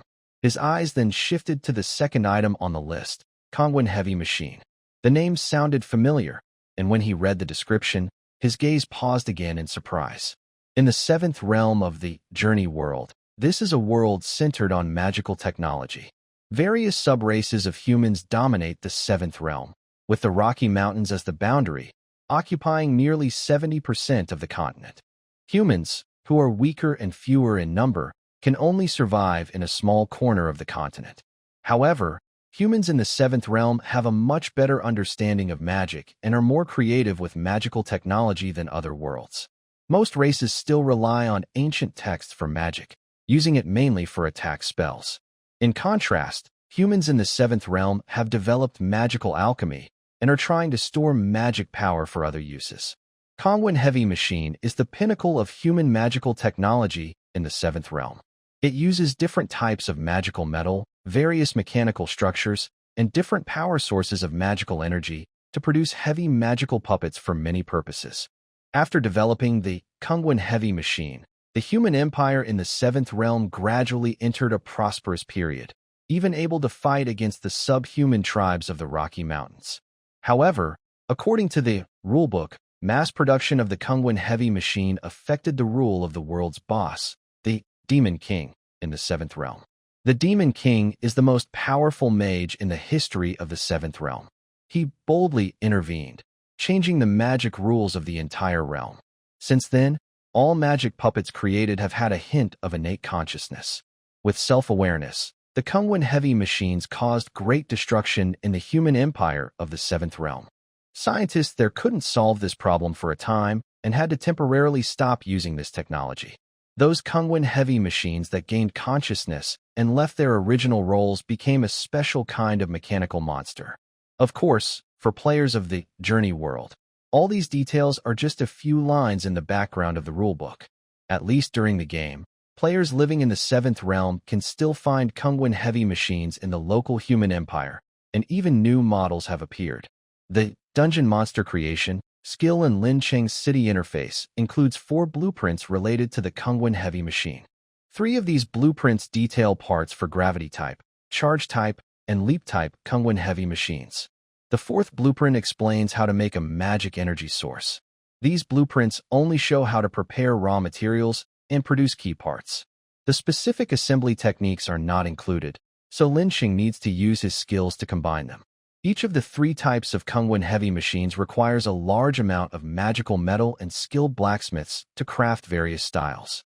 The magic energy source looks like a glowing storage tank, a barrel-shaped object that needs magical metal and a large number of magic stones for charging. From the structure shown in the blueprints, I've heard of these 3 types of Kongwen Heavy Machines before in the game. Lin Cheng examined the blueprints. In the 7th realm, traveling around relies heavily on these very convenient transportation tools, so he is familiar with them. The gravity type is mainly used for industrial production and transportation. The charge type is for ground combat, while the leap type has limited combat ability but can fly and move quickly. I didn't expect that reaching level 10 in this skill would give such a big boost. Does that mean I can summon 4 different monsters now? Although the materials are quite complicated, Lincheng carefully examined the blueprints, looking at the dozens of magic metals listed. Some he knew very well and had even worked with personally. Others he had never heard of before. It seems I need to find Yigrit. Afterward, Su Ji and Chun Shengsheng were taken away by Yigrit, which was part of Lincheng's plan. Since the 3 of them didn't move to a safe place, he couldn't focus on using the dungeon standby skill. Originally, Lincheng planned to settle the dungeon first and then contact Su Ji, asking him and Chun Shengsheng to recover from their injuries and come here. With Yigrit's character, taking care of them for a while wouldn't be a problem. But now, since there is a way to create monsters like Kungwen Heavy Machine, Lincheng had to try rebuilding a partnership with Yigrit. Because once Yigrit regains his human form, he will surely become the protector and new leader of Hero Village. The mountain people in Hero Village are all skilled blacksmiths and have a very detailed understanding of the properties of magic metals. Isn't that exactly what Lincheng needs?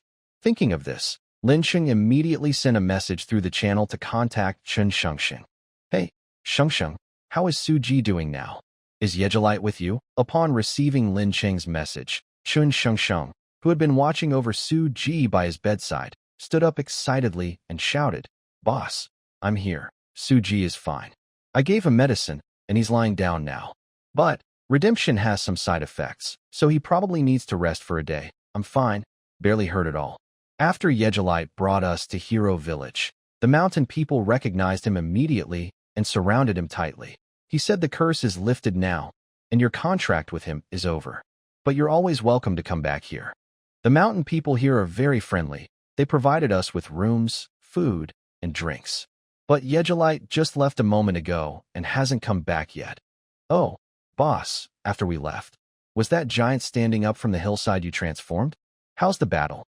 You didn't get hurt, right? Chen Shengsheng's words came out rapidly, like a burst of fire, making it hard for Lincheng to keep up and unsure where to start speaking.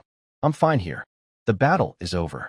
If Suji is okay, you should come over. Okay. Chen Shengsheng happily agreed. The distance from Hero Village to the underground city is only a few miles. With her speed, she could arrive in just a few minutes.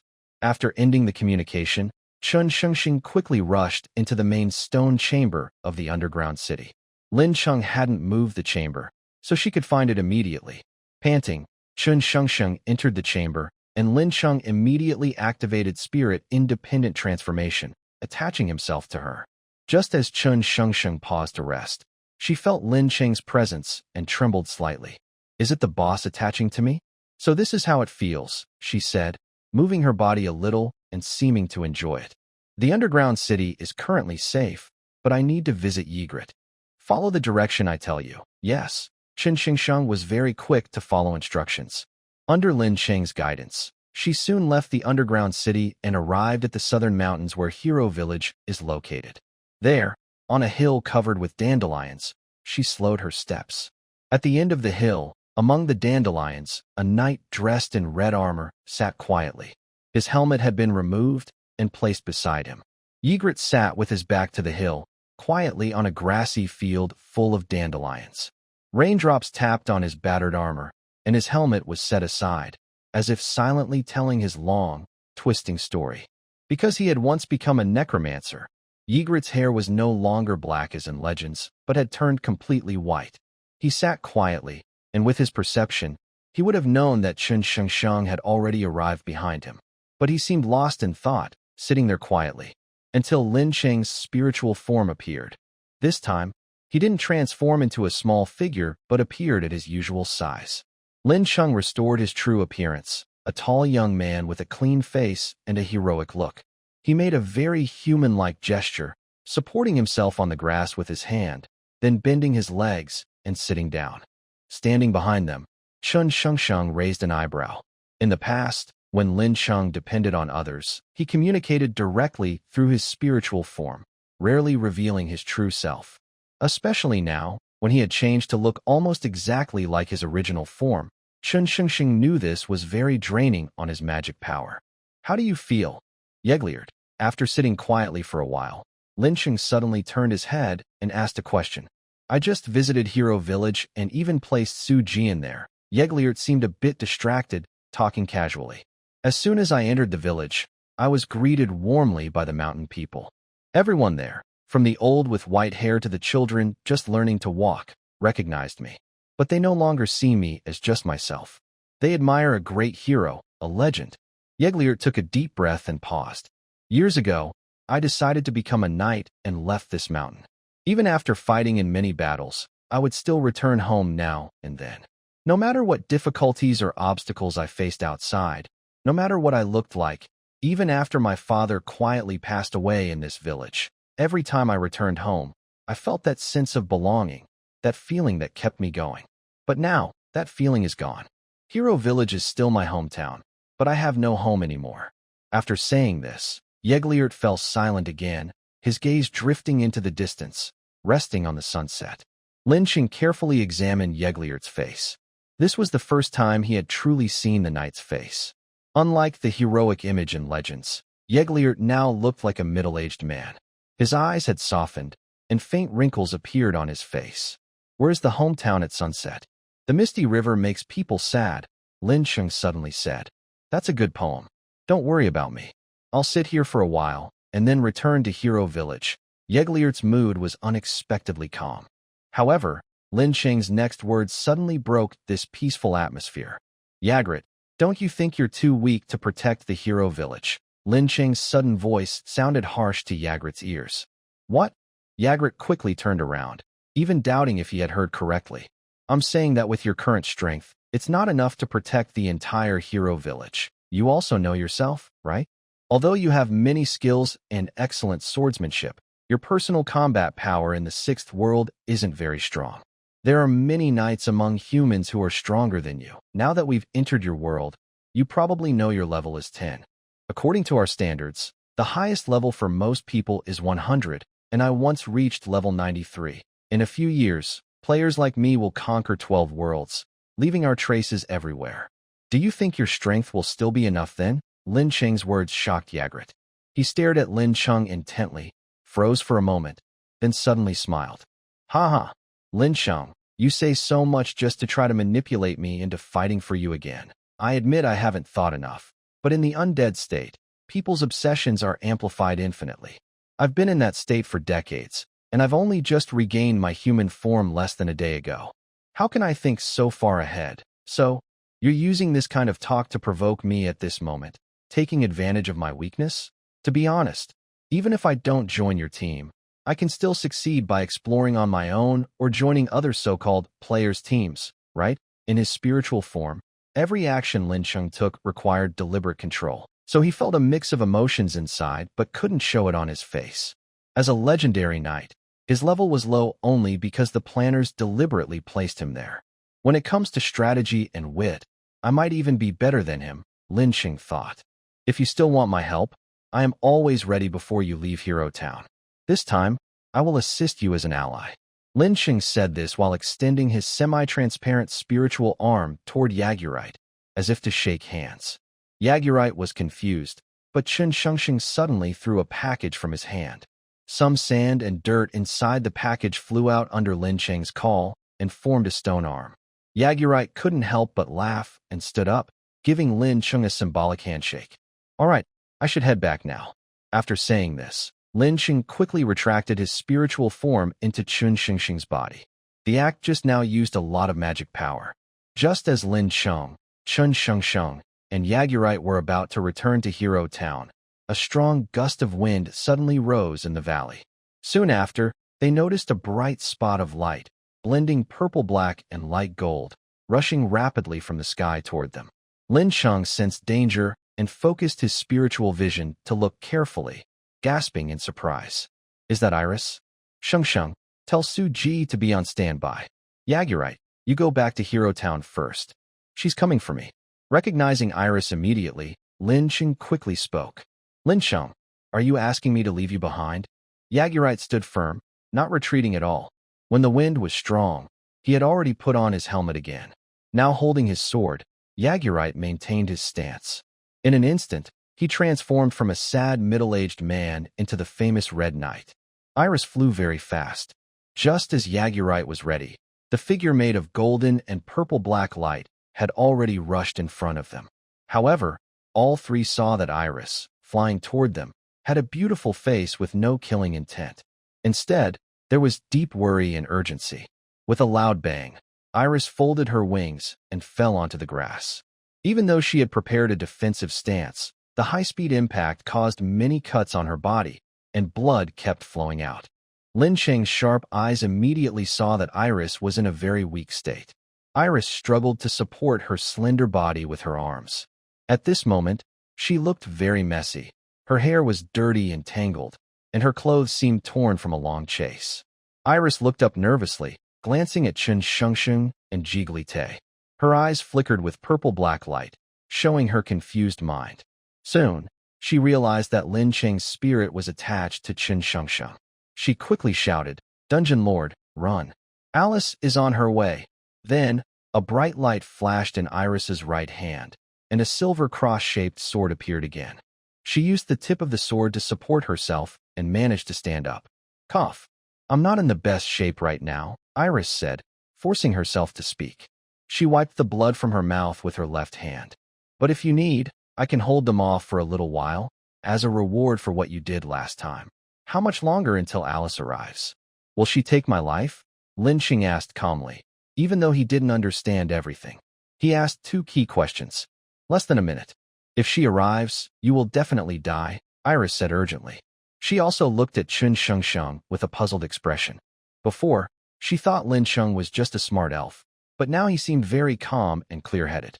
"Yigrit, don't follow us. Iris, run on your own.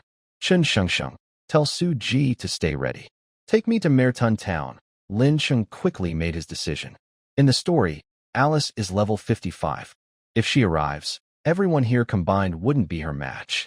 For a moment, Lincheng knew he couldn't find anyone strong enough to fight her. He could only hope she wouldn't destroy the beginner town. After saying this, Chen Shengsheng understood immediately. She sent a message and then used her speed to vanish from the hillside, rushing toward Maraton town.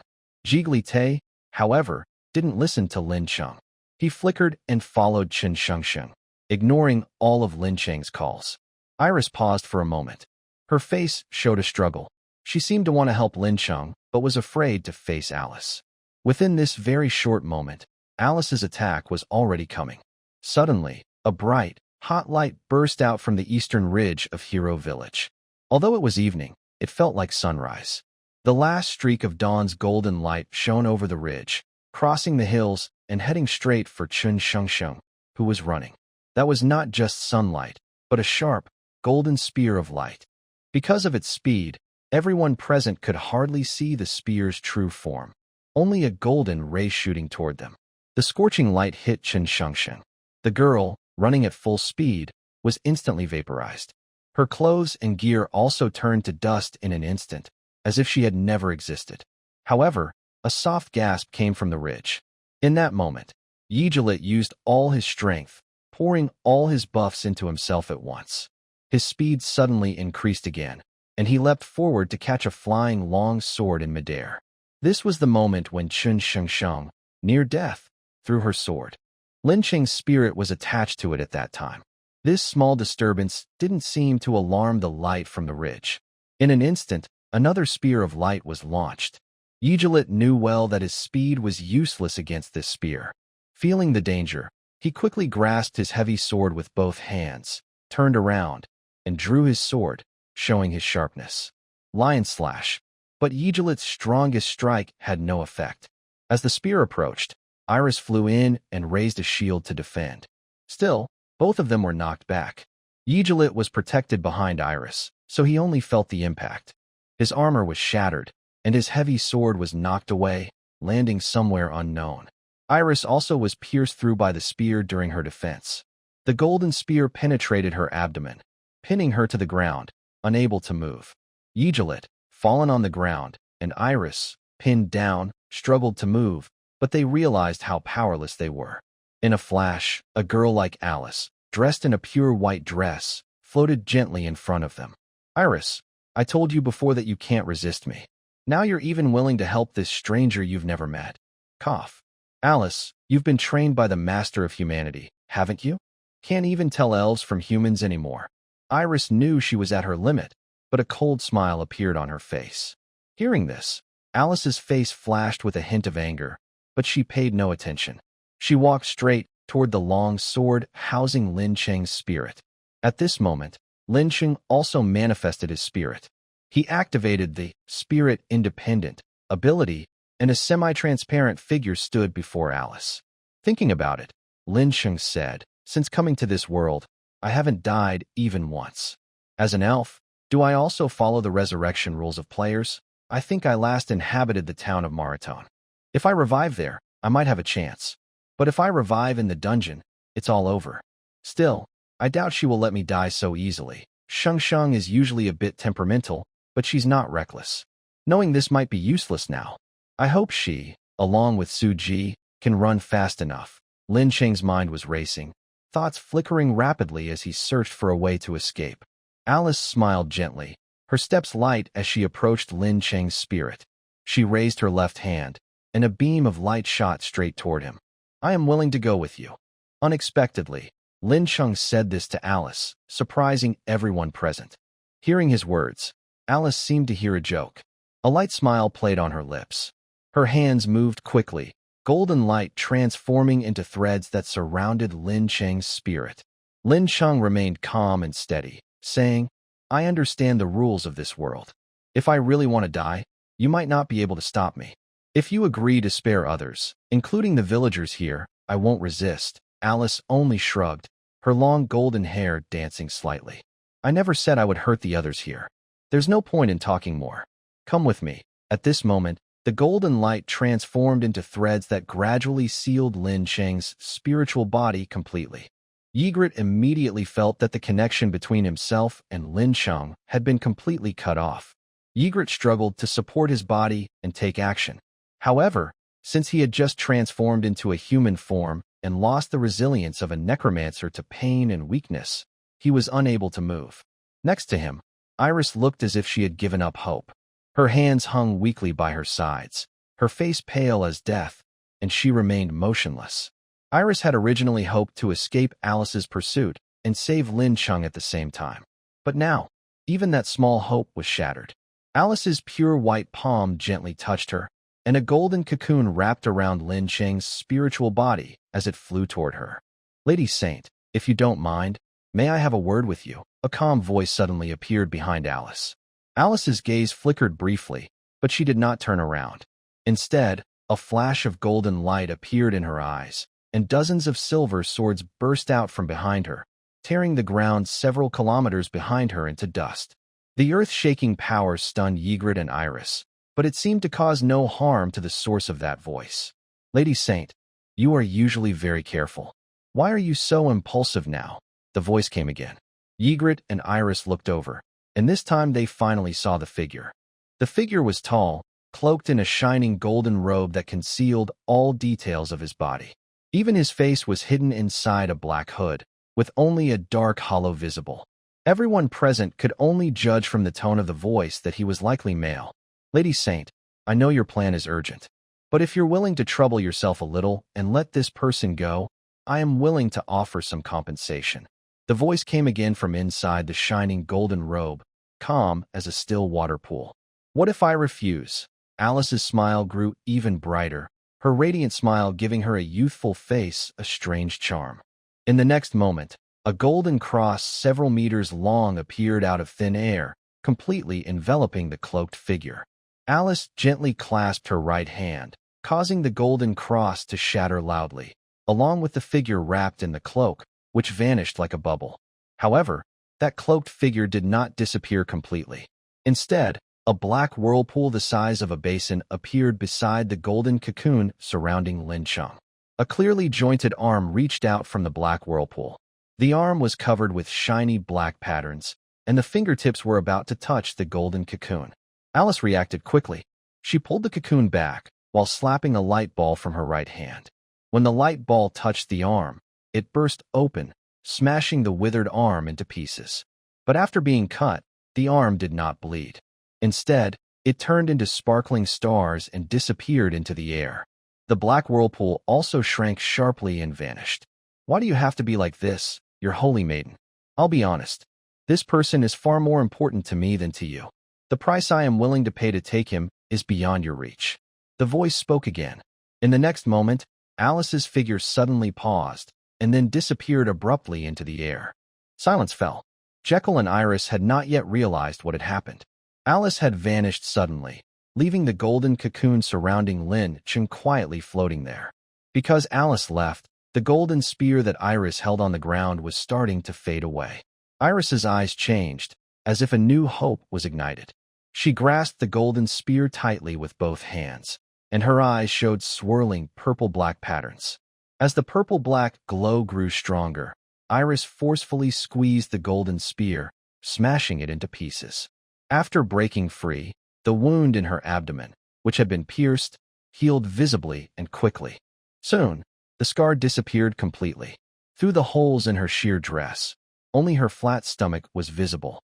Iris staggered forward, placing her hands on the golden cocoon.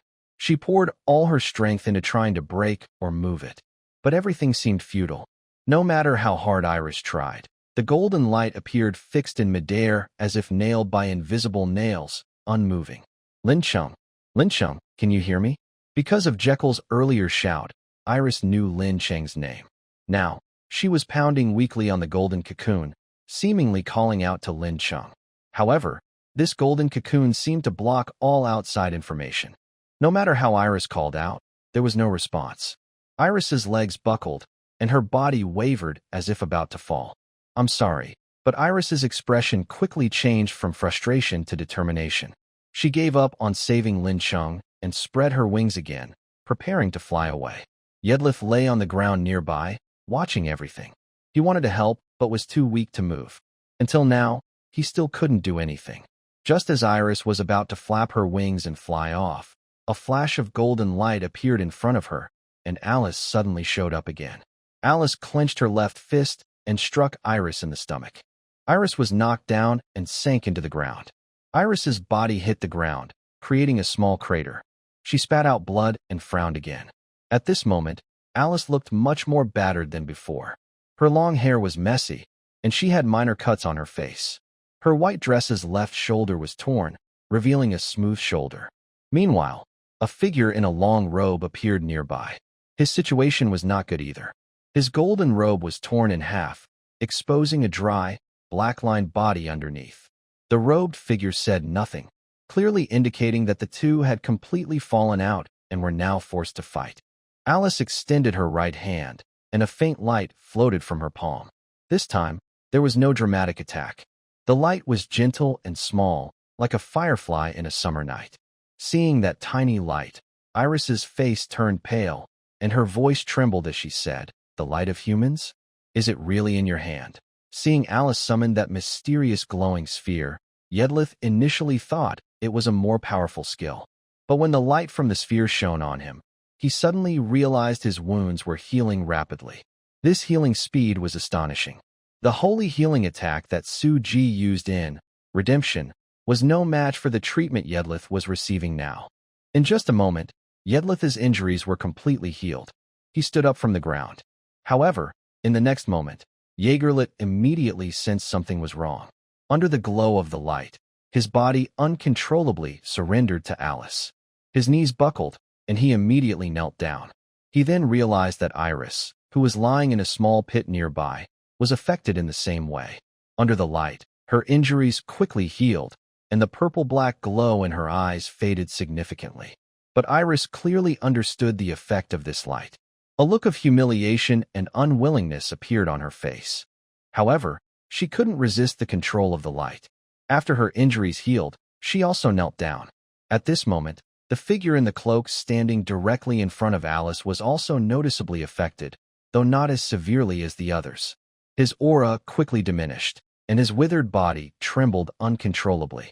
However, upon noticing this influence, the cloaked figure did not panic. Instead, he smiled. "Lady Saint, you used such a method on me. Does that noble ruler know? Such pure power. Unfortunately, I didn't consider that when I used it." The cloaked figure extended his withered right hand, and a bright light shone from his palm. A tiny golden key appeared floating in his hand. This golden key was finely crafted, with intricate patterns on the handle. The teeth were made of countless tiny, precise mechanical structures that moved rhythmically and changed constantly.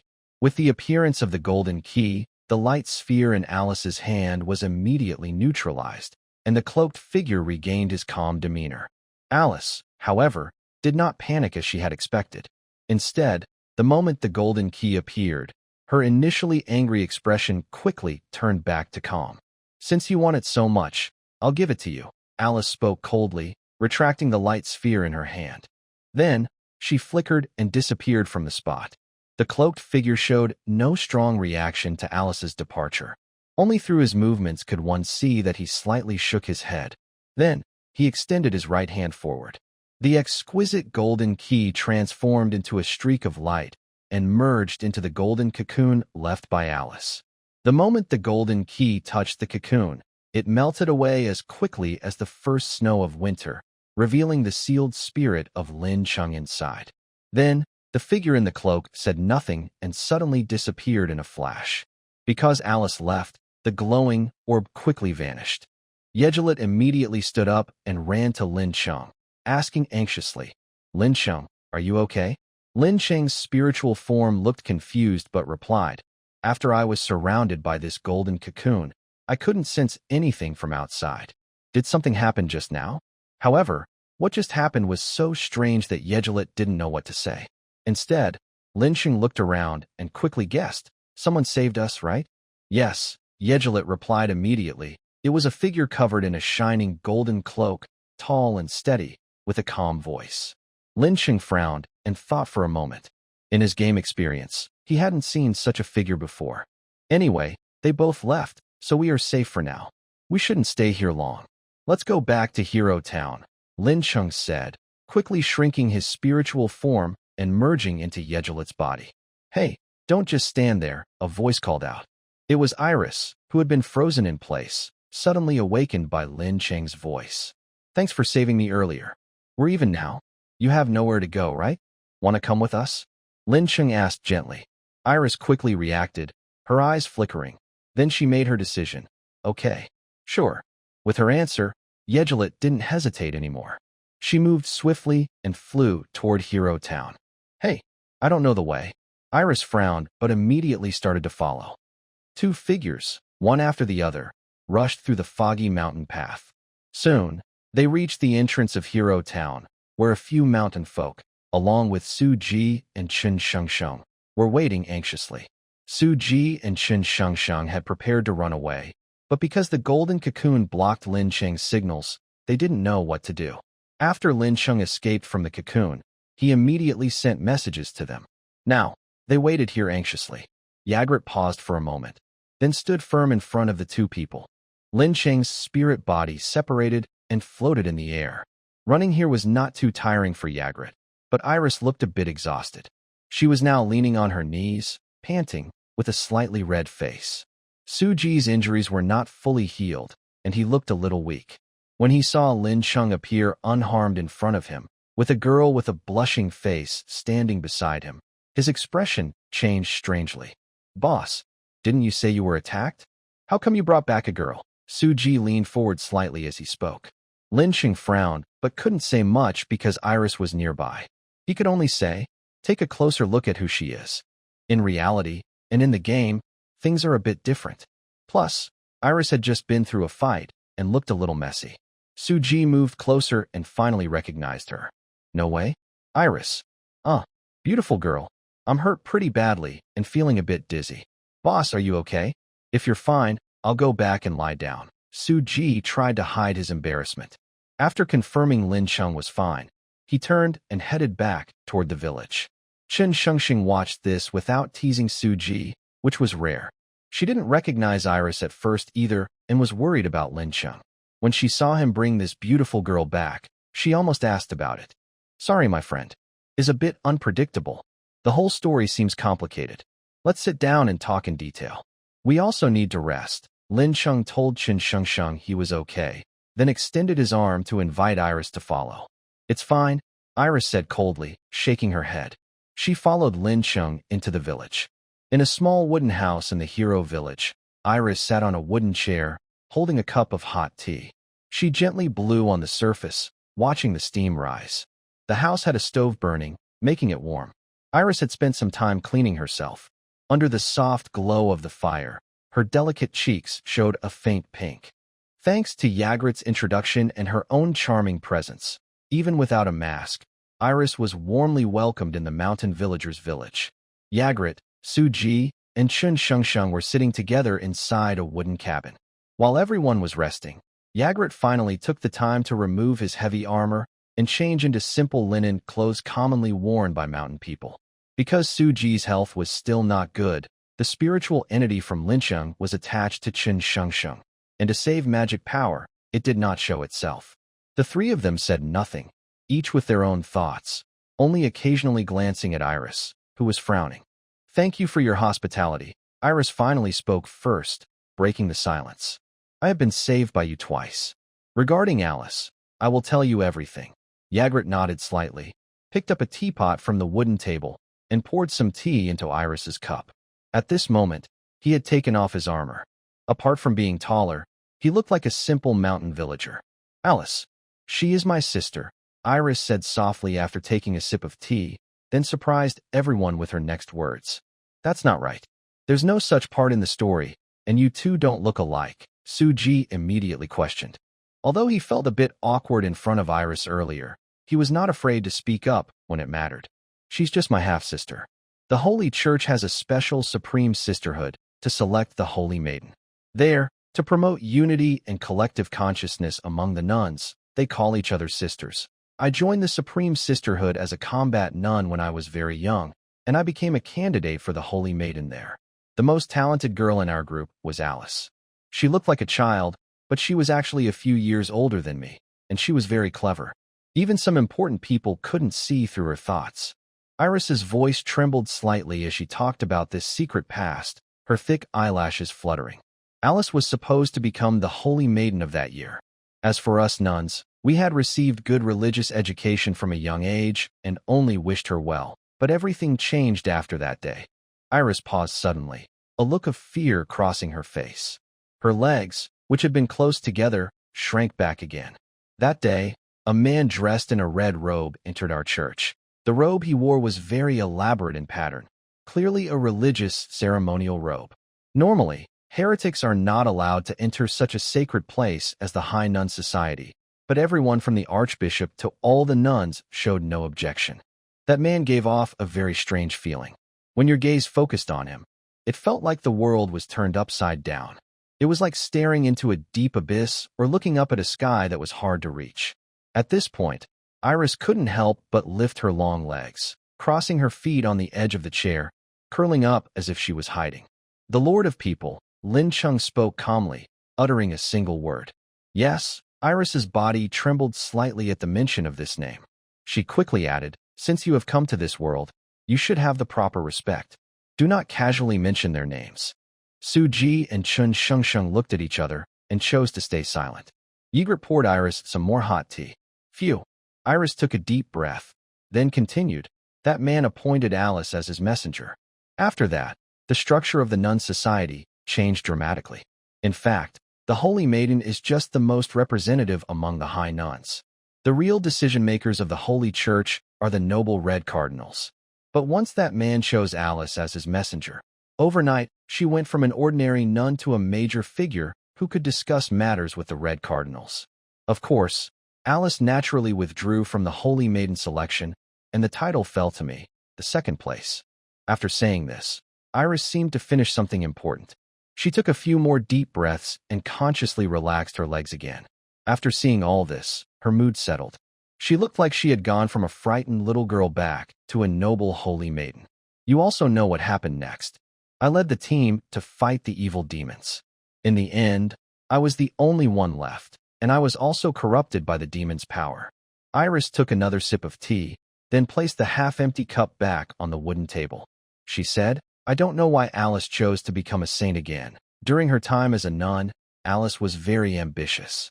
After gaining influence within the church, she made many reforms and gathered followers. After I was corrupted by the evil spirit, I tried to suppress its power inside me while fleeing.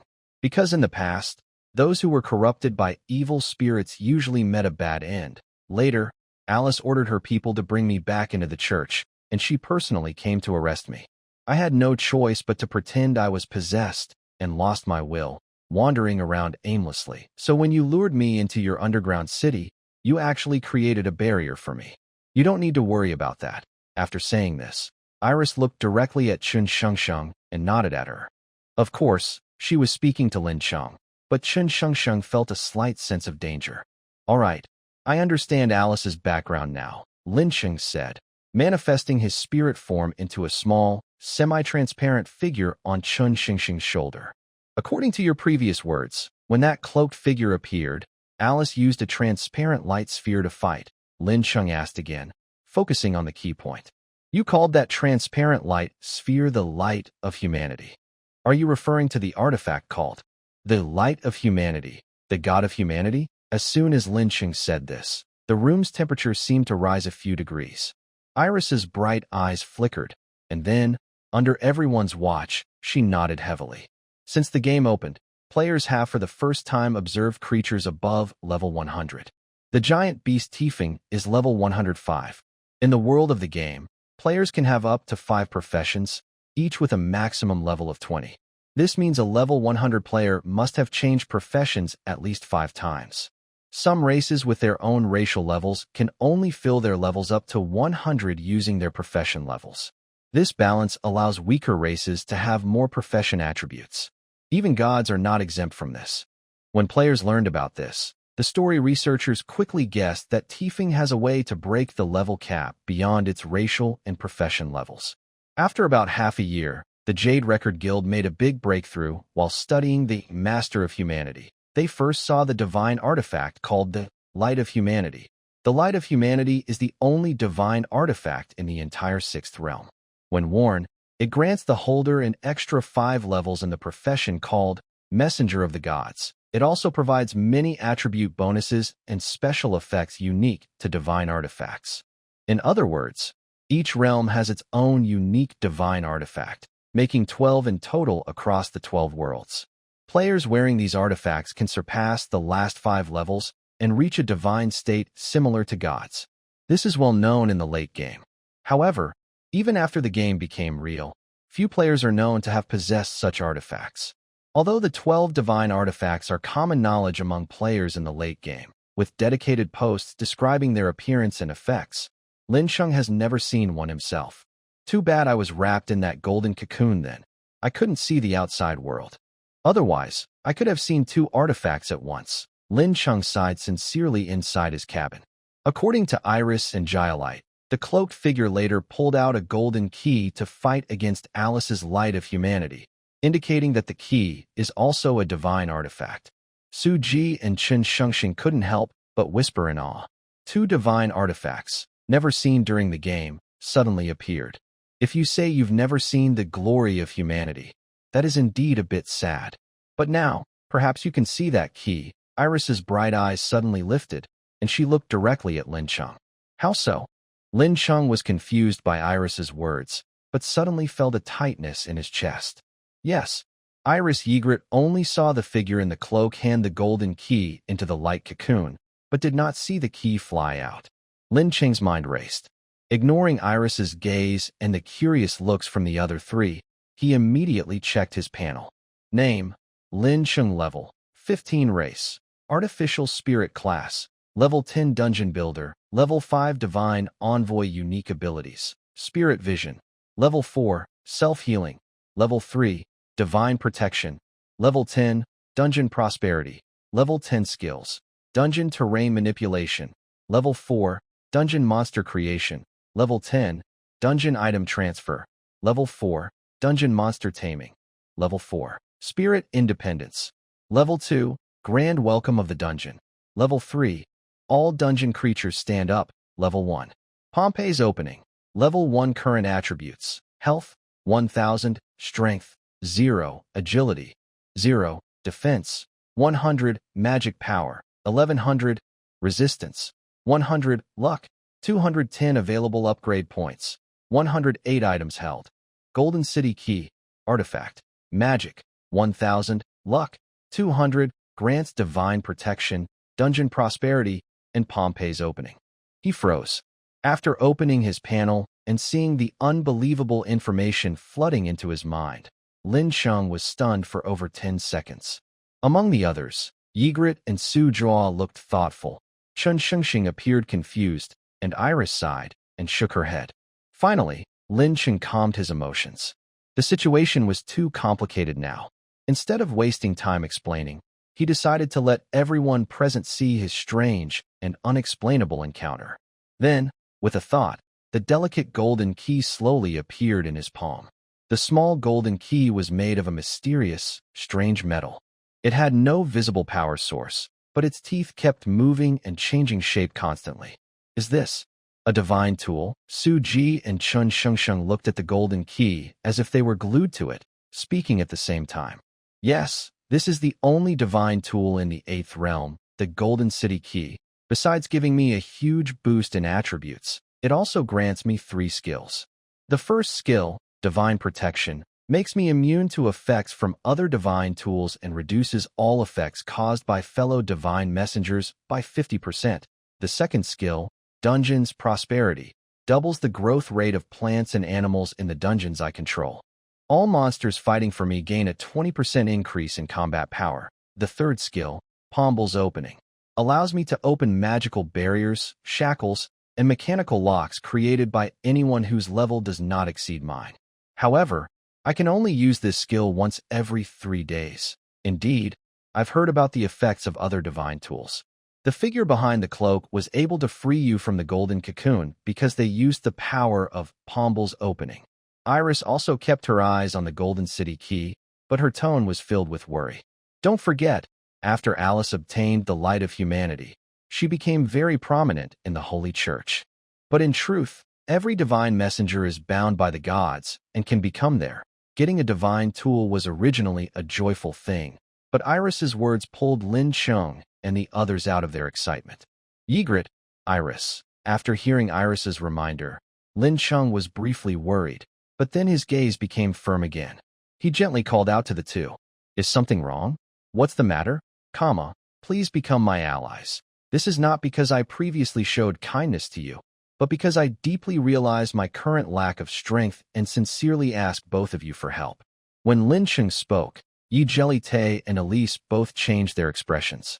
Yigrit's eyes softened slightly, while Elise looked at him with disbelief. Are you sure, Lincheng? Elise leaned forward slightly, placing her hands on the wooden table, and asked, to become your ally. Honestly, I haven't thought about that because I never expected you would accept me. Not to mention that Alice has been chasing after me all along. This time, she's just temporarily retreating. I am now heavily affected by evil magic, and using my power risks losing control. It wouldn't help you, and could even put you in danger. Elise's gaze fixed on Lincheng's face, studying him carefully. So what if that's the case? Lincheng said casually. As you said, the divine messenger in the golden cloak handed me the key to the golden city. That means I will also walk the path of interacting with the gods. Alice has the light of humanity, because she is controlled by the Lord of humanity, and she's here to hunt you. In other words, our common enemies are these gods. I have adventured in this world as a player for several years, but I've never seen a priest as agile and decisive as you. If I can gain an ally like you, I don't think the risk is too great. Elise's gaze didn't scare Lin Cheng away. Instead, he met her eyes directly, watching her as he spoke. Oh, Elise suddenly shrank back, her beautiful face turning slightly aside, and her voice became tiny, like a mosquito. I was still hoping you would chase me away. What about you? Yigrit? Lincheng turned to ask the knight for his opinion. At this moment, Yigrit had already put down his teapot and stood up. Yigrit stood straight with his legs apart. His arms were crossed over his chest, and his eyes were bright and deep. The knight's noble aura clearly radiated from him. Well then, my dear lord, Yigrit said with a slight smile, what can we gain from this great journey? Well, based on most possibilities, we will fail. And what about the remaining ones? That would be a peak journey that beings from the 12 realms have never experienced. Ha! Yigrit laughed loudly, striding confidently toward the door. As he pushed the door open, he turned to Lin Cheng and said, I'll talk to the village chief. Within today, I will give you a list of magic metals that can be forged in Hero Village. Also, because of your special artifact, the village might need to move some farmland and pastures into your underground city. Of course, Lin Cheng nodded firmly at Yigrit. Eris, who had just recovered from her shock, also came over to Lin Cheng. She placed her delicate hands on her hips and said, let me be clear, I won't use my power to help you unless it's a critical moment. Usually, I can fight using just my strength. Oh, and bring me a set of clothes too. My current outfit is still wearable, but it's too eye-catching. When she said the last part, Eris looked a bit shy. Chun Shengsheng immediately stood up, stepped forward, and put his arm around Eris's shoulder. I'll go get you some clothes. We're about the same height, so they should fit. Eris nodded, and the two of them left the wooden house side by side. At the same time, Lincheng separated his spiritual form and reattached it to Suji. He couldn't go with them to change clothes. Ugh, ah. Even though I knew after the game descended into reality that we might make a name for ourselves, it still feels a bit overwhelming now, Suji said, brushing his long hair back and sighing. But this is what our guild is truly capable of, he added. After finishing his tea, Suji left the wooden house. Lincheng also had his own tasks to do, so Suji would serve as his assistant for now. That afternoon, under Yigrit's recommendation, Lincheng held a meeting with the current village chief of Hero Village. The village chief looked like a typical mountain dweller. His hair and beard were white, and he was slightly short but very strong. He wore somewhat awkward silk clothes, clearly not often worn, revealing his blacksmith background. Mr. Lincheng, ahem, we are not used to formal titles here. How about I just call you Lincheng? The village chief sat across from Lincheng and spoke slowly. Please, go ahead. Lincheng replied kindly. My name is Morris Iron Anvil Marsh. I am the village chief of Hero Village. According to Lord Yigrit's introduction, you are the real controller of the underground city near Hero Village and want to establish a partnership with us, right? Chief Morris asked while glancing at Lincheng. Although he was a simple mountain dweller, as the village chief, he certainly had the skill to judge people. Unfortunately, Lincheng's spirit body showed no subtle movements when he was not intentionally acting, so Morris's gaze was in vain.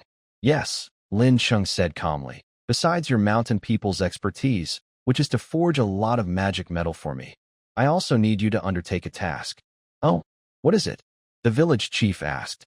I need some hunters and farmers who are not busy with farming to help me collect the corpses of nearby monsters. Also, I need some materials, which I will ask merchants to buy from nearby towns. Although Lord Yigrit has vouched for me, I will not force you. All the rewards will be paid in magic stones. Morris rubbed his chin and nodded, saying, These requests are not difficult, and your rewards are indeed generous. But I want to ask, as a synthetic elf in the underground city, where do you get the magic stones to pay us? There are none now, but I can borrow some. From where? From you. Borrow from us. Morris's thick white beard trembled when he heard Lincheng say this. If other mountain people were here, they might think Lincheng was joking, but Morris, who managed Hero Village's affairs, had seen some merchants before. Yes, I hope you, Chief Morris, can help me contact the wealthier blacksmiths in the village. I need to borrow some magic stones from them and use this money to hire other mountain people to work for me. Lincheng spoke confidently, seeming very sure of himself. Morris stretched out his calloused right hand, stroked his beard, and said with a hesitant expression, Could you provide something valuable as collateral? Of course, Lincheng responded quickly, seeming to wait for Morris to speak. He waved his hand, and Suji took out a stack of blueprints, placing them on the table. What are these? Morris felt puzzled, but out of habit as a blacksmith, he couldn't help but lean forward and examine the blueprints carefully. These, although the designs are intricate, they don't look like weapons or armor. They resemble mechanical puppets instead. Morris studied the blueprints for a while, but couldn't find anything special. As an experienced blacksmith, he knew a lot about making weapons and armor, but he was less familiar with such precise machinery. Yes, these are blueprints for a very advanced mechanical puppet called the Kongwen Heavy Machine. After they are built, these puppets have their own consciousness and are powered by special magical energy sources, allowing them to operate for a long time. I believe, as a blacksmith, you can think of many ways to use these puppets. These blueprints might be more valuable than ordinary weapons or armor. Morris tentatively picked up the blueprints. Seeing that Lincheng didn't object, he held them carefully and examined each one. As Morris flipped through the pages, his expression changed. No longer deep and heavy, it showed a look of eager curiosity, like someone discovering the knowledge they longed for, hopeful and excited. After a moment, he put the blueprints down and said, If you want to use these as collateral for a loan, that means I can take these blueprints with me, right? Of course, Lincheng nodded. Morris immediately looked happy, his beard trembling visibly. He rolled up the blueprints and tucked them into his pocket. The blueprints Lin Cheng gave him were only part of the whole set. Morris could tell that, but he knew Lin Cheng wouldn't give him all the blueprints to look at, so he didn't mention it. As the village chief and one of the older blacksmiths here, I am willing to offer 500 magic stones as collateral for these blueprints. Morris patted the pocket that was bulging from holding the scrolls and said, I wonder how much you want to borrow. 2,000 magic stones, Lin Cheng replied. Okay, Morris nodded. I will contact the skilled blacksmiths in the village to try to get that amount for you. Also, our agreement includes transferring some farmland and livestock from Hero Village to your underground city. Part of this work should be done within 3 days. When the time comes, we will send people to move it. The number of monsters and animal corpses you need is very large. We can't provide all at once, but we have some ready now. I will instruct some people to transport them to your underground city later. Both sides quickly agreed. Su Ji, acting as a representative, shook hands with Morris, who then hurried out of the room to work on the contract. Meanwhile, Lincheng and Yigrit returned to their rest area. Chun Shengsheng and Iris were already waiting there. Although Iris's approval of Lin Cheng was growing, making Chun Shengsheng feel a bit threatened, she didn't throw a tantrum in such a place. When Yigrit pushed open the door, the two were sitting side by side, chatting. Iris took this time to wash up thoroughly, tying her long blonde hair into a ponytail and changing into the casual clothes Chun Shengsheng had prepared for her. She wore a neat brown cloth outfit, leather pants, and boots that reached just below her calves, giving her a lively, girl-next-door look. Are the clothes comfortable? Lincheng sat down at the wooden table with Su Ji and asked casually. They're okay, Iris said, unconsciously relaxing her shoulders slightly. Still, her top looked a bit loose and saggy in the chest area. Although Chun Shengsheng had naturally lent her own clothes, it was clear that their sizes didn't match perfectly. Ahem, I've already negotiated with the village chief. The next steps will require us to do everything ourselves. Lincheng cleared his throat to get everyone's attention. Using the villagers from Hero Village to provide corpses can only temporarily boost our underground city's monster forces. We currently have 3 main goals. First, gather enough materials to create the guard before the next crisis arrives. Second, produce the Kungwen heavy machine. Some blacksmiths from Hero Village can help, but we need to find others ourselves. Third, we must not waste the skill peak of the dungeon.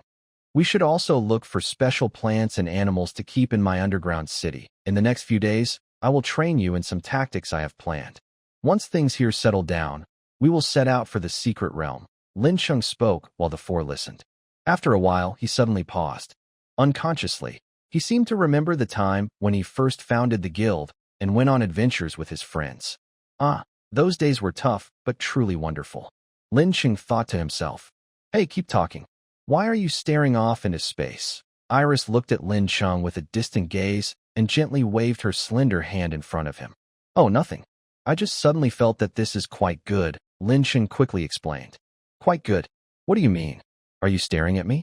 Iris raised an eyebrow, feeling a bit flustered and distracted, and didn't catch what Lincheng was saying next.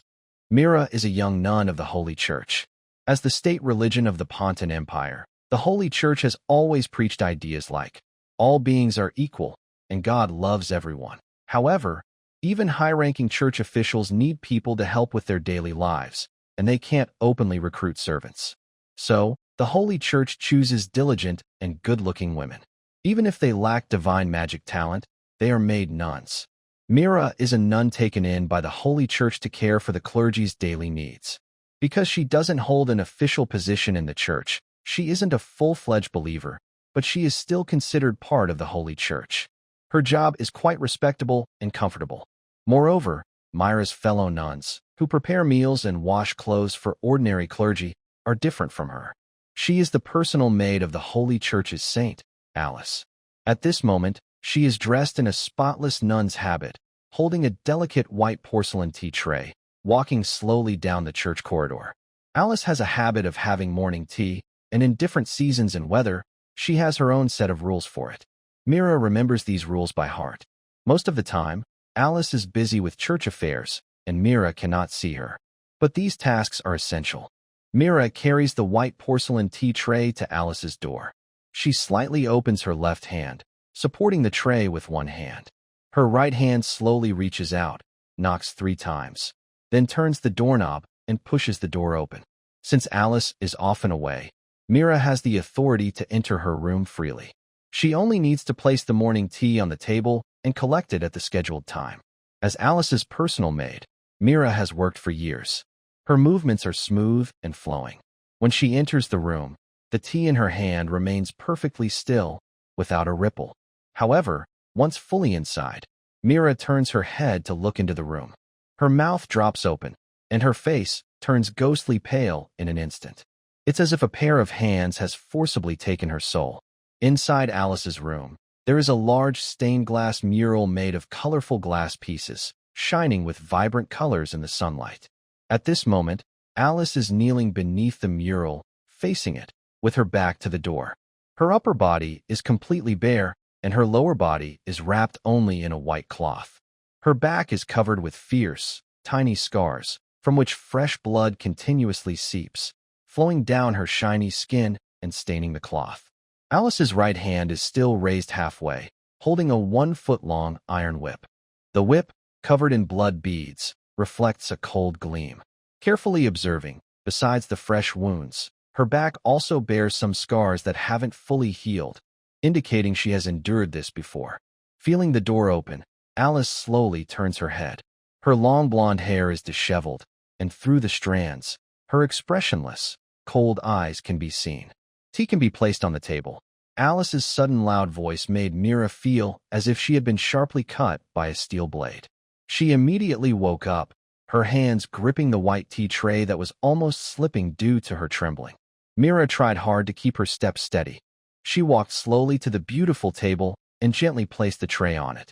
On the tray was a pot of brewed tea and 2 delicate cups. Sometimes, perhaps, the Holy Maiden also invites guests to share tea. Mira put down the tray and slowly looked up. The teapot was carved with beautiful enamel flowers and birds, creating a strange picture alongside Alice's wounded young girl body. Mira suppressed her fear and shock, and with the same slow steps, she left the door. Just a few steps, but it felt like a whole century. Until Mira left the room, Alice remained motionless. As soon as the door closed, Mira heard the crisp sound of whips and muffled moans of pain from inside. The door's soundproofing was excellent. When she approached the room earlier, she hadn't heard anything. Mira could clearly feel her steps quickening. Her mind was in chaos, and she hurriedly ran away from the room. 8th Realm, Golden Kingdom. From any place in the 8th Realm, looking up, you could see the magnificent Golden Palace atop the mountain peak. In fact, the Golden Palace had merged with the mountains, so large that it was as tall as the surrounding ridges and steep peaks. In the valleys, winding rivers often flowed slowly, reflecting the sunlight and shining with a golden glow. Staring at that huge palace for a long time, the dazzling gold seemed to melt, as if all the gold in the world was flowing out of it, from the mountains to the foot, then into the creatures of the 8th Realm. At the top of the palace was a luxurious hall. The inside was so vast it could be called a vast world, and it was hard to imagine what great power could create walls strong enough to support this structure. Inside the hall was like a tiny world. Here, you could see rare treasures and legendary artifacts that are usually unseen. From luxurious silk fabrics and strange beasts and wild plants, to precious mineral veins and the legendary races kept in captivity within them. Not to mention the giant golden armor sitting in the center of the room, covered in intricate patterns. Everything wondrous in the world seems to be decorated on it, making it look like a moving church. No, it's not just a giant suit of armor. A figure draped in a tattered, shining golden cloak slowly flies to the center of the room. The index finger of the armor's left hand twitches slightly. Below that withered figure, a bright golden chair instantly appears. Thank you, Lord. The withered figure supports the armrests of the chair with both hands and slowly lowers itself down. The moment its torso fits against the chair's back, a long, weathered sigh is heard. It's as if decades of fatigue and hardship are released with that breath, carried away by the wind. You did very well. A grand voice echoes from all directions. Thank you, Lord. The withered figure responds as if exhausted from the effort. Then it sighs again, but this time less forcefully, and its light begins to fade like a weak flame. It has died. Immediately, The index finger of the armor's left hand twitches again. In an inconspicuous corner of the 8th realm, dozens of magnificent underground palaces and cities suddenly rise from the ground or burst out of the earth. All the creatures living on this land look up at this scene. They don't understand why their homeland, which they rely on for survival, suddenly shoots into the sky. Where is their kind and gentle lord who disappeared? No one knows. Those massive underground palaces and cities fly across distant distances and eventually reach the highest peak of the 8th realm, gradually merging into a golden palace, becoming a tiny, untraceable corner within it. Inside the hero village dungeon, the once dark corridor is now brightly lit. Oil lamps are placed in recessed stone holes along the walls. Some sturdy mountain folk with different appearances are guiding their herd animals forward. These herd animals have brownish-yellow fur, round heads, and move slowly on all fours, resembling giant mice.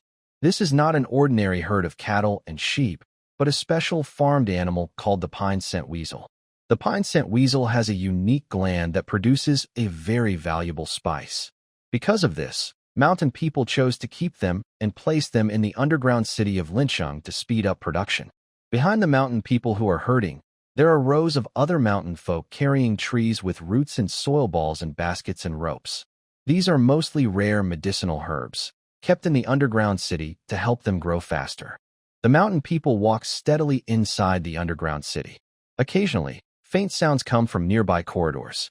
When they turn their heads, they see some monsters forming slowly in a black whirlwind. Seeing this, the mountain people feel a bit scared. But Mayor Morris had promised them that nothing in the underground city would hurt them, so the group remains calm and stable. Elise and Chun Shengsheng are stationed in the underground city by Lincheng to protect the mountain people and prevent any strange events. Elise's main roles are Holy Sword User and Saintess. Although she relies heavily on close-range attacks, she mainly fights using magic. Therefore, she needs to activate her divine magic to use her various ranged skills and her summon cross-shaped sword at any time. Because of this, Elise tries not to use these powers unless absolutely necessary. If she gets infected and loses control, the consequences could be unpredictable. Without relying on her profession's powers to strengthen herself, Elise fights with only her physical body. Her strength then drops significantly, making her about as strong as Yigrit. Fortunately, Lincheng asked Morris to quickly make a suitable long sword for Elise, which is now barely usable. All the changes in the underground city are proceeding smoothly. Lincheng has also returned his spiritual form to the center of the underground city to oversee everything. It has been 3 days since Lincheng and his team entered Hero Village. The mountain people living there have mostly moved their livestock and plants to Lincheng. The monster corpses collected by the mountain people for him have reached 100. Lincheng has also created some low-level monsters to use for now. Although I initially used all dungeons stand up to calm the members of the player alliance, experienced players know their exploration will never stop. In time, they will attack this dungeon again. Then, Lin Cheng will have to defend himself. He can't just rely on Yigrit and Su Ji to block the enemies, right? Meanwhile, the mountain people have started helping to produce the energy and various parts needed for the Kungwen heavy machine. To prevent them from learning how to make it, Lin Cheng assigned different parts to different craftsmen.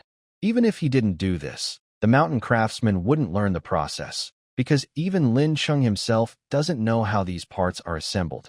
During these 3 days, Su Ji, Chen Shengsheng, and others also helped solve some monster problems near Hero Village.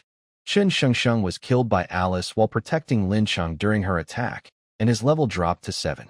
So, during these 3 days, Su Ji took some time to help Chen Shengsheng level up again. While leveling up, Su Ji also met some players from the beginner town team and gathered some information from them. After this incident, the anti-player alliance has gone into hiding. When the players returned to Maraton town, they immediately started preparing. Although Hero Village suffered heavy losses, the top members of the player alliance gained a lot of experience and resources. Lincheng estimates that within a month, the top team of the player alliance can reach level 9. Then, they will need to think about defeating the final boss in the beginner area. It seems our time is running out, Lincheng thought. He must develop within a month. Once the final boss in the beginner area is defeated, there will be a route for large-scale trade with the outside world. At that point, not only players from Maraton Town can communicate with the natives of the Sixth Realm, but players from other beginner towns will also reach this stage. That will be the true era of big players. To stay ahead in this wave, his team must seize this precious time. Boss, the mountain people's livestock and crops have been moved. News from Shengsheng immediately caught Lin Cheng's attention. Okay, Lincheng replied. You go to the core room to pick me up, and also inform Elise to return to Hero Village for defense. Have Su Ji come along too. We need to visit Maraton Town. Shengsheng quickly carried out the order. In no time, she connected with Lin Cheng's spiritual form and arrived at the entrance of Hero Village to meet Su Ji. Why do we need to go to Maraton Town now? Shengsheng asked, holding the long sword in her waist sheath. Didn't we agree that after finishing things here, we would explore the secret realm? Although Shengsheng hadn't shown it openly in the past few days, during Alice's attack, she couldn't protect Lin Cheng, which had been a painful point in her heart. We'll go tomorrow. The casual teams outside are just grinding levels, but they can't give us reliable information. We must go to the beginner town for real, and there are other things we need to do, Lincheng answered, noticing Shengsheng's inner thoughts. Shengsheng, you don't need to worry too much about what happened a few days ago. Anyone in your place would probably have done just as well. You're working so hard to protect me. I should be thanking you. Shengsheng was momentarily stunned, then touched her nose and said, I didn't really mind. Su Ji just pursed his lips silently, not speaking. The three quickly set out. Two figures dashed swiftly, disappearing into the thick fog on the hillside. In an inn in Maraton Town, Li Xiuqin placed a towel on the handle of an iron pot and brought a steaming stew to the table. Although the inn didn't have proper cooking facilities, Li Xiuqin, as a priest, could cast a small spell to heat the iron pot, allowing her to prepare simple dishes. Meanwhile, Wang Jinlin and Wang Pingqing sat nearby, handling the pelts of two monsters over a basin of water. Seeing his wife bring the food to the table, Wang Jinlin immediately stood up and said, Smells so good. Your cooking is still the best. Pingqing, stop working on the pelts for now. Let's eat first. Wang Pingqing nodded, placing the pelts back into the basin. He quickly wiped his hands on his apron and sat down at the table.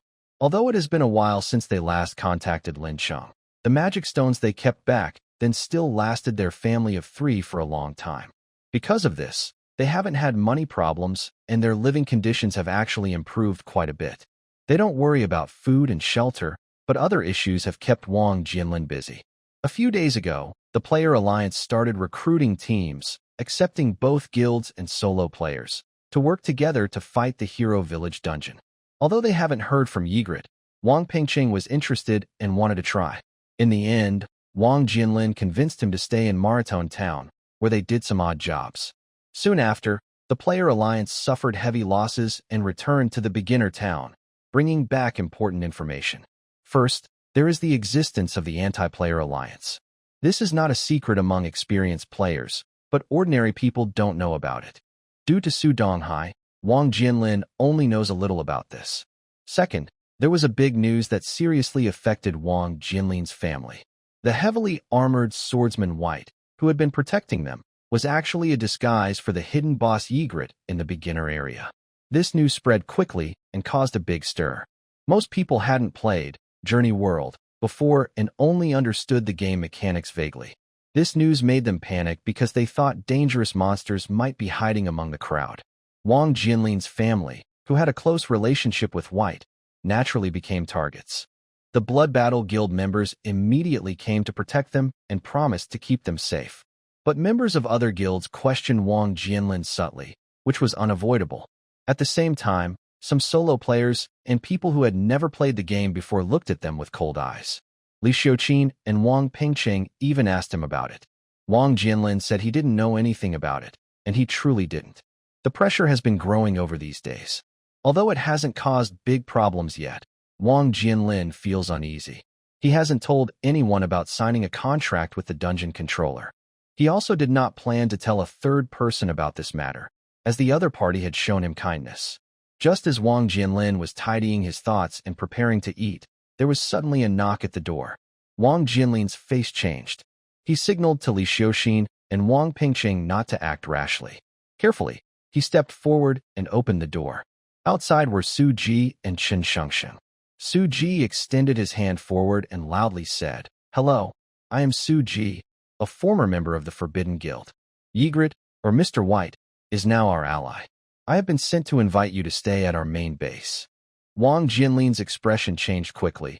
Then he responded swiftly, shaking Su Ji's hand and saying, "Welcome, welcome." Wang Pengqing immediately stood up. As an elder of the Forbidden Guild, Su Ji was a well-known figure in the community of the game, Journey World, in this area. Wang Jinlin's family was already staying in an inn. When the players on the first floor heard the noise, they all looked over. Su Ji leaned forward and whispered into Wang Jinlin's ear, "The new town can't hold us anymore. For information, they will do anything very soon. Pack your things quickly. We will prepare everything and come to pick you up this afternoon. Just get ready to leave. Don't worry. We will take you to a village where life won't be worse than now." After saying this, Su Ji nodded to Wang Jinlin and then turned to look at the players on the first floor, scanning the crowd. The crowd's gaze quickly shifted away. In the team from Lin City, Su Ji was just a member, but among players, he was considered one of the strongest. Yigrit had now left his player identity, and none of the first-tier players in the new town had reached level 9. Su Ji fully deserved the title of strongest player. Plus, his impressive performance in the Hero Village battle, where he ended the Necromancer Yi Qingtian with a divine judgment, had spread throughout the streets. After eliminating other threats, Su Ji gave Chen Shengsheng a signal, and the two quickly left the inn. Lincheng's spirit naturally attached itself to Su Ji. He witnessed everything that happened, but he cannot reveal his presence to Wang Jinlin yet. Meanwhile, at the Dragon City branch venue, Fang Zhongqing was wearing a loose outer coat, with a bandaged body underneath, leaning on a lounge chair. During the Hero Village battle, he was directly hit by Yi Qingtian. Although he was not in life danger, he was injured all over and needed some time to rest and recover. There are advanced magic spells that could help him recover quickly, but many others with more serious injuries needed these spells more urgently. "Oh, has Su Ji and Chen Shengsheng come? If they want to take Wang Jinlin's family away, just let them do it." Fang Zhongqing waved to the intelligence officer and said, "Currently, it seems that Wang Jinlin's family is just a temporary base for Yi Jelly-Tay in the beginner town. As for Su Ji and Chen Shengsheng, it was a mistake to let them form an alliance with the regional boss first. But the most urgent matter now is to leave the beginner area. We have no conflicts of interest with them, so we should not interfere for now." At this moment, Chun Mo and Sonya were not here. The intelligence officer directly handed the information to Fang Zhongqing. Recently, the Dragon City branch has been busy preparing and working hard. Maraton Town, inside the Thousand Faces Guild Hall. Because Zhang Muin and his sister were kidnapped by the holy cult earlier, the Thousand Faces Guild disbanded. Now, there are only a few people left in this hall. Zhang Muin was not planning to rebuild the guild anytime soon. The experience of being kidnapped by the holy cult and the battle in Hero Village made him realize deeply that the current situation could no longer be judged simply by game experience. The Thousand Faces Guild focused on studying the game background. The members with combat power were few, and Zhang Muin didn't want them to risk adventures with him. But because of this, many tasks had to be done personally by two people. At this moment, Zhang Muin was carefully reviewing a thick stack of intelligence on the table. Meanwhile, Zhang Miaoran was practicing swordsmanship. She faced an iron, wielding a swift spear, repeatedly aiming at its head and chest. However, Zhang Miaoran seemed a bit distracted, and her spear kept missing the target. Several times, the tip of the sword slipped off the smooth shoulder of the doll. Zhang Miaoran finally sighed, sheathed his sword, and looked at Zhang Muin, who was flipping through some documents nearby. After the battle in Hero Village, all clues related to the Holy Church were completely cut off, Zhang Miaoran said, leaning back on a lounge chair. Recently, we received news that there was a large-scale fight in Hero Village. If we had participated at that time, we might have been able to catch up. This matter made Zhang Miaoran feel very uneasy. Although she was leaning on the lounge chair, her body kept twisting slightly. But if we don't go, the player alliance might collapse. Zhang Muin put the information aside and turned to look at his stubborn sister. We didn't know what would happen afterward, and participating didn't cause us any real loss. At this point, Zhang Muin's gaze fell on a purple-red necklace on the table. It was the Legion necklace. Yigrit was very trustworthy. After using it, she returned it to Zhang Muin immediately. But afterward, it was hard to investigate further.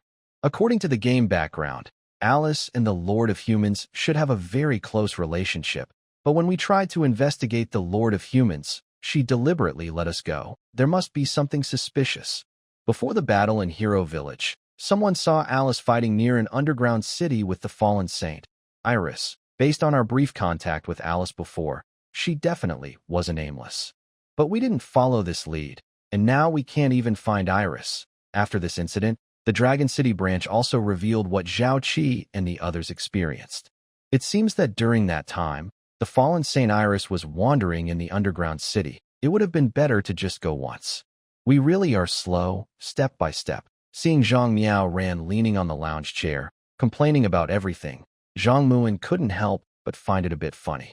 He looked at his sister with a smile and said, "Silly girl, if you had gone back then, wouldn't it have been over? Could you have fought Iris?" Of course, Zhang Muin couldn't bear to see his sister feeling down. Just as he was about to make a joke to lighten the mood, his expression suddenly stiffened. At the same moment, Zhang Miaoran's face also grew serious. She straightened her posture and looked toward the door at the other end of the study, which had been pushed open. After the Thousand Faces guild disbanded, the guild no longer had any claim to the venue. However, the brother and sister were well known, and their current guild base was quite fixed, so no one needed to use this library. Although the rules allowed anyone to enter the library, most of the time, no one disturbed it. So, who could be visiting it this time? With steady footsteps, Su Ji crossed the door and approached the siblings step by step. Seeing Su Ji and Chun Shengsheng, the brother and sister were cautious, but both felt a little relieved inside. If it had been members of the other two major guilds visiting, they would have notified them in advance. The worst they could imagine at that moment was another attack by the Anti-Player Alliance or the Holy Church. But they didn't expect it to be Su Ji, especially since Su Ji had ended the Necromancer in the Battle of Hero Village, which was a kind act toward them. Ah, Su Ji and Chen Shengsheng. Since you're here, why not send a message in the chat channel first? Zhang Muin immediately stood up to greet them. Both were experienced players and had crossed paths a few times during the game. But since they were young, they didn't bother with formal titles like, "Sir." "Didn't I forget to add you as friends earlier?" Su Ji smiled casually and nodded to them. If I had sent a message in the public chat, it might have leaked some information. Oh, Zhang Muin's eyes lit up. I wonder what information you have to share with us. It's about the Lord of People. When Su Ji said this, Zhang Miaoran suddenly stood up. Usually, such negotiations would be handled by Zhang Muin. So Zhang Miaoran had been leaning back in the lounge chair, not making a move, just nodding in agreement. But now, hearing about the Lord of People, she couldn't stay calm. Hee, everyone, please stay calm. Su Ji quickly waved his hands when he saw the intense look in Zhang Muin's eyes. Honestly, whether it's the battle between Alice and Elise earlier or the recent fight in Hero Village, we were all there. We witnessed many of Alice's abilities, including some information she revealed during the conversation. But if you want detailed information, you'll need to cooperate and exchange it. Of course, Su Ji didn't think of using intelligence as a bargaining tool with the Zhang siblings. This was all Lin Cheng's idea.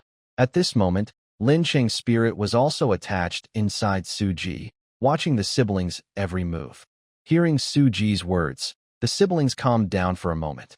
Zhang Muin then spoke. We are very interested in information about the Lord of Humanity.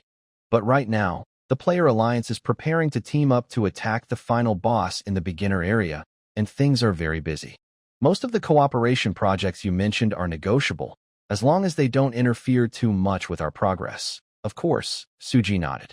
This isn't urgent. In fact, our specific cooperation will have to wait until the boss in the beginner area is defeated. At least, could you share a little more? Zhang Muin narrowed his eyes and looked at Su Ji. Su Ji knew that without sharing some information, the siblings wouldn't trust him. He also received a signal from Lin Cheng, so he said, I think you two might have guessed that Alice is the divine messenger of the Lord of Humanity.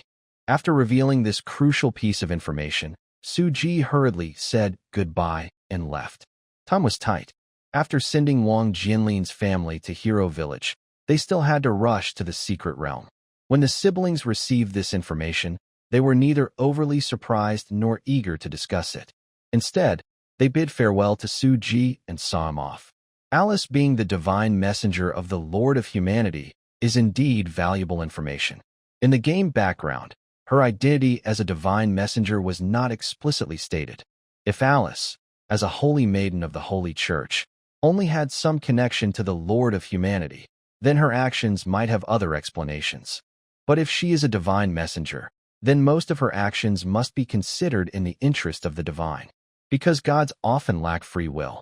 Also, confirming Alice's identity means that the divine artifact of the sixth realm, the Light of Humanity, is indeed in her possession. As for Zhang Muan, how the siblings Zhang Muran will use this information is not something Su Ji can know. After completing all tasks assigned by Lin Cheng, the two immediately took the prepared carriage and transported the Wang Jianlin family from Maraton town to Hero Village. Once the three were settled in Hero Village, Lincheng also called out Yigrit and Iris, who were stationed there. Everything is finally ready.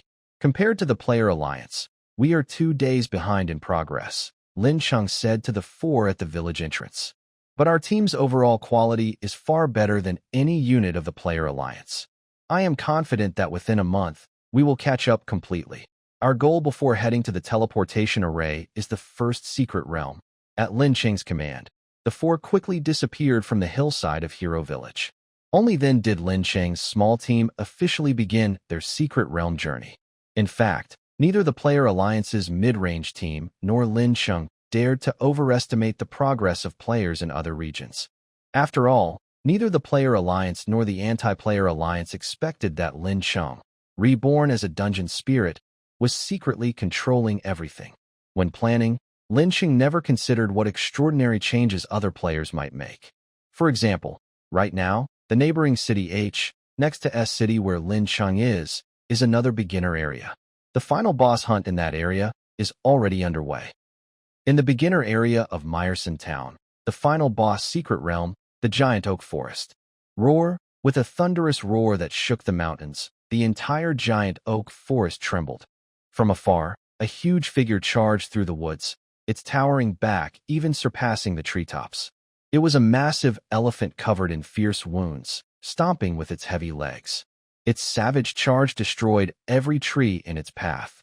This is the final boss of the beginner area in Maraton town, the ferocious elephant, a level 10 beast-type boss. The giant oak forest is known for producing huge acorns. It is also called Elephant Forest because a wild, fierce giant elephant roams here as the area's final boss.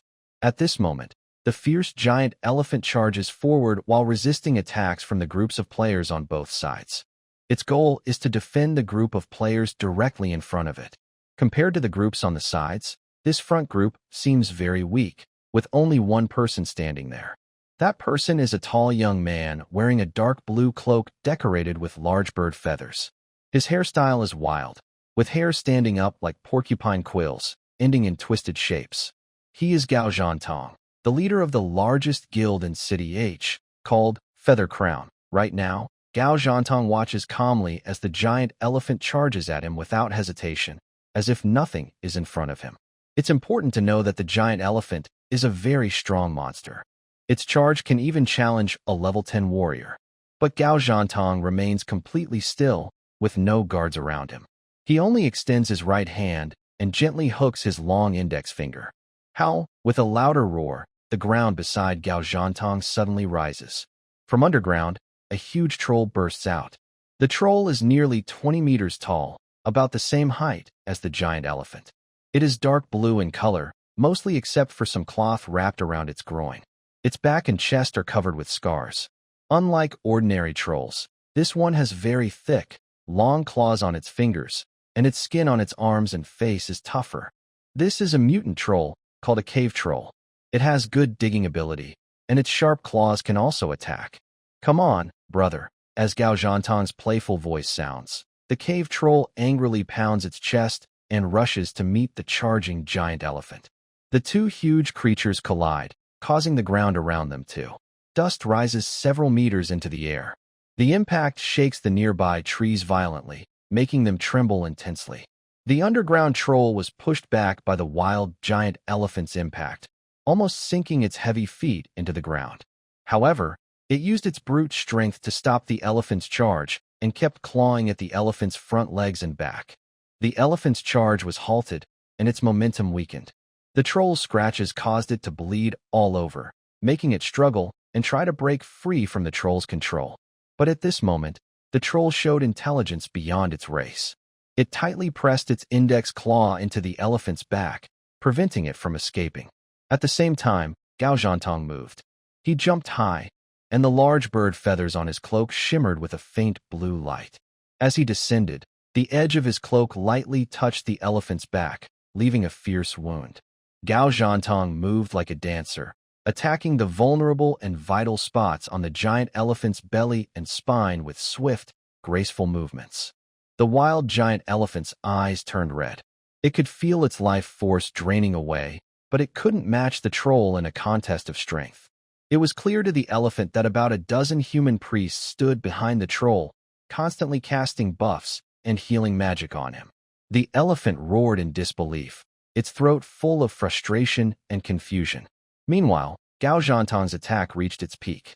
He jumped again, and his entire cloak burst into a faint blue glow, transforming into a wide, shining blade. The blade struck down, completely breaking the elephant's spine. Its tall body suddenly lost strength and collapsed weakly.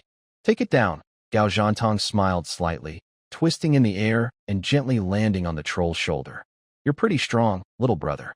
I'll treat you to a big barbecue when we get back," Gao Zhantong said happily, reaching out to the rough, sparse hair on the troll's head. The troll opened its mouth wide and let out a hoarse, hearty laugh. "Huh? Thanks, brother." As the sunset faded, the number of players in the beginner area of the Maraton town's secret realm also decreased. Due to stamina and lighting issues, most players preferred to level up during the day. Only some secret realms with special nighttime events would see activity at night, while most players would rest and prepare in the evening. Some people also want to act at this time. As a teleportation array lights up, four figures appear within it. These are Lin Cheng's team members. The teleportation array is located near the desert around the beginner area of Maraton town. Heading east leads to the small desert town of Shigok, while heading west takes you into the endless vast desert. According to the map, if you keep going west through the vast desert and pass through dangerous areas guarded by level 10 or higher monsters, you can reach the neighboring beginner area. However, Lin Cheng's group does not aim for that. As the four of them reach the edge of the desert and go deeper into the central area, Lincheng reveals his spirit form and calls out for something. Suddenly, sand around them begins to swirl, forming a wave of fine sand that rushes toward them from afar. Eventually, the wave slows and stops in front of the group. One of them turns around and emerges from the sandy sea, showing a broad, yellow-brown back. This is a sand shark, a level 5 desert native monster. It has tough, sealed skin, with special and powerful side fins that allow it to swim through the sandy sea. A few days ago, Lincheng asked Yigrit to come here and catch a sand shark. After releasing it into the underground city, Lincheng quickly used the dungeon monster taming skill to tame the sand shark, making it their four's transportation tool in the desert. The desert has many quicksands, and even normal terrain is too soft to run on effectively. Running would make their movement slow. As for monsters resisting, Lincheng isn't too worried. He needs to tame monsters inside the dungeon to use the dungeon's power to erase their will. Once tamed, lower-level monsters can follow Lincheng's commands even outside the dungeon. As the four climb onto the sand shark's back, it immediately twists its body and charges into the sand sea, kicking up huge sand waves on both sides. Sand sharks are known for their speed in the desert. They swim through the sand sea year-round, hunting other monsters and travelers. Because of this, their speed in rushing through the sand sea can match how fast Yigrit runs on land. Soon, they have entered the core area of the desert. Under Lin Cheng's guidance, Sha deliberately moved in a certain direction. As they traveled further, the sand along the way gradually changed from yellow-brown to pink. As they went deeper, the surrounding sand grains became darker, eventually turning into a frightening crimson color. Suddenly, Sha Sha came to a quick stop.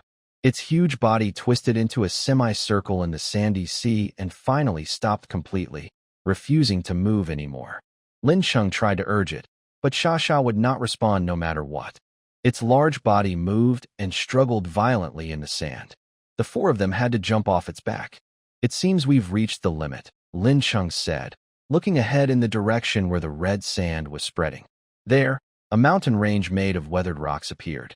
Mountain ranges are common in deserts. Some sand grains turn into solid stones through piling and pressure, becoming landmarks in the desert. But this mountain range was different. The red rocks on the surface were covered with fierce cracks, and deep inside the cracks, a faint red glow could be seen. The red sand nearby also came from this area. We're here, the forbidden land of decay, the corrupted rockland, Lincheng said, floating on Chun Xingxing's shoulder and pointing to the red mountains. Yigrit and Iris looked at the mountains with curiosity. Unlike Lincheng, who had explored these lands as a player during the game, they had never seen such a strange landscape before. They were a bit surprised. However, Iris, as a holy maiden, had a broader knowledge in this area. She asked Lincheng, "I sense the presence of demons. Is this place turned into this because of demon corruption?" "Yes, this is the work of demons from the 11th realm, the Purgatory realm. In history, the Purgatory realm once sent armies to attack many worlds. Some powerful demons, after being injured or dying, do not completely perish. Instead, fragments of their bodies become new life forms. This corrupted rockland is one of those. A large demon's body fragment fell here. Over many years, it transformed into a new demon, level 9, called the Corruptor Magan. The well-known secret realm near the beginner area is familiar to Su Ji and Qin Shengsheng, so Lincheng's explanation is meant for Yigrit and Iris. After finishing the introduction to the secret realm, the four of them officially step into this place. Their figures gradually disappear behind the red sandstorm rising near the rocky hills. In the Purgatory world, beings with independent intelligence are called demons, equivalent to humans in other worlds. Those without independent intelligence are called prison beasts. All demons, regardless of level, have the ability to infect nearby terrain and life. However, lower-level demons infect more slowly and cover smaller areas. Some native creatures in the corrupted rocky land, like lizards, birds, sand foxes, and worms, have also turned into prison beasts because of this infection. Of course, the desert's native monster, the sand shark, is also present. As they go deeper, Lincheng occasionally sees large red figures flying between the rocks. At the same time, some transformed prison beasts begin attacking the four. But since they are still shallow, most are level 4 or 5 and not very dangerous. Iris leads the way confidently. After fighting Alice, she completely sealed her original powers. Now she fights with her body alone, needing battles to improve her skills. Her steel sword flashes with arcs of light, each strike killing a prison beast.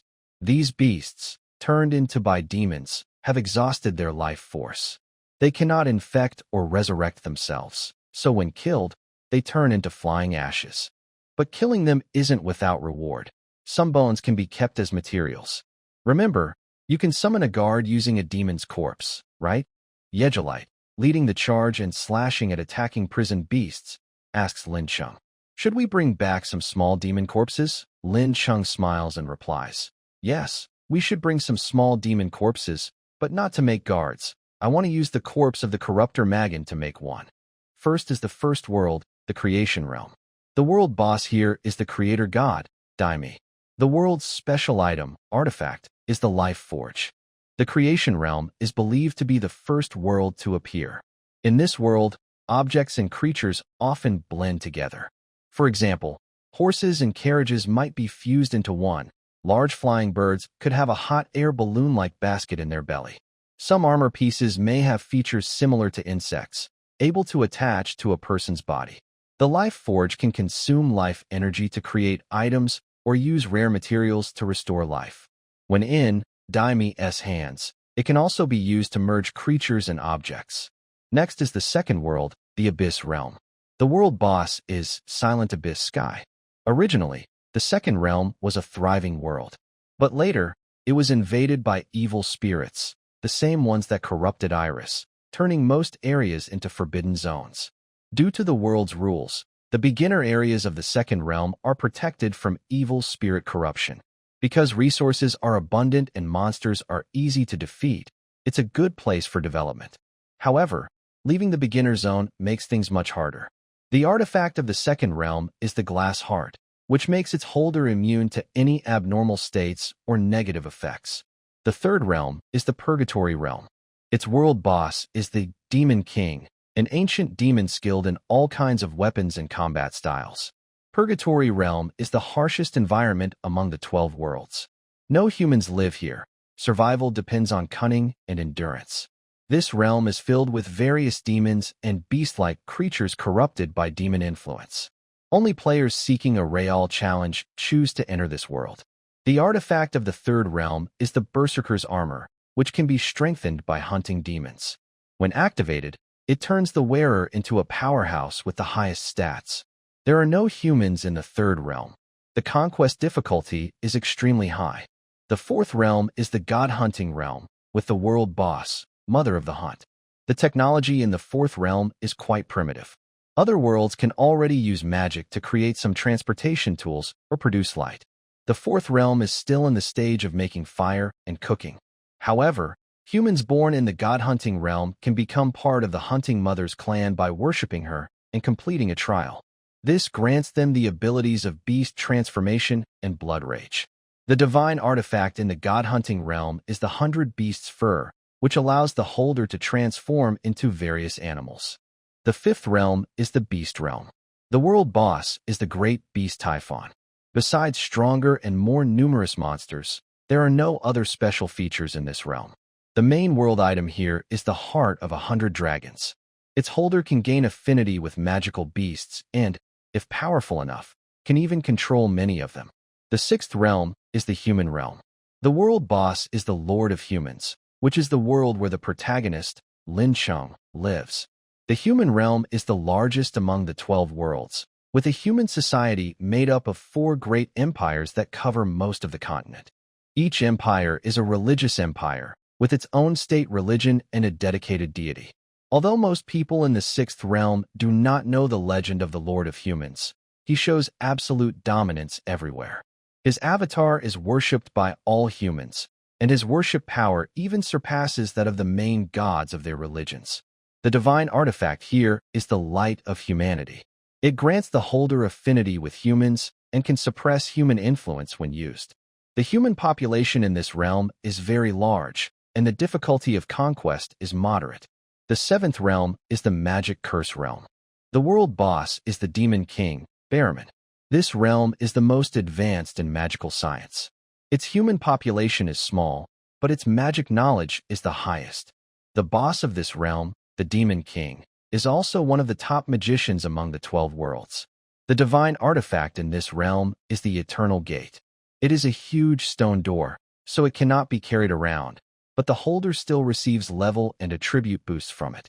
The Eternal Gate allows the holder to see and communicate with souls. If held by the Demon King, it also has the power to bring the dead back to life. Because the Demon King rules over many subraces, the magic world corresponds to the special creatures section in the rulebook. The magic world has fewer humans and is harder to conquer. The eighth realm is the Dungeon Realm. The world boss is Golden Lord Pompier. There are no secret realms in the eighth realm, only dungeons. The eighth realm is a large area mainly inhabited by humans, divided into dozens of countries. However, all these countries ban their people from exploring the Sacred Mountain. The Sacred Mountain is the highest mountain range in the eighth realm. On it stands a huge golden palace the size of a large country. Golden Lord Pompier lives there.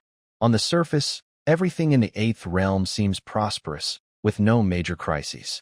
But Pompier controls all the countries and absorbs their wealth. The divine artifact of the eighth realm is the Golden City Key, which was mentioned earlier. The eighth realm corresponds to the dungeon section in the rulebook. It has a large human population and is difficult to conquer. The ninth realm is the Land Realm. The world boss is Gia. In the ninth realm, all terrain, including mountains and rivers, seems alive. They tend to restore their original shape naturally. No matter how much humans damage them, they slowly recover. If the damage is too severe, the Ninth Realm can create powerful magical beasts out of nowhere to attack players who damage the terrain. Later, players studied and believed that the entire continent of the Ninth Realm is a giant living being. It has no intelligence, but acts on instinct to protect itself. The divine artifact of the Ninth Realm is the miniature world. Its holder can create a small world where they can freely place other creatures and objects. The terrain inside this small world can also be controlled by the holder. However, if the holder enters the miniature world, it will turn into a crystal ball and fall out until they leave. The Ninth Realm corresponds to the terrain section in the rulebook. It has a large human population and is difficult to conquer. The 10th Realm is the Thousand Ranks Realm. The world boss is Dragon Ancestor. The 10th Realm has no dungeons, only secret realms. These strange and diverse secret realms, along with creatures living within them, fill the continent. Humanity and players can only survive in the gaps between these realms. Fortunately, since creatures in secret realms usually do not leave their homes to invade, humans can enjoy themselves as long as they avoid entering these very large secret realms. However, once inside a secret realm, the 10th Realm's secret realms are much larger than those in other worlds, each spanning hundreds of thousands of square kilometers. Other worlds are like small dungeons for leveling up, but in the 10th Realm, it is much more difficult. The divine weapon of the 10th Realm is the Lake Sword, which grants its wielder powerful sword skills. Additionally, the wielder will not get lost inside the secret realm. The 11th Realm is the Celestial Realm, with the world boss, Lalacum. The Celestial Realm is a space that extends infinitely in all directions. Flying from one end to the other, you will eventually be transported back to your starting point. In the center of the Celestial Realm, there are thousands of floating continents of various sizes. Players usually rely on different flying ships to travel through the fierce weather, moving between these continents. Harsh weather only exists in the airspace between the continents. On the continents themselves, there is no turbulence, and life is similar to the real world. The divine weapon of the Celestial Realm is the Fantasy Weaving Garment, which makes its wearer immune to extreme weather and allows them to control the weather within a certain range. The 12th Realm is called the 12 Realm, with the world boss, World Witch, Mafidel. The 12 Realm is the most peaceful of the 12 worlds, with no external threats. However, because of this, there are fewer battles to gain experience and equipment, making it harder for players to develop. World Witch, Mafidel is considered the strongest mage in the 12 Realms. She usually lives in a tall tower called the 12 Palaces, staying out of worldly affairs. The divine weapon of the 12 Realm is the Magic Staff Clarklala, which can freely adjust magic flow and output based on the user's needs.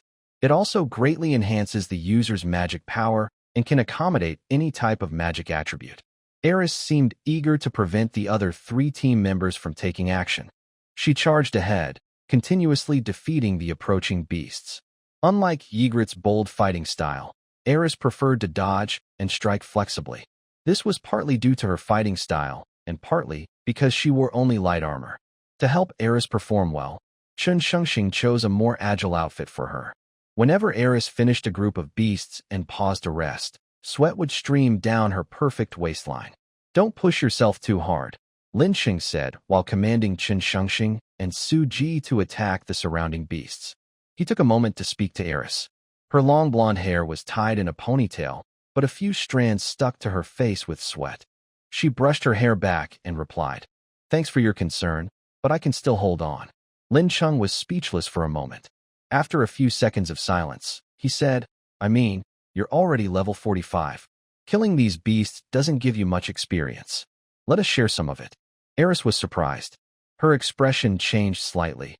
Then she silently sheathed her sword and moved to the back of the team. Since the world rules hadn't changed after the game entered reality, Eris didn't think about gaining experience by defeating monsters. To her, those rushing beasts were just trouble to handle. She never considered why Lin Cheng and the others needed to level up. Thinking she had misunderstood earlier, believing Lin Cheng was genuinely caring for her, Eris's cheeks turned red. She frowned and reached out with her slender hand to rub her face. Meanwhile, Yigrit quickly adapted to this way of leveling up. When he was excited in battle, he jumped into the beast's swarm and used his sword whirl to harvest experience, like mowing grass. But leveling up was a slow process. The four of them fought from the edge of the corrupted rocky area toward the inner core. Yigrit, Su Ji, and Chun Shengxing's experience bars only grew a little. Huh! Yigrit shouted loudly, gripping his heavy sword with both hands, and swung it at a charging tiger-shaped prison beast. This beast was much larger than the others around it, likely at least level 6. With one strike, the tiger-shaped beast was instantly cut in half, its body falling to the ground. It quickly decayed into scattered bones. At the same time, because Yigrit hit too hard, his sword struck a nearby rock. The rock shattered, and some thick red liquid flowed out from within.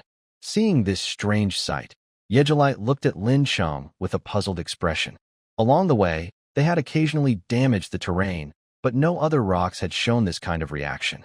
Lin Cheng also noticed this and explained, "The appearance of this red liquid in the rocks means we are truly entering the core area of the corrupted rocky land. From now on, we might face not only prison beasts but also demons." Then Lin Cheng turned to Elise, who had been retreating at the back of the team since earlier, and said, "Elise, the upcoming fight will be very dangerous. We need you to help." Elise looked up, her beautiful eyes meeting Lin Cheng's. She crossed her arms, her cheeks puffed out slightly, showing she was reluctant. Although she understood that Lin Cheng's plan was very reasonable, she still felt uncomfortable about being asked to fight sometimes and not others. Lin Cheng realized he had been too casual and quickly summoned his spirit form, clasping his hands and saying to Elise, Sorry. Please help us." It's not necessary to ask so formally," Elise replied, feeling a bit guilty. She quickly drew her sword and moved to the front of the team again. Before Elise could kill many prison beasts, she saw the demon figure Lin Cheng had mentioned. It was a small demon, about the same size as a human, but short, about 1.2 meters tall. Its skin was bright red, with sharp teeth and claws, and 2 small horns on its head. This kind of small demon is the lowest rank among demons. Compared to the common demons in other worlds, it's roughly equivalent to a goblin. Although it has the ability to infect nearby things, its strength is limited. It could only infect a small area, like a single bathroom. Although this little demon may not be as strong as some of the beastly creatures encountered before, Iris still dares not take it lightly. She quickly rushes forward, her golden hair flowing in the wind. With her sword in a cross shape, she strikes and instantly cuts the little demon into 4 pieces. Iris's caution is justified. If a person is in a wolf territory, they might only encounter wolves. But if they meet a small tiger, even though it is less dangerous than a wolf pack, it suggests there could be a real tiger nearby. And that is exactly what happened. At the moment Iris pulls back her attack, a thin red beam flashes past her cheek. She senses danger instantly. She turns her head to dodge, but feels a hot pain on her face.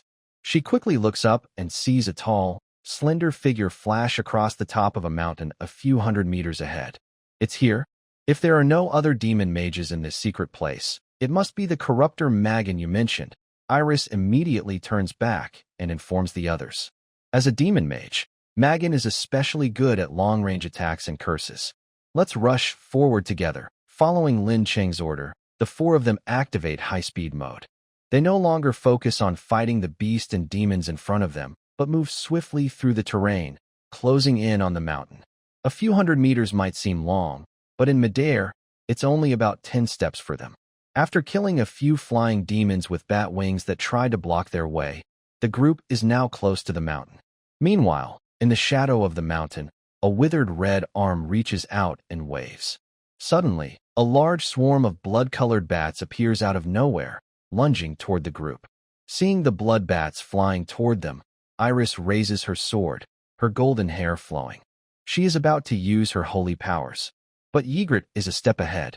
He grabs Iris's shoulder, pulls her back, then swings his great sword. The blade immediately unleashes a whirlwind. The sudden gust of sword wind instantly destroys the bloodbat swarm. However, when Yigrit stopped his action, everyone looked again, and the hidden withered figure behind the shadows had already disappeared. Corruptor Magan, as a demon sorcerer, is a very clever enemy. We can't fight him the same way we did with the ancient tree spirits before. Lincheng warned everyone while noticing several faint red figures appearing among the surrounding rocky hills. Be careful, more demons are coming. As soon as Lincheng finished speaking, the red figures instantly turned into fleeting shadows and rushed toward them. These demons are much stronger than the small demons encountered earlier, more human-shaped, with goat horns on their heads and very strong arms.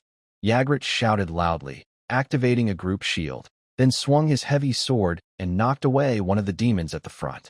The other three also entered the fight, but the number of demons was almost twice that of Lin Cheng's team.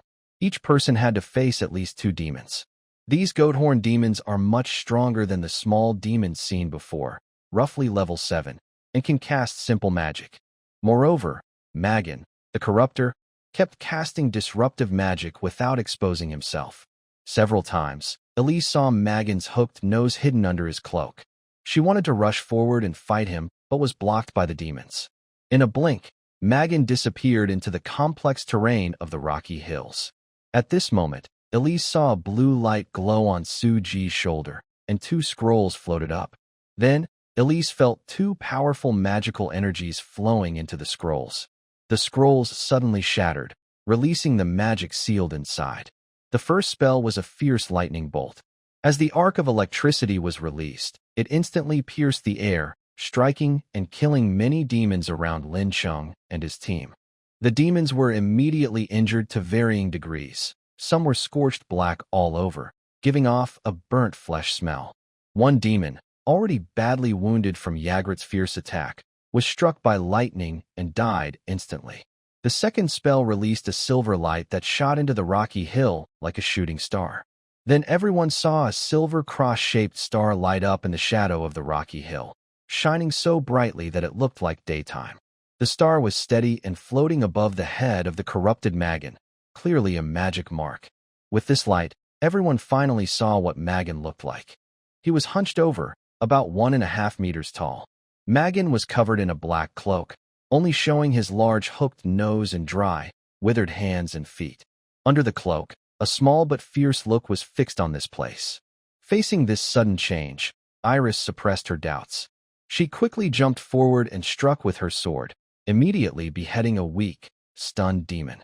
Lincheng, are you casting magic? Iris asked while chasing another demon. Using a scroll magic requires a clear action of pouring magic power into the scroll. Since the 4 of them were fighting just now, it must have been Lincheng. It's me. I'm focusing on the demon in front. I have Magan covered, Lincheng's voice came. Iris understood immediately. Actually, she had another question. When the magic in the scroll was activated just now, it didn't turn to ash like usual scrolls. Instead, it exploded directly. This was a rough way to use magic, by pouring more magic power than needed to release the spell, slightly strengthening its power. But this method was not very efficient. Usually, it required 2 to 3 times the magic power, and the increase in power was only about 10 to 20%. However, Iris knew that Lincheng wouldn't do something so wasteful.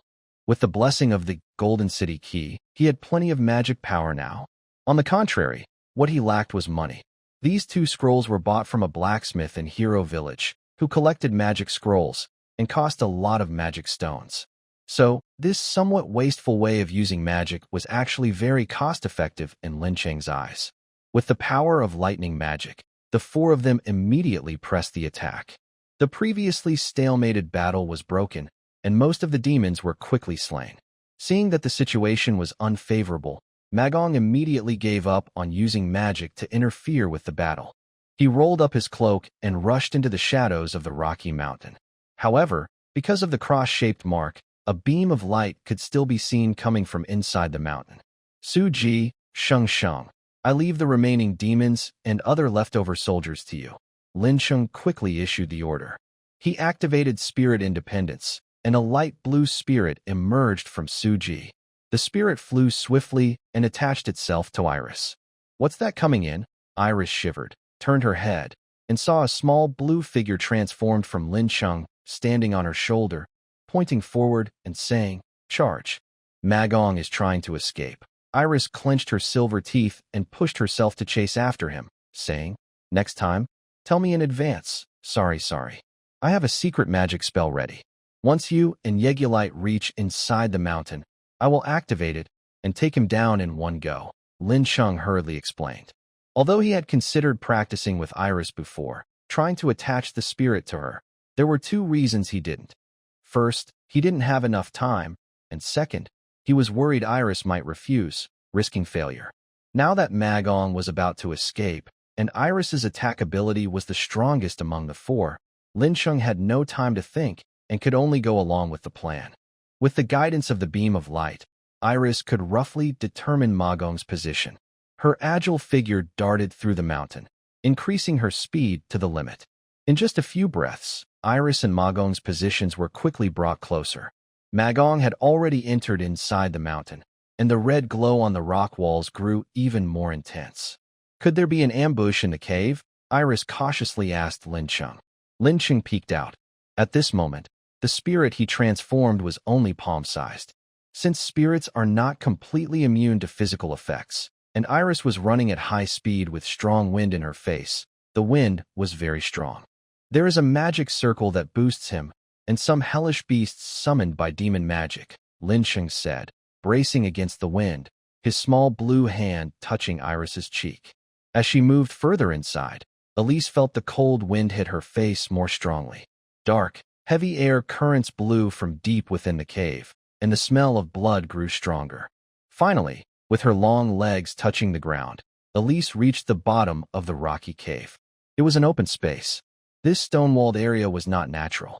The walls were full of random digging marks, making them look rough and uneven. There were also many dead creatures and beast corpses piled up here. It seemed there was a special magic circle that kept the beast corpses from turning to ash. Maraton was standing in the middle of this stone room. He had changed from hiding to showing himself. He took off his cloak and threw it aside, spreading his arms wide and standing confidently. He looked at Elise with a challenging glare. Elise kept her calm and didn't rush forward. Instead, she carefully looked around. She saw small grooves on the ground. Blood from the dead creatures and beasts flowed into these grooves and gathered at Maraton's feet. Be careful. Demon wizards often study blood magic. It's better to wait and see. Jekyll is on his way here, Lincheng advised. Hearing this, Elise nodded and tiptoed back a few steps. Suddenly, Maraton's eyes flashed with a sneaky light. He waved his arms forward, and the red glow inside the stone room grew brighter, rushing toward the tunnel where Elise was. This magic circle can expand, Lincheng cursed silently. He had never seen this skill in the game before. In an instant, the magic circle spread faster than Elise could react. The red light on the surrounding walls shone brightly, trapping both of them inside.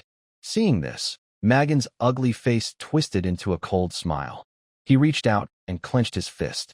The red glow that was spreading between the cracks in the wall suddenly seemed to come alive, shining like a solid object, sealing off the space where Elise was.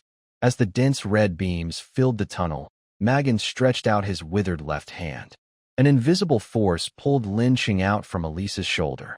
I've been watching you for a long time, you elf. Maraton sneered with a sharp, cruel voice. Under his magic control, Lincheng was completely separated from Iris's body and pulled toward Maraton. Iris immediately felt anxious and frowned deeply. Ignoring the dense red light around her, she quickly flashed forward to rush ahead. However, this red light seemed to be a special forbidden magic. When Iris's body collided with it, she immediately felt a slow effect taking hold.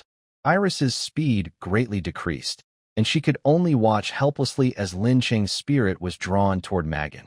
But just as Iris was anxiously looking at Lincheng, she saw his spirit turn back and smile at her. In the next moment, a golden light burst out from Lincheng's spirit. The opening of Pompey's cave. Under the glow of the golden light, the blood streams beneath Maraton, which connected to the magic circle at the center of the floor, quickly dissolved. Maraton's face changed from a fierce expression to one of fear and shock in an instant, because he suddenly realized he had lost connection with the magic circle. Without Maraton's control, the red beams that had sealed the space disappeared immediately. Iris also felt the sluggish sensation on her body vanish completely. At the same time, Lincheng reached out again and took out a scroll. With a surge of powerful magic energy, The magic scroll quickly could not bear the strain and exploded loudly. Then large chunks of ice burst out from it, instantly covering Magan's body.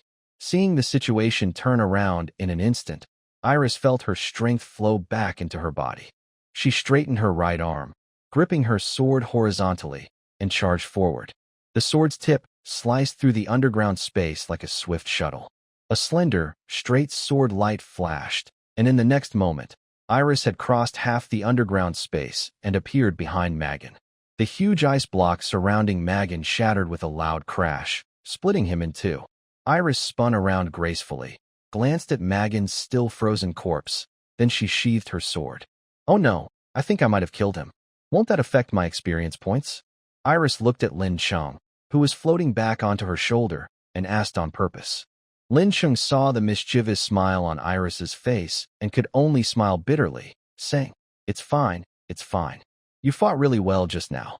At this moment, Yigrit had just stepped out of the shadows of the cave. He leaned against the stone wall, with his great sword resting beside him, quietly watching the two people. In fact, he had arrived earlier. When he reached nearby, he saw Lin Cheng turn the tide of the battle and freeze Magan. He understood that his help was no longer needed, so he stayed silent.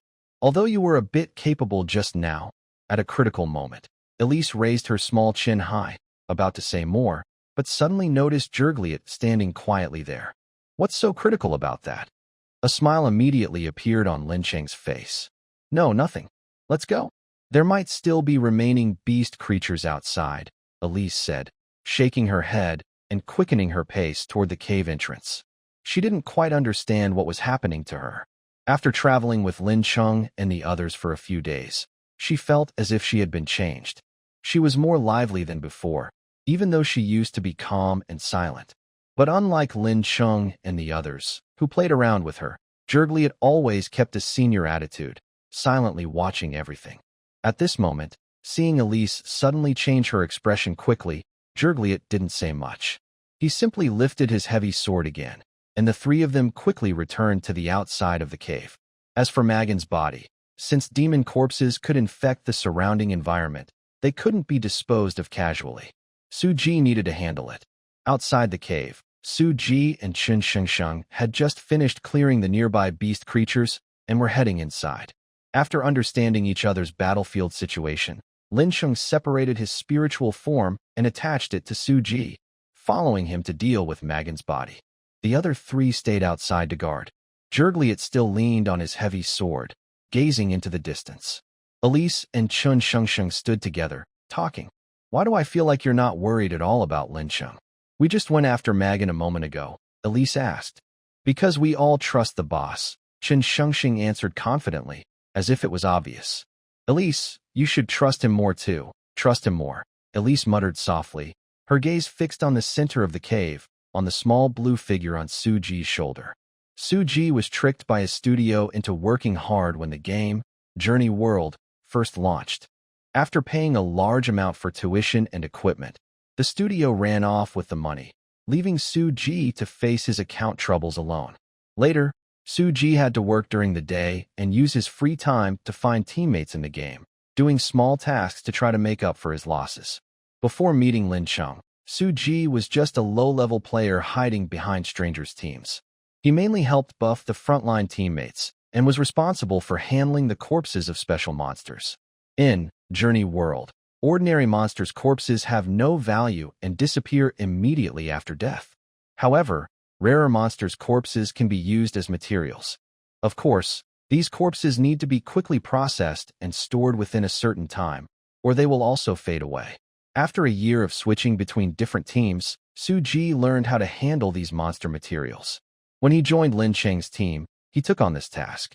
Thanks to Suji's skill, Magan's corpse was quickly taken out of the ice block, and the severed body was sewn back together. Lin Cheng used demon corpses to create guards, which only required the corpses to be intact. If they were just cut open, it wouldn't matter much. Next is red patterned steel. Lincheng looked around at his teammates. After the recent battle, everyone was a bit tired but mostly unharmed, so overall, they were doing well. He planned to move immediately to another secret area. The materials needed to summon the guard, magic stones, demon corpses, and monster blood were all prepared. The only thing missing was red patterned steel. Lincheng considered asking the blacksmiths in Hero Village if they had this but since red patterned steel is not common in the beginner area, they didn't have any in stock. Let me see. There are 3 places in the beginner area of Maraton town that produce red patterned steel: Beer Valley, Mist Mountain, and the Wind Howling Land. After thinking for a moment while looking at the map, Lin Cheng made his decision. Let's stop here for today, rest for a day, and tomorrow we will set out for the Wind Howling Land to find the red patterned steel ore. Yigrit and Iris were not very familiar with the layout of the beginner area, but Su Ji and Chun Shengsheng knew it well. When they heard Lin Cheng's decision, they looked at him with puzzled expressions. Boss? Isn't Wind Howl territory where the beginner area's boss is located? Chun Shengsheng asked. Is it too early to go now? It's exactly the right time to go. Lin Cheng pointed to the map at Wind Howl territory with his blue finger and said, right now. All the big guilds are busy leveling up. There should be many people in Beer Mountain Valley and Mist Mountain. And since our team has Yigrit and Iris, if we run into other players, we might be recognized. On the other hand, if we go to Wind Howl territory now, there are almost no players there. It will be easier and safer to gather red patterned steel. Hearing Lin Cheng's explanation, Su Ji and Chun Shengsheng nodded in understanding. The 4 of them immediately headed back home. They called back the sand shark from the edge of the incubation mountains and left the desert area riding on it. Yigrit, how is the news from Hero Village? How is the progress on the parts for the Kunga heavy machine? Lin Cheng asked Yigrit on the way back. To stay in touch with Hero Village, Lin Cheng had brought 2 communication stones, one given to village chief Morris, and the other kept by Yigrit. Yigrit had already contacted Hero Village when they left the desert on the Sand Shark. Now he replied, everything is going smoothly. The blueprints you provided are very attractive, so most blacksmiths in the village have put aside their work to help you. However, some key parts require extremely hard-use steel. Normally, the high temperature from charcoal fires isn't enough to soften use steel, which needs to be repeatedly heated and hammered for several days. Currently, there's no way to solve this problem, so it will take a few more days to finish. After Yigrit finished explaining, Lin Cheng nodded first, then fell into long silence. Because of the presence of the boss of Wind Howl territory, the Sky Extreme Bird, the area was constantly howling with fierce winds. The terrain was heavily damaged, with stone pillars everywhere, broken ground, and flying stones often passing through. Lin Cheng was thinking that if he could produce the jumping type of Kunga heavy machine within a day, it would make entering Wind Howl territory much easier. As Lin Cheng finished thinking, he suddenly spoke, and the 4 people stopped walking. How is everyone's stamina? Lincheng asked with a cheerful voice. I just had a good idea. Elise couldn't quite figure out what Lin Cheng was planning, so she waited for the others to answer first. When she looked up, she saw Yigrit deep in thought, while Chun Shengsheng and Su Ji simply smiled without speaking. All right, just tell me what we need to do, Elise said instinctively, crossing her arms and giving her usual angry glare at Lin Cheng. Okay, since it's not too late, let's change direction and go to the Furnace Gorge first. Furnace Gorge used to be a flat plain. Later, due to tectonic movements, underground magma layers fractured and erupted. This made Furnace Gorge a low-lying area with frequent lava eruptions. Many fire element monsters also live there. However, Furnace Gorge isn't a very high-level secret place. The strongest monsters there are only level 6. The 4 of them immediately followed Lincheng's instructions and headed toward Furnace Gorge.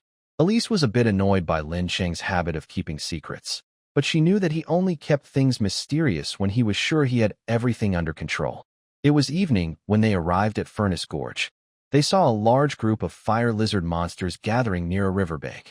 Fire lizards are a special kind of monster in Furnace Gorge. Their bellies are swollen and very hot inside, and they can open their mouths very wide. Their way of hunting is simple. During the day, they wander around, hunting small animals and insects nearby, and eating fire element minerals from the rocks of Furnace Gorge. Eating these minerals keeps them alive, but it also causes their body temperature to rise sharply. The intense activity during hunting makes this even worse. So, at dusk, many fire lizards gather at the riverbank. They rush to the water to cool down. This scene is quite impressive. When all the fire lizards are in the river, You can even see the entire river boiling. Elise had never seen a misty, steaming river before. She opened her mouth slightly in surprise. But she still didn't understand what Lincheng was planning. The fire furnace lizard is a level 6 monster, but its fighting strength isn't very high. So my request is to avoid killing them and capture 4 to 5 alive. Can you do that? Lincheng's spirit pointed to the boiling river and asked the 4 of them. At this moment, Yigrit also focused on the river. After observing the lizard's movements for a while, he said, "From what I've seen, this type of lizard only has extremely high temperatures in its belly. Its limbs, head, and tail don't seem to be as hot." Exactly, Lincheng nodded and gave Yigrit a thumbs up. But be careful. The fire furnace lizard has a desperate move. It can quickly spit out its high temperature. Its stomach, entirely in an instant. After its stomach opens, it covers several square meters and is extremely hot. If you get caught in it, there's a high risk of severe burns. Elise nodded. She wasn't very familiar with the ecology of the beginner area, but she wasn't stupid. Hearing Lincheng's description, she roughly understood what he wanted to do with these lizards. After using that move, they probably won't die, right? Elise still remembered that Lincheng wanted them to capture the lizards alive. Most likely, Lincheng shook his head. Only a few lucky ones might heal their stomach wounds and gradually grow back their stomachs. And I want you to bring them back completely intact, without triggering that skill. As for transportation, don't worry. Suji should have some iron hooks for traps. Just hook the fire furnace lizard's tail onto one, and you can carry it back. The task details were quickly explained. After each of them thought of a plan, they all charged forward together. Suji and Chen Shengxing seemed very familiar with this kind of monster. Although Lincheng hadn't asked them to capture one alive before, they quickly came up with a plan. Suji strode toward the riverbank, found a lone fire furnace lizard, and suddenly jumped in front of it, snarling and waving his claws. Yeah, ooh. You can refer to Laos here. The fire furnace lizard was also stunned by this shocking scene, hesitating between fleeing and attacking. At this moment, Chen Shengsheng had already rushed to the back of the fire lizard at her fastest speed. She drew her long sword and struck forcefully, hitting the fire lizard's head. Chen Shengsheng's strength was just right. With one strike, the fire lizard immediately fainted and fell to the ground. The two of them acted very quickly and soon used the same method to deal with another one. They finished the task within 5 minutes. However, after that, neither of them took further action. Instead, they looked at Yigrit and Iris, as if hoping they would try too. Although Iris secretly admired Chen Shengxing and Su Ji's teamwork and cleverness, she felt a bit shy about asking Yigrit for help. She cautiously approached a fire lizard, thinking about whether she could succeed with a surprise attack. But Iris was used to straightforward fighting and was not good at sneaky tactics. She tried several times, but each attempt had a flaw, alerting the fire lizard to her approach, which then quickly ran away. Meanwhile, Yigrit also tried several times but failed. He then changed his approach. First, he found a lone target, measured the distance, and took a few steps back. Then, Yigrit squatted down, pushed off with his legs, and ran very fast, then leapt into the air. Yigrit soared into the air and, amid the surprised screams of the fire lizards, landed steadily on the head of the chosen fire lizard. He then raised his right hand and punched the lizard's head, knocking it out. That actually works. Iris, who had been trying to sneak attack without success, widened her eyes in surprise. She thought to herself that this move was not difficult for her. Although her jumping power was not as strong as Yigrit's, it was enough to deal with the fire lizard. But to do what Yigrit did, sitting on the lizard and knocking it out with a punch, she felt she couldn't manage. Sigh, is there no method that is both quick and elegant? Iris tried several more times, but still failed. Standing nearby, Chen Shengxing and Su Ji couldn't watch anymore and wanted to step in to help Iris. At this moment, Lincheng reached out his arm to stop them and said, "Thinking too little during battle is one of Iris's weaknesses. Let her figure it out herself." Su Ji and Chen Shengsheng immediately understood and stopped walking at the same time. Meanwhile, Iris gradually found her own method. Although she still couldn't perfect her stealth, she thought carefully and started making noise in other areas to attract the fire lizard's attention, then sneaked up from behind. After trying twice, Iris successfully ambushed the fire lizard and knocked it out. She reached out, grabbed the lizard's tail, and carried it to Lin Cheng. After dozens of attempts, the intense activity made Iris breathe a little heavily. She tried hard to keep a calm expression, but her eyes unconsciously showed a proud look. Very good. The three of them have experience and know their strengths. Lin Cheng praised Iris warmly. After changing your fighting style, you came up with a plan so quickly. It shows your high fighting intelligence. Iris was surprised and blinked her bright eyes twice. She looked at Yigrit and the others and asked, Really, really? Yes, yes. The three nodded together. Su Ji and Chun Shengsheng kept a straight face, but Yigrit, with his faceplate, was already laughing openly. The five of them caught enough fire lizards and started heading home. On the way back, Iris looked at the fire lizard that Su Ji had pierced with 4 iron hooks and a long stick and asked, Are you planning to use the fire lizard as a living forge to help soften the jade steel? Yes, Lin Cheng replied. If we feed them some fire element or beforehand, their body temperature can rise very high in a short time, enough to melt the jade steel. Then how do we take out the softened jade steel? Do we dig it out of their mouths? No, that's too troublesome. Only the innermost part of the stomach reaches that temperature, and when we take it out, the jade steel will cool down, affecting the forging. Then we can just cut open their stomachs. Since this is urgent, we only need to do it this once, and we can forge more slowly in the future. While talking, Lincheng looked at Elise and observed her reaction. After all, Elise used to be a nun in the Holy Church. This kind of thing is a bit cruel, and Lincheng wasn't sure if she would be upset about it. Fortunately, Elise only nodded slightly and didn't show much reaction. Lincheng and his team hurried back to Hero Village. As soon as they arrived, Lincheng immediately started working. He sent Su Ji and Chun Shengsheng with the prepared corpse of Magong and the blood of monsters to the underground city. Meanwhile, Elise and Yigrit went with him to find the village chief, Morris, carrying 4 unconscious fire lizard creatures. Hero Village has many blacksmiths and often receives large orders for weapons and armor from other regions. So, the villagers built a big forge in the center of the village. The forge is over 10 meters wide, with several openings for adding coal. There are also 8 fire holes around it, used by blacksmiths to heat or. When Lin Cheng found Morris, he was sitting next to one of the fire holes. Morris was almost shirtless, wearing only a leather apron that showed his strong muscles, with cloth pants on his lower body. Seeing Yigrit come over, Morris immediately stood up and walked forward. After these days of negotiation, Morris roughly understood that Lin Cheng was a kind of spiritual being, but he didn't find it strange.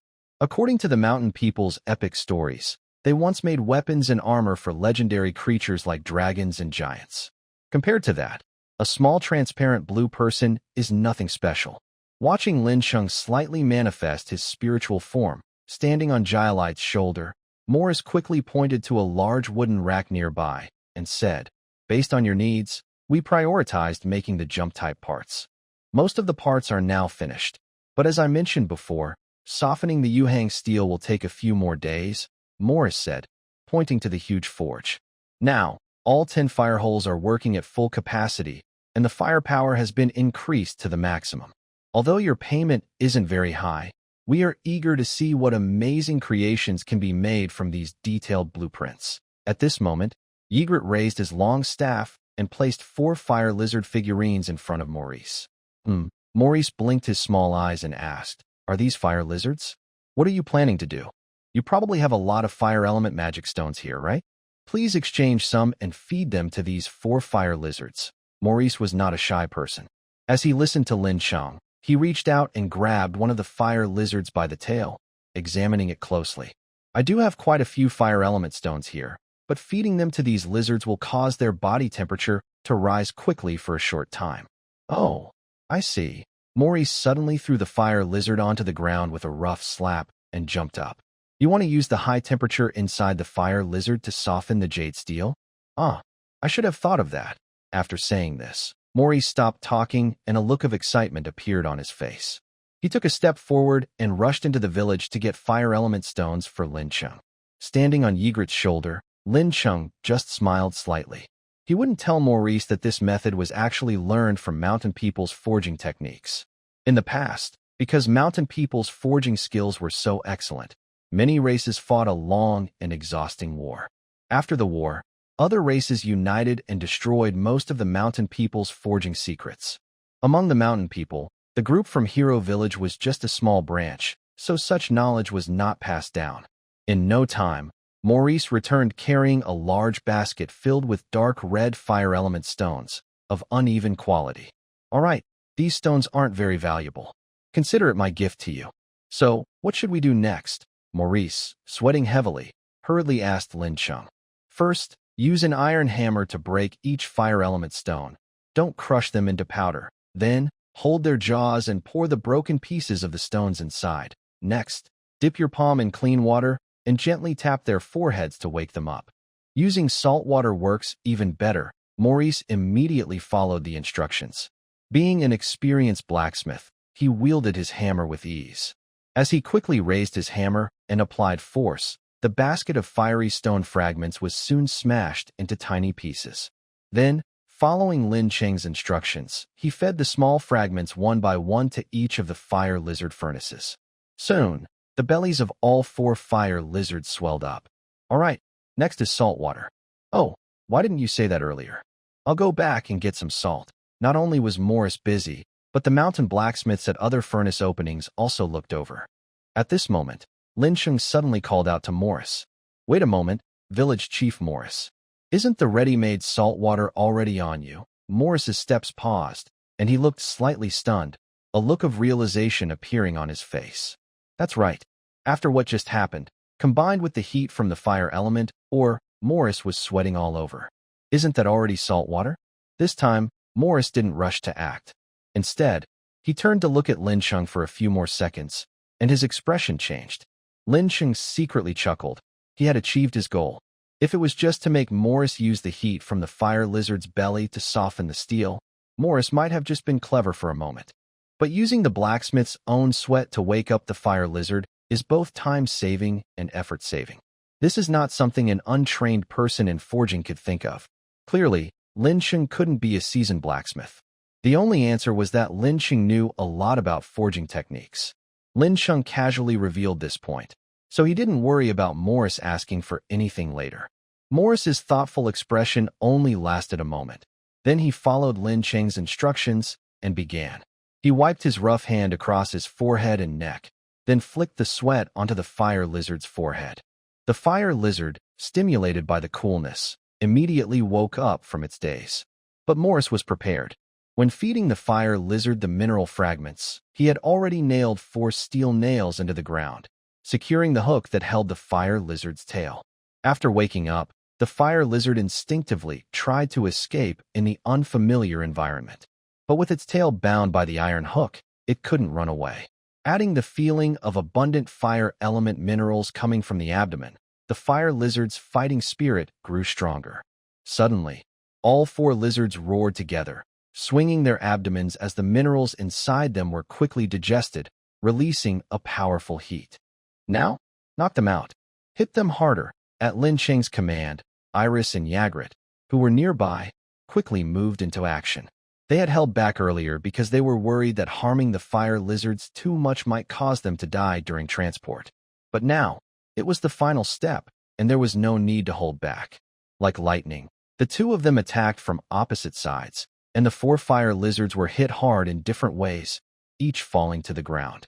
Quick, bring all the used steel here. Morris waved his hand, and the mountain blacksmiths nearby quickly grabbed their tongs, placing them into the steel furnace. They took out chunks of glowing red used steel. Morris used a large pair of tongs to hold the fire lizard's jaw and lift it up. The blacksmiths carefully divided the glowing red steel into 4 parts and gently placed each piece into the lizard's abdomen. Good. Now put them back into the steel furnace. In an hour, the used steel will be fully softened. Once that happens, we can cut open the belly to take out the steel and start forging immediately. Lin Cheng gave the order again, but this time, the effect was not as good as before. The blacksmiths didn't know Lin Cheng's identity and looked at him with suspicion. Morris was immediately annoyed and shouted at the young blacksmiths. What are you looking at? Do as I say. Startled by Morris's shout, the blacksmiths hurriedly began working, grouping to place the 4 fire lizards into the steel furnace. Phew, okay. After an hour, we will start forging. It will take about another hour to finish all the parts you need, so, in 2 hours, all the parts will be ready. You can come and pick them up then. However, Morris suddenly looked sharply at Lin Cheng, a sly glint flashing in his eyes. Even if we give you the parts, can you assemble them yourself? Why not take this hour of free time to show us the assembly diagrams too? Morris spoke, and the white beard on his face trembled a few times, clearly indicating he was smiling. At this moment, Lin Cheng coldly waved his hand and said, "No need. We have our own way to assemble." Morris's eyes darkened instantly, looking disappointed. "Too stingy. If you won't give it, then forget it." The clever old mountain man immediately lost his enthusiasm, walked aside, and started knocking on his iron hammer by himself. Just then, a loud voice called out, "Village Chief! Village Chief! There is a group of people outside the village, claiming to be players." Morris had just sat down, but upon hearing this, he immediately stood up again and signaled to Lin Cheng. Lin Cheng looked toward Iris nearby. Iris understood immediately, nodded quickly, and ran swiftly toward the depths of the village. Since Iris's presence was still a secret, Lin Cheng had told her beforehand that if players arrived, she should go back to her hiding place. After doing this, Lin Cheng, along with Yigrit and Morris, went to the village entrance to greet the group of players. Of course, Lin Cheng was hidden from view. At the village entrance, Lin Cheng looked from afar and immediately recognized one of the leaders, Fang Zhongqing, the president of the Dragon City branch. Fang Zhongqing was talking with a young man standing beside him, who looked unfamiliar. The young man, like Fang Zhongqing, was walking at the front of the group. As for the others, besides Lisa from the Bloodflow Guild, who was also in the group, the rest were ordinary players, not worth much attention. Lincheng felt a bit puzzled.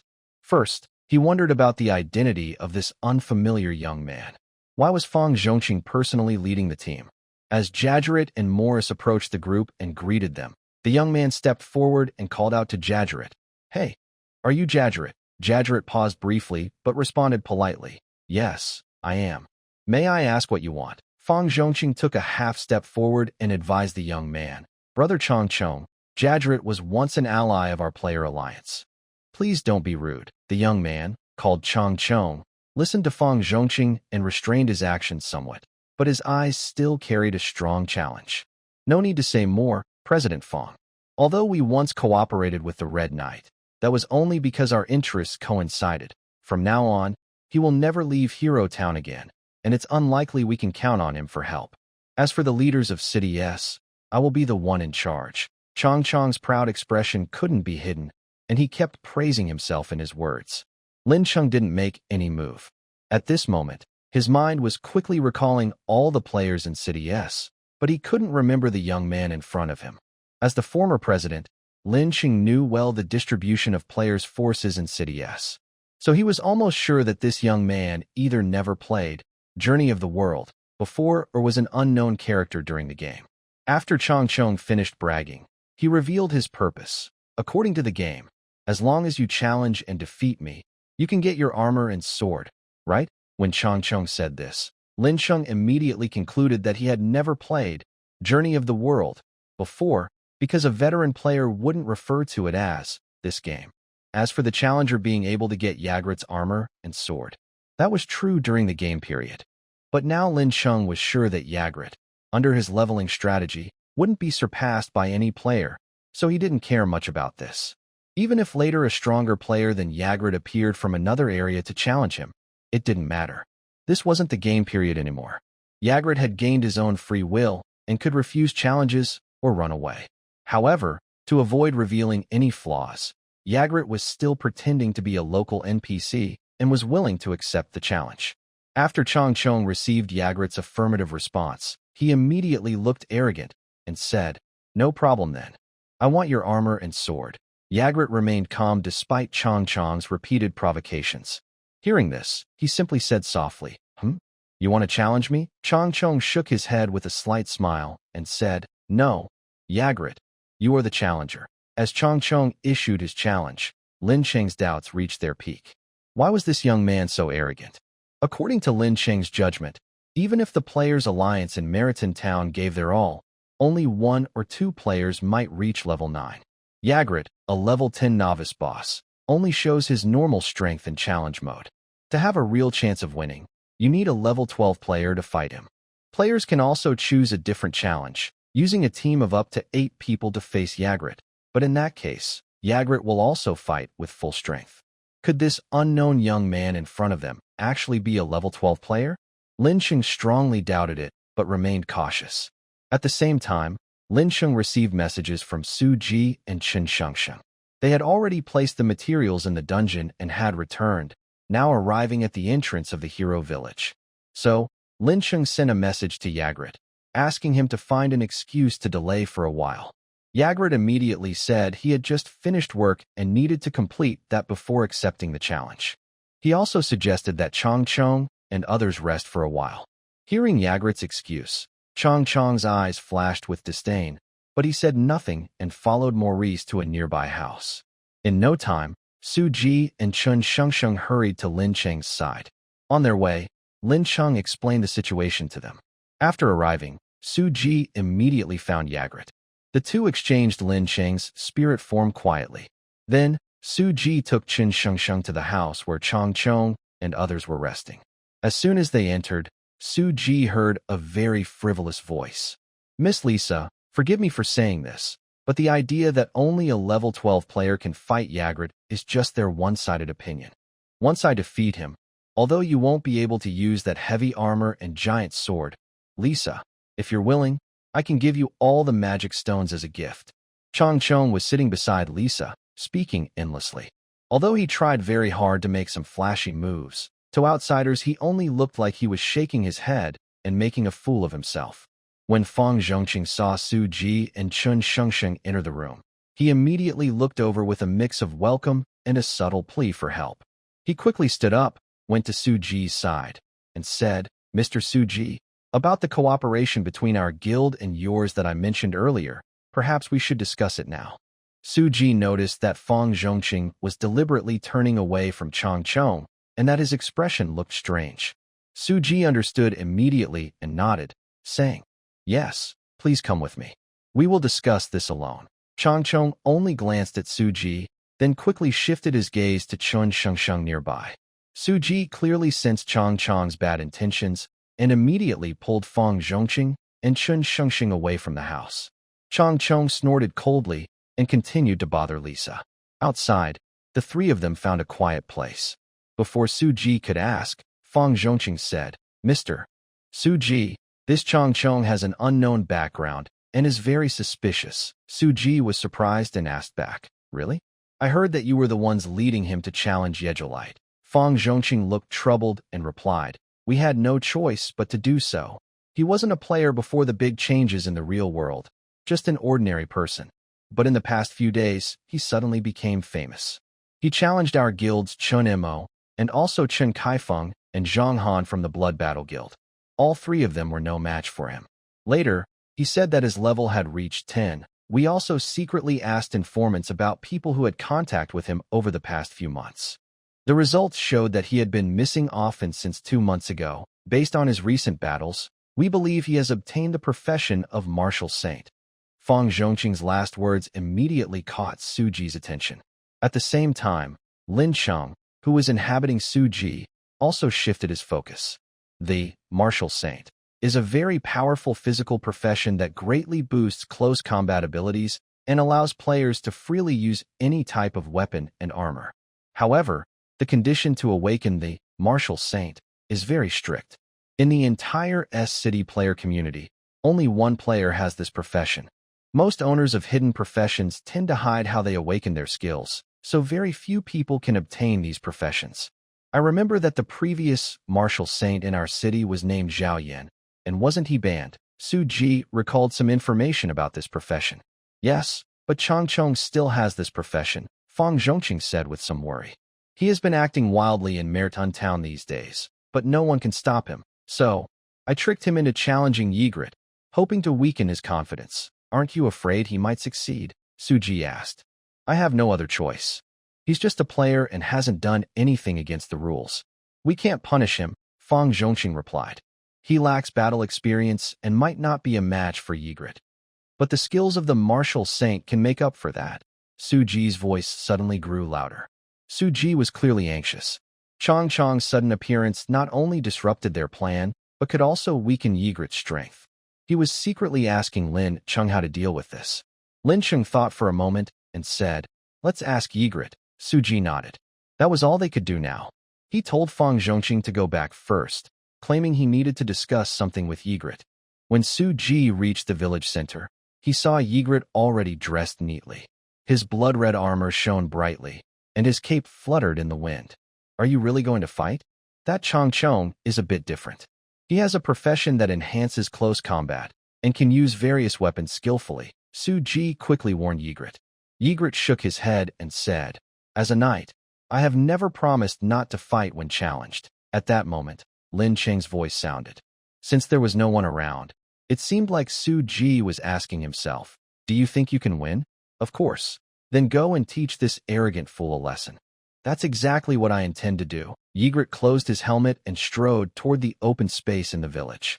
On the other side, Chong Chong was already eager and ready to fight. Before the big change in the world, Chong Chong was just a small-time street. After exhausting his parents' savings, he cut ties with his family and lived a carefree life, playing e-day and relaxing for free. He once thought about earning money through gaming or social media, but Chong Chong couldn't even stay disciplined enough to play games daily, let alone stick with it. After the world changed dramatically, he briefly had a burst of enthusiasm, carrying a long sword and running back and forth outside the beginner village. But he soon got injured for the first time, which completely killed his motivation. After reaching level 2 to avoid instant death, he could only do some casual tasks in Maraton town to get by. However, an unexpected encounter completely changed Chong Chong's life in this game world. One day, he took on a quest. While transporting goods and resting in a forest, he saw something that surprised him. It was a small goblin, different from its wild and social kin. This goblin had left its usual habitat and was using a homemade weapon, wandering alone in the forest. At first, the goblin was very cautious of Chong Chong, but after a few exchanges, it relaxed and suddenly started speaking human language. It turned out that this was no ordinary goblin. Inside its small green body was a human soul, and that human was Zhao Yin, the former martial saint of City S. After the big change in the world, Zhao Yin, a top-ranked player, did not become part of the human race. Instead, under the random race system, he was transformed into a goblin. Zhao Yin was not discouraged by this, but because his race was too weak, he could only wander in the wilderness where monsters were weaker. Fearing that players might kill him on a whim, Zhao Yin dared not get too close to players. However, as a former experienced player, Zhao Yin offered Chong Chong a lot of benefits and asked him to temporarily join him. As a former martial saint, Zhao Yin still wanted to regain his glory. To complete the strict class transfer quest as a goblin, he needed a helper. In the following months, Chong Chong worked from dawn to dusk. Besides buying supplies for Zhao Yin in the town, he also kept going with him to a secret realm to complete the Martial Saint class transfer quest. This secret place is very unique, with 6 different small terrains and 6 powerful guardian beasts inside. The job of becoming a Martial Saint is to use 6 different weapons to defeat these guardian beasts. Then, take their blood and pour it onto a flower at the center of the secret area. With Chong Chong's support and Zhao Yan's experience, the two quickly increased their levels and then defeated each guardian beast one by one. However, the final step to become a martial saint is to sit and meditate at the center of the secret area for 3 hours, absorbing the flower's energy. Initially, Chong Chong was a bit reckless but not malicious. He genuinely wanted to help Zhao Yan. But when he saw Zhao Yan sitting cross-legged with the white flower floating quietly over his chest, Chong Chong felt that time was dragging on forever, and his evil thoughts grew stronger. Eventually, Chong Chong's mind became hot, as if something was controlling him. He drew his long sword and easily killed Zhao Yan, who was meditating peacefully. To others, Zhao Yan was just a low-level monster that had died there. Chong Chong then absorbed the flower and gained the hidden profession of Martial Saint. The Martial Saint is a very advanced profession, and since there was only one flower in the secret area, Zhao Yan had kept the method of awakening this profession a secret. Now, everything was in Chong Chong's favor. Killing Zhao Yan gave him a lot of experience. Plus, With this powerful profession and the many level-up methods Zhao Yin had taught him, Chang Chong quickly reached level 10. Chang Chong was not very far-sighted. Recently, seeing high-level players look down on others in Maraton town, he couldn't help but feel jealous. Soon, he revealed his true strength. While defeating those high-level players, Chang Chong also showed off his power. Lisa from the Blood Battle Guild and Songya from the Dragon City branch were both harassed by him. Now, Chang Chong dared to challenge Yigrit. To get first-hand information, the Blood Battle Guild had to send someone to investigate. Chen Kaifeng and Zhang Han didn't want Lisa to stay close to Chang Chong, but luckily, Lisa understood the situation and said the harassment was nothing serious. All these coincidences and strange events eventually formed a strange team in front of Yigrit. At this moment, Yigrit was fully prepared, holding a heavy sword and standing at one end of the open space. Faced with this unreasonable opponent, Yigrit no longer maintained his usual composure. He gently raised his left hand, palm facing Chang Chong, and beckoned. Chang Chong had originally sat down on a large stone on the ground. When he saw Yigrit's provocative gesture, a sinister smile appeared on his face. In the next moment, a loud explosion echoed through the open space. Chang Chong suddenly charged forward, smashing the large stone he was sitting on into pieces. Chang Chong's figure instantly appeared in front of Yigrit. He opened both hands, wielding a long three-section staff. The fight was about to begin. Yigrit reacted quickly. He raised his left arm to block Chang Chong's sweeping attack, then lifted his right hand and struck upward with the sword's hilt toward Chang Chong's chin. Chang Chong pushed off the ground with his left toe, twisting his body in midair. While dodging Yigrit's right-hand attack, he narrowly avoided a direct kick from Yigrit. However, his dodge was slightly off an angle. His abdomen was grazed, and he fell to the ground, rolling several times. But just before landing, Chang Chong had already started adjusting his stance. He landed on the ground with a crouching movement like a hunting cheetah, then quickly sprang up again. He retracted his three-section staff and drew two knives, rushing forward. In the first round, Yigrit had been caught off guard by Chang Chong's attack, so he couldn't fully utilize his heavy sword's advantage. Seizing the moment when he knocked Chang Chong back, Yigrit tightly gripped his heavy sword and swung it in a wide arc. Chang Chong watched helplessly as Yigrit's attack showed no intention of avoiding him, only swinging his sword to strike. Soon, their attacks would land on each other's bodies. Although Chang Chong's warrior class gave him some attribute bonuses, he didn't dare to simply take Yigrit's attack head-on. In an instant, Chang Chong reacted quickly, flicking his wrists. Two short knives flew out simultaneously. He then drew a long spear from the ground, raising himself a step higher. Yigrit did not dodge or evade. He swung his heavy sword, immediately breaking the steel spear. At the same time, the two short knives sliced past his body. One only sparked on his armor, while the other precisely cut into Yigrit's joint, blood flowing from the gap in his armor. The spear broke into two pieces. Chang Chong, in midair, spun around and then landed steadily on the ground. Yigrit's cold gaze swept over him. Not only your skills, but even your weapon switching speed has improved. Chang Chong didn't speak, only sneered. He pushed off with his legs, creating distance, and at the same time, a long bow appeared in his hand. His right hand drew the bow so quickly it seemed like a shadow. Each time his fingers brushed the bowstring, several arrows were knocked and ready to shoot. In this rapid motion, just as Chang Chong jumped back and landed, dozens of arrows had already been fired, forming a dense arrow curtain in the air. Yigrit snorted coldly, gripping his heavy sword tightly. He swung it horizontally again, and a powerful wave of sword energy swept away the arrow curtain completely. Yigrit stomped his foot on the ground, and several layers of enhancement magic boosted his strength. Then he leapt high into the air, swinging his heavy sword in a wide arc aimed directly at Chang Chong. But Chang Chong didn't try to run away. His hand flashed with light again, this time drawing a whip. With a flick of his wrist, the end of the whip immediately wrapped around Yigrit's right arm. With Chang Chong's strength, he couldn't shake Yigrit. Instead, he pulled the whip, using the force to move beside Yigrit. His body flickered in midair, dodging Yigrit's strike. At the same time, Chang Chong's right hand produced a hidden dagger. In the next moment, their figures crossed in the air. Chang Chong landed steadily, while a blood flower bloomed on Yigrit's shoulder. Yigrit landed and quickly glanced at his shoulder wound.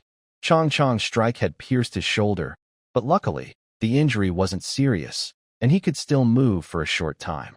Chang Chong turned around at this moment. He wasn't in a hurry to make his next move, but said calmly, "Your strength is great, but your moves are full of flaws. I see that this famous knight is just all show." Yigrit quickly tore off a corner of his cloak, stuffing it into the gap of his armor to cover the wound.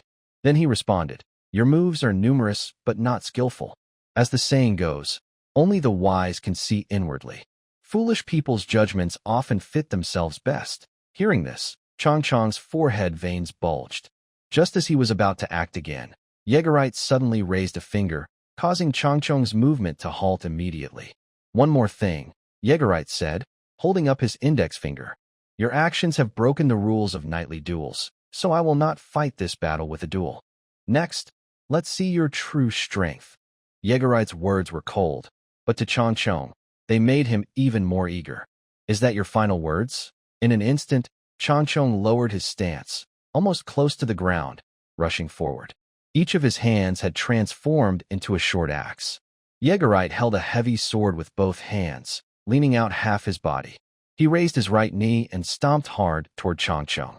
But Chang Chong caught Yigrit's change of attack at the last moment. He pointed the tip of his left foot with a small sword blade at the ground to slow his body. In the end, Chang Chong's move, which would have brought him right in front of Yigrit, only brought him 3 feet away. Suddenly, Chang Chong lifted his body sharply, swinging both short axes to strike Yigrit's side abdomen. Yigrit's armor on his side wasn't very thick. It was cut through by the attack, and blood immediately gushed out from the blood channels on both sides of the axe. However, unexpectedly, Yigrit had never planned to attack with his heavy sword from the start.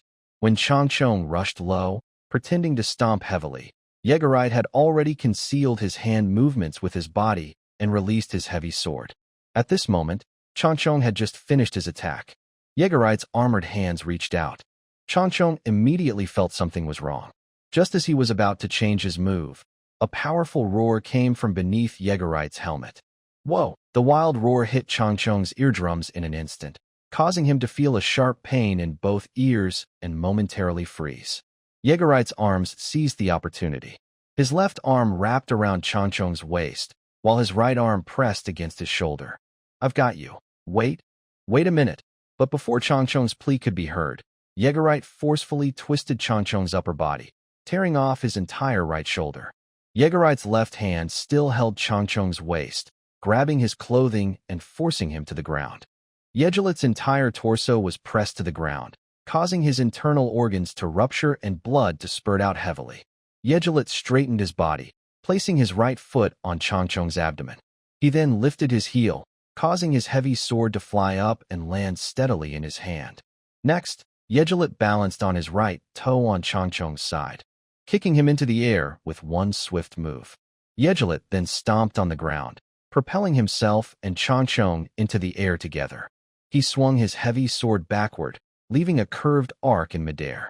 Lion's drop slash. With a full force strike, half of the sword was driven into the ground by the momentum. Chang Chong's body was split in two by this. His broken body, like a kite with its string cut, was dragged by his intestines and flew diagonally away through the air. Yigrit pulled his heavy sword out of the ground without looking at Chang Chong again.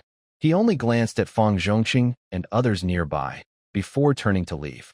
Fang Zhongqing secretly wiped his sweat, realizing he had hoped to schedule Yigrit's challenge for launching branch. Now, it would have to be postponed further. As for Chang Chong's death, he felt no regret. Yigrit had already warned Chang Chong before, and Fang Zhongqing didn't want Chang Chong to become too powerful. Lisa, however, was not disgusted by the bloody scene. Instead, she smiled happily. Her usually cold face now showed admiration for Yigrit. Chang Chong's challenge to Yigrit ended in failure. Soon after, Fang Zhongqing led his team to leave hurriedly after saying goodbye. After killing Chang Chong, Yigrit returned to Lincheng to be with Su Lisen.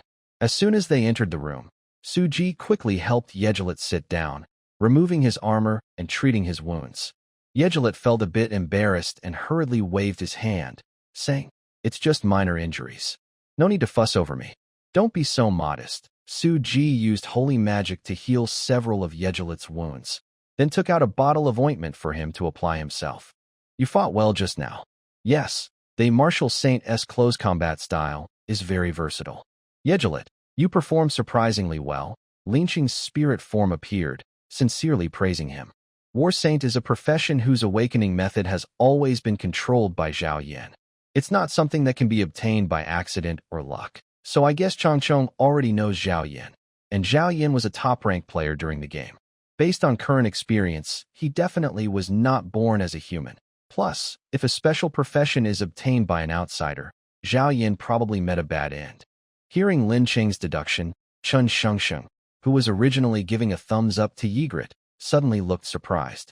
During the game, many talented veteran players appeared, but after the big changes in reality, many of them had already died before even meeting once.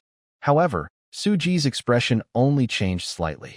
He is better at reasoning than Chun Shengsheng, and from these clues, he could roughly guess what happened to Zhao Yan. All right, let Yigrit rest for a while. Shengsheng, go wait for us at the dungeon. Su Ji and I will call Elise, and then we'll head over. Everyone nodded in agreement. After the small incident of Changchong challenging Yigrit, a lot of time had passed. Kuan-Gu's forging of the heavy machinery's joints was probably finished by now, so Lincheng naturally gathered a few people to go to the dungeon together. After assembling the Kuan-Gu heavy machine, whether Lincheng could fully control it was still uncertain. Then Lincheng transformed into a spirit form, sitting on Su Ji's shoulder, and the two went to Elise's place. It was an unremarkable small house, originally used as a seed storage. But after Lincheng signed a contract with the hero village, the villagers took out many seeds to plant crops and moved them into the dungeon, leaving one room empty. Since Elise moved in, the small house had become noticeably cleaner over the past few days, and some flowers and grass had appeared at the door. Su Ji approached the door, about to knock, but Lin Cheng's arm stretched out long and pushed the door open. Inside, Elise was lying in a rocking chair, with a plush mining mouse on her belly. She was gently rubbing the mouse's face with both hands, and her mouth curled up unconsciously. Hee, little mouse. The mining mouse is a creature raised by mountain villagers, looking very much like a hamster.